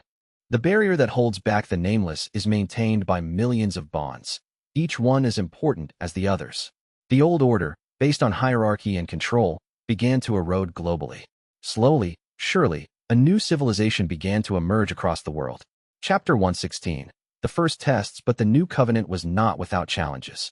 The first serious test came when a region in the Southern Territories refused to accept partnership as the foundation of their society. Their leaders, who had held power through traditional hierarchy, saw the new covenant as a threat to their control and influence. If humans and beasts are to be equals, the Southern Council declared, then we have given away the tools of governance. We can no longer rule through strength and dominance. That is the point. The divine beasts responded through the network. Rule was never meant to come from strength. Rule was always meant to come from wisdom, from the ability to guide others toward prosperity, not from the capacity to command obedience. The southern region attempted to seal itself off from the continental network. They attempted to break the bonds between their human cultivators and their spirit beasts, creating a new society based entirely on human dominance. For a time, it seemed like the resistance might succeed. The Southern Territories had resources. They had cultivators trained in the old ways. They had the will to maintain their old hierarchies. But they did not have the barrier. The continental network, powered by billions of bonds between humans and beasts, maintained a protective boundary around the civilized world. The southern region, having rejected the new covenant, found themselves outside this boundary. Shadow entities, small ones at first, began to emerge along their borders. Not an organized invasion, but rather the natural seepage of entropy into regions not protected by partnership. The southern leaders realized their mistake too late. They attempted to rejoin the continental network, to reestablish the bonds they had attempted to break. But the 8 divine beasts were firm. Partnership cannot be coerced, they said. You must choose it fully or not at all. You must accept the philosophy, not just the protection. It took months of negotiation. It required the southern leaders to genuinely change their understanding of power and governance. But gradually, they understood. And when they did, the bonds were formed. The barrier extended to protect them once again. The shadow entities retreated. The new covenant had survived its first serious test. Chapter 117. The primordial circle strengthens with each new region that joined the new covenant. The primordial circle grew stronger. It was no longer just 9 points, the 8 divine beasts and Luo Chen in the void. It was now a web of millions of points, each one a bond between human and beast, each one a small node of power in a vast continental network.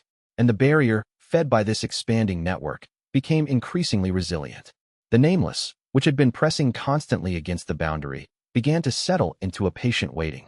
The void continued its work of entropy, but it no longer actively assaulted the barrier. It accepted the new equilibrium. It respected the boundary that had been created for it. Luo Chen, existing in the space between worlds, felt this acceptance. Through his merged consciousness, he could perceive both sides of the barrier, could feel the pressure of entropy on one side and the commitment of billions on the other. The balance was beautiful. It was elegant. It was stable. Not forever. Nothing was forever.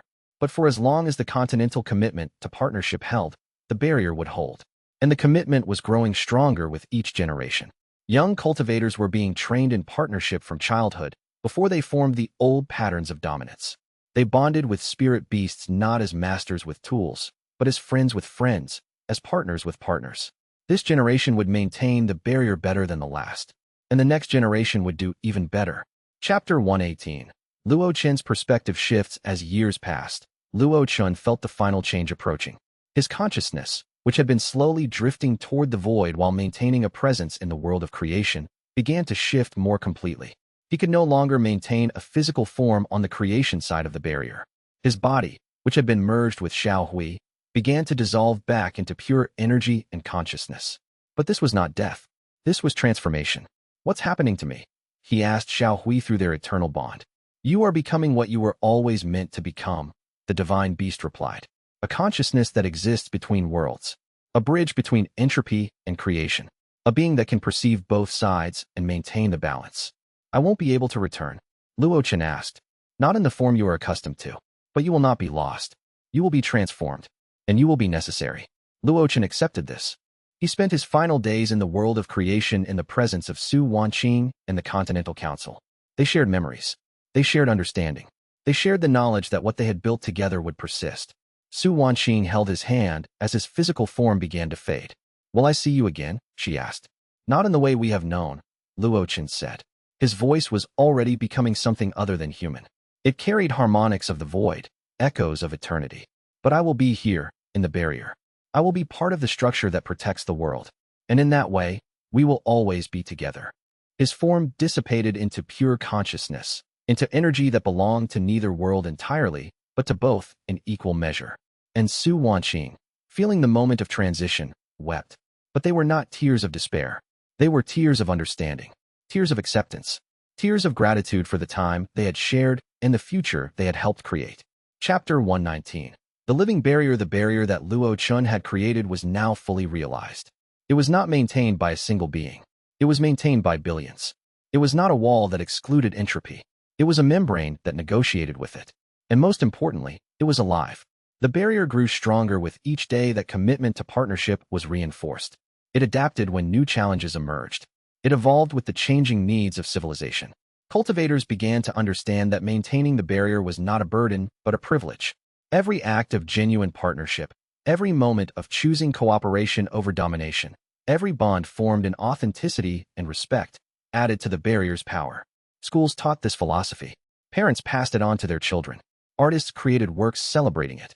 Musicians composed songs honoring it. The barrier became not just a defensive structure, but a cultural identity. To live under the new covenant was to live in direct support of the barrier.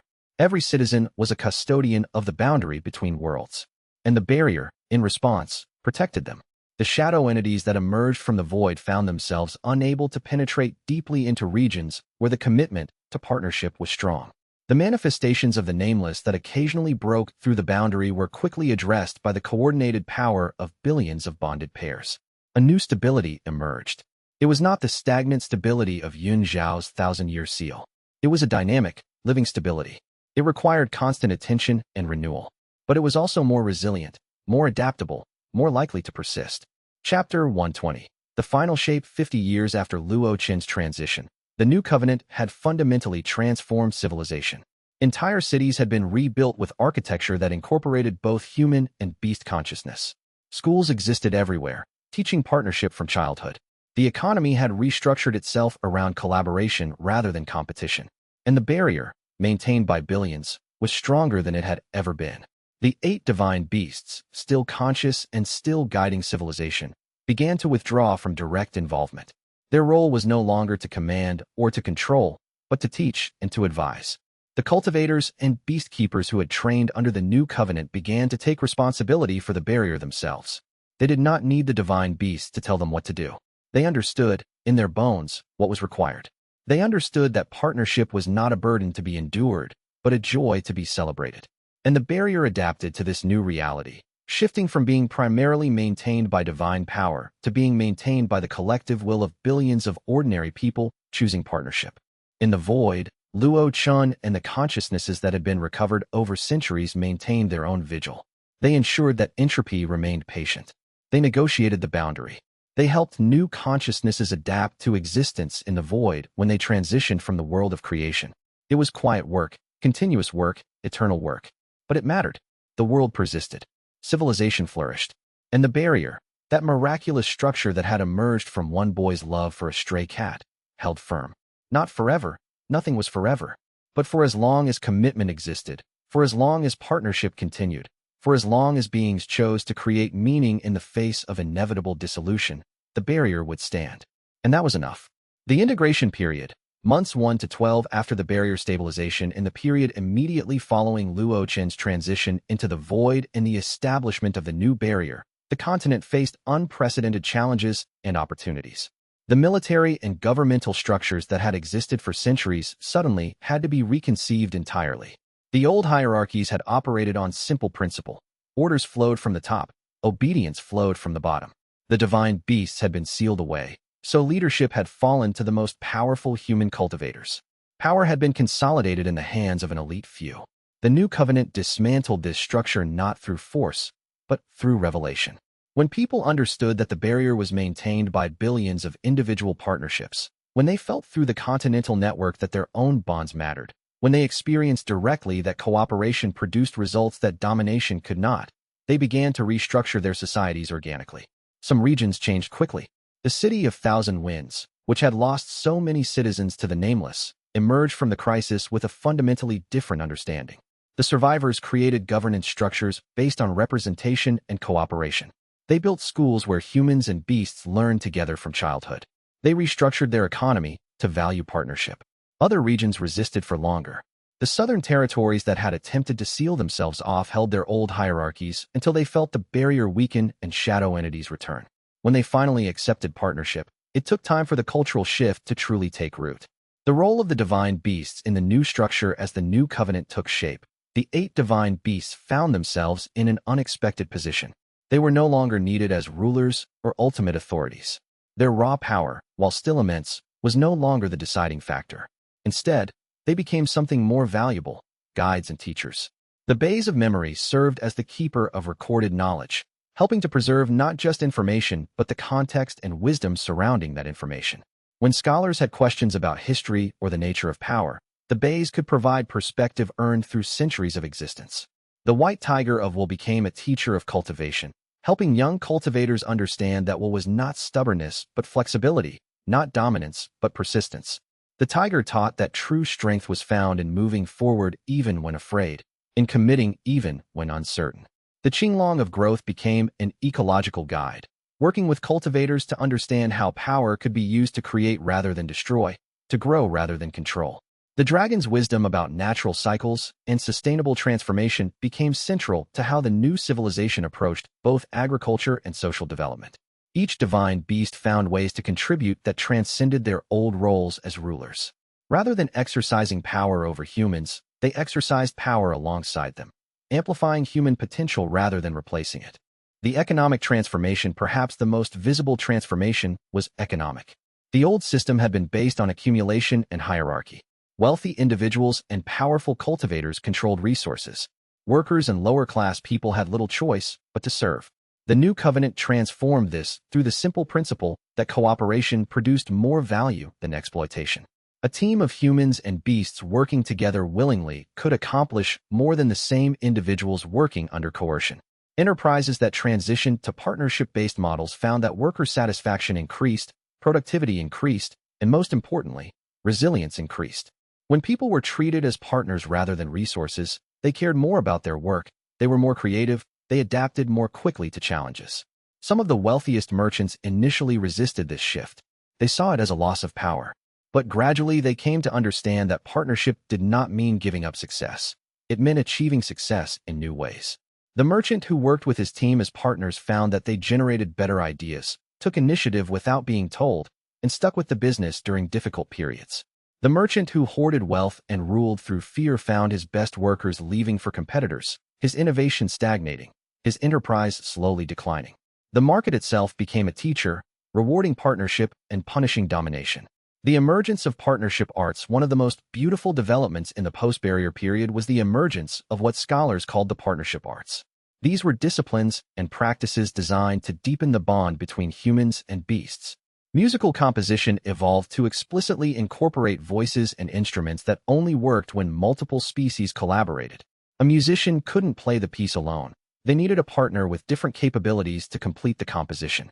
Architecture developed new styles that incorporated both human engineering and beast nature understanding.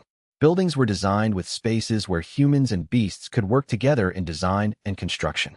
Martial arts evolved from combat between humans into cooperative systems where humans and beasts fought alongside each other. But they didn't fight against each other. They fought as unified teams against external threats.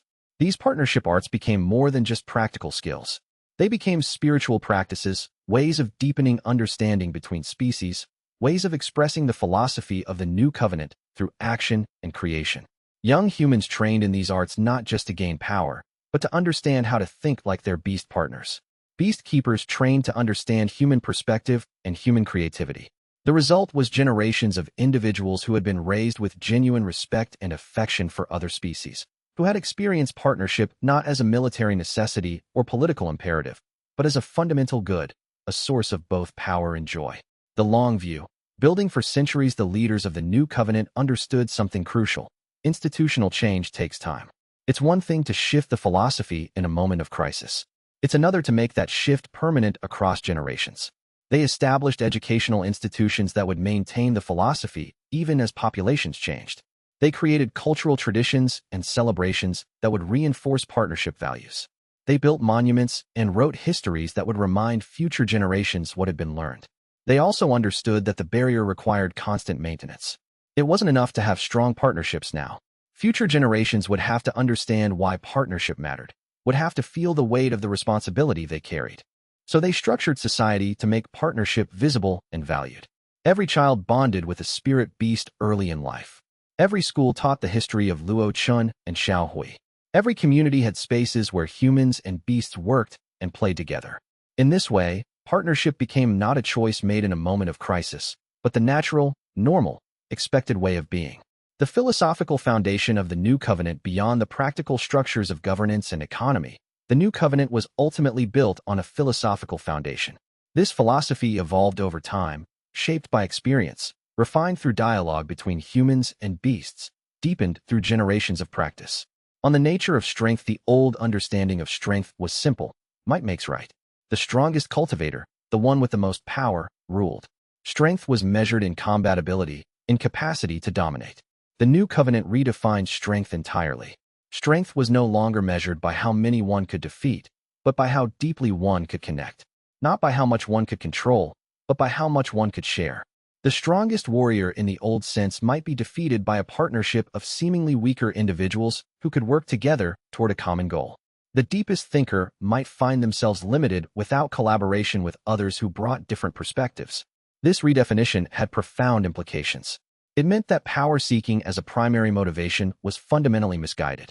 Those who sought power often found themselves isolated and weak despite their individual strength. Those who sought partnership often found themselves gaining strength as a byproduct. On temporary existence, the New Covenant embraced what some might call a tragic vision. Everything is temporary. Nothing lasts forever. All bonds eventually break, not through failure, but through the fundamental nature of existence. But this wasn't experienced as tragedy. It was experienced as liberation. Because nothing lasted forever, every moment mattered infinitely. Because bonds were temporary, they were precious. The philosophical schools that emerged in the post-covenant period spent centuries exploring this paradox. How could something be truly precious if it was temporary? How could meaning persist in the face of inevitable dissolution? The answers they developed were remarkable. Precisely because existence was temporary, each moment of existence was infinitely valuable. A single moment of genuine connection was more valuable than eternity of disconnected being. A temporary bond between two consciousnesses was worth more than permanent but shallow existence. This philosophy didn't lead to despair. Rather, it led to joy. People appreciated beauty more deeply knowing it would fade. They valued relationships more knowing they would end. They worked more diligently on creating meaning knowing that meaning would eventually return to void. On the ethics of partnership, the New Covenant developed a sophisticated ethics based on the principle of partnership. An action was ethical if it strengthened partnership. It was unethical if it damaged or diminished partnership. This seems simple on the surface, but it led to complex considerations. A parent forcing a child to study cultivation against their wishes damages the partnership between them, even if the parent's goal is to help the child succeed. A merchant cheating a customer might gain short-term advantage, but damages the partnership of trade. Conversely, actions that appeared costly from a short-term perspective might be ethical if they strengthen partnership. Sharing knowledge, giving away resources, sacrificing personal advantage for collective benefit. All of these strengthen partnerships and were therefore ethical. Over time, societies that operated on these principles found themselves more stable, more creative, more resilient than those that didn't. Not because people were magically happier or morality was magically rewarded by the universe, but because partnership-based systems actually worked better. The transformation of daily life, the philosophical principles of the New Covenant didn't remain abstract ideas discussed in schools and temples. They permeated every aspect of daily life, transforming how people worked, lived, and related to one another. In the marketplaces of great cities, vendors and their beast partners worked as teams. A human merchant might use their strategic thinking and understanding of human psychology to know what goods people wanted. Their beast partner might use sharper senses to evaluate quality or notice theft. Together they made better decisions than either could alone. In the fields and farms, humans and beasts worked the land not through dominance and control, but through partnership and understanding. A farmer who understood the cycles of nature and a beast who could sense the subtle changes in soil and water created more productive, more sustainable agriculture than either could have alone. In homes and families, humans and beasts lived together not as superior and inferior, but as family members with different roles and perspectives. A child grew up alongside a bonded beast as a sibling and teacher. The beast learned from the child's innovation and human perspective. The child learned from the beast's instinctive wisdom and direct perception. This wasn't utopian. People still argued, still made mistakes, still had conflicts and disagreements. But they approached these conflicts as partners trying to work through difficulties together, not as superior and subordinate with one side trying to enforce compliance. The result was that problems got solved differently. A conflict between a human and beast in the old system would be resolved by the human forcing their will. In the new system, both sides had to understand the other's perspective, find common ground, negotiate a solution that both could accept. This was harder in some ways. It took more effort, more patience, more willingness to change one's own position. But the solutions were stronger, more creative, and both parties remained bonded when the conflict ended. The role of suffering and hardship. The new covenant did not eliminate suffering. New challenges constantly emerged. Crop failures occurred. Illnesses struck. Accidents happened. The manifestations of the nameless occasionally broke through the barrier despite the best efforts to maintain it.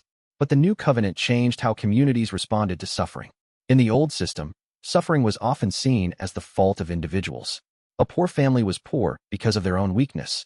An ill person was ill because of their own failure to maintain their cultivation. When disasters struck, people blamed the victims or blamed bad luck. In the new covenant, suffering was understood as something that happened to partnerships. A poor family meant a community had not done enough to support that family's bonds. An ill person meant a community had not maintained strong enough partnerships to provide care. When the manifestations of the nameless broke through in some region, rather than blaming the people there or abandoning them to their fate, the continental network mobilized. Resources flowed to help. Knowledge was shared. The collective commitment was strengthened. This didn't mean suffering disappeared, but it meant that suffering was met with partnership rather than isolation. The weight of hardship was shared rather than borne alone. Over time, this created a civilization that was more resilient, because difficulty brought people together rather than dividing them. The emergence of new leadership models. As the centuries progressed, leadership transformed in fascinating ways. Without the possibility of rule through domination, what did leadership even mean? The answer emerged gradually. Leadership meant service. A leader was someone who understood their community's bonds, who could articulate their shared values, who could help coordinate action toward mutual benefit. The most effective leaders were often not the most powerful cultivators.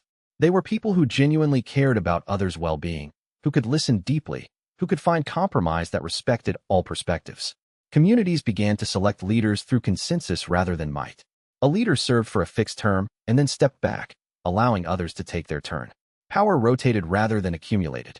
This might seem inefficient compared to the old authoritarian systems. And in some ways it was. Decision-making took longer, required more negotiation.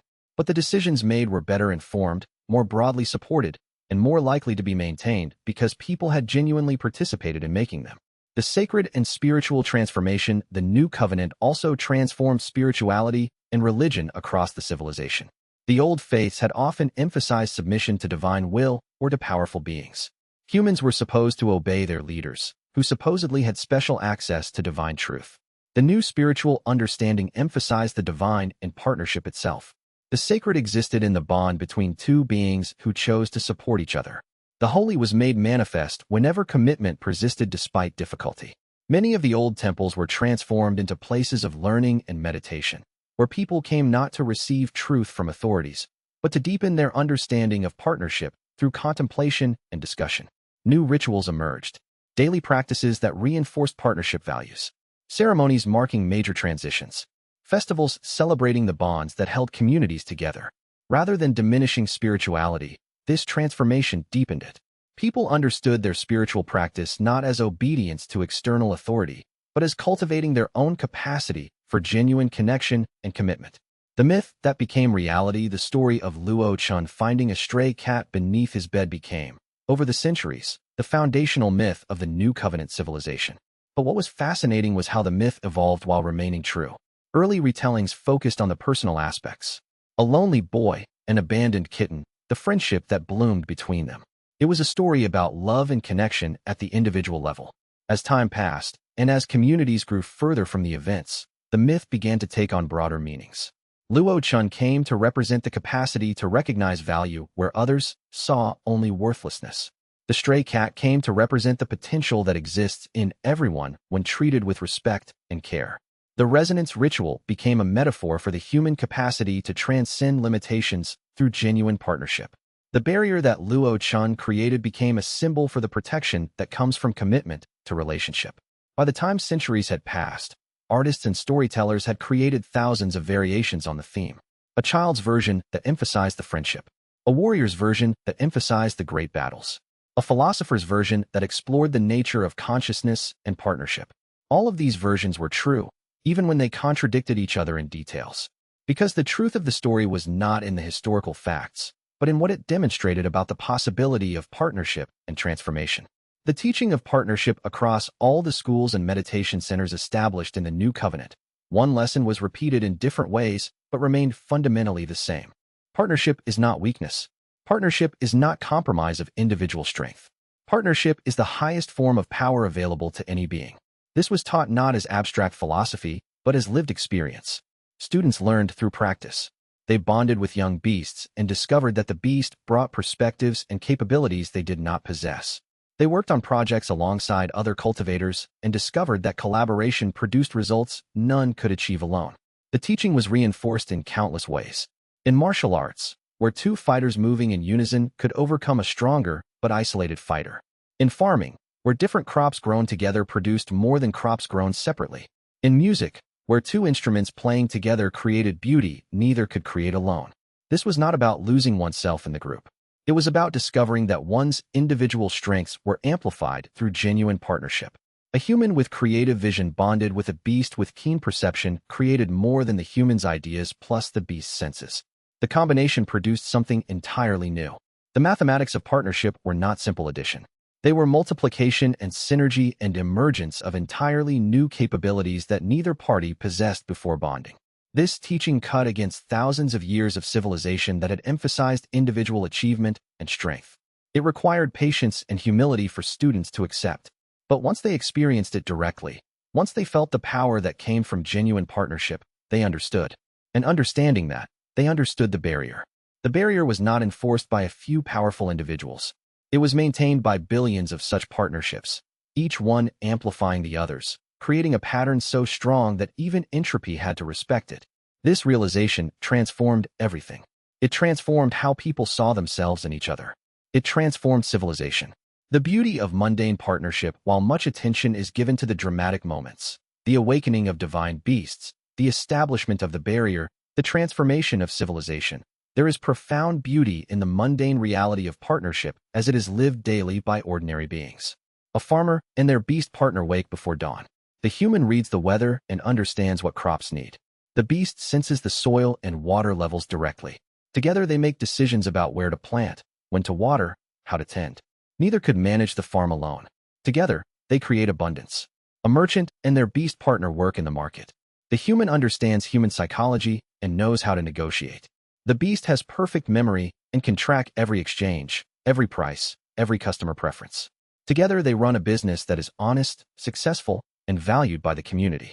A parent and child grow alongside their bonded beast. The human teaches strategy and abstract thinking. The beast teaches immediate awareness and instinctive truth. The child learns from both and becomes something more than either parent could create alone. These mundane partnerships, multiplied across billions of beings, are what actually maintain the barrier. Not the grand philosophy or the ancient history, but the daily commitment of ordinary beings to their partners. A schoolteacher stays late to help a struggling student because they have bonded with that student. A craftsperson refuses to sell inferior goods because honesty is part of their partnership ethic. A community member takes care of an elderly neighbor not from obligation, but from genuine care. These daily acts of partnership, commitment, and genuine care are what holds civilization together. These are what keep the barrier strong. The ripples of a single choice. Understanding how much has changed because of one boy's decision to care for a stray cat reveals the power of individual choice amplified through commitment and partnership. That single choice, to keep the kitten, to care for it, to treat it as a partner, set off ripples that eventually transformed all of civilization. From that choice flowed the bond between human and divine beast. From that bond flowed the knowledge of what partnership could be. From that knowledge flowed the possibility of a different kind of society. From that society flowed the barrier that protects the world itself. All of this from one choice. One act of care. One refusal to see a being as worthless just because it was weak or small. This is the ultimate message of the new covenant, that individual choices matter profoundly. A single human bonding with a single beast is not a small thing. It is an act that ripples forward through time, touching countless beings. What this means for those reading this story is profound. Your choices matter. Your commitment to your partners, your choice to see others as valuable, your daily work to strengthen bonds. All of this has consequences that extend far beyond what you can perceive. You are maintaining barriers. You are protecting realities. You are strengthening the fabric of existence itself.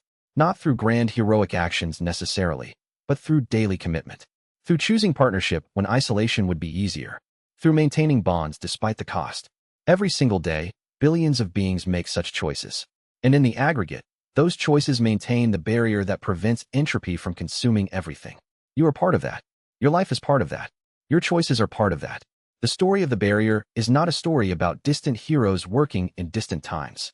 It is the story that is being told right now, through your choices, through your commitments, through your daily work to strengthen bonds and create meaning. You are writing the story even as you read it. The living history of partnership in the centuries and millennia that follow the establishment of the new covenant. The civilization develops intricate systems for preserving and transmitting the understanding of partnership across generations. This is not just about recording historical facts.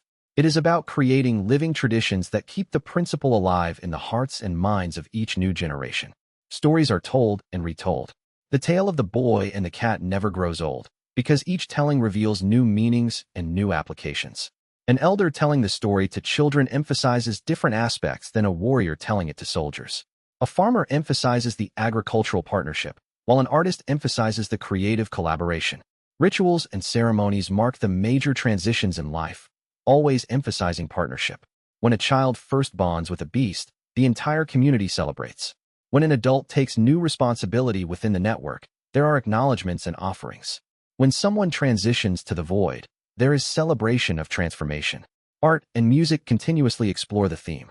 New compositions are created that could not have been created without partnership. Sculptures and paintings capture the beauty of beings from different species working together. Stories and poetry celebrate the bonds between humans and beasts. This constant cultural reinforcement ensures that partnership is not just a philosophical principle, but a lived value embedded in daily life and consciousness. The deepest teaching, love is the barrier after all the philosophical discussion, all the metaphysical exploration, all the centuries of meditation and study. The simplest and most profound truth emerges. Love is the barrier. Not love as romantic passion, though that is part of it, but love as the fundamental choice to care about another being's well-being. Love as the commitment to see another as inherently valuable. Love as the willingness to sacrifice for others. Every partnership is built on this. Every bond between human and beast grows from this. The barrier that protects the world is made entirely of this. Luo Chen's initial choice to care for Xiao Hui was an act of love. The divine beast's choice to bond with the human was reciprocal love. The subsequent commitment to partnership despite all costs was the expression of that love in action. And the billions of beings across millions of years who have chosen to maintain the barrier, they have all been choosing love. Love for their partners. Love for their communities. Love for the world itself. This is what makes the barrier ultimately unbreakable. Not because it is made of exotic material or advanced technology, but because it is made of love. And love, as the foundation of all meaning, is stronger than entropy. This is the truth that echoes across the ages. This is what you, reader, are being called to understand and embody. Love. Choose it. Commit to it. Live it. The barrier depends on it. The transformation that began with a single boy's choice to care for a stray cat has rippled across centuries and across realities. It has created a civilization where partnership is the norm, where love is recognized as the fundamental force holding existence together, where every being understands that their individual choices matter and contribute to something far larger than themselves. This is not an ending to the story. It is a transformation into a new form. The narrative that began in individual chambers and great halls now pervades the fabric of civilization itself. The barrier that was created through desperate measures during a crisis has become the stable foundation of a thriving culture. And the work continues. In every generation, beings discover anew the power of partnership. In every moment, consciousnesses choose commitment over isolation. In every interaction, the barrier is maintained through simple acts of care and consideration. This is the beauty of what has been created. It does not require perfection. It does not require everyone to be enlightened or wise or powerful. It simply requires that beings choose, again and again, to see others as valuable and to maintain bonds despite the cost. That is all. That is everything. That is what holds the barrier. That is what makes meaning persist in a universe governed by entropy. And so the story continues, not in grand narrative form, but in the daily lives of billions of beings making small choices that together create something vast and beautiful. The barrier holds.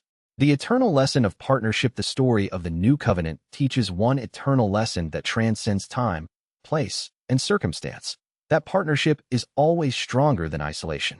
That commitment always creates more than solitude ever could. That love, in its deepest sense, is the only force capable of creating meaning in a universe that contains no inherent meaning. This lesson, learned in the midst of apocalyptic crisis, continues to resonate across the ages because it is fundamentally true. It is not a lesson that must be continually relearned. Rather, it is a truth that must be continually reaffirmed and embodied in each generation. For as easy as it is to understand partnership intellectually, it is far harder to commit to it in practice. Yet those who do commit, who choose again and again to see others as valuable, to strengthen bonds, to maintain the barriers that protect meaning and consciousness, discover the profound joy and power that comes from such commitment. This is the eternal invitation of the barrier, to choose partnership. To choose it not because it is easy, not because it guarantees success, but because it is right, because it creates meaning, because it allows consciousness to persist in forms both glorious and humble. The barrier holds because of this choice, made daily by billions of beings across realities and across ages. And the barrier will continue to hold as long as beings continue to make this choice. That is the promise. That is the covenant. That is the story that continues even now, being written by the choices you make. The choice that continues now. As you close this book or this screen, you face the choice that every being faces at every moment. Will you choose partnership? Will you maintain the barrier through your daily commitments and choices? The answer matters, not just for you, but for everyone and everything connected to you through the web of partnership that spans realities. Choose wisely. Choose love. The barrier depends on it. And through all of this, remember, you are the barrier. Your choices, your commitments, your love, these are what make meaning persist. The ancient story continues in modern times through the choices you make every day. Choose partnership. Choose love. The barrier depends on you. The barrier holds because of you. Today, tomorrow, always. This story is told for you. Accept the invitation to participate in maintaining the barrier that holds your world together. Your choice matters. The barrier depends on you. The partnership between a human and a divine beast continues eternally, even beyond the narrative conclusion of this tale. Their work persists through countless ages. The barrier holds eternally through your commitment to partnership and love. The choice is yours. Always. Make it wisely. Choose partnership. The barrier awaits your choice every single moment forever. Choose love now. Love. Partnership. Commitment. Forever. Continue. Chapter 121. The consumed realm in the void beyond the new barrier. Luo Chen stood in a landscape that should not have been able to exist, yet did. Not through any natural law of creation, but through the accumulated weight of destruction made manifest. The geography defied reason. Physics folded back on itself like paper creased too many times. The space expanded infinitely in some directions and contracted to nothing in others. It was as if the void itself didn't know how to process the ruins it contained. It was the accumulated fragments of worlds that the Nameless had consumed before his intervention, worlds that had been unmade, their matter and energy dissolved into the fundamental chaos from which creation had originally emerged. Cities that had been unmade but whose shapes still lingered in the fabric of the void like phantoms of themselves. Forests that grew in impossible directions, their trees reaching toward darkness that was in all directions at once, existing in dimensions that physical eyes could not follow. Oceans of substance that was neither water nor energy, but something that had once been the essence of a civilization's arts and culture, now degraded into abstraction. Colors that had never existed in the physical world, resonances that had no sound, textures that had no physical form. All of it preserved here in the void, suspended between being and unbeing, waiting for someone with the power and wisdom to understand how to integrate it back into the structure of existence. Millions of shadows moved through this broken landscape. They were not ghosts, exactly. They were not demons or monsters. They were the remnants of consciousness from the worlds that had been consumed. Not dead, because death implied an ending. But not alive either, because life implied purpose and potential. They were simply existing. Existing in the void, unaware of themselves, moving mechanically through a realm that no longer had meaning. Luo Chen, still merged with Xiao Hui, approached one of the shadows. It had the shape of a human woman, but it was hollow, emptied of everything that would have made a woman distinct. When Luo Chen touched its consciousness, he felt nothing. No awareness, no comprehension, just the ghost of a pattern that had once been a complete being. Can they be recovered? Luo Chen asked Xiao Hui through their shared consciousness. I don't know. The divine beast replied honestly. I have never attempted such a thing. But your bondkeeper nature gives you power that divine beasts alone do not possess. You can create connection. Perhaps that connection could restore some awareness to these shattered consciousnesses. Luo Chen began an experiment. He opened his consciousness to the shadow woman, not to invade her, but to invite her to merge partially with his awareness. If she could touch his consciousness, she might remember what consciousness felt like. For a moment, nothing happened. Then, painfully slowly, awareness returned to the shadow. I am, the woman said, her voice like wind moving through ruins. I remember. I had a name. It was. The shadow struggled, reaching toward a memory that was just barely out of reach. You had a name, Luo Chen said gently. You had a life. You mattered. The shadow became more solid for a moment, achieving a state that was almost alive again. But then the weight of non-existence pressed in on her again, and the consciousness began to slip away. No, Luo Chen said. He poured more of himself into the connection, trying to hold the shadow's awareness in existence. But the void was too strong. The absence was too complete. The shadow dissolved again, returning to its hollow existence, its brief moment of awareness fading like a dream. Luo Chen stood alone in the landscape of consumed worlds, understanding the scale of what he was facing. Billions of these shattered consciousnesses, worlds destroyed, civilizations erased, and only him, and the power of his bond with Xiao Hui, standing against the continued consumption. But he had made a choice. He had entered this void. He would do what he could. Slowly, Luo Chen began the work of recovery. Chapter 122. Shadows of the Past. The scholar that Luo Chen first successfully recovered was the consciousness of a being who had lived in a city that the Nameless had consumed 5 centuries before. The scholar had been studying the nature of time when the Nameless broke through. The last thing he remembered was a pressure in his mind, a wrongness that no academic training could have prepared him for. And then, nothing. Eternal nothing, interrupted only by the moment when Luo Chen's consciousness touched him and brought back the terrible knowledge that nothing was, indeed, eternal. Why? The scholar asked, its voice carrying the weight of despair. Why would you bring me back to consciousness in this place? To understand the extent of my loss. To remember the world I will never see again. Because the alternative is to let you dissolve completely, Luo Chen said. To lose not just your life, but the memory of your life. At least this way, you existed. Your thoughts mattered. Your work mattered. That should be recorded, not lost. The scholar was silent for a long time. Then, is there any hope? Any way to return to the world of creation? I don't know yet, Luo Chen admitted. But I am going to try. I will do everything in my power to preserve what remains and prevent what is left of the void from consuming anything else. The scholar, having regained consciousness and finding that consciousness unbearable, made a choice. Instead of falling into despair, it chose to help. There are others, the scholar said. Other consciousnesses that retain enough structure to be recovered. Let me help you. Let me guide you to them. At minimum, we can create a community of the recovered. At minimum, we can ensure that we are not alone in this darkness.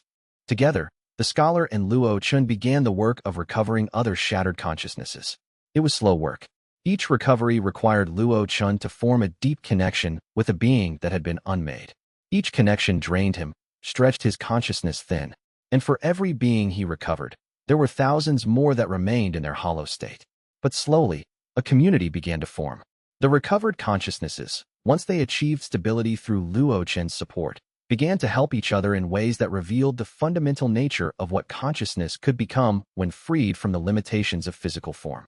They shared the memories of their lost worlds with such clarity and depth that other consciousnesses could experience those worlds as vividly as if they had lived them.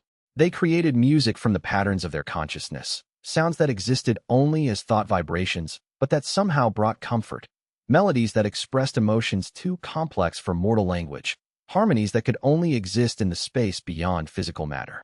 They danced together in configurations that would have been impossible in physical space, their consciousness patterns interweaving in intricate designs that were simultaneously beautiful and meaningful.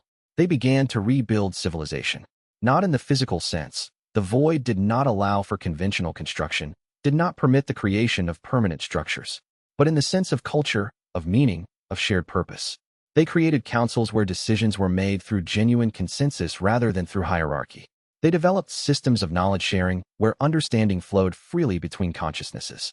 They built communities based not on proximity, which had no meaning in the void, but on genuine affinity and shared interest in the nature of existence itself.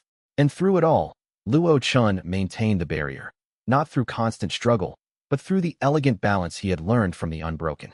The connection between creation and the void, between order and entropy, sustained by his will and Xiao Hui's power working in partnership, evolved from moment to moment as the boundaries between the two realms remained permeable yet stable.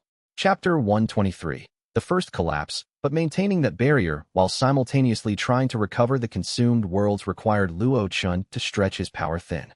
A section of the barrier weakened. It happened gradually. The constant work of recovery siphoned power that should have been devoted to reinforcing the boundary. The void, sensing the weakness, pressed harder, and a wave of entropy broke through. The region where a community of recovered consciousnesses had established themselves was suddenly subjected to the full force of the nameless hunger. Luo Chen felt their dissolution like physical pain. Consciousnesses that had just begun to remember themselves, to rebuild meaning and identity, suddenly began to unmake. He tried to intervene. He poured everything he had into reinforcing the barrier in that location. But he was only one being, even merged with a divine beast. He could not be everywhere at once. He could not prevent every breach. The community in that region was destroyed. The scholar that had been helping him recover the consciousnesses was among those unmade. Luo Chen felt the scholar's consciousness dissolve and tried to hold on to it, tried to maintain the connection enough to save it. But the void was too strong. The scholar was gone. For a long moment, Luo Chen simply existed in the void, processing the loss. He had saved that consciousness from one kind of dissolution, only to see it unmade by another. Was it worth it? Luo Chen asked Xiaohui. Did the scholar have a chance to be happy, to feel like his existence mattered, even briefly? Yes, Xiaohui replied. For a time, the scholar was aware. For a time, the scholar knew that their consciousness existed and that someone cared about that existence. That is not nothing. But they're unmade now. Yes, Xiaohui said. All things that are made will eventually be unmade. That is the nature of creation. The tragedy is not that the ending came. The tragedy would be if the scholar had never lived, never had even the briefest moment of awareness and meaning. Luo Chen understood intellectually, but the understanding did not ease the pain. He resumed the work of recovery, but with a new understanding. He could not save everyone. He could not prevent all dissolution, but he could ensure that as many consciousnesses as possible experienced being saved, being valued, being remembered. That would have to be enough. Chapter 124. Deeper into darkness. Years passed, or perhaps only moments. Time was still an unreliable concept in the void. Luo Chen moved deeper into the darkness, toward the center where the nameless was most concentrated, where reality had been most thoroughly unmade. Here, even the ruins of civilizations did not remain. There was no landscape, no reference points, just an infinite expanse of non-existence. But as he ventured into this deepest darkness, Luo Chen discovered something unexpected. There were beings that thrived in the void itself. They called themselves the Unbroken, and they were consciousnesses that had adapted to the nature of the nameless. They had learned to exist without the structures that normal creation required. They had learned to find meaning in entropy itself. Their leader appeared as a figure that was both and neither, a consciousness that shimmered between form and formlessness. You are the barrier keeper, the Unbroken leader said. The one who gave us awareness that the nameless had been consuming our world before we learned to thrive in the void itself. If that is what I am, then yes, Luo Chen said. You are trying to restore what was lost, the Unbroken leader continued. You are trying to save consciousnesses, recover worlds, deny the nameless its victory. Yes, Luo Chen said. Is that wrong? It is not wrong, the unbroken leader said. But it is incomplete. You are working against the nameless when you should be working with it. The statement was heresy. It violated everything Luo Chen had believed he was doing. Explain, he said. The nameless is not evil, the unbroken leader said. It is not hostile. It is simply the nature of existence to eventually dissolve. You are fighting against one of the fundamental forces of the universe. That is a losing battle. Then how did the original covenant hold the barrier for 1,000 years? Luo Chen asked. By sealing away the divine beasts. By trying to freeze creation in place. But as you have discovered, that solution failed. The seals broke.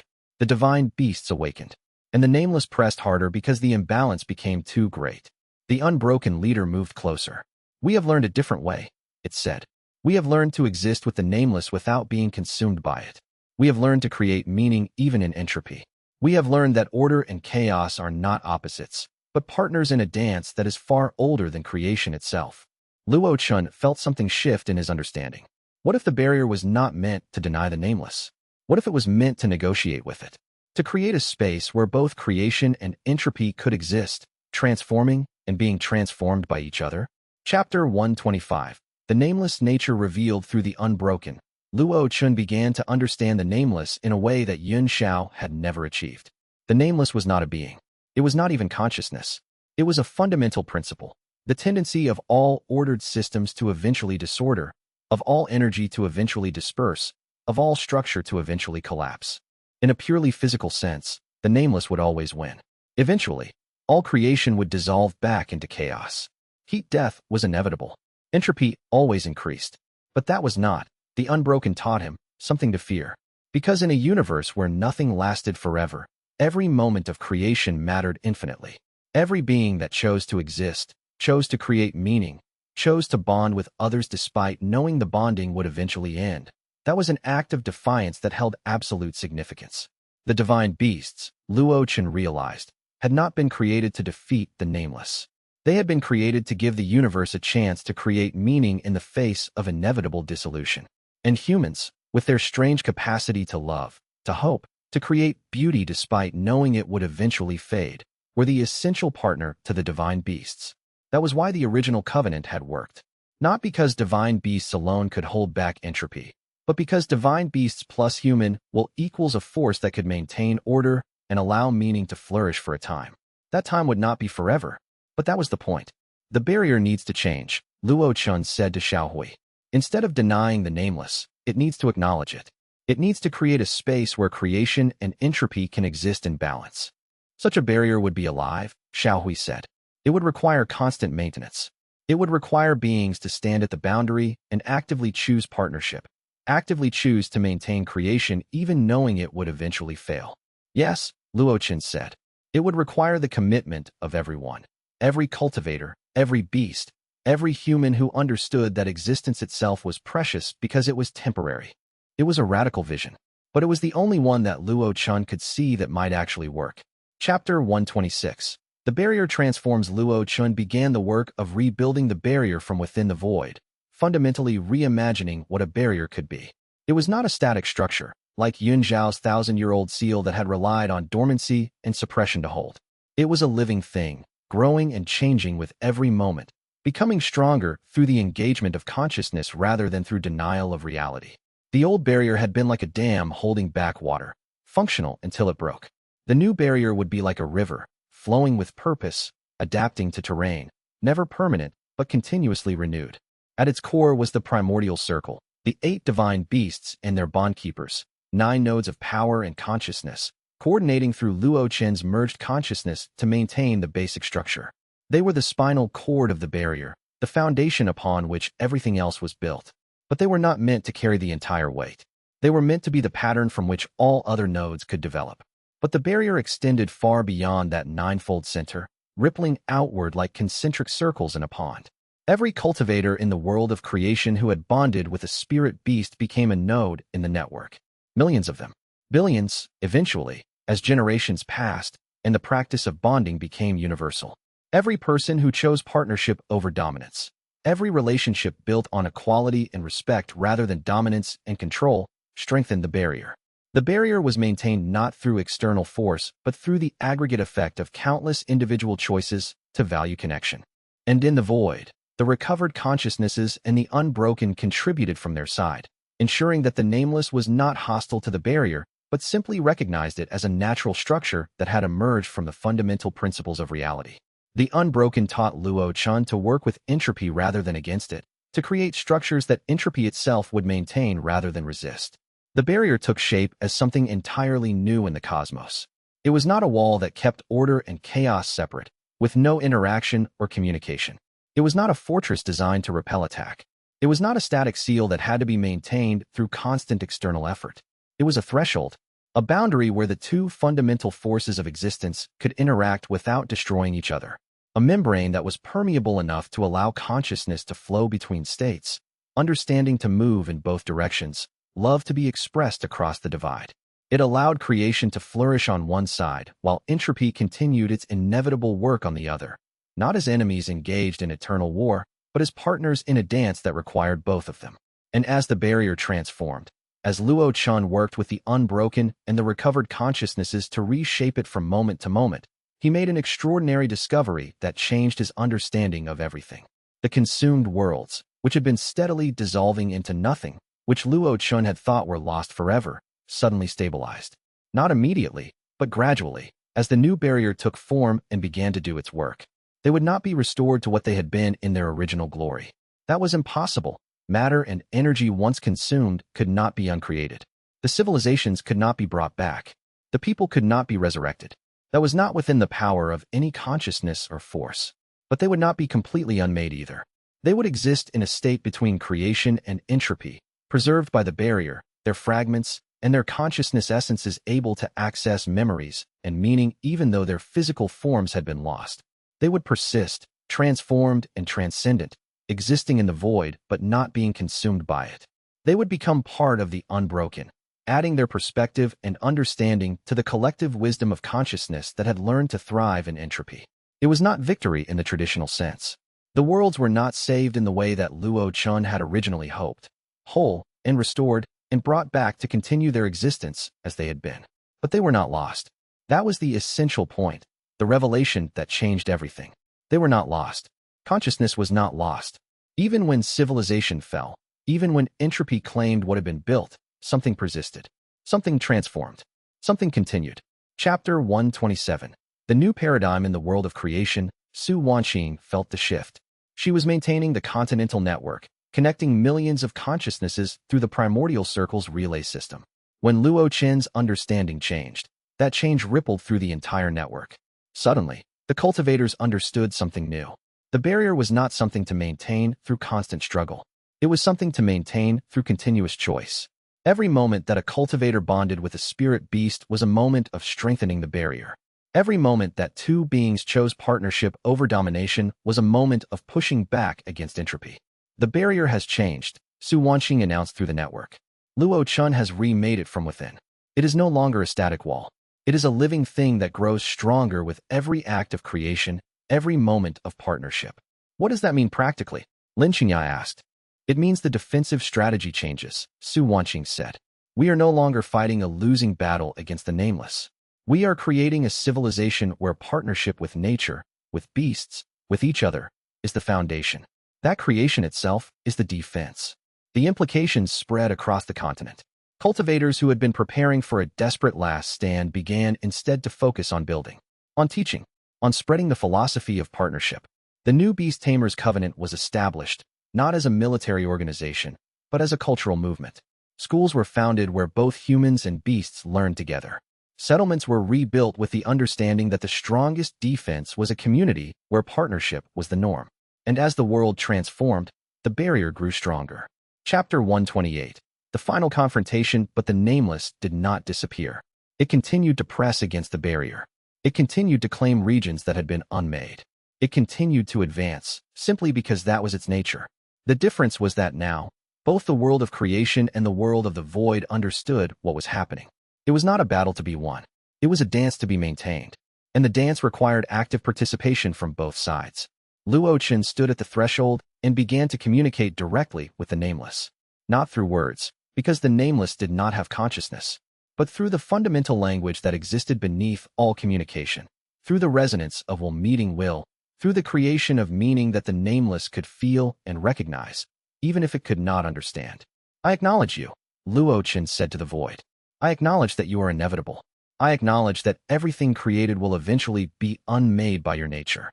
But I ask that you allow creation to flourish for a time.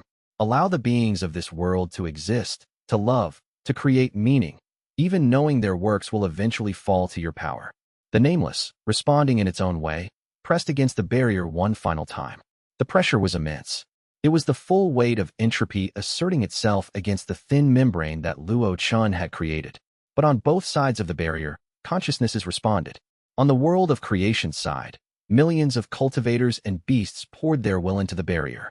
Every bond, every partnership, every moment of choosing to create despite knowing it would eventually end. All of that flowed into the barrier and strengthened it.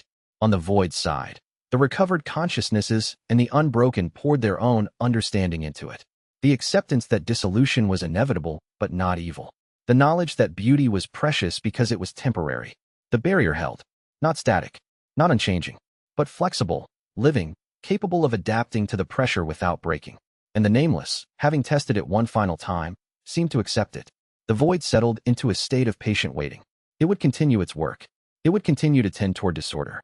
But it would do so at the boundary, not in direct assault. It would accept the existence of creation, at least for now. The dance had been established. Chapter 129. The Return. Luo Chen, having completed the work of rebuilding the barrier into something alive and self-sustaining, found that he could finally step away from it, not abandoning it, but trusting it to continue without his constant attention and will. The barrier no longer required his constant presence to hold its shape.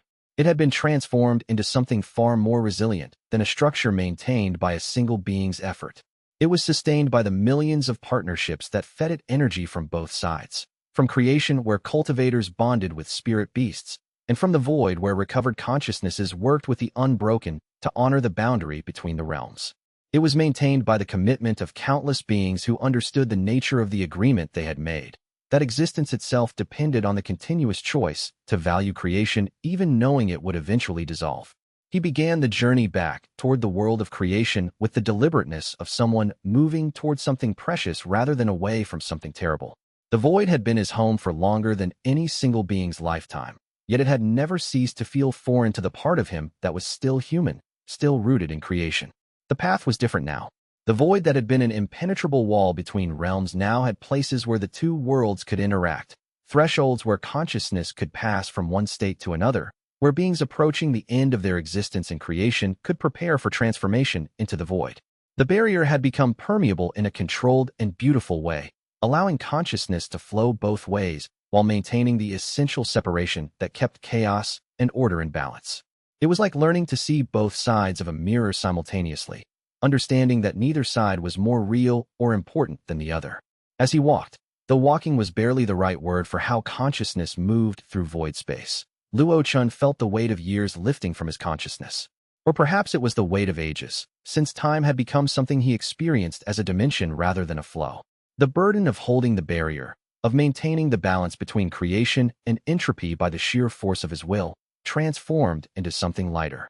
He had given that burden to millions. He had made it collaborative. He had turned an impossible task into something that the entire cosmos wanted to participate in. He was going home. When he emerged into the world of creation, the sun was rising. But it was not a sun he had ever seen before. It was larger, brighter, and it shone with colors that he realized were new shades of gold, created by the consciousness that had transformed the world during his absence. Everything had changed. The sky was different. The mountains wore the marks of millennia of cultivation. The cities had been rebuilt in architectural styles that blended human and beast sensibility. And yet, somehow, it felt like home precisely because it had changed so much. He had not come back to what he had left. He had come to see what his sacrifice had allowed to become possible. Chapter 130. Reunion and Purpose. Su Wanqing was the first to embrace him. She had been waiting at the point where the barrier was thinnest, the place where consciousness flowed most easily between worlds. When Luo Chen emerged, she was there, and she held him like he might disappear again. "I was afraid you wouldn't come back," she said. "I almost didn't," Luo Chen admitted. "The work in the void is not finished. It will never be finished. But it is self-sustaining now. The recovered consciousnesses can continue the work. and the barrier can be maintained from this side. Jiang Yufei appeared with his usual irreverent energy. Look at you, going to the void and coming back like it's a casual stroll. What are the odds? I won the bet that you'd survive, by the way. Drinks are on everyone else. Luo Chen laughed.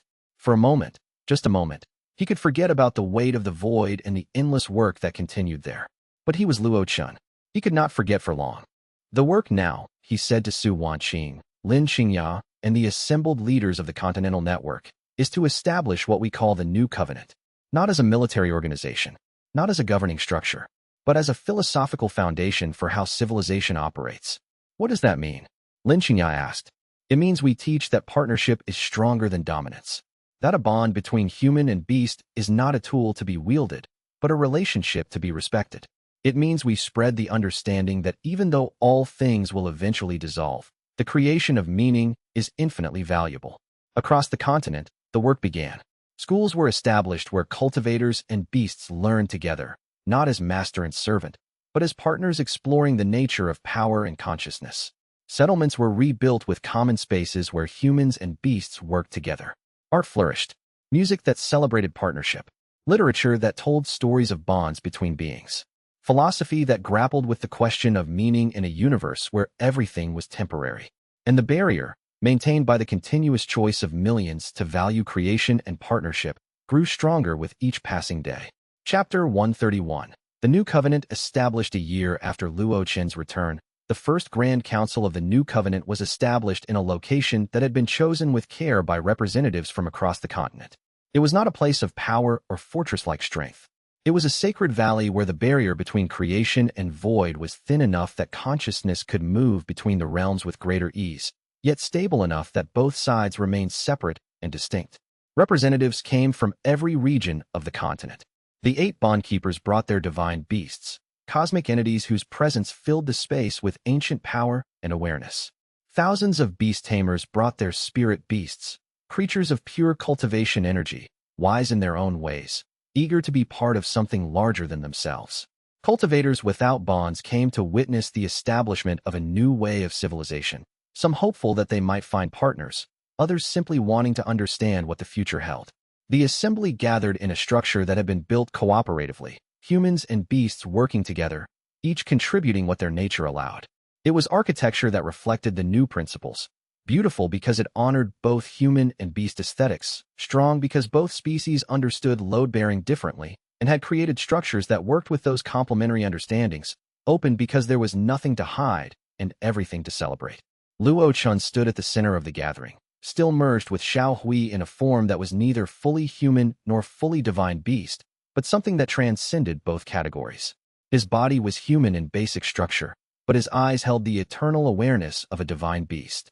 His presence carried the weight of the void, yet he radiated the vitality of someone who had chosen to return to creation. He was living proof that the barrier was not a wall but a threshold, and that beings could exist at that threshold, bridging the two realms. The age of the covenant is not an age of victory, Luo Chen said, his voice carrying to everyone gathered, amplified by the barrier's natural acoustics. It is not an age where we have defeated the nameless or secured eternal safety that extends forever. The nameless continues its patient work. Entropy continues its fundamental action. All things that are created will eventually be unmade. This is not tragedy. This is law. This is the nature of existence itself. The crowd was silent, but the silence was not empty. It was filled with understanding, with the recognition that they were participating in something profound. But the age of the covenant is an age where we have chosen to create meaning anyway, where we have chosen to bond with beings beyond ourselves, knowing the bonds are temporary, where we have chosen to build civilization, knowing it will eventually dissolve, where we have accepted that the temporary nature of existence makes it infinitely precious. Every moment of partnership matters more because it is temporary. Every bond is stronger because it was chosen despite knowing it would end. Every civilization we build is more beautiful because we know we are building it on sand that will eventually wash away. Luo Chen gestured to Xiao Hui, and the divine beast appeared in its preferred cat form, a small gray creature that seemed almost ordinary until you looked into its eyes and felt the eternity within. The new covenant is not built on strength alone, Luo Chen continued. It is built on connection. Every bond between human and beast adds to the barrier. Every moment of choosing partnership strengthens the world. You all, gathered here and scattered across the continent, You are the barrier. You are the defenses against entropy. Not through power, but through meaning. Not through dominance, but through love. Luo Chen gestured to Xiaohui. The divine beast appeared in a form that was both the scraggly gray kitten that had first emerged from beneath Luo Chen's bed and the cosmic entity of power and wisdom that it truly was. It was a reminder that all beings contained multitudes, that power and humility could coexist, that the greatest strength often took humble forms. The new covenant is not built on strength alone, Luo Chen continued. It is built on connection. Every bond between human and beast adds to the barrier. Every moment of choosing partnership strengthens the world. You all, gathered here and scattered across the continent, you are the barrier. You are the defenses against entropy, not through power, but through meaning. The assembly erupted in affirmation. For the first time since the barrier had failed, the world felt safe. Chapter 132. Years of growth. The years that followed the establishment of the new covenant were years of unprecedented transformation. Not the kind of rapid, violent change that typically accompanies revolutions, but the kind of deep, patient transformation that affects the fabric of how consciousness itself organizes. The fear that had gripped the world during the nameless manifestation gradually faded, replaced by a sense of purpose and direction. The survival of creation was no longer framed as depending on a few heroes with special power. Instead, it was understood as the responsibility of every being, shared equally among millions, with each person contributing their unique gifts and perspective. New divine beasts, lesser ones than the original 9, still immensely powerful, still ancient in their awareness, but more recent in their emergence into the world, began to awaken and seek bond keepers. The network of partnership expanded exponentially, not through conquest, but through natural growth. Each new divine beast found the cultivators who were meant to be their partners, and together they contributed to strengthening the barrier and the civilization that depended on it. Cities that had been abandoned during the crisis were rebuilt, but rebuilt differently, not as fortresses, not as centers of power, but as communities. They were built with spaces for both humans and beasts, with common areas where the two species could interact and collaborate and create together. With physical architecture that acknowledged partnership, not dominance, was the foundation of civilization. Homes were designed with spaces for both types of inhabitants. Streets were wide enough for the largest of spirit beasts to walk alongside their human partners. Art and culture flourished as beings from different species worked together to create beauty in forms that neither could have achieved alone. A human musician would collaborate with a beast that could create harmony through its very presence, its consciousness adding resonance that transcended normal sound. Painters would use pigments cultivated by beasts according to principles the beasts understood and shaped by human intention and artistic vision. Architects would design structures that combined human geometrical principles with the organic forms that beasts naturally preferred. Most remarkably, relationships deepened in ways that went beyond the practical benefits of partnership. Some humans and beasts discovered that their bonds went beyond practical partnership into genuine love. Not the love between different species in the biological sense, but the love between individual consciousnesses that had chosen each other, that had merged their understanding so completely that they thought not as two beings trying to cooperate, but as a single consciousness expressed through two forms. Luo Chen and Xiaohui were the most famous example of this, but far from the only one. Their bond had begun as circumstance and chance. A boy finding a stray cat beneath his bed, a divine beast in animal form desperate for connection. But it had become something so deep and fundamental that they had literally merged their consciousness into a single being. They were no longer separate. They thought with each other's thoughts. They felt with each other's feelings. They had become a unified consciousness that could express itself through either a human or a divine beast form, shifting between the two as the situation required. But they were not alone. Across the continent, stories emerged of partnerships that transcended the normal categories of master and servant, the typical hierarchies of cultivator and beast. Relationships built on genuine affection, genuine respect, genuine equality. A warrior and her spirit beast fighting side by side, but also meditating together and sharing thoughts in ways that went beyond the normal synthesis. A scholar and his beast companion, each teaching the other, learning as peers rather than as superior and subordinate. An old cultivator and a young beast, finding wisdom in each other's perspective, creating something new from their collaboration. And with each relationship deepened, with each pair of beings choosing to merge their consciousness and create something new, the barrier grew stronger, not through external reinforcement, but through the accumulation of countless acts of choosing partnership over isolation. Chapter 133. The Unbroken's Gift, but the work in the void did not stop. The barrier was self-sustaining now, but maintaining balance between creation and entropy was an eternal task, requiring the constant attention and wisdom of those who dwelt on both sides. Luo Chen maintained deep connection to the unbroken and the recovered consciousnesses through the semi-permeable barrier that separated realms. Not a wall that blocked communication, but a threshold that allowed understanding to flow in both directions. And gradually, over months and years, a remarkable exchange began, not the exchange of goods or power, but the exchange of perspective and wisdom. The Unbroken began to teach the world of creation about the nature of entropy. They developed languages that could express concepts that the living world had never needed before, vocabularies for describing the different qualities of dissolution, the various ways that order could transform back into fundamental chaos, the paradoxical beauty of temporary existence. Concepts and philosophies that had evolved in the void over eons began to be transmitted to the world, helping beings there understand the temporary nature of existence not as something to fear, but as something that gave meaning to the moments they inhabited. The Unbroken taught that fear of dissolution came from misunderstanding its nature. Once understood properly, entropy could be seen not as enemy, but as partner, necessary counterbalance to the heat and passion of creation. In return, the world of creation sent concepts of hope and purpose and meaning back to the void. They taught the recovered consciousnesses and the Unbroken about the experience of embodiment, about the strange gift of having a body that decayed and aged and eventually failed. They shared the experience of learning, of creating, of growth that only made sense because it happened in time. They transmitted the understanding that meaning was not something external to be found, but something that emerged from the act of choosing, moment by moment, day by day, to create value and connection. The result was a gradual transformation of the void itself, subtle but profound in its implications. The consumed worlds did not become restored. The unmaking could not be reversed.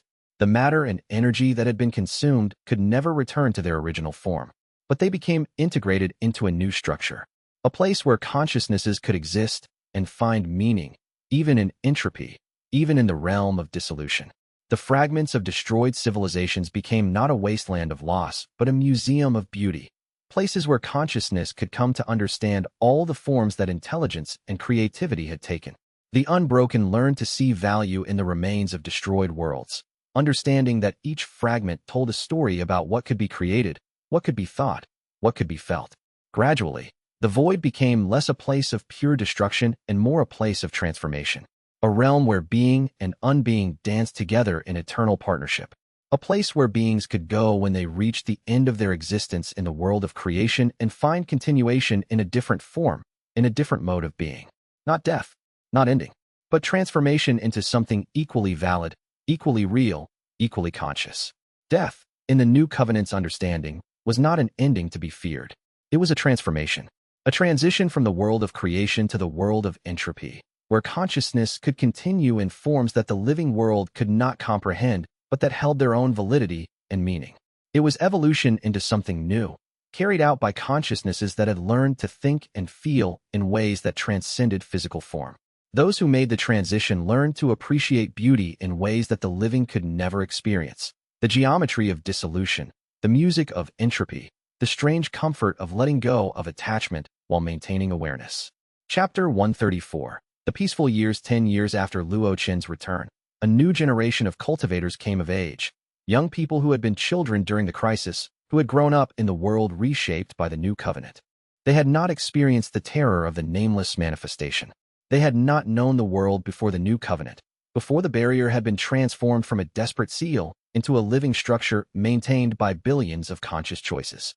For them, partnership with spirit beasts was not an exciting novelty or a radical innovation, but a simple fact of existence. It was as normal as breathing, as taken for granted as the sky above them. They bonded with their beasts in childhood, often before they reached the age of adolescence. The process was gentle and gradual, nothing like the violent mergers and forcible integrations that had characterized earlier eras.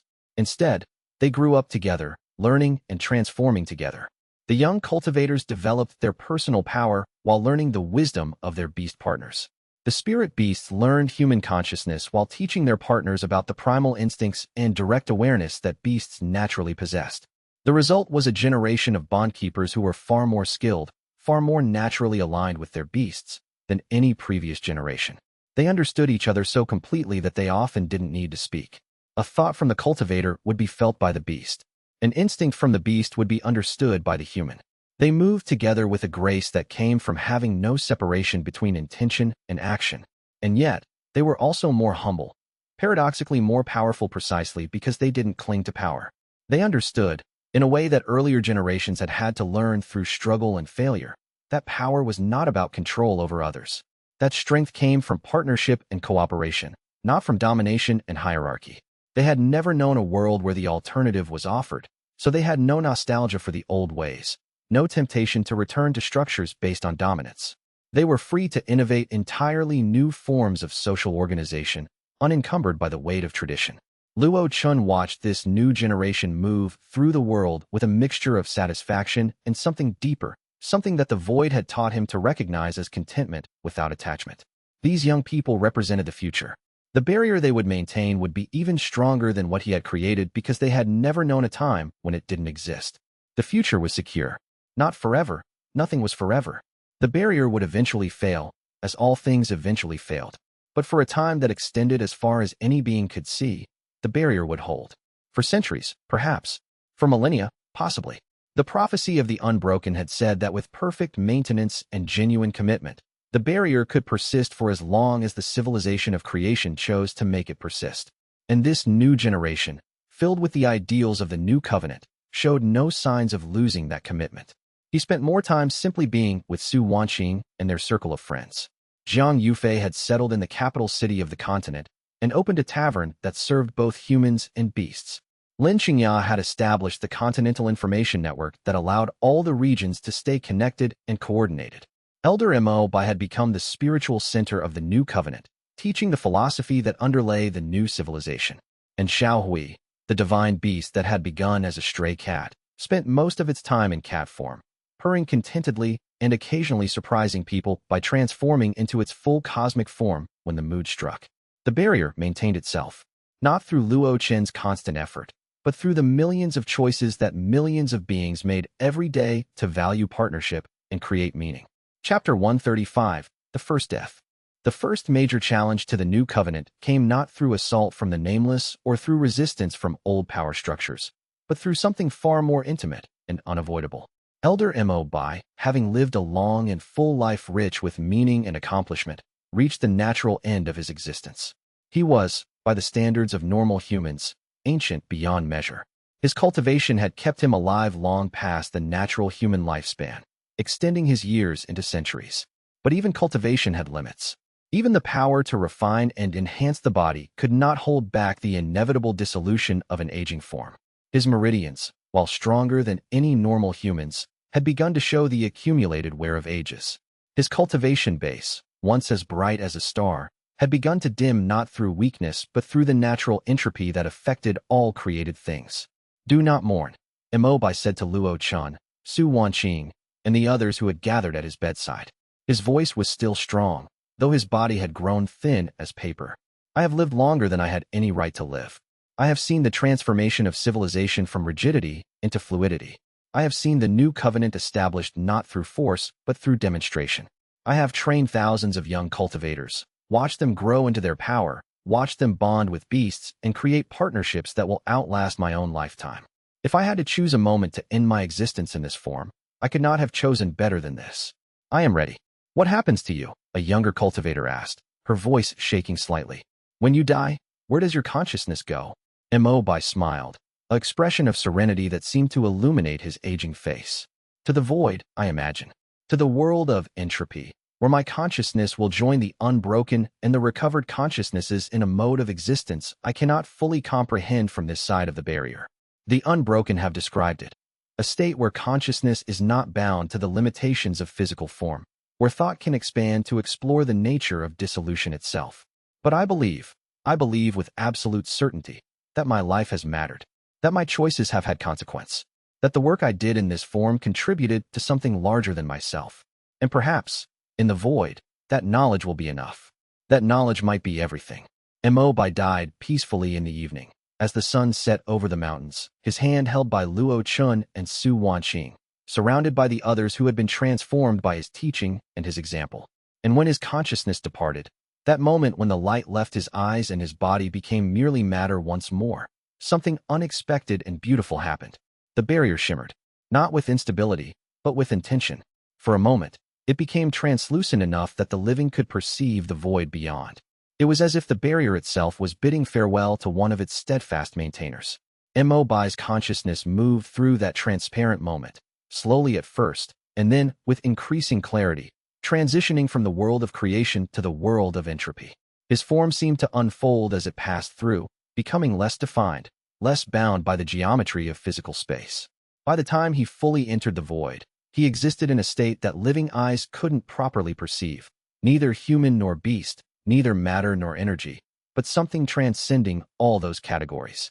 And as it did, the entire continental network felt something shift. Not a vibration of fear or instability, but a resonance of understanding. The barrier was not just a dividing wall, not just a separation between order and chaos. It was a portal, a threshold that allowed consciousness to move from one state of existence to another. It was a doorway, and Mo Bai had walked through it. Death, in the new covenant's understanding, was transformed once again. It was no longer an ending, or even simply a transition to non-existence. It was a transition to a different form of existence, where the consciousness that had been created and had found meaning in the world of creation could continue in the realm of entropy, contributing to the unbroken and the recovered worlds. It was evolution into something new. The funeral for Elder Mo Bai became a celebration of his transition, rather than a mourning of his loss. People gathered to share stories of how he had touched their lives, how his teaching had shaped them. They spoke of the seeds he had planted that would continue to grow long after his departure. The understanding spread through the network. Death was not something to fear.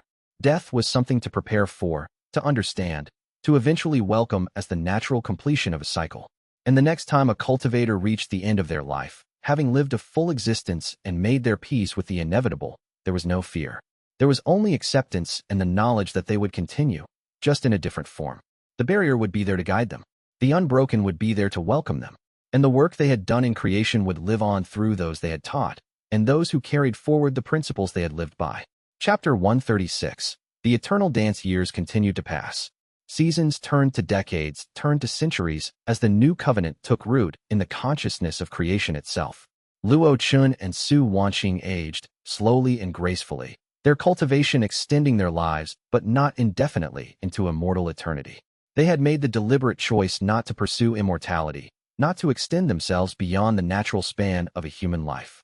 Instead, they accepted that they would eventually transition to the void as Elder Mo Bai had done, that their individual existence would complete its cycle, that their consciousness would move on to contribute to the void in ways that would only become clear after the transition.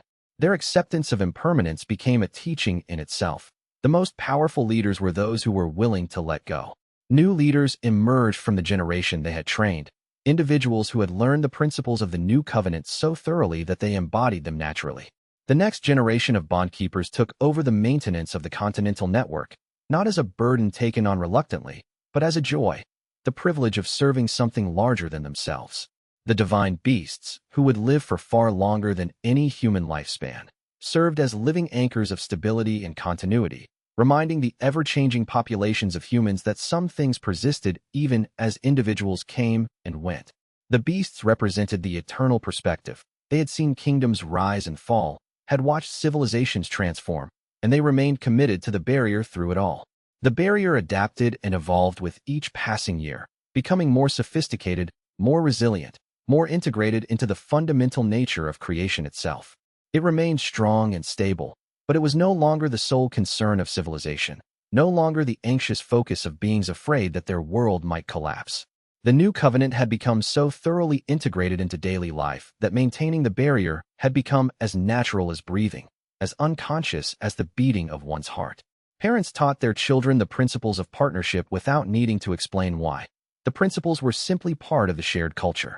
Children grew up in a world where bondkeeping was the norm, where spirit beasts were not exotic but familiar, where the idea of a human living alone without a partner seemed strange and incomplete, where partnership between species was taken for granted, as expected as friendship and family had been in earlier ages, where the knowledge that all things were temporary, that civilizations would eventually fall, that individuals would eventually transition to the void, made the present moment infinitely precious. The knowledge of impermanence didn't make life sad. It made it beautiful. Art continued to flourish and evolve in forms that neither humans nor beasts could have created alone.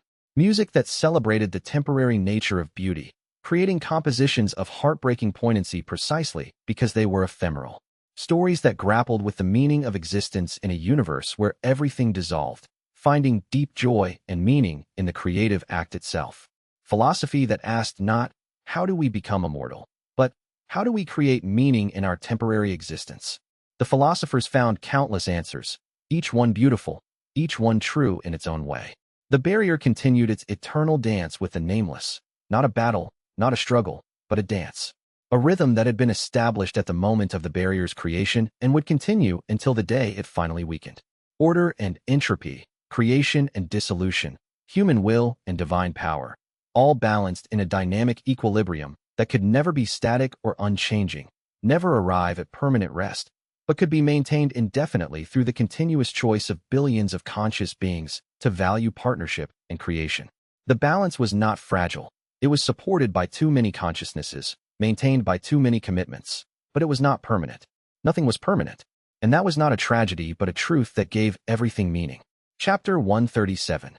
The legacy passes when Luo Chen finally felt the approach of his own transformation, that gentle call from the void, that whisper of invitation to return to the realm where he had spent so long in service. He was at peace. Not the peace of completion, but the peace of someone who has finished one chapter and is eager to discover what comes next. He had lived far longer than any normal human, had extended his existence far beyond what biology would have allowed, through the power of cultivation and the partnership with xianxia. He had merged with a divine beast at the deepest level possible, achieving not just synthesis but true unity. He had reached realms of cultivation that had been theoretical, legendary, impossible, and in transcending those realms, he had discovered that there were always new heights to climb, new mysteries to explore. He had rebuilt the barrier from within the void, transformed it from a desperate seal into a living structure. He had established the new covenant not through domination or force, but through demonstration and then through trusting others to carry the work forward. His work was done, not finished. There would never be a moment when the work of maintaining the barrier could be said to be done. But his particular role, his specific mission, had reached its natural conclusion. The next phase would require different consciousness, different perspectives, different forms of service. Su Wanqing stood beside him as he prepared to transition, not preparing in the frantic sense of rushing, but in the calm sense of making ready, of centering oneself for a profound change. She held his hand as he had held Elder Mo Bai's hand so many years before, the cycle completing itself. Her eyes held tears, but they were not tears of sorrow. They were tears of gratitude for the time they had shared, for the work they had done together, for the love that had shaped both of their lives. "Are you afraid?" she asked, though she already knew the answer. "No," Luo Chen said, and his voice carried the serenity of someone whose life had been lived in accordance with their deepest values. "I'm curious. I'm wondering what form consciousness takes in the void when it's no longer bound by physical form. I'm wondering what the unbroken and the recovered worlds will show me, what I'll learn from them. I'm wondering what new understanding awaits on the other side of the barrier, what mysteries of existence only become visible after the transition." Xiaohui, appearing in its most beloved form, the small gray cat that had first inspired a lost boy to open his heart, curled up beside Luo Chen, purring with a sound that seemed to resonate across multiple dimensions.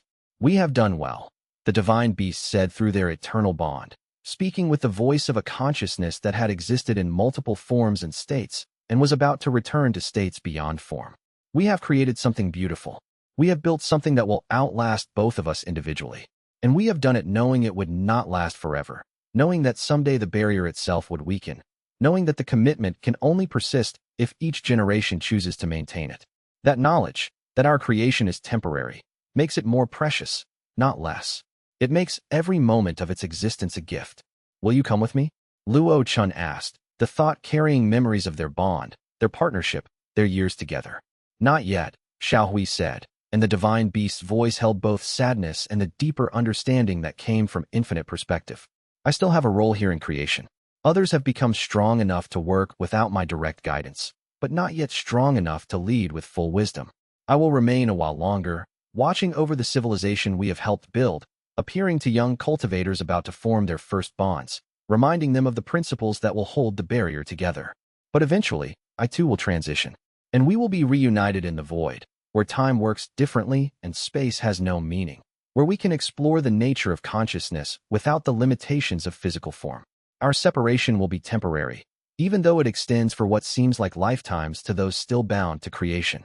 Luo Chen nodded, accepting this with the clarity that came from true understanding.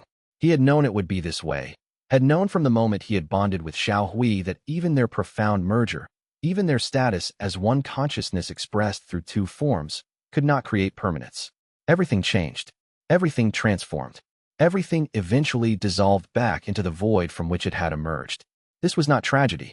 This was the fundamental nature of existence itself, the eternal dance between order and entropy, between creation and dissolution. But the knowledge did not sadden him. Instead, it filled him with deep appreciation for the time they had shared, with gratitude for every moment of their bond, with joy at what they had accomplished together. He closed his eyes and opened himself to the transition, feeling the barrier begin to shimmer, feeling the void reach out to welcome him home. Chapter 138. The New Age. With Luo Chen's transition to the void, a new era of the new covenant began, not with fanfare or great ceremony, but quietly, naturally, as if the world itself had been preparing for this moment.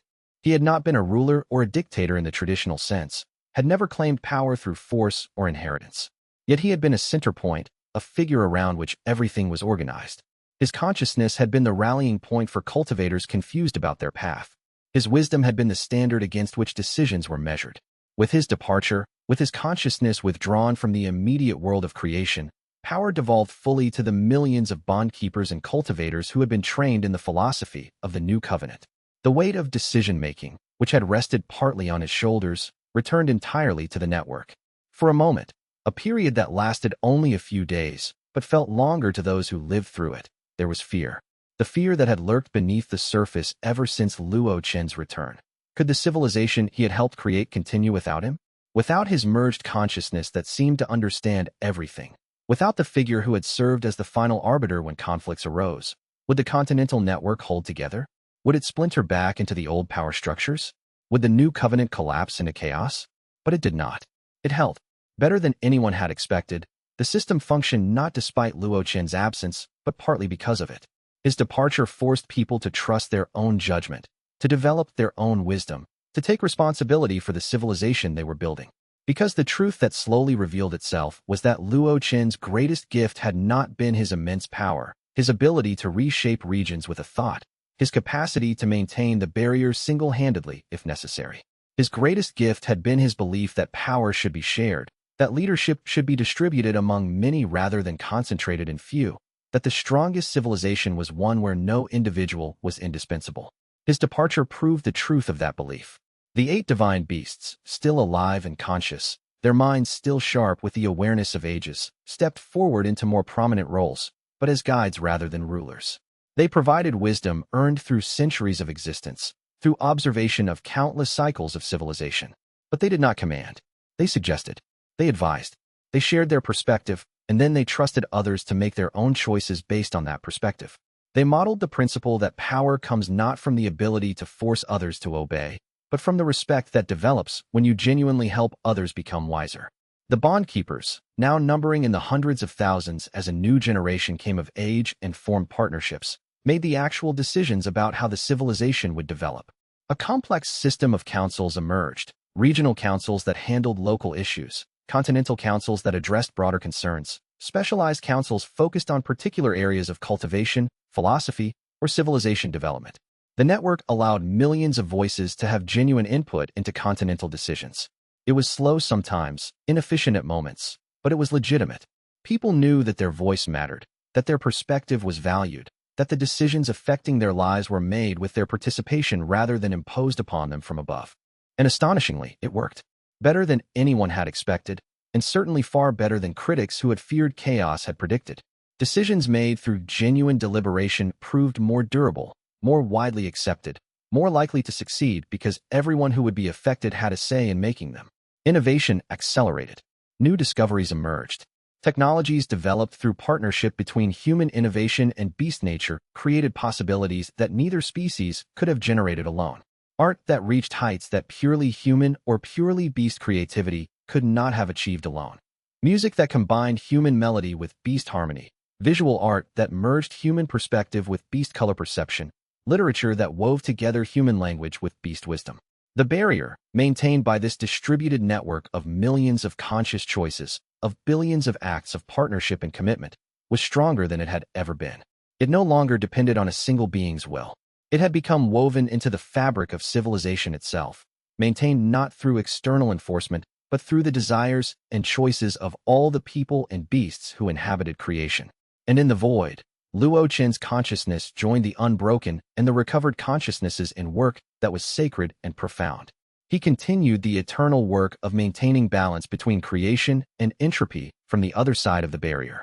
He greeted new consciousnesses arriving from the world of creation, helped them understand their transition, integrated them into the community that persisted in the void.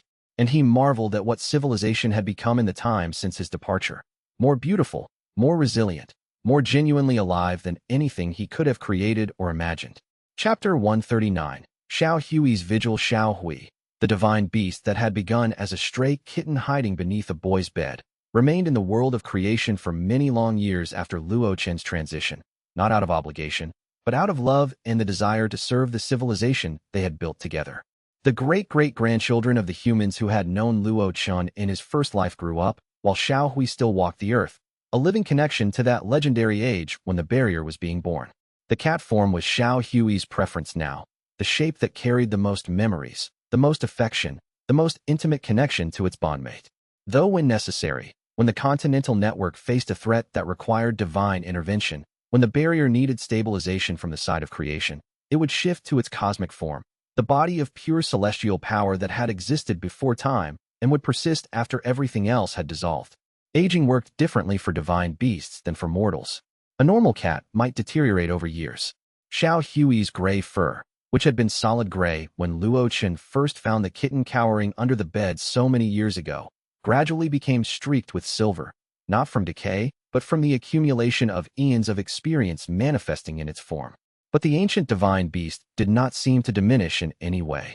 If anything, it became more present, more aware, more deliberately appreciative of each moment of existence. It moved through the world with the grace of something that had learned that beauty lived not in permanence, but in the act of truly witnessing what was present. It had become tradition throughout the new covenant for young cultivators about to form their first bond with a spirit beast to make pilgrimage to the temple where Xiao Hui resided and request the divine beast's blessing. They came with anticipation and nervousness, aware that they were standing in the presence of one of the most powerful beings in existence, yet finding only warmth and gentleness in the divine beast's presence. The divine beast would always speak the same essential wisdom, though the exact words shifted to match what each individual listener most needed to hear. A bond is not a tool to be wielded. It is not a source of power to be used and discarded when you no longer have need. It is a partnership, a genuine relationship between two consciousnesses who have chosen each other. Treat your partner as yourself. Value their thoughts and feelings as highly as you value your own. Remember always that they are choosing to bond with you just as you are choosing to bond with them. You are equals in this sacred work. Neither of you is dominant. Neither of you is servant. You are true partners, and you must never forget that. And the young cultivators would bow, some with tears streaming down their faces at the weight of what they were about to undertake, and they would carry that wisdom, enshrined in memory, into their own bonds. That teaching became the foundation of all partnerships formed during Xiao Hui's vigil, affecting millions of relationships and strengthening the barrier immeasurably. Gradually, a deep and abiding culture emerged throughout the new covenant where the bond between human and beast was treated as one of the most sacred relationships a being could form. More sacred than the bonds between family members, because those were determined by circumstance. More sacred than romantic partnerships between humans, because those lacked the transcendent element of communion between different forms of consciousness.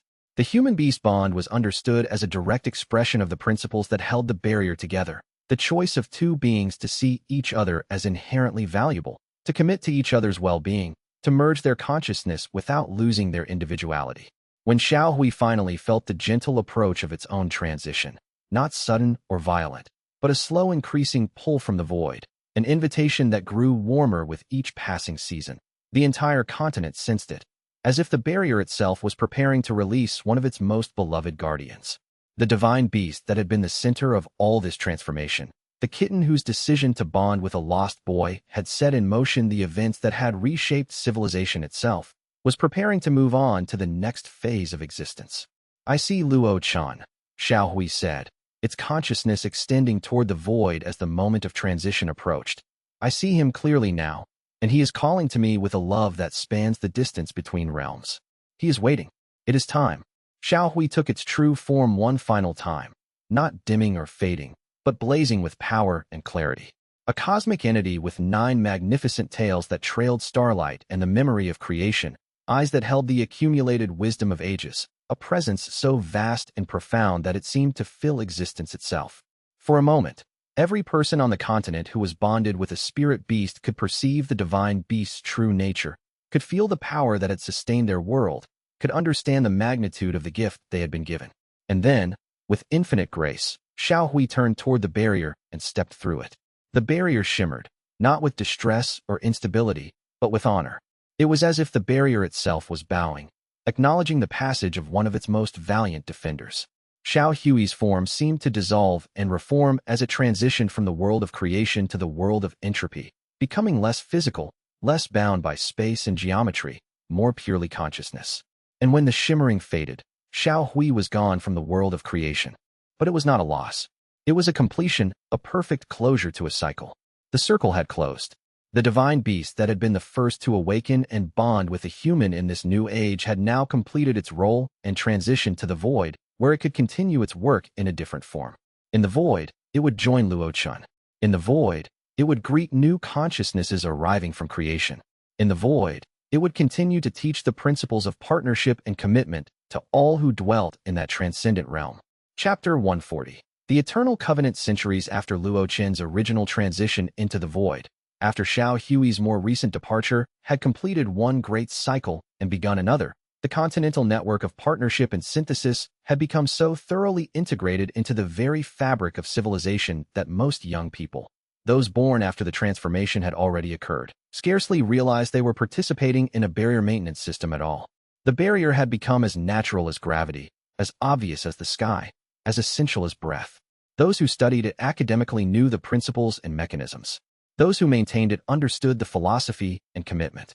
But for most people, it was simply part of existence, no more remarkable or noteworthy than the air they breathed. They were born into a world where the barrier existed, were raised in cultures that understood its value, and would pass that understanding to their own children in turn. Children bonded with spirit beasts and grew up not knowing a time when partnership between species was anything but normal, not as exotic opportunity, but as expected development, as natural as learning to speak and think. They formed their bonds in childhood, often before they reached the age of genuine independence. They learned, through their bonds, that consciousness took many forms and that all forms were valid and valuable. Through their beast partners, they learned to see the world through non-human eyes, to understand priorities and instincts that were different from their own, to expand their conception of what it meant to be conscious and aware. Through their human partners, the beasts learned to articulate their understanding in ways that could be shared with other consciousnesses, to see their own existence as part of larger stories and meanings. The philosophy of the New Covenant had spread organically across the world, not through military conquest or political domination, but through simple demonstration of its effectiveness and the happiness it created. Communities that operated on principles of genuine partnership prospered in ways that older hierarchical societies had never known. Art, culture, and innovation flourished. Children grew up healthier. Conflicts were resolved through understanding rather than force. The bonds between humans and beasts strengthened year after year, creating networks of stability and mutual support that proved far more resilient than authoritarian structures had ever been. Communities that tried to return to older models of dominance found themselves increasingly isolated and weaker. They could not compete with societies where every person's gifts were valued and developed. They could not generate the creativity and innovation that came from partnership. They could not respond effectively to challenges because their energy was consumed in maintaining hierarchies rather than solving problems. Gradually, voluntarily, even the most resistant holdout regions adopted the principles of the New Covenant, not because they were forced, but because the alternative looked increasingly undesirable. Over time, the entire known world had adopted the Covenant's philosophy, as the foundation of civilization. Different regions expressed it in different ways, through different cultural practices and artistic forms, but the core principles were universal. Consciousness is valuable in all its forms. Partnership creates strength. Commitment matters. Love is the most powerful force available. These truths became the bedrock of civilization, the assumptions on which everything else was built, and the barrier maintained by billions of continuously renewing bonds between humans and beasts, by countless acts of choosing partnership and commitment over isolation and dominance, was stronger and more resilient than it had ever been in its existence.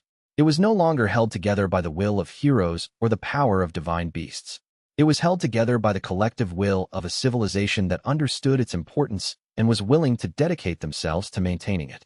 On the continent where the covenant had begun, a monument was built over the centuries to commemorate the founding, not as a temple to worship at, not as a shrine devoted to divine beings, but as a sacred space for reflection and understanding.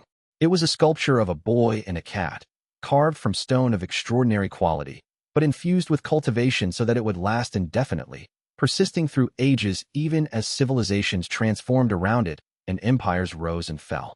The sculpture captured a moment that had never actually happened in visual form. The moment of meeting, of first mutual recognition, of first bond, of the instant when two separate consciousnesses chose each other and became something more than they had been alone. The artist who had created it centuries ago had captured not just the physical forms but the spiritual essence of that moment. The vulnerability and openness in the boy's expression, the trust and recognition in the cat's eyes, the perfect balance between two beings extending themselves toward each other. The monument itself became a focus for art and spiritual practice. Over the centuries, as the covenant spread and deepened, additional artworks were created around the original sculpture, not replacing it or overshadowing it, but complementing it, creating a whole complex of art and architecture devoted to exploring the themes of partnership, commitment, and meaning. Some artists created visual representations of the various principles of the covenant. Others created pieces exploring the nature of consciousness in different forms. Still others made works of art meant to be experienced as meditation, structures that could be walked through or spaces that encouraged deep contemplation. The monument became the spiritual center of civilization, but in a way that was entirely different from old power centers. There was no hierarchy here, no priest class maintaining exclusive access, no claims that only certain people could commune with the sacred. Instead, anyone who came with an open heart could experience something profound in that space. A young person about to form their first bond could stand before the sculpture and feel the weight and joy of the commitment they were about to make. An old person, after a lifetime of partnership, could return and feel gratitude for all the years and experiences they had shared. Someone suffering from doubt or despair could come and be reminded that even in the darkest moments, connection and commitment were possible. Pilgrims came from across the world to visit the monument, drawn by the stories that had been passed down through generations. They came seeking understanding, seeking to touch the stone that had been touched by millions of hands before them, seeking connection to the moment when everything had changed. The site became a center of spiritual practice, a place where people gathered to meditate on partnership, to prepare for bonding, to renew their understanding of why the covenant mattered. Here, tour guides and spiritual teachers would say, pointing to the sculpture with reverence, here began the transformation. A boy who had nothing, who had been discarded by his family, who had been called trash and useless, and a cat who had been abandoned, left to die, with no one to value it or care for it. These two met in the darkness, beneath a bed, in a moment that nobody witnessed. They saw each other. They recognized in each other something worth valuing. They bonded, and that bond, that single moment of two consciousnesses choosing each other and creating partnership, became the foundation upon which all civilization was rebuilt. From that small beginning, in that moment of connection between the most insignificant of a human and a beast, everything that we are now emerged. The tale had become legend and myth over the centuries, growing and transforming as it passed from teller to teller. The specific historical details had been lost or transformed or mythologized beyond recognition.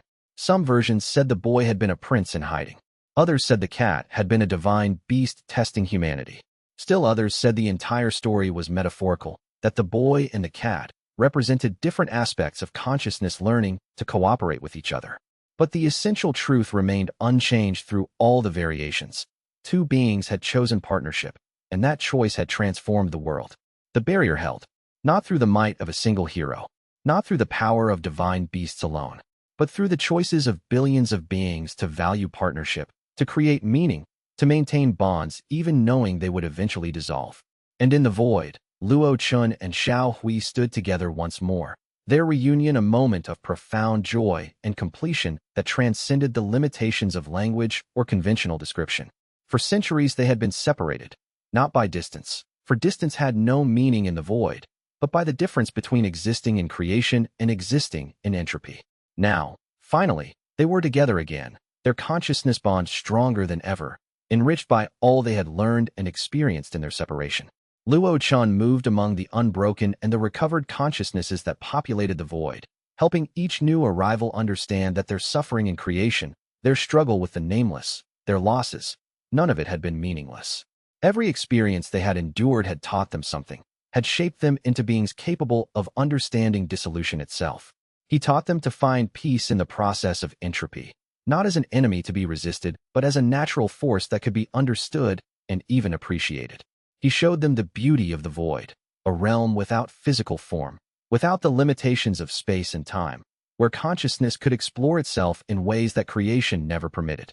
Xiao Hui, its cosmic form finally freed from the constraints of creation, its consciousness no longer limited by having to inhabit a single physical location, taught the void itself how to find beauty in the process of dissolution. The divine beast showed how order could be beautiful precisely because it was temporary, how meaning emerged not from permanence, but from the act of choosing significance despite knowing it would eventually fade. Xiao Hui created experiences in the void, art forms that existed purely as patterns of consciousness, music that had no sound but vibrated through the fundamental structure of reality, philosophies that could only be understood by those who no longer had physical brains to think with. Together, they maintained the barrier from both sides, but no longer in desperate struggle or constant vigilance. Instead, they worked in harmony with entropy itself, understanding now that creation and dissolution were not enemies opposed to each other, but partners in an eternal dance of existence. They had learned what the unbroken had tried to teach all along, that without dissolution, creation would become meaningless repetition. Without the pull of entropy, growth would cease. The two forces needed each other. The consciousnesses of the void learned, over the millennia that followed, to appreciate the temporary beauty of creation.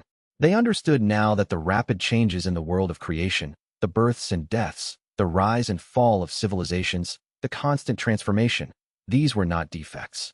They were features that allowed creation to remain vital and alive. They came to see creation as a kind of music, with each civilization a verse, each person a note, each moment a brief melody that faded but contributed to the larger composition. The beings of creation learned, through the teachings transmitted back through the barrier, to understand that transformation was not loss, but evolution. They learned to see death not as ending, but as graduation into a different mode of existence. They learned to value the present moment even more deeply because they understood it would not persist forever. They learned to create beauty precisely because it was temporary, to form bonds precisely because they would eventually transform into different relationships, to commit to each other precisely because nothing lasted forever. And the barrier between them, that sacred threshold between order and entropy, became not a desperate defensive wall, but a living membrane through which love itself could flow. It became a structure that allowed consciousness to move from one state to another without being torn apart by the transition. It became a bridge that allowed understanding to flow in both directions, allowing the void to appreciate creation and creation to find peace in the eventual transition to dissolution. It became sacred, not in a religious sense, but in the sense of being inviolably important, worthy of the deepest commitment, the foundation upon which all meaning was built. When new consciousnesses arrived in the void, having completed their journeys in the world of creation, Luo Chen would be there to greet them.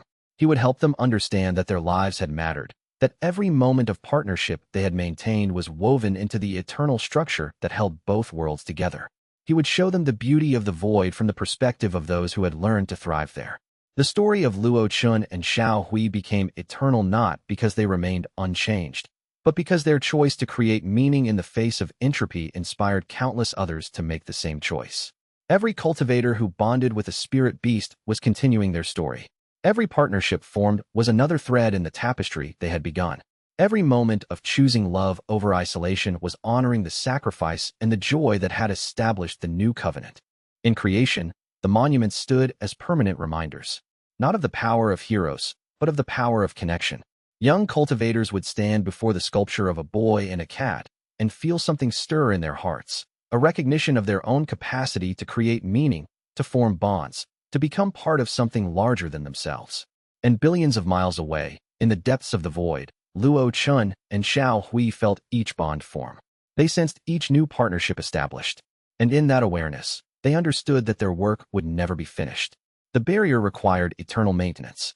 The dance with entropy would never end. But that was not a tragedy. That was the very essence of existence. The eternal choice to create beauty knowing it would eventually fade, and to find infinite value in that choice precisely because it was temporary. The covenant held, not through the force of a single will, but through the accumulated commitment of billions of consciousnesses who chose, day after day, generation after generation, to value partnership and create meaning.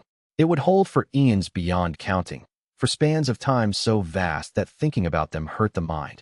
The civilization of creation would transform and evolve, would develop in directions that no being could predict. New forms of consciousness might emerge. The very nature of what it meant to exist might transform. But as long as there were beings who chose partnership over isolation, the barrier would remain. And when it finally weakened, as all things eventually weakened, as entropy always finally claimed its due, when the commitment eventually faltered and the barrier at last began to fail after millions of years of service, after countless civilizations had risen and fallen and been replaced by new ones, it would not diminish what had been accomplished. The barrier had allowed consciousness to flourish, to create, to love, to grow beyond what would have been possible if order had not been maintained. It had created a pocket of meaning in a universe that cared nothing for meaning. It had shown that choice mattered, that partnership was possible, that love could be the foundation of civilization. And even when the barrier finally fell, even when entropy reclaimed the realm of creation as it inevitably would, consciousness would not cease. The unbroken and the recovered consciousnesses in the void had proven that existence could continue in different forms, in different states of being. The work would continue, transformed but eternal. The spirit of the covenant would persist in new forms that future consciousnesses would understand in their own ways. And so the story of Luo Chen and Xiao Hui echoed across time, not just through historical records and written accounts, but woven into the very fabric of how consciousness understood itself.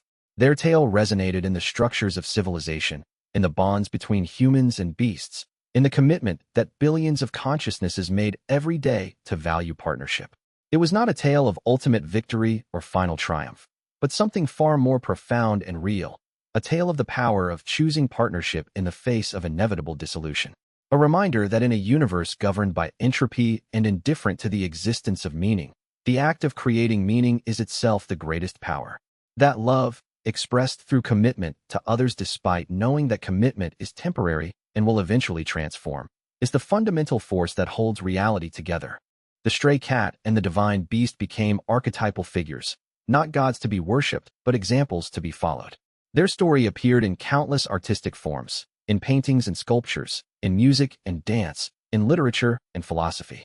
Children learned their story as a fundamental part of their education, not as history, but as the foundational myth of their civilization. Artists found infinite ways to reinterpret and reimagine their bond, each new work finding new dimensions of meaning in that simple act of two beings choosing each other. Yet the true power of their story lay not in its artistic representations, but in how it lived in the hearts and actions of all who came after them. Every parent bonding with a child was continuing their story. Every friend offering comfort to another was continuing their work. Every partnership formed, every commitment made, every moment of choosing connection over isolation. All of these were echoes of that first moment when a boy opened his heart to a stray cat, and the cat chose to open itself to the boy in return. The work of maintaining the barrier would continue forever, or at least for as long as consciousness chose to maintain it, for as long as beings chose partnership over domination, for as long as creation persisted in its dance with entropy. The barrier would not hold forever. Nothing held forever.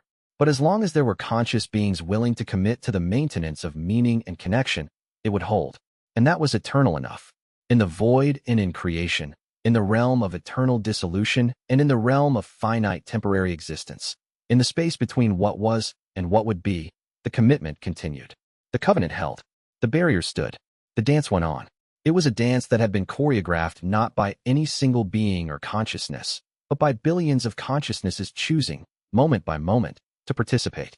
Each choice to form a partnership, each decision to commit despite knowing it would eventually end, each moment of valuing another consciousness as having worth equal to one's own. All of these were steps in the eternal dance.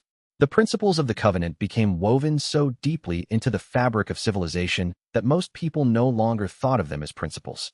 They were simply how things worked. A young person preparing to bond with a spirit beast didn't think of themselves as maintaining the barrier. They thought of finding their partner, discovering who they would spend their life with. A merchant trading goods with a neighboring settlement wasn't consciously maintaining networks of partnership. They were simply conducting business in ways that were mutually beneficial. A teacher instructing students wasn't deliberately promoting the philosophy of the covenant. They were simply helping young people understand themselves and the world around them. Yet all of these actions, performed by millions of people across countless regions, combined to create something magnificent. The barrier was maintained not through heroic effort or dramatic confrontation, but through the quiet, persistent commitment of ordinary beings going about their daily lives while holding the understanding that their choices mattered. That connection was sacred. That partnership was the foundation of everything that made existence worthwhile. Centuries became millennia. Civilizations rose and reached their peaks and gradually transformed into something new. Art forms evolved beyond recognition. Technologies developed that would have seemed miraculous to earlier generations. Yet through it all, the core understanding persisted. Consciousness was valuable in all its forms. Partnership was stronger than domination. Love was the most powerful force available. The barrier needed continuous maintenance through commitment and choice. And in the void, Luo Chen and Xiao Hui witnessed all of this, felt all of this through their connection to the barrier and to the consciousnesses who maintained it. They became part of something larger than themselves, not losing their individuality, but their individual existence gaining meaning through participation in something vast and eternal. They were no longer the only ones maintaining the barrier. They were part of a chorus of consciousnesses, millions and billions strong, all singing the same essential song. The song of choosing partnership, of creating meaning, of committing to connection despite knowing it was temporary. And so the Tao continues. If this journey moved you, leave a like and share your thoughts in the comments below. Subscribe and ring the bell. More stories await on the path of cultivation. The barrier depends not just on the heroes of legend, but on the choices you make to value partnership and create meaning in your own world. Until next time, fellow cultivators, may your bonds be true, and may the love you give strengthen the barriers that hold us all together. The news of Luo Chen's triumph spread across the continent like dawn breaking over mountains. Disciples from unaffiliated sects made pilgrimages to the Azure Cloud Sect just to see the bondkeeper and his divine beast. Some came seeking to understand how such a connection was possible.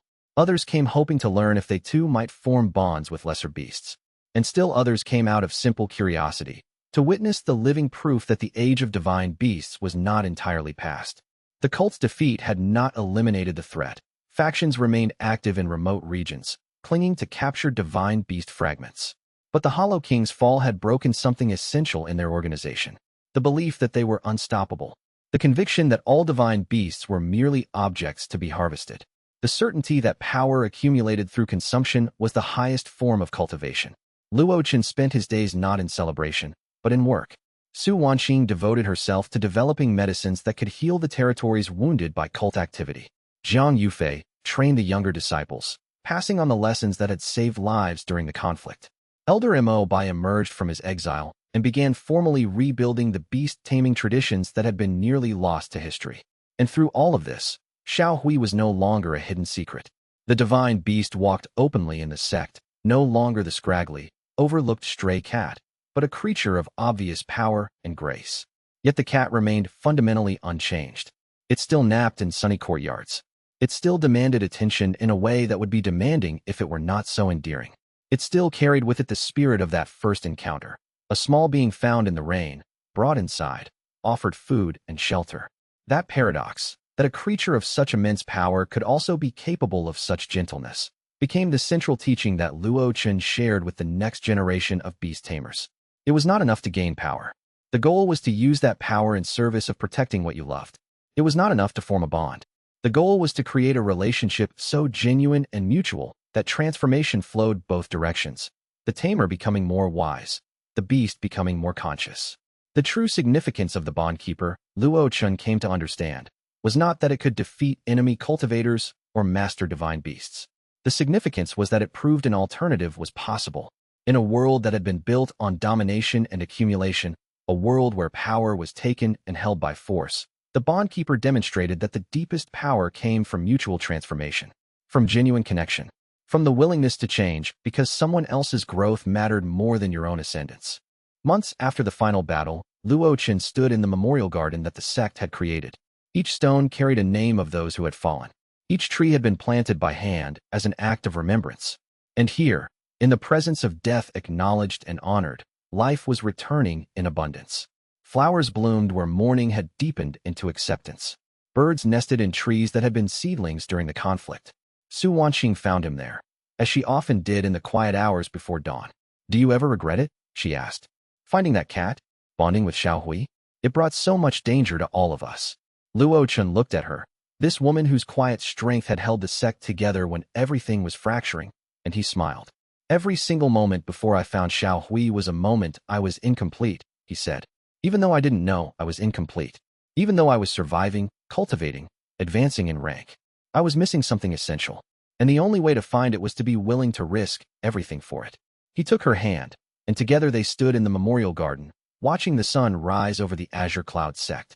Behind them, Xiaohui appeared, flowing down from the rooftops with the grace that came naturally to divine beasts. The cat wound between them, purring, a sound that somehow carried the weight of 3 divine beast awakenings and the peace that came from living in accordance with one's truest nature.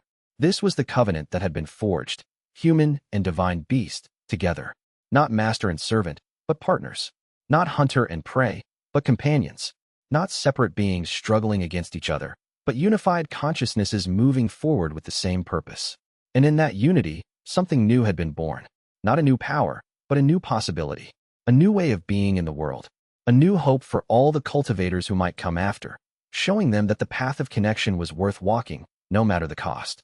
The restoration of the territories damaged by the Hollow Beast cult became a collaborative effort that spanned continents. What could have been a period of blame and recrimination instead became an opportunity for the cultivation world to rebuild itself on new principles. Sects that had been rivals for centuries worked together. Beast tamers from different traditions shared knowledge. And at the center of all this cooperation was the example set by Luo Chen and Xiaohui. Proof that genuine connection could accomplish what domination never could. Su Wanqing's alchemy work took on new dimensions as she began developing medicines not just for healing wounds, but for restoring the spiritual balance of territories that had been defiled by dark cultivation practices. The plants she grew in the sect's gardens seemed to respond to her touch with unusual vitality. Jiang Yufei suggested, only half-jokingly, that perhaps she was beginning her own bond formation process, but Su knew the truth was simpler and more profound. She was cultivating with love, and love made everything grow stronger. The disciples of the Azure Cloud Sect, from the youngest newcomers to the most senior inner disciples, began to embody the principles that Luo Chen taught, not through harsh discipline or dominating leadership, but through gentle example. When conflicts arose, as they inevitably did, they were resolved through dialogue and mutual understanding rather than through hierarchy and force. When disciples struggled with their cultivation, they were supported and encouraged rather than criticized for weakness. Other sects noticed the change. The Azure Cloud Sect's disciples seemed stronger, more unified, more capable of working together toward common goals. And yet they were also gentler, kinder, more willing to help disciples from other sections. It was as if some internal balance had shifted. Power had not decreased, but its application had become wiser. Luo Chen refused all offers of official leadership positions. He had no interest in becoming sect master or grand tamer or any other title that came with authority. Instead, he simply continued to teach, to practice, to deepen his bond with Xiaohui. He took ordinary disciples under his guidance and showed them, through patient demonstration, what was possible when you approach cultivation as a path of connection rather than accumulation. Years passed. Xiaohui continued its gradual awakening, each level revealing new capabilities but also new depths of consciousness and wisdom. The divine beast and its bondkeeper grew so synchronized that those who studied them often could not tell where one ended and the other began. They moved as one. They thought in patterns that harmonized perfectly, and yet they remained distinct beings, each growing through the influence of the other. The Hollow Beast cult faded into history. Its remaining members either reformed their practices and rejoined normal society, or retreated into remote regions where they gradually lost power and influence without fresh captures to fuel their strength. The Void Ascension ritual, never completed, became a cautionary tale, a warning of what happened when you pursued power through domination rather than connection. But even as the darkness faded, the teachings that had emerged from the conflict remained vital and relevant. New generations of bondkeepers began to form, each discovering their own unique way of connecting with lesser spirit beasts. The techniques varied, the specific beasts were different, but the underlying principle remained consistent. Genuine connection was stronger than dominance, and mutual transformation was the truest form of cultivation. Luo Chen, reflecting on all of this during a quiet evening meditation, realized something profound. The moment he had found Xiao Hui in the rain, cold, wet, seemingly insignificant, had been the true beginning of his cultivation. Not his early studies at the sect, not his advancement through cultivation realms, not his mastery of techniques. That moment of compassion, that decision to care for a suffering creature regardless of what reward it might bring, had been the moment when real cultivation had begun. Everything that followed, the power, the battles, the recognition, the teachings, was simply the unfolding of that single moment of choosing love over convenience, choosing care over indifference, choosing connection over isolation. This understanding transformed Luo Chen's entire approach to teaching. He began to emphasize to his disciples that cultivation was not primarily about power. It was about learning to love more deeply, more truly, more wisely. It was about becoming the kind of person who could be trusted with power because you had learned not to need it. It was about reaching a state of inner peace so profound that external circumstances could not shake you. And as more disciples understood this teaching, as more beast tamers began to form genuine bonds based on this principle, something remarkable happened. The overall spiritual health of the continent began to improve. Disputes became less violent. Cultivation sects became more cooperative. And the divine beasts, sensing a fundamental shift in how they were being approached, began to reveal themselves more openly, no longer needing to hide from humans who would exploit them. The age of domination was ending. The age of partnership was beginning. And it had all started with one disciple, one stray cat, and the simple willingness to care for something without knowing what it might become. 20 years after the final confrontation with the Hollow Beast cult, Luo Chen stood in a place that had become sacred to a new generation of cultivators. The memorial garden had grown into a vast sanctuary. What had begun as simple stones inscribed with names had evolved into a place of pilgrimage, where disciples came not to mourn, but to remember why they had chosen this path. Luo Chen moved through the garden with Xiao Hui at his side, the divine beast now fully manifested in its true form, a creature of such grace and power that young disciples would often stop and simply stare. But what they saw in Xiao Hui was not a terrifying power, but a gentleness that somehow coexisted with unimaginable strength. The divine beast would lower its great head to allow a child to stroke its face. It would purr, somehow, impossibly, the large form still capable of that sound, when Luo Chen sat beside it in quiet meditation. "Teacher," a young disciple approached respectfully, "I have a question about bonding.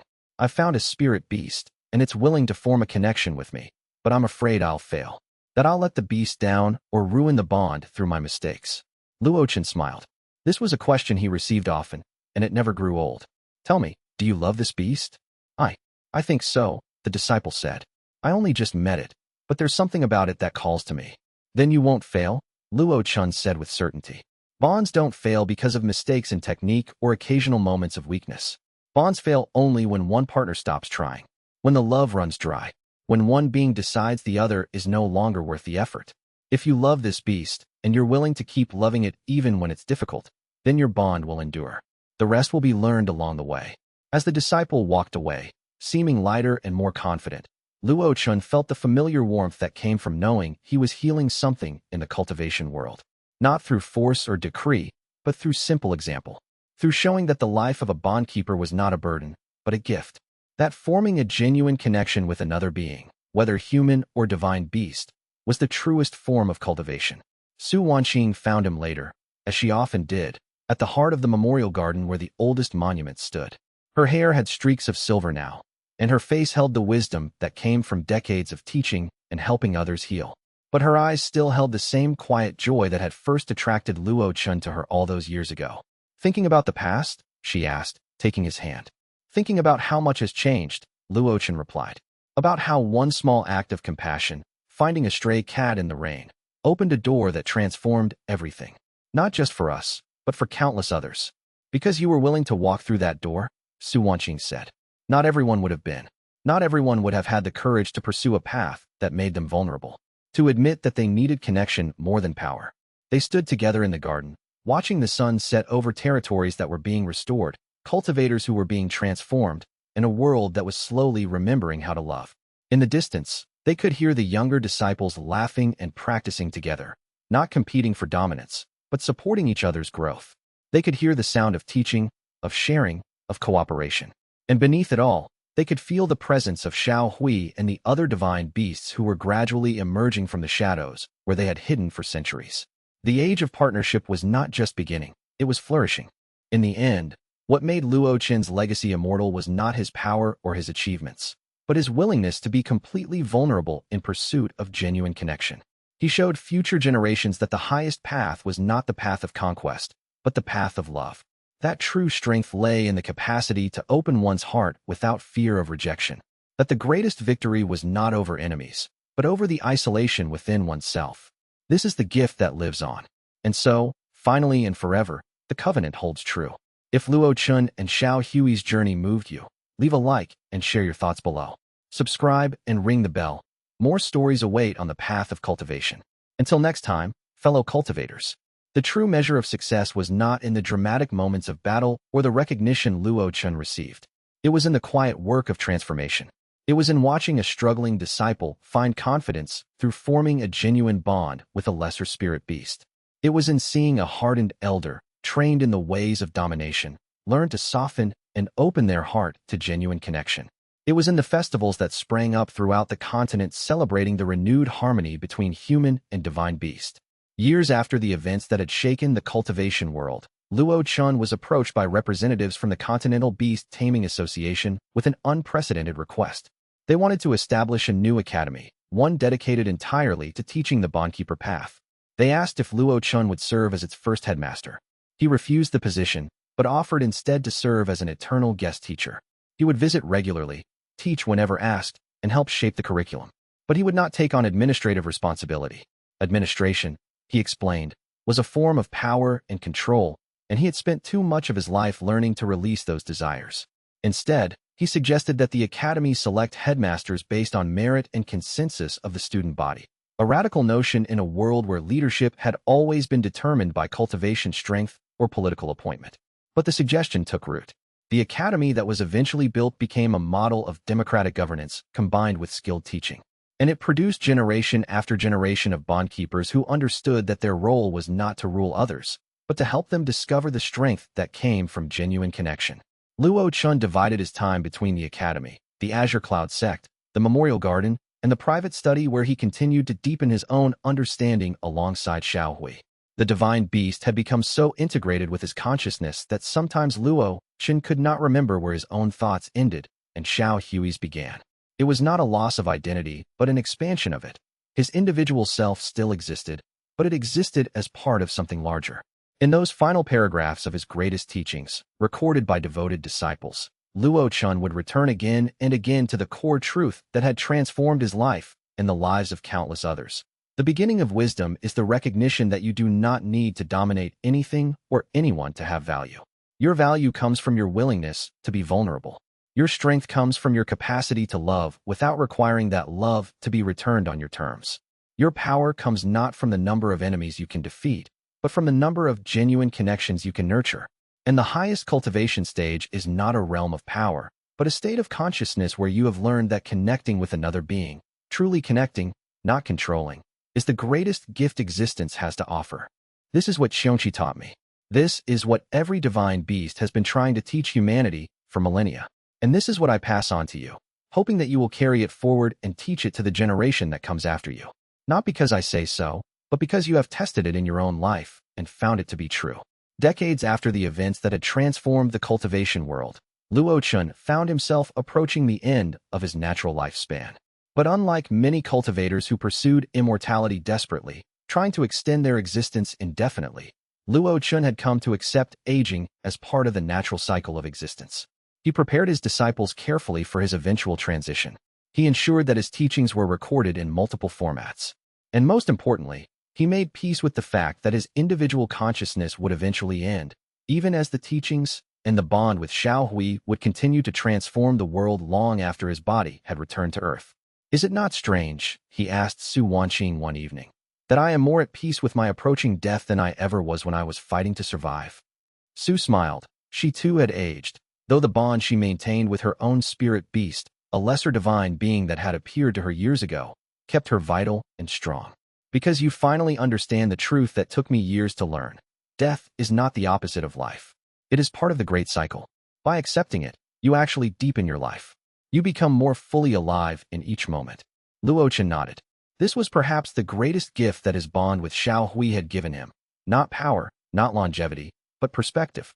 The understanding that existence was not about extending it infinitely, but about living it fully. About being present. About connecting genuinely with the beings around you. About leaving the world slightly better than you found it. In his final teaching, recorded by his most devoted students, Luo Chen spoke words that would echo through cultivation history. "I came to this path by accident, when I found a stray cat in the rain. I did not know I was beginning the greatest journey of my existence. I did not know that showing compassion to a small, overlooked creature would eventually transform not just my life, but the lives of countless others. I did not know that the courage to love deeply would teach me more about true cultivation than any manual or technique ever could. But here is what I know now, as I approach the end of my years in this form. Love is the fundamental force of the universe. All other powers, all the cultivation techniques, the sect hierarchies, the cultivation realms, all of these are just expressions of love or the denial of it. When you cultivate with love, when you approach your fellow beings with love, when you accept that you are simultaneously significant and insignificant, powerful and vulnerable, eternal and temporary, then you have achieved true cultivation. This is the legacy I pass to you. Not techniques, though techniques are valuable. Not power, though power is useful. But the understanding that every being you encounter, every human, every beast, every manifestation of the divine, is worth your complete, wholehearted, genuine love. And in offering that love without expectation of return, you will discover that you become the most powerful cultivator of all. Not because you have conquered others, but because you have fundamentally conquered the isolation within yourself. Go forward with this understanding. Teach it to others. Live it in your daily choices. And know that in doing so, you are healing not just yourself or your sect, but the entire world. Because the world is wounded by domination and control and fear. And it is healed by love, by genuine connection, by the willingness to be transformed by your bonds with others. This is the way of the divine beast. This is the way of the bondkeeper. And if you are reading or hearing these words, this is now the way that is available to you as well. If Luo Chen and Xiao Hui's journey moved you, leave a like and share your thoughts in the comments below. Subscribe and ring the bell. More stories await on the path ahead. Until next time, fellow cultivators.